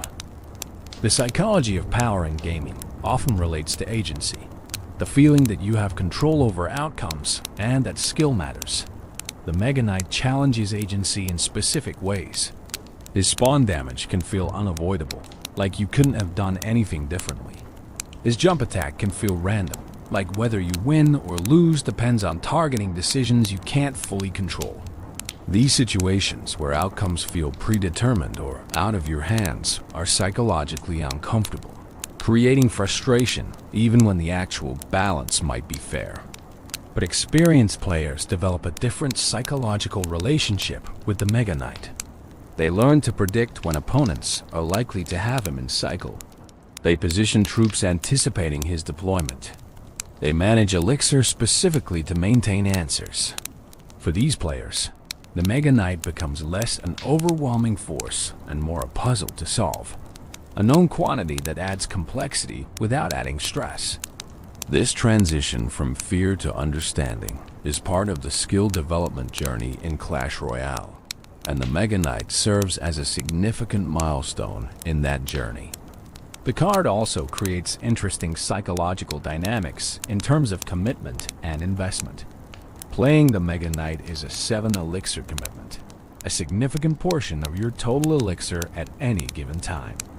This creates psychological pressure to make the play count, to get value from that investment. Players might hold the Mega Knight too long, waiting for the perfect opportunity that never comes, or play him desperately, trying to force value when the situation isn't right. This decision fatigue around when to commit such a costly card adds mental load to matches in ways that cheaper cards don't. There's also the trophy pressure's psychological effect. At certain trophy ranges, Mega Knight becomes extremely common, and players know this. Climbing ladder means facing him repeatedly, sometimes multiple matches in a row. This repetition can create a grinding, exhausting feeling where even when you win, you're dreading facing him again next match. The psychological fatigue from repetitive challenging situations is real and can contribute to burnout or frustration with the game. The meme culture around the Mega Knight also influences psychology in interesting ways. Players who identify with the jokes about Mega Knight users being brain dead or relying on a crutch card might avoid using him even when it would be strategically optimal because they've internalized the social stigma. Others might use him specifically because of the memes, leaning into the persona of the annoying Mega Knight player. These social psychological factors shape behavior in ways that pure gameplay considerations don't. Understanding the psychology of power that the Mega Knight represents helps us see why he's such a controversial and discussed card. He's not just strong in a mathematical sense. He's psychologically impactful in ways that affect how players experience matches, make decisions, and feel about the game. This psychological dimension is what makes the Mega Knight more than just another card. He's a test of mental fortitude, a trigger for emotional responses, and a force that shapes player behavior through fear, respect, and the complex interplay of commitment, agency, and learned patterns that define high-level Clash Royale play. Tactical mastery. Offensive strategies. Using the Mega Knight offensively is an art form that extends far beyond simply dropping him at the bridge and hoping for the best. While he's primarily known as a defensive card, understanding his offensive potential and the nuances of aggressive, Mega Knight play separates competent players from true masters of the card. Let's explore the depth of offensive strategy that the Mega Knight enables. The most straightforward offensive use is the bridge spam. When your opponent is low on elixir, dropping the Mega Knight directly at the bridge creates immediate pressure that's difficult to answer efficiently. The opponent needs to spend at least as much elixir as you did to stop him, and often more, especially if they're caught with the wrong cards in hand. This play is most effective after you've successfully defended and forced your opponent to spend elixir, creating a window where they can't afford an optimal response. But the timing of bridge spam matters immensely. Drop him too early, and your opponent has time to generate elixir and cycle to their counters. Drop him too late, and you've missed the window where they're truly vulnerable. Reading your opponent's elixir count, tracking what cards they've played, understanding their cycle, all of this informs when the bridge spam becomes a powerful play versus when it's a desperate gamble. The back placement strategy represents a more methodical approach to offensive play. Placing the Mega Knight in the back corner of your side gives maximum time to build support troops behind him before he reaches the river. This creates what's called a beatdown push, where the Mega Knight serves as both tank and damage dealer, with support troops providing additional damage, splash protection, or utility. What makes this strategy effective is how it forces your opponent into difficult decisions. If they rush the opposite lane, trying to race your slow-building push, you have time to defend and still support your Mega Knight. If they wait and try to defend your push at the river, you have maximum elixir to support him. If they try to pressure both lanes, they're splitting their resources and likely can't fully handle either threat. The Mega Knight's health pool and area damage make him effective at both attacking and, if needed, abandoning the push to defend emergency situations. Support troop selection for offensive Mega Knight pushes reveal strategic depth. Fast troops like Bandit or Battle Ram create a two-speed push where opponents must choose which threat to prioritize. If they focus on the fast troops, the Mega Knight gets a free approach. If they focus on the Mega Knight, the fast troops might get through. This split pressure approach exploits the fundamental problem in tower defense games. You can't be strong everywhere simultaneously. Flying support troops behind the Mega Knight solve his air weakness while adding extra damage. Minions, Mega Minion, Inferno Dragon, these troops turn the Mega Knight from a ground specialist into a more complete threat. The opponent now needs splash for swarms, high DPS for the Mega Knight, and air targeting for your support. Finding a defensive solution that handles all three becomes significantly more difficult than stopping the Mega Knight alone. Spell support for offensive Mega Knight pushes is crucial at high levels of play. Lightning or Fireball can preemptively eliminate high DPS defenders like Inferno Tower or Mini P.E.K.K.A., clearing the path for your Mega Knight to reach the tower. Zap can reset Inferno effects or stun groups of defending troops, buying precious seconds for your Mega Knight to do his work. The elixir investment is substantial 7 for Mega Knight, 6 for Lightning, for example. But if it takes a tower or forces a massive defensive commitment, the value is there. The cycle consideration for offensive play is often overlooked by newer players. If you're planning an offensive Mega Knight push, you want it to be the evolved version if you're running the evolution.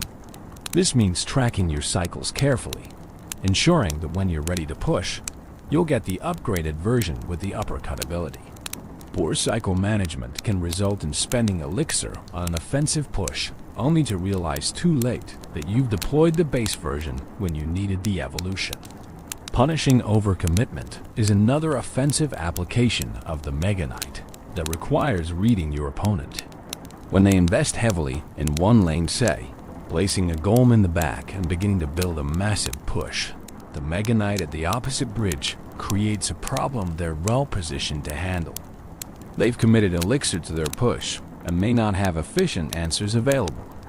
This opposite lane pressure can force them to abandon their push to defend, effectively wasting their investment. The surprise factor can't be underestimated in offensive Mega Knight play. Players often expect and prepare for defensive Mega Knight usage. When you use him offensively, especially early in a match before you've revealed him, the surprise can create panic and suboptimal responses. This is particularly true in the first minute, when some players are still developing their elixir advantage and figuring out their opponent's deck archetype. Double elixir time transforms offensive Mega Knight strategy significantly. With elixir generating twice as fast, the cost of the Mega Knight becomes less prohibitive, and you can more easily support him with multiple troops and spells. The standard late-game strategy often involves spawning the Mega Knight in one lane while having enough elixir to defend the other, or even spawning multiple Mega Knights in succession, overwhelming opponents with the sheer sustained pressure of multiple 7 elixir threats that each require substantial resources to stop. The counter-push after a successful defense is perhaps the most common and most effective offensive application. Your Mega Knight successfully defends against a push and survives with significant health remaining. Now he's already across the river, already threatening the opponent's tower, and they're likely low on elixir, having just invested in their failed push.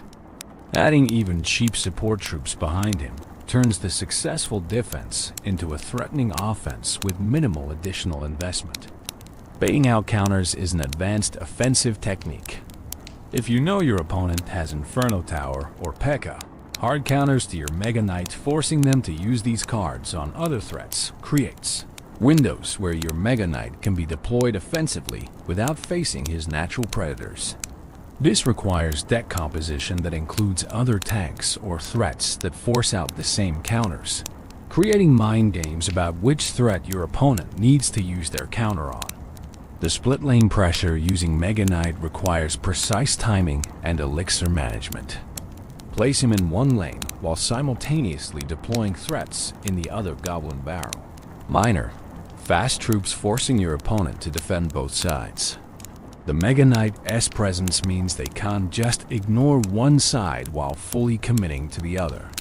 Even if neither push fully succeeds, the tower damage accumulated from both lanes can add up to taking towers or creating crown tower health disadvantages that matter in close matches.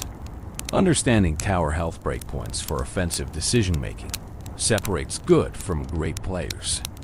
If an opponent's crown tower is low enough that your Mega Knight can take it even through imperfect defense, the offensive spawn becomes less risky. You might accept trading towers, or even losing the match if you can secure the crown tower you retargeting. This requires quick math and strategic thinking to recognize when going all in offensively is correct, even if it means giving up defensive advantages. The evolved Mega Knight's uppercut ability completely changes offensive calculus. The 4-tile knockback that triggers his jump attack means single defenders get locked in a cycle of being pushed back and jumped on, unable to effectively damage the Mega Knight. This makes the evolution version significantly more threatening offensively, capable of pushing through defenses that would stop the base version. Understanding when you have access to the evolution versus the base card dramatically changes offensive strategy. Offensive Mega Knight play in combination with win conditions creates layered attacks that are difficult to defend. If your actual win condition is Hog Rider, deploying the Mega Knight in the opposite lane turns him into a secondary threat that demands attention. Even if the opponent successfully defends both, the elixir expenditure and stress of defending two lanes simultaneously creates advantages in later cycles. The Mega Knight becomes a tool to enable your true win condition, rather than being the win condition himself. Recognizing when not to use the Mega Knight offensively is perhaps as important as knowing when to use him. If your opponent has full elixir, has hard counters in hand, and hasn't shown any vulnerabilities, offensive Mega Knight play is likely to result in getting little value for your significant investment. Learning patience, holding the card for better opportunities, managing the temptation to do something when you re-behind.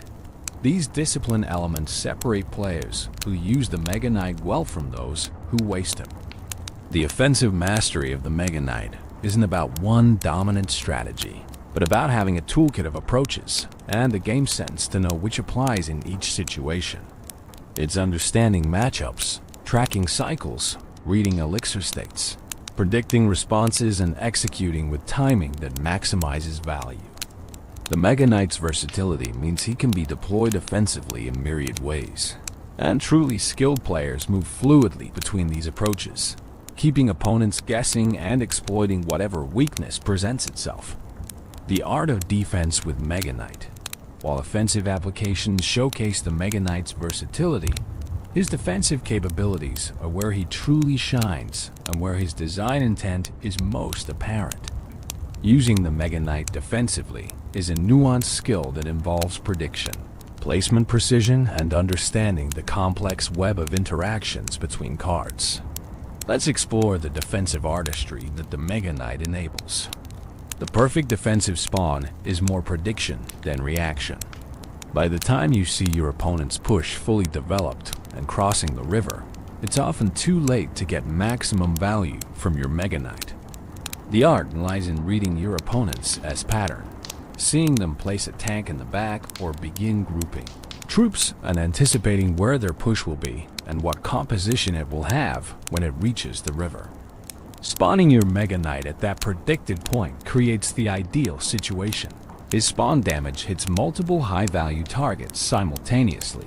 His knockback scatters the formation, and he's positioned to clean up survivors. Placement precision matters enormously for defensive spawns. One tile difference in where you place him can mean the difference between hitting 3 support troops and missing all of them. The spawn damage radius is 3 tiles, substantial, but not unlimited. Understanding this radius intuitively, being able to visualize it without overlays or guides, being able to place the Mega Knight in that perfect spot, even in the chaos of battle. This is a skill that comes with practice, but massively impacts defensive effectiveness. Against beatdown deck strategies built around large tanks like Golem, Lava Hound, or Giant, the Mega Knight serves a specific defensive role. He's placed not on the tank itself, which his spawn damage won't significantly harm, but on the support troops clustered behind the tank. Night Witch, Baby Dragon, Lightning Dragon, Electro Dragon, whatever splash or high DPS units are supporting the tank, these are the Mega Knight's targets.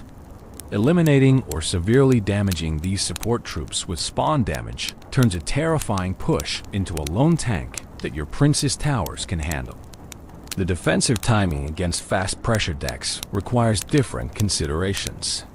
Against Hog Rider, Ram Rider, or Royal Hogs, you're not dealing with a slow building push you can predict. Instead, you need to react quickly to sudden bridge pressure. The Mega Knight can handle these threats, but placement becomes crucial. Too close to the tower, and you might miss with spawn damage. Too far forward, and the threat gets hits on your tower before you can stop it.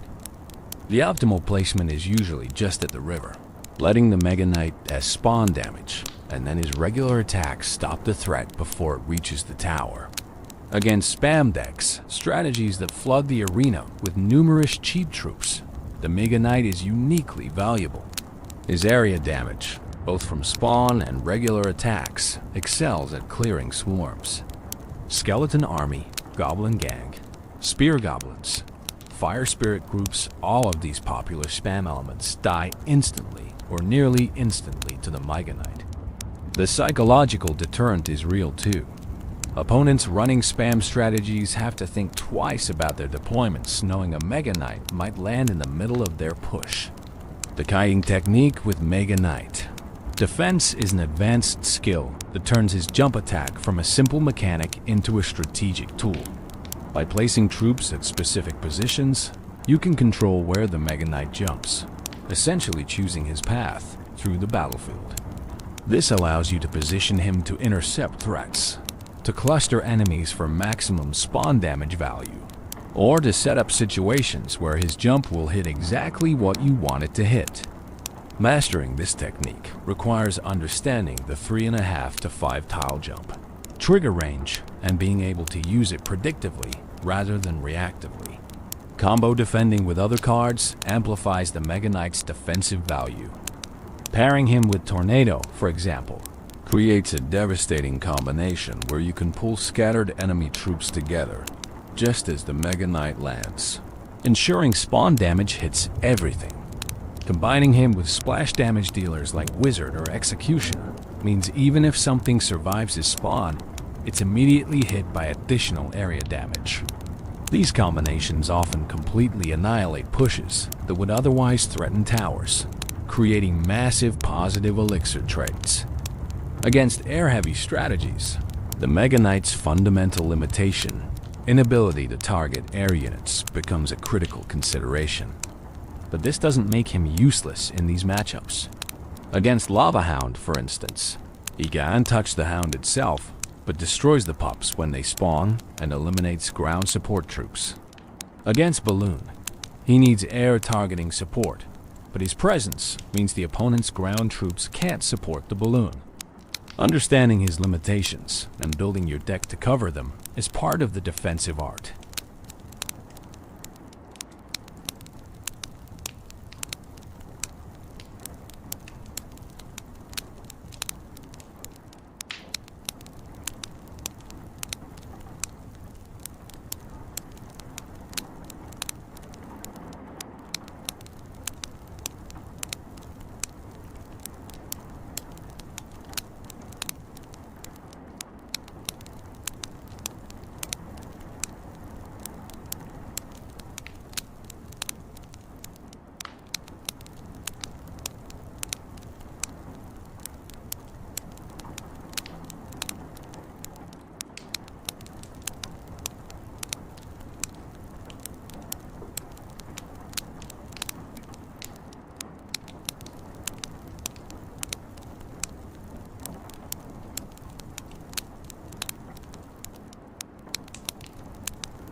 The counter-push potential after successful defense is what elevates the Mega Knight from a good defensive card to excellent one.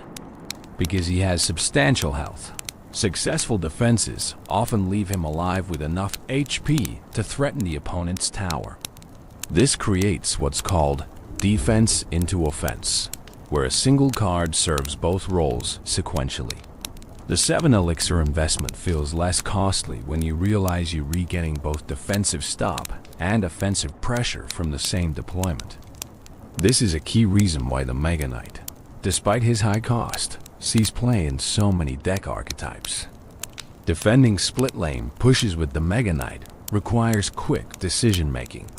When opponents push both lanes simultaneously, you need to identify which lane the Mega Knight can best impact and which needs your other defensive tools. Generally, the Mega Knight goes to whichever lane has the most concentrated troop grouping, whereas spawn damage will provide maximum value. The other lane needs to be handled with cheaper cards or troops that are more efficient in different scenarios.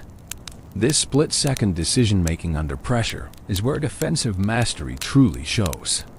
The defensive cycle management means tracking not just when you have the Mega Knight available, but when your opponent is likely to push. If you just use your Mega Knight offensively and your opponent has been patiently building elixir, they might push knowing you don't have your best defensive tool ready. Conversely, holding the Mega Knight defensively when your opponent is low on elixir and not threatening might be wasting opportunities. Balancing defensive preparedness with offensive opportunities is a constant tension in Mega Knight gameplay. Against swarm cards plus tanks combinations like Golem plus Skeleton Army or Giant plus Goblin Gand, the Mega Knight shined uniquely. He can be placed to hit the swarm with spawn damage while using his area damage attacks to handle any survivors and the tank simultaneously. This turns what might require multiple cards and careful sequencing from other decks into a single 7 elixir answer. The efficiency of this interaction is a primary reason why Mega Knight is popular against certain archetypes. Defending chip damage strategies requires a different Mega Knight approach. Against miner, goblin barrel, or wall breakers, the Mega Knight is likely too expensive and too slow to be your primary answer. But he provides value by creating situations where opponents can't build supporting pushes for their chip damage. A Mega Knight lurking defensively means they can't safely commit troops to support their miner or create diversions for their barrel. The threat of his defensive presence shapes their behavior even when he's not actively deployed. The late-game defensive stance with Mega Knight involves managing the evolving card rotation and elixir generation. In double or triple elixir, defensive Mega Knight usage becomes more forgiving. You can afford to use him suboptimally and still have elixir to correct or support. But this also means opponents can afford to bait him out and then push again quickly. The mind games intensify. Is this push the real threat or a feint to make you waste your Mega Knight? Reading opponent patterns and tendencies becomes crucial. Against Elixir Golem specifically, the Mega Knight presents an interesting case. The Elixir Golem gives your opponent elixir when destroyed, which normally makes killing it quickly a double-edged sword. But the Mega Knight has ability to simultaneously destroy the Elixir Golem and all support troops with spawn damage, then counterpush before the opponent can fully utilize the gifted elixir, turns this interaction favorable. It's one of the premier Elixir Golem counters, demonstrating how specific interactions can elevate a card's value in certain matchups. Defending siege buildings like X-Bow or Mortar with the Mega Knight is less about directly killing the building, though he can, and more about eliminating troops defending the siege weapon. An X-Bow protected by Tesla and troops is difficult to handle, but a Mega Knight landing on the protecting troops, scattering them with spawn damage and knockback, then either destroying the X-Bow or surviving long enough for your tower to do so, turns the tide. The key is recognizing when to target defenders versus the building itself. The psychological dimension of defensive Mega Knight presence affects opponent behavior in measurable ways. Players who know you have Mega Knight in hand or cycle will often play more conservatively, spreading troops rather than grouping them, holding back on committing to large pushes. This psychological pressure creates space and opportunities even when the Mega Knight isn't deployed. Your opponent is playing around him, making suboptimal moves to avoid giving you perfect Mega Knight value, and that's a form of value in itself. Defensive mastery with the Mega Knight ultimately comes down to making the most of every deployment. 7 Elixir is a significant investment, and getting maximum value destroying multiple troops, protecting your tower. Setting up a counterpush from each spawn separates players who merely use the Mega Knight from those who master him. It's a combination of prediction, positioning, timing, and understanding the countless interactions that determine whether a defensive Mega Knight spawn completely shuts down a push or merely delays the inevitable. The art lies in consistently achieving the former while avoiding the latter, and that requires practice, game knowledge, and the kind of intuitive understanding that only comes from hundreds of matches of experience. Countering the unstoppable. Every powerful card has weaknesses, and the Mega Knight, for all his imposing presence and devastating abilities, is no exception. Understanding how to counter him effectively is crucial for any Clash Royale player, whether you're facing him on ladder or in tournaments. Let's explore the full spectrum of counter strategies, from simple card interactions to complex positional plays and psychological approaches. The most direct counters are high DPS, single-target troops that can duel the Mega Knight effectively. P.E.K.K.A. is the premier example, possessing enough health to survive his spawn damage and attacks while dealing massive damage in return. When P.E.K.K.A. is placed to intercept the Mega Knight, the interaction is decisively in P.E.K.K.A.'s favor. She destroys him while retaining most of her health, creating a massive positive elixir trade and potentially a devastating counterpush. Mini P.E.K.K.A. functions similarly, though with less health, making positioning more critical. Place her too close to your tower, and the Mega Knight's spawn damage might hit the tower. Place her too far forward, and support troops with the Mega Knight might eliminate her before she can do her work. Inferno Tower and Inferno Dragon represent the percentage damage counters that excel against high health troops. The Inferno Tower's advantage is its safe distance. The Mega Knight can't easily reach it, and it melts him with its ramping damage.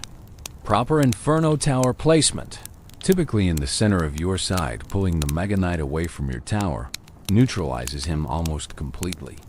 The Inferno Dragon is more fragile but mobile, able to follow the Mega Knight and continue damaging him even if he jumps. Both Inferno options share a weakness. They can be reset by Zap or Lightning, spells commonly paired with Mega Knight. Anticipating this and having backup plans is essential. Building placements offer a low-cost counter strategy that's all about positioning rather than direct combat. Tesla, Cannon, Goblin Cage, these structures can pull the Mega Knight into the center of your territory, away from your towers, where both Princess Towers can attack him while he slowly destroys the building. This kiting wastes his jump attacks, minimizes tower damage, and often leaves him severely weakened or dead by the time he finishes the building. The key is placement.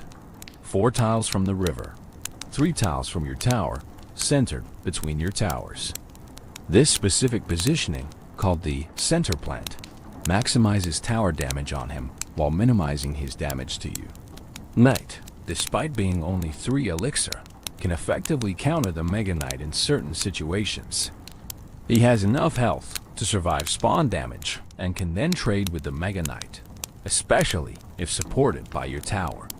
This represents a massive positive elixir trade. 3 elixir countering 7, but it requires perfect timing and positioning. If the Mega Knight is supported or has too much health, Knight alone won't suffice. But as part of the defense or when the Mega Knight is weakened from previous engagements, Knight becomes an incredibly efficient answer. Air troops represent an entire category of counters that exploit the Mega Knight's fundamental inability to target air. Minion Horde, if unzapped, destroys the Mega Knight in seconds. Even single air units like Mega Minion or Ferno Dragon, while slower, can eliminate him without taking damage since he can't fight back. The catch is that Mega Knight decks usually include air counters precisely because of this weakness. Arrows, Zap, Fireball, Wizard, Executioner. These splash damage tools kill or severely weaken flying troops. The counter strategy becomes a mind game. Do you play your air counter immediately, risking the spell, or wait to see if they use their spell defensively first?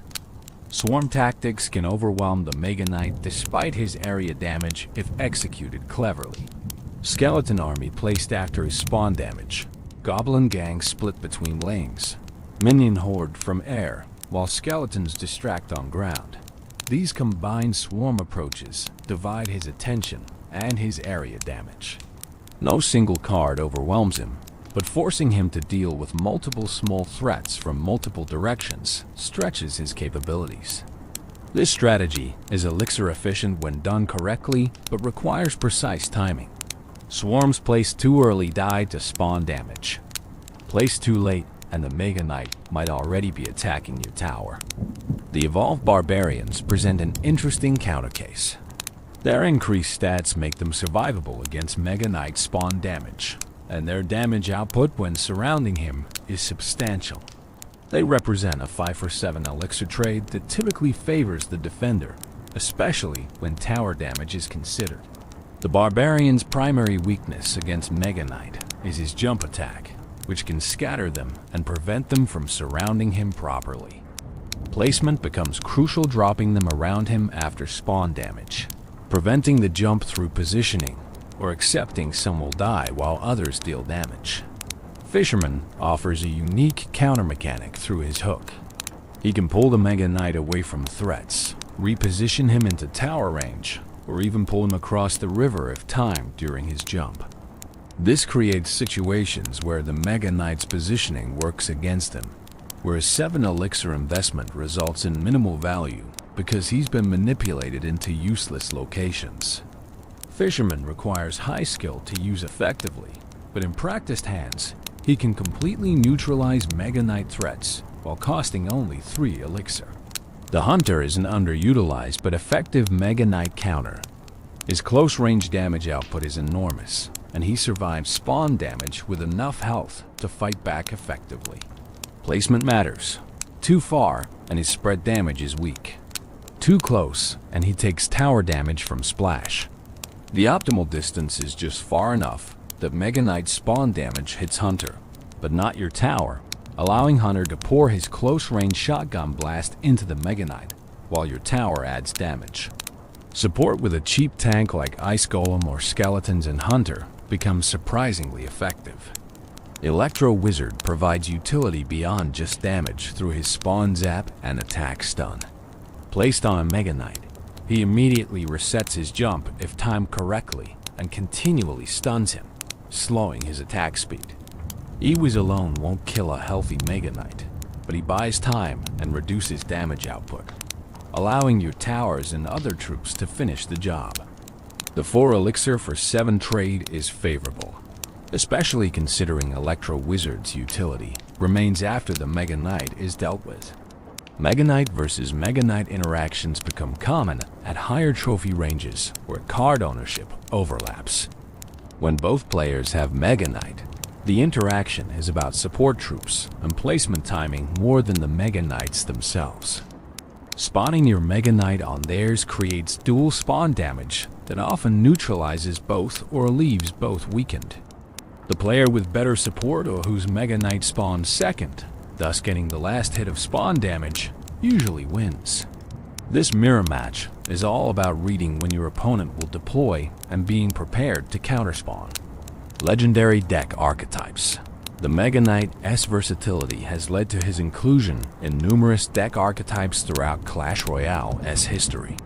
Understanding these deck types, how they utilize the Mega Knight, and their strategic approaches provides insight into why this card has remained relevant across so many metas and player preferences.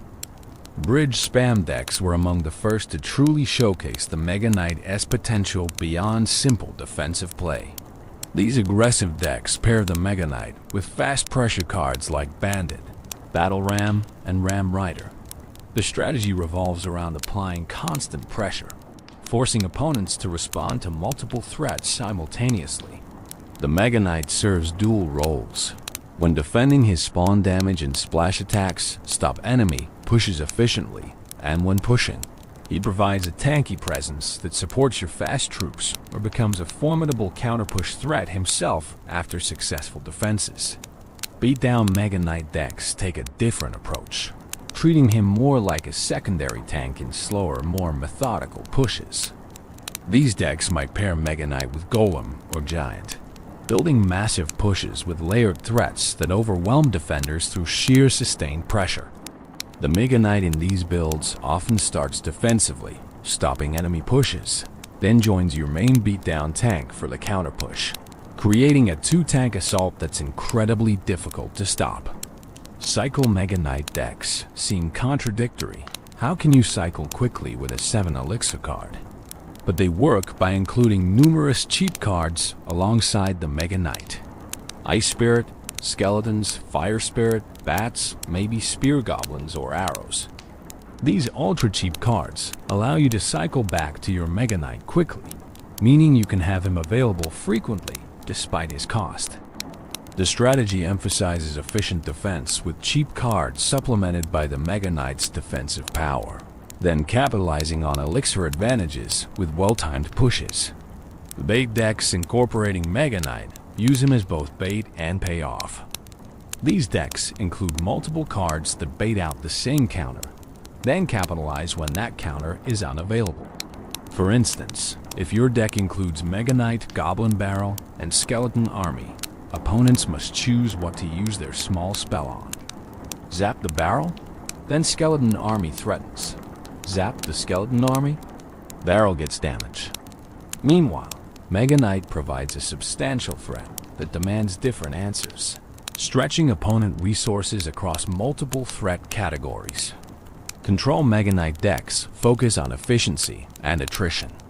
These decks aim to trade favorably on defense repeatedly, slowly building elixir and crown tower health advantages that eventually become insurmountable. Mega Knight is perfect for control because his defensive value is enormous. He can turn 7 elixir into 15 elixir of defensive value with a perfect spawn, and his counter-push potential means you're not just defending, you're threatening simultaneously. Control decks might include Mega Knight, Miner, Poison, Inferno Dragon, Bats, Ice Spirit, Log, and Fireball. Every card serves defensive purposes, while also providing chip or pressure capabilities. Mega Knight Balloon pairs area control with direct tower threat. The balloon targets buildings only, meaning it ignores troops and goes straight for towers if undefended. Mega Knight handles ground defenders, while Balloon flies overhead toward the tower. The combination forces opponents to defend both ground and air simultaneously, and many decks struggle with this split attention requirement. Throw in spells to eliminate air defenders, and this deck can take towers surprisingly quickly, despite its seeming lack of direct synergy. Mega Knight Sparky represents maximum spectacle in deck building. Both cards are expensive, both create dramatic moments, both have clear weaknesses. But when they work together, Mega Knight handling swarms and small troops that threaten Sparky, Sparky one-shotting tanks and mini-tanks that trouble Mega Knight, the combination can be devastating. The psychological impact of facing both simultaneously shouldn't be underestimated. Opponents often make mistakes when confronted with multiple high-impact threats. Understanding these archetypes helps players realize that the Mega Knight isn't just a card you drop randomly. He's a strategic piece that functions differently in different deck contexts. In bridge spam, he's aggressive support and defensive reset. In beatdown, he's a secondary tank and defensive anchor. In control, he's efficient defense that enables your win condition. In bait, he's both bait and threat. Each archetype demands different playstyles, different timing, different decision-making patterns. Mastering the Mega Knight means understanding not just the card in isolation, but how he functions within these larger strategic frameworks that define competitive Clash Royale play.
The evolution arrives. Boxing champion on September 14th, 2024. The Mega Knight received something unprecedented in Clash Royale's history. He became the first legendary card to receive an evolution. This wasn't just a stat buff or a cosmetic change. It was a fundamental alteration of his capabilities that added a new dimension to his already impressive kit and created new strategic possibilities that would reshape how he was played and countered. The evolution, called the Mega Uppercut, reflects the Mega Knight's backstory in a charming way. According to the card description, Mega Knight's other great love, besides his mustache, is boxing. This single sentence adds personality while explaining the new ability. The Mega Knight had trained in boxing, developed a devastating uppercut technique, and now that skill was being showcased on the battlefield. The mechanical implementation of the uppercut is elegantly simple, yet profoundly impactful. With every regular attack, the evolved Mega Knight performs an uppercut that launches the targeted troop backward 4 tiles toward the nearest enemy crown tower. This knockback is consistent regardless of troop weight. A skeleton gets knocked back the same distance as a golem. The 4-tile distance isn't arbitrary. It's precisely calibrated to trigger the Mega Knight's jump attack range, creating a devastating combo potential where he uppercuts a target.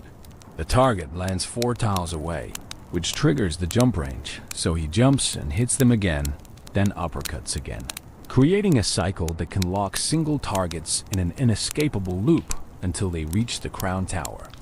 The visual design of the evolution reflects his enhanced status. His armor shifts from black to an elegant amethyst hue, that rich purple that has historically signified royalty and power. His eyes change from blue to magenta with glowing pink sclera, giving him an almost mystical appearance that suggests the evolution is more than just physical enhancement, it's magical transformation. The spikes on his maces gain golden frames and handles. His chainmail develops gold linings, and his belt is upgraded with golden spikes and the card evolution symbol.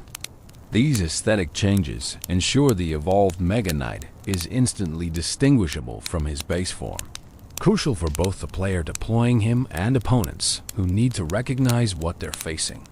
The strategic implications of the uppercut ability are enormous and immediately apparent to experienced players.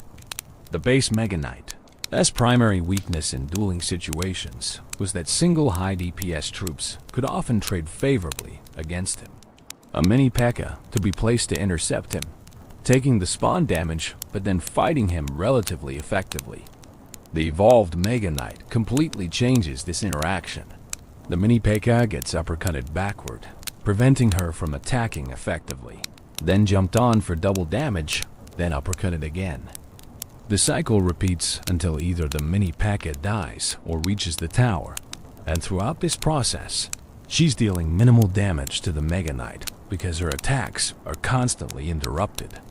This interaction change cascades through the entire counter hierarchy.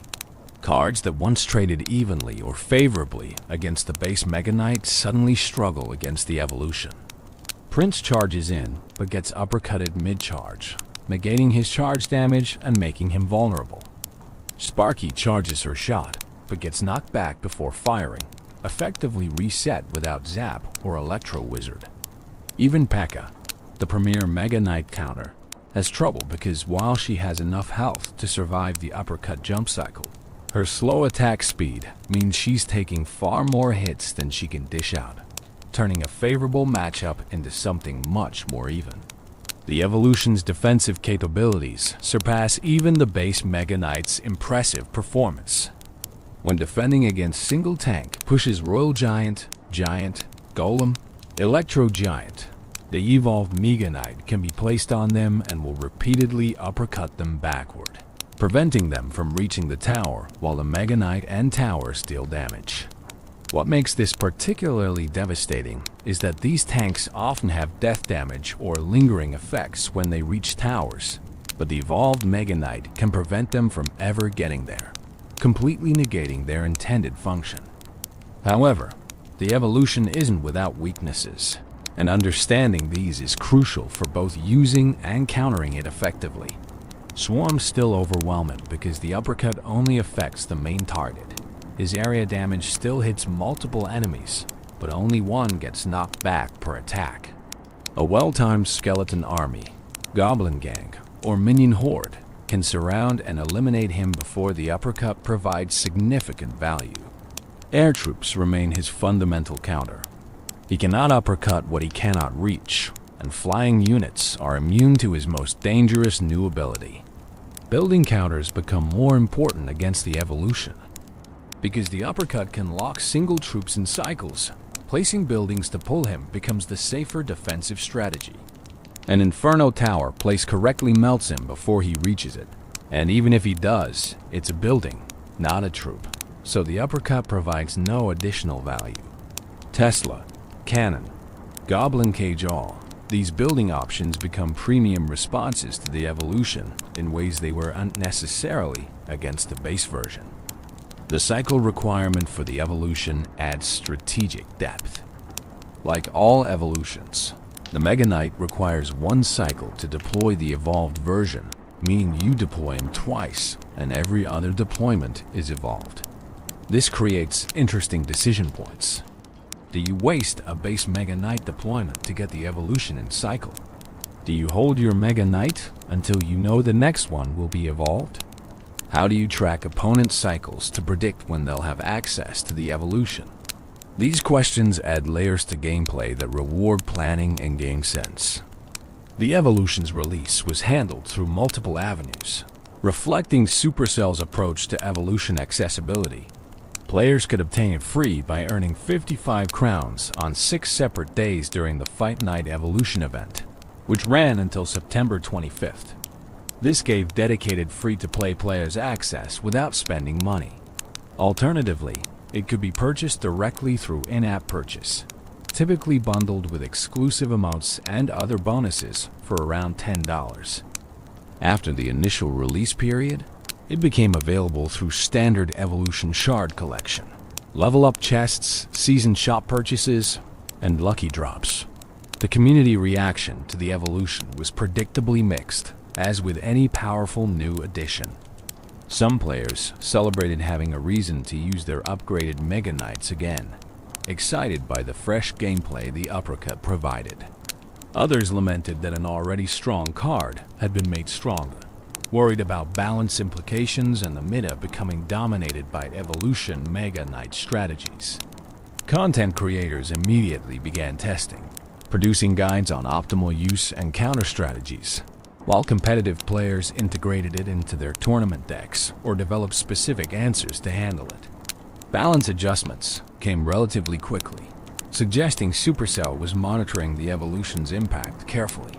On January 15, 2025, a maintenance break adjusted the evolution so he would no longer jump on enemies that were knocked back by his attack. This change was crucial. It prevented the infinite loop potential, where a single target would be trapped indefinitely. After this adjustment, the Mega Knight would uppercut a target, but if that target was the only one in range, he'd walk toward it, rather than immediately jumping, giving the target time to potentially escape or be supported by other defending troops. A subsequent update on March 31, 2025, increased the evolved Mega Knight's spawn damage by 0.23% and fixed various bugs, including interactions with Electro Giant and ground troops crossing rivers after being knocked up. These precise adjustments show the ongoing balancing act required to keep the evolution powerful and exciting while preventing it from becoming oppressive or frustrating to face repeatedly. Deck building around the evolution requires different considerations than the base Mega Knight, because the evolution excels at locking single targets but remains vulnerable to swarms and air.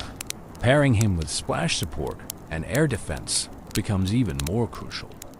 Wizard Executioner, or Magic Archer behind the evolution Mega Knight, creates a combination that handles both his weaknesses. The support deals with swarms and can hit air targets, while the evolution handles single threats and tanks damage. Spells become more important too. Having zap or arrows to clear swarm counters, or lightning to eliminate building counters, can be the difference between the evolution reaching the tower or being shut down for a negative trade. The evolution also creates interesting psychological dynamics. Opponents who know you have the evolution in cycle will play more conservatively, holding swarms or buildings specifically for it. This allows your base Mega Knight deployments to potentially get more value, as opponents are over-preparing for the evolution and underestimating the base version. Conversely, if opponents don't realize when you have the evolution available, they might attempt single-unit counters that worked against the base version, but fail catastrophically against the evolution, leading to tower losses or massive damage. The evolution Mega Knight represents more than just a powerful card variant. It's a statement about Clash Royale's ongoing evolution, about how legendary cards can continue to receive attention and development years after their initial release. It validates the time and resources players invested in upgrading their Mega Knights by giving that investment renewed relevance. And it adds another layer to the rich strategic tapestry that makes Clash Royale endlessly replayable, where even familiar cards can surprise you with new capabilities, new interactions, and new ways to approach the eternal dance of attack and defense that defines every match. Meta impact through the ages. The Mega Knight's influence on the Clash Royale meta has been profound and persistent, but it hasn't been static. Like the meta itself, his position within the strategic landscape has shifted, sometimes holding a dominant position, other times fading to niche use, always relevant but never unchangingly so. Tracking his meta impact over the years tells the story of Clash Royale's evolution as a game. In his release period, September through November 2017, the Mega Knight's meta impact was immediate and disruptive. Usage rates spiked dramatically, especially on ladder where players who obtained him early had significant advantages. The meta hadn't fully adapted, yet counter strategies weren't refined. Deck compositions hadn't adjusted to account for his presence.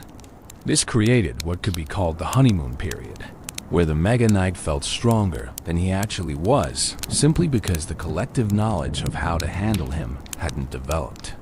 The first post-release meta saw the rise of what players called Mega Knight defenses, deck archetypes specifically built to counter him. Inferno Tower usage climbed significantly.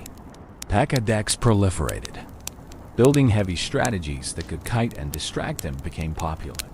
This was the community's immune response, the collective adaptation to a new threat. The Mega Knight remained powerful and popular, but his win rates normalized as players learned both how to use him effectively and how to counter him efficiently. By early 2018, the Mega Knight had settled into the meta as a stable presence rather than a dominant force.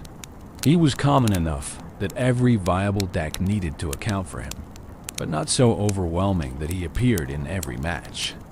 This equilibrium represented healthy balance.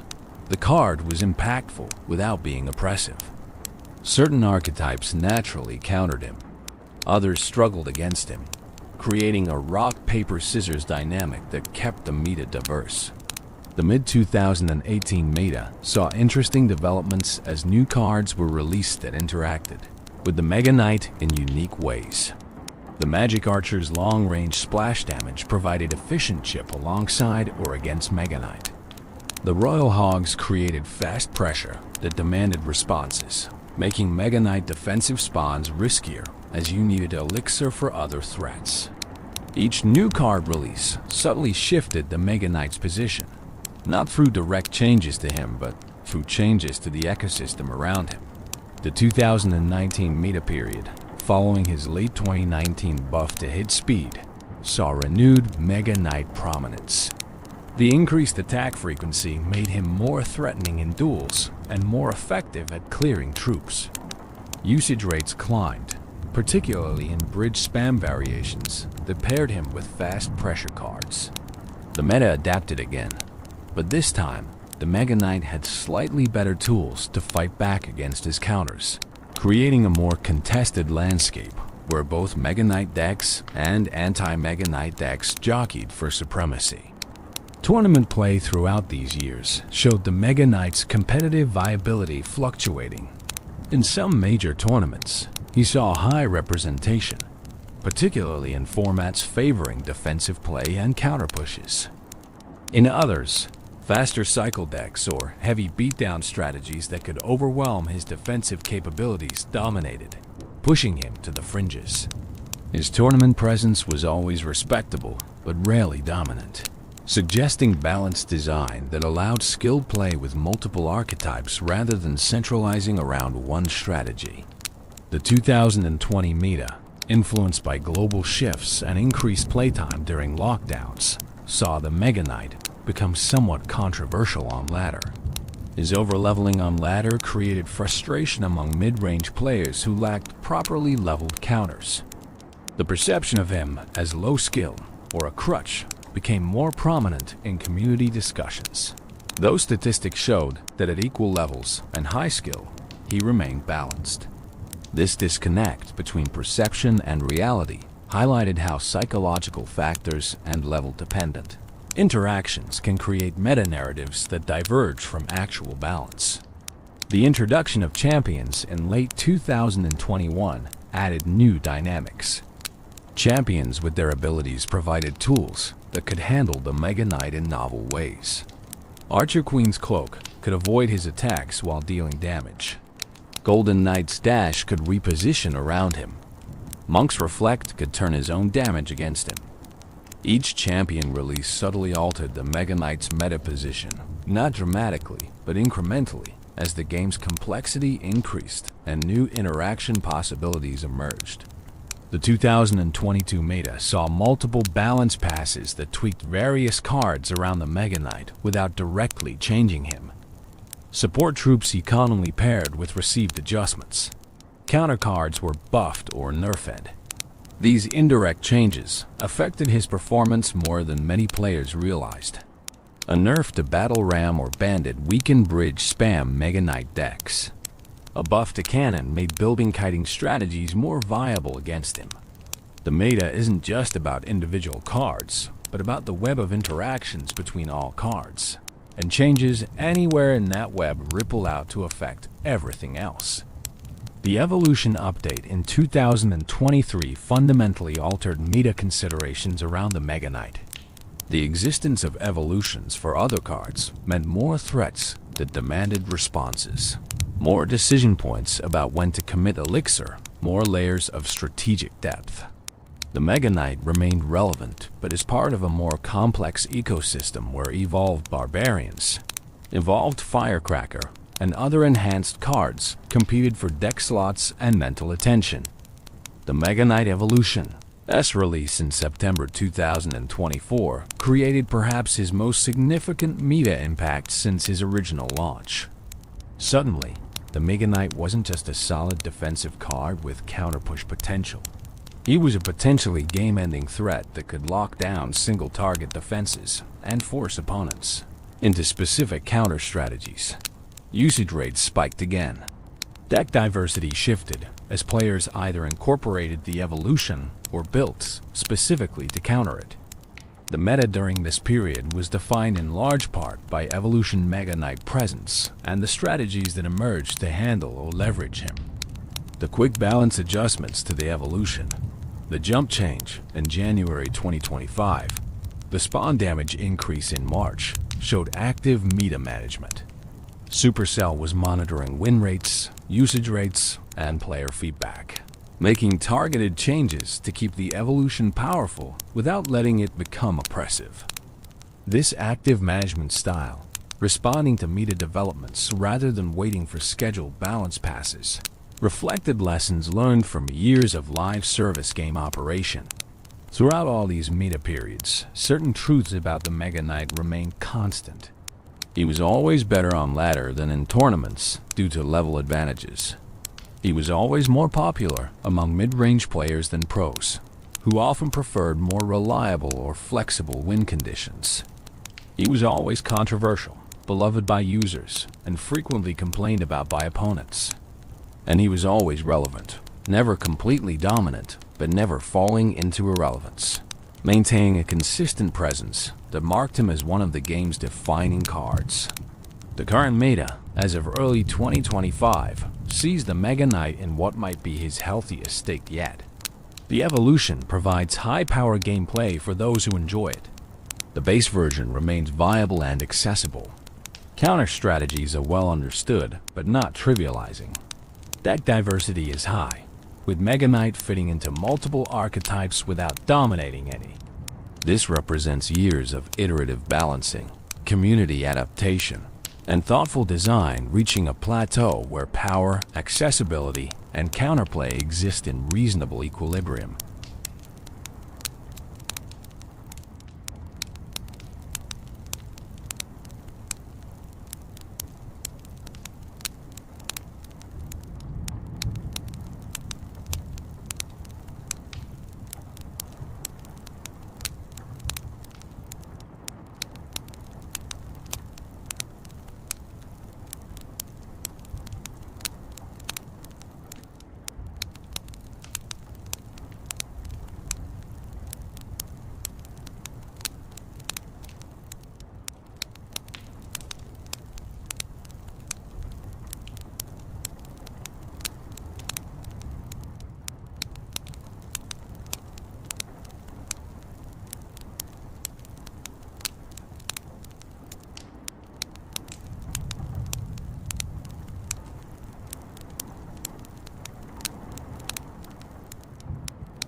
The meta impact through the ages tells a story beyond just one card's rise and fall.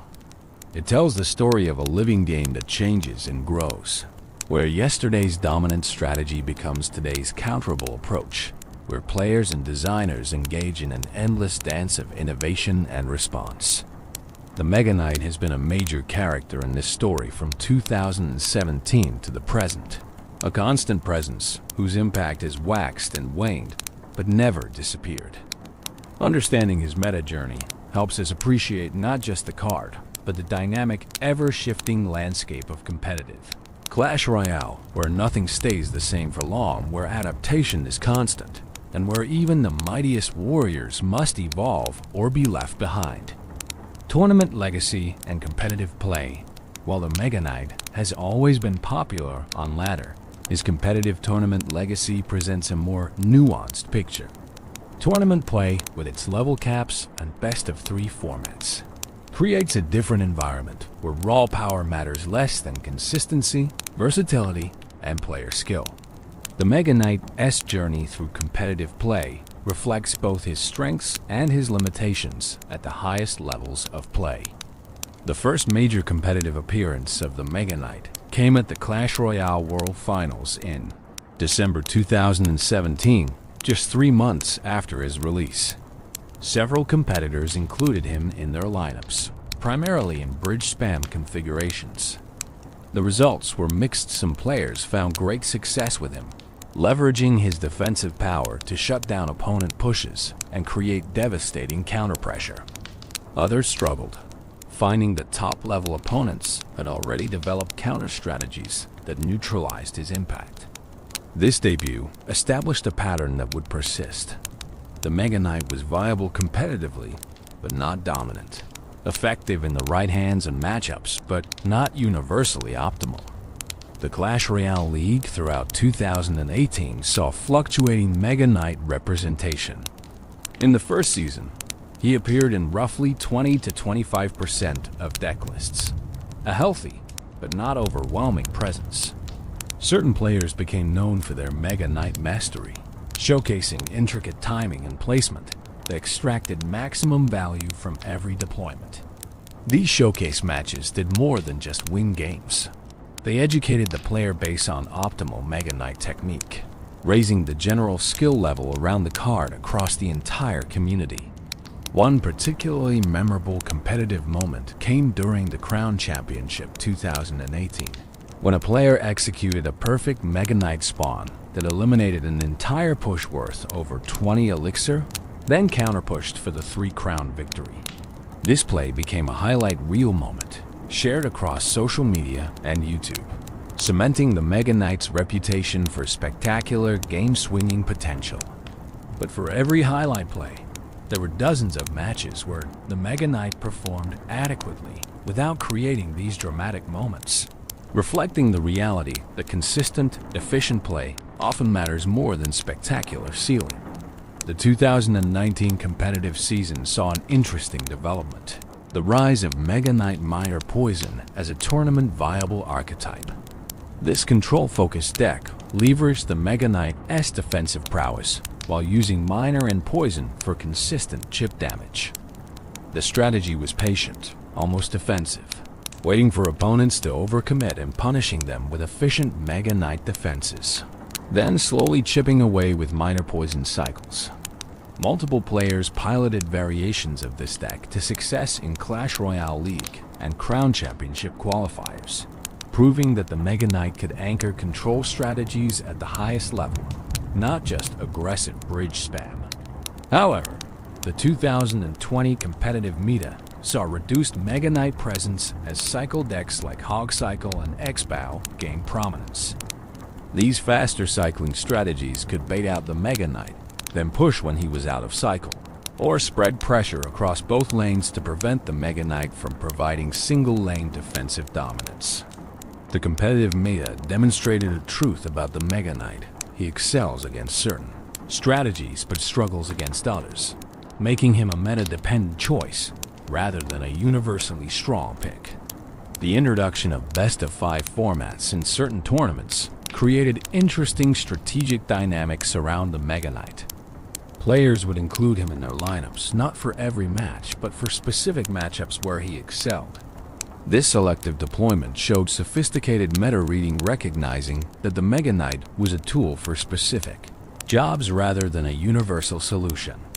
The format also allowed players to ban out Mega Knight in matches where they had poor answers, adding another layer of strategy around when and how to include him in competitive play. The Clash Royale World Finals 2021 saw a memorable Mega Knight performance in the Grand Finals, where a top player used him in a critical Game 5 situation, spawning him perfectly to shut down a match point push and turn the game around for an eventual championship victory. This clutch performance under maximum pressure showcased why players continue to trust the Mega Knight competitively. His ability to create swing moments in crucial situations provides insurance against catastrophic push, breakthrough that could end matches or series. The monthly seasonal tournaments that Supercell introduced provided another data point for Mega Knight competitive viability. These tournaments, accessible to all players, but with tournament standard levels, showed consistent but moderate Mega Knight representation. Win rates hovered around 50 to 53% across these events, suggesting he was balanced, viable, and effective without being overpowered. Players who mastered him performed well. Those who misused him struggled. This skill dependency is the hallmark of good competitive card design. The Evolution Mega Knight's arrival in competitive play created immediate controversy and adjustment. Initial tournaments featuring the Evolution saw high ban rates. Players respected his power enough to frequently ban him out rather than try to counter him. As counter strategies developed, ban rates decreased and actual play rates increased, with players incorporating the Evolution into various archetypes or building specific answers into their decks. The Evolution's competitive presence was stronger than the base Mega Knights had ever been, suggesting that while the base version was balanced for competitive play, the Evolution pushed closer to dominance. Certain professional players became synonymous with Mega Knight mastery. Their gameplay videos and tournament performances served as masterclasses in optimal deployment timing, positioning precision, and strategic decision-making around when to hold versus when to commit the 7 elixir. Analyzing these top-tier Mega Knight pilots revealed techniques that weren't immediately obvious: specific placements that maximize spawn damage, timing patterns that predicted opponent plays, elixir management that ensured the Mega Knight was available for critical defensive situations. The competitive legacy of the Mega Knight isn't measured solely in championship wins or dominant meta periods. It's also measured in his consistency. He's never completely disappeared from competitive play since his release. While his representation percentage has varied, he's maintained continuous presence across multiple years and evolving metas. This longevity in competitive relevance is rarer than many players realize. Most cards cycle through periods of competitive viability and irrelevance. The Mega Knight's sustained, if fluctuating, presence demonstrates fundamental design that continues to provide value at the highest skill levels. The tournament formats themselves influence Mega Knight viability. In single elimination tournaments where one loss means elimination, the Mega Knight's swing potential, his ability to completely shut down pushes and turn games around, made him attractive despite inconsistencies. In double elimination or round-robin formats where consistency across many games mattered more, players sometimes opted for more reliable, if less spectacular, cards. This format sensitivity added another dimension to competitive deck-building decisions around whether to include him. Analyzing competitive statistics reveals interesting patterns. The Mega Knight's tournament win rate has historically been highest in the hands of players with over 1,000 tournament wins, suggesting significant skill dependency. Conversely, players with fewer than 100 tournament wins showed below 50% win rates with Mega Knight decks, indicating that while the card was powerful, extracting the power required experience and game sense that novice tournament players often lacked. This skill gradient is part of what keeps the Mega Knight interesting competitively. Mastery provides tangible advantages. The future of the Mega Knight in competitive play likely involves continued adaptation and evolution. As new cards release, new interactions will emerge. As players continue refining techniques and strategies, the ceiling for Mega Knight play will continue to rise. And as the game's competitive scene grows and develops, the Mega Knight will remain a consistent presence, sometimes more prominent, sometimes less, but always part of the conversation about viable competitive strategies. His tournament legacy isn't about domination, but about enduring relevance, about being a card that players at the highest level continue to respect, prepare for, and occasionally choose to wield in the most important matches of their competitive careers. Cultural impact and memes, beyond statistics and strategies, beyond win rates and deck archetypes. The Mega Knight has achieved something that transcends gameplay. He's become a cultural phenomenon within the Clash Royale community. Memes, jokes, recognition, and collective experiences have transformed him from merely a card into an icon with cultural significance that extends beyond his mechanical function. The phrase "the force of 1,000 mustaches" became an instant meme upon the Mega Knight's release. Players latched onto the absurd specificity of it.